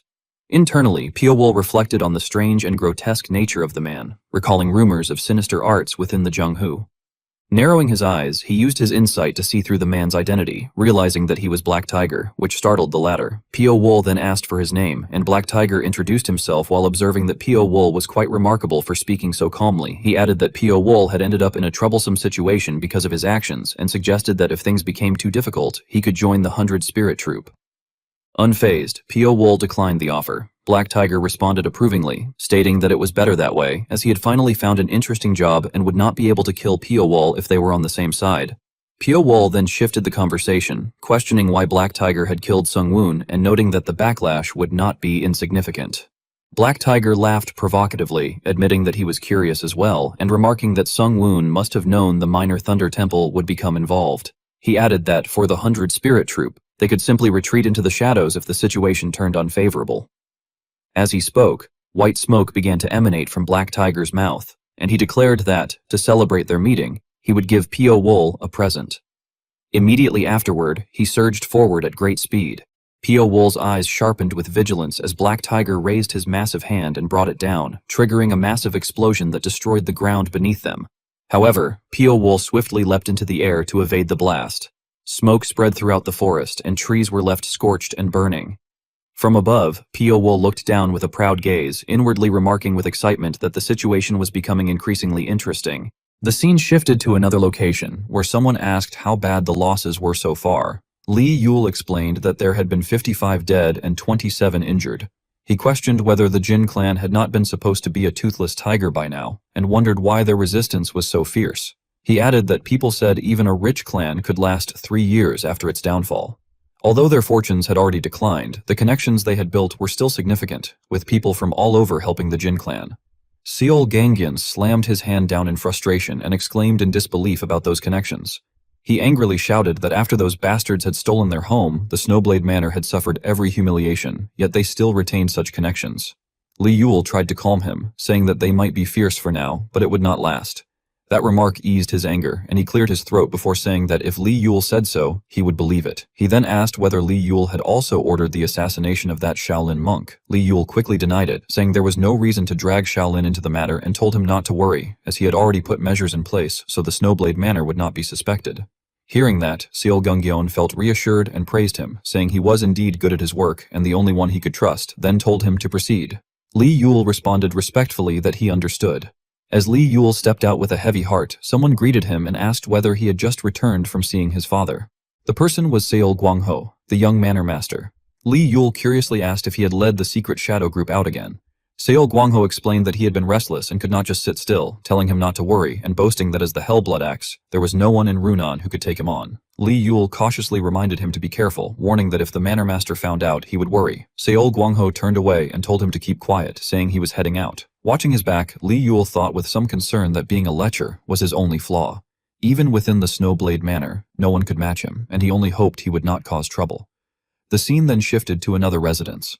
Li Yule opened the door and entered, only to see someone sitting arrogantly in his chair. He angrily demanded to know who had told him to sit there and ordered him to get up. Black Tiger glanced at him, stood up, and mocked him for being so uptight. Li Yule questioned where he had gone and warned him not to tell him that he had interfered with that man. Black Tiger replied that he had not met him in person, so there was nothing to worry about, adding that he had merely sent a small greeting using puppet arts. Li Yule complained irritably that he had told him to hold back for a while. Black Tiger retorted in annoyance, asking why he was so jumpy and whether the manor master had scolded him. Li Yule changed the subject and asked about the others. Black Tiger said they were lying low as ordered, but questioned why Li Yule was handling the matter with Pio Wool in such a complicated way. He suggested they could simply kill him themselves or fabricate evidence if they wanted him suspected. Li Yule sneered and called him an idiot, explaining that if they blatantly framed him, people would begin to doubt it. He elaborated that it was far more effective to plant only a small, vague suspicion, emphasizing that what mattered was making the Jin clan cut him off on their own. He described the plan to isolate him emotionally and physically, drive him into a corner, and once another assassination occurred within the Jin clan, he would naturally be singled out as the culprit. He added that the Jin clan would have no choice but to relentlessly pursue him, then asked what he would do in such a situation.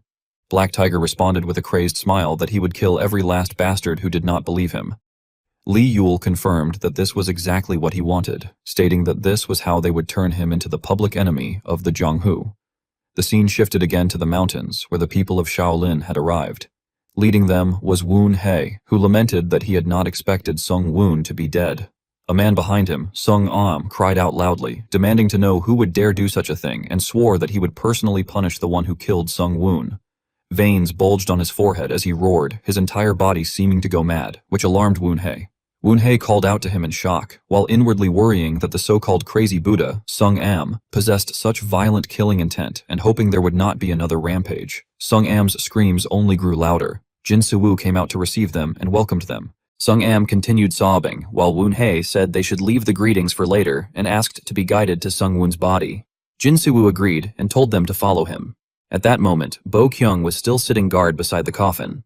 Sung Am suddenly shouted her name in fury, and before she could react, his large hand grabbed her by the collar. Sung Am angrily demanded to know who it was and who had killed Sung Woon. Bo Kyung tearfully admitted that he had failed to protect monk Sung Woon and begged to be punished. Sung Am snapped that he did not even deserve to cry. Woon Hei quickly intervened, telling Sung Am to stop and saying that Bo Kyung must be having a hard time as well. Hearing that, Sung Am immediately shoved Bo Kyung to the ground, while Woon Hei rushed over to comfort him, saying that he understood how difficult it must have been for him. Afterward, Sung Am opened the coffin, revealing Sung Woon lying motionless inside. Woon Hei's eyes filled with tears as he questioned why Sung Woon was lying there and lamented that he had gone before him, calling him a rotten brat while breaking down in grief. The others gathered around to examine the body and Sung Am asked Woon Hei for his assessment. Woon Hei carefully analyzed the situation, explaining that, judging by the poison around the nose and mouth, Sung Woon had likely inhaled it. He added that it was not a lethal poison and could not have killed him, but it was enough to render him unconscious. Sung Am, shocked, concluded that Sung Woon must have been ambushed after losing consciousness. Woon Hei affirmed this, further explaining that although the wound appeared small and light, all of Sung Woon's vital meridians had been severed. He described it as a killing technique that pursued efficiency to the extreme, noting that assassins typically used such swordsmanship. Those words drove Sung Am into a rage, and he shouted in fury about an assassin. Grinding his teeth, he demanded to know if it was true that there was an assassin in the Jin clan and asked who it was. Bo Kyung, wide-eyed, revealed that it was Pio Wool. This only made Sung Am even angrier. Woon Hei immediately shouted for him not to act rashly, insisting that there was no evidence that Pio Wol had killed Sung Woon. However, Sung Am showed no sign of listening. Meanwhile, Pio Wol was calmly sitting and sharpening his throwing blades when Jin Siwoo burst in, urgently informing him that someone from Shaolin had arrived and that the situation did not look good, urging him to leave quickly. Pio Wol calmly asked whether they had already decided that he was the culprit. Jin Siwoo desperately tried to persuade him, saying that no matter how much he insisted it was a misunderstanding, they would not listen, and that if given time, the misunderstanding would clear up, so he should leave for now. However, Pio Wol coldly replied that it was already too late.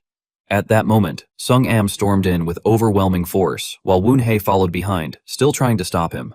Sung Am stubbornly refused to listen, apologizing for disobeying Woon Hei's orders and stating that he would return to Shaolin to accept whatever punishment awaited him, but he could not stand by while an assassin stood right in front of them.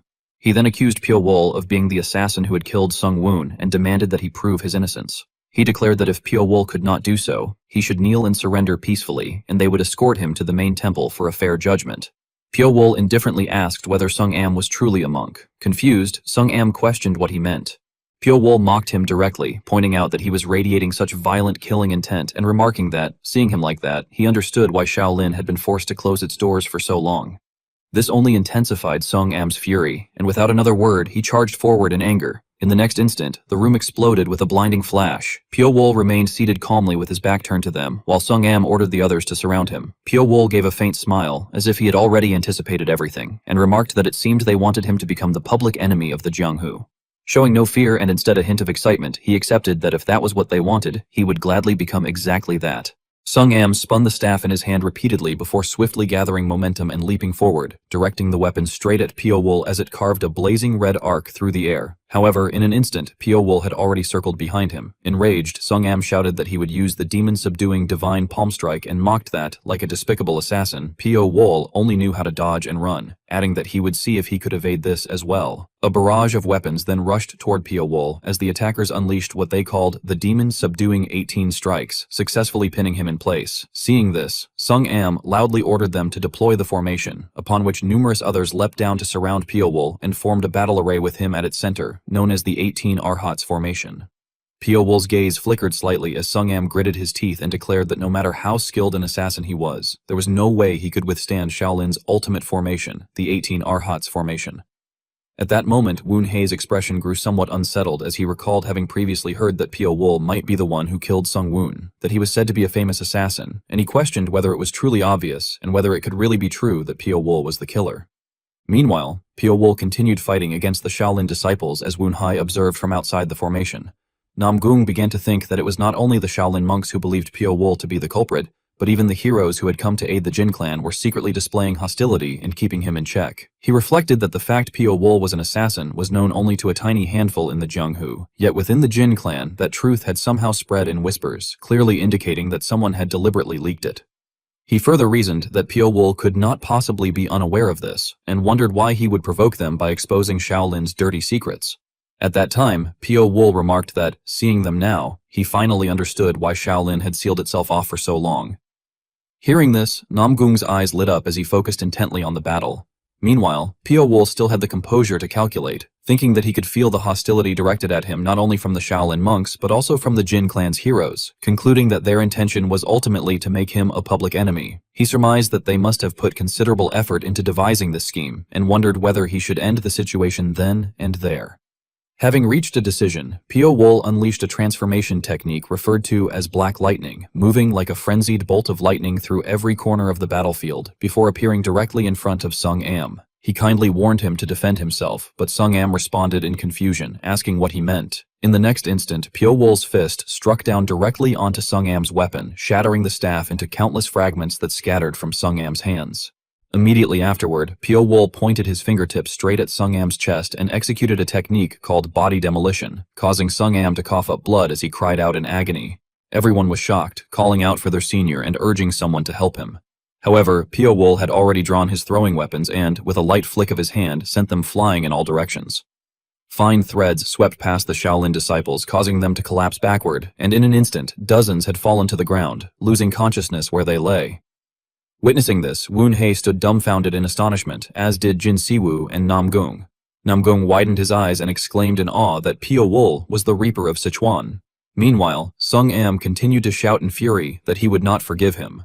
Woon Hye hurriedly asked whether Sung Am was all right, then looked at the other disciples groaning in pain as his expression turned grim. He observed that amid all the chaos, no one had died, and questioned that if Pyo Wool had truly killed Sung Woon, would he have held back even in such an unfavorable situation? At that point, Jin Siwoo addressed Woon Hye, who responded, and Jin Siwoo firmly stated that it was enough and requested that they take Sung Woon's body and leave the Jin clan. Woon Hye attempted to explain, invoking Amitabha and suggesting there had been a misunderstanding, but before he could finish, Jin Siwoo rebuked him, stating that he had witnessed with his own eyes how they had attacked his guest in his home without permission and demanded what could possibly have been misunderstood. He further asserted that even if Shaolin was considered a pillar of the Jianghu, they could not disregard the Jin clan to such an extent, and that although the Jin clan might not have the leeway to fight the Snowblade Manor, there was no reason for them to endure such humiliation, reiterating his demand that they leave. Woon Hye tried to calm him, urging him to settle down, but Sung Am clenched his fists and angrily questioned how a mere Jin clan could dare disrespect Shaolin. Hearing this, Woon Hye let out a deep sigh.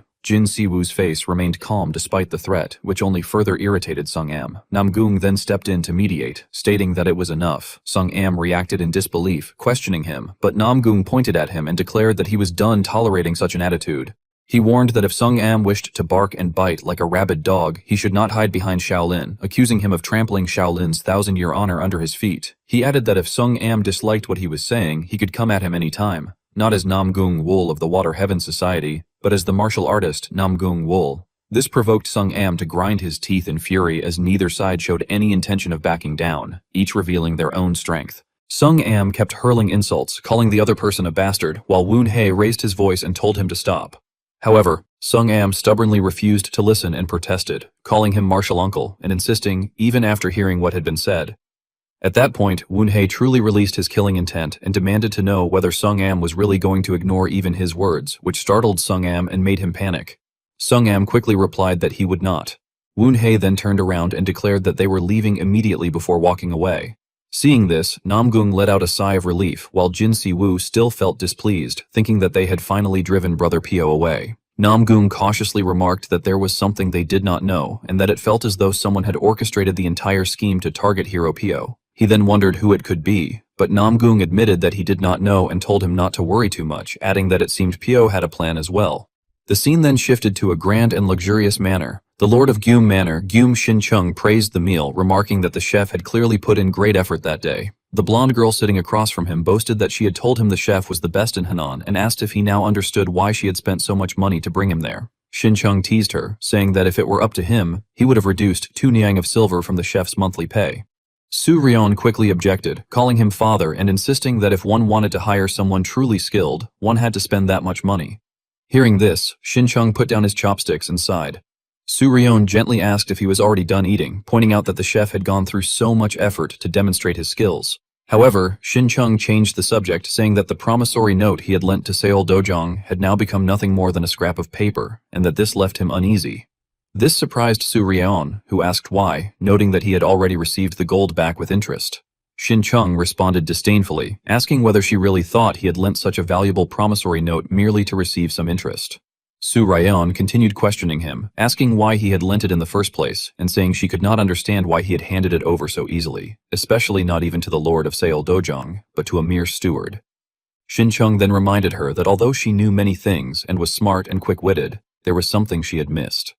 Confused, Su Ryeon asked what it was. Shin-chung advised her to remember that in Jianghu, what could not be seen was more dangerous than what could be seen, adding that someday, when she sat in his place, she would understand the meaning of those words. This left her shocked, and she wondered what kind of person Li Jewel really was. The scene then shifted again, where someone exclaimed in surprise that Shaolin Temple had attacked Chengdu's envoy. Yu Xin found it unbelievable and remarked that they were insane, explaining that although Pyo Wool alone could not fight Shaolin Temple head-on, if he chose to act, he could cause great damage. He added that if they failed to eliminate him completely, he was the type of person who would bring endless trouble later, and that if they had known even a little about him, they would not have attacked so rashly. He then remarked that it was Shaolin Temple's problem, but the real issue lay elsewhere. Another person commented that they had heard an assassin had killed Shaolin's monk Xiong-un, adding that the man was already infamous in Sichuan province as a vicious killing star, and that he was even said to have a very handsome face. Upon hearing this, Yushin became anxious, thinking that information about Pio Wol had spread not only within the Jin family, but even throughout the streets of Yeonam, and that although it had been carefully concealed by the Hao clan, someone was deliberately spreading rumors to isolate him. He reasoned that Lord Seol Gangyan of Seol Dojung was not clever enough to devise such a scheme, and that his son, Seol Gwangho, was no different, leading him to suspect that it might be Steward Yi Yul. He reflected that Yi Yul had joined Seol Dojung one day and rapidly increased its power, becoming its true authority, yet nothing was known about his past, his sect, or even his martial arts, making him wonder how Yi Yul could hide his identity so perfectly even from the Hao clan. Yushin concluded that Yi Yul must be aiming for something greater, as a person like him would not be satisfied with merely being a steward. As he passed by the disguised Pio Wol, his gaze briefly assessed him, recognizing Hong Yushin, while inwardly calculating that it seemed the Hao clan was also closely watching Yeonam, along with the Baekwi Union, Black Cloud Mercenary Corps, Namgung Wol of the Sucheon Association, Sword Ihan Yucheon, Shaolin Temple, and even the Hao clan itself. He realized that the situation had gone beyond a simple regional power struggle and had turned into something much larger, and that Yi Yul had drawn him into this conflict, noting that Yi Yul was the type to eliminate enemies by using others without staining his own hands with blood, making him a troublesome opponent. Suddenly, someone appeared beside him and asked what he was thinking about so deeply. He immediately recognized the person as Hong Ye Seol, while she remarked that he had recognized her instantly and that she had also recognized him right away, suggesting that perhaps they were destined for each other. Pio Wol responded that she had sprinkled Thousand Li tracking scent on his body, causing her to snort in irritation as she admitted he had noticed and commented that it was boring, while also acknowledging that he was impressive for not leaving Yeonam even after everything that had happened. He calmly replied that it was because he had no reason to leave, which she said she had expected, adding that he was not the type to continue living after being wronged. Pio Wol remarked that she spoke as if she knew him well, to which she flirtatiously replied that she was quite interested in him and asked what he thought about her. He showed no interest and told her to say such things only after revealing her real face, prompting her to teasingly ask if he truly wanted to see it. This made him realize that the face she was showing was not her real one either, and he told her that although he knew her pride was hurt, he wanted to be alone, and asked her to leave. She responded in surprise, questioning what pride he was referring to and insisting that she had nothing of the sort. Pio Wol then stated that there was probably no one who had not fallen for her seduction, and that she had likely never failed a mission except for him, adding that he understood she wanted revenge but told her to stop. She turned away in frustration, admitting reluctantly that he was right, and warned him to be careful, saying that next time she came, she would not retreat so easily. Pio Wol watched her leave in silence, then released his energy to erase her traces, thinking that she had sprinkled Thousand Li tracking scent again, but that he could burn it away with his internal energy and that it was a useless act, though he acknowledged that she would likely continue bothering him for a while. Afterward, he leisurely strolled through the streets, unaware that someone was following him from behind. The pursuer thought to himself that just as Black Tiger had said, Hong Ye Seol was meeting someone, and although the man looked ordinary on the outside, she would not meet someone insignificant. He continued to carefully observe Pio Wol, keeping his figure within sight at all times. But in the next moment, Pio Wol suddenly disappeared, causing him to panic as he wondered where he had gone. Seeing that the man seemed to be searching for him, Pio Wol suddenly appeared behind him and spoke, startling the pursuer, who immediately leaped back to create distance. Filled with shock, the man realized that Pio Wol must have noticed him from the start and concluded that he was the assassin mentioned by Black Tiger, admitting to himself that with his current strength, he stood no chance and had to escape with all his might. As he fled, the man left a code phrase on the ground while muttering that he had completed his task and needed to leave quickly. However, something suddenly startled him. Pio Wol had appeared behind him once again. Pio Wol calmly analyzed that a tall pavilion visible from anywhere, red lanterns, and a faded black gate seemed to be the conditions required to write the code phrase, remarking that it was interesting. Hearing this, the man was filled with frustration, realizing that Pio Wol had deliberately allowed him to escape just to deduce the rule behind the code phrase, and he found it impossible to believe.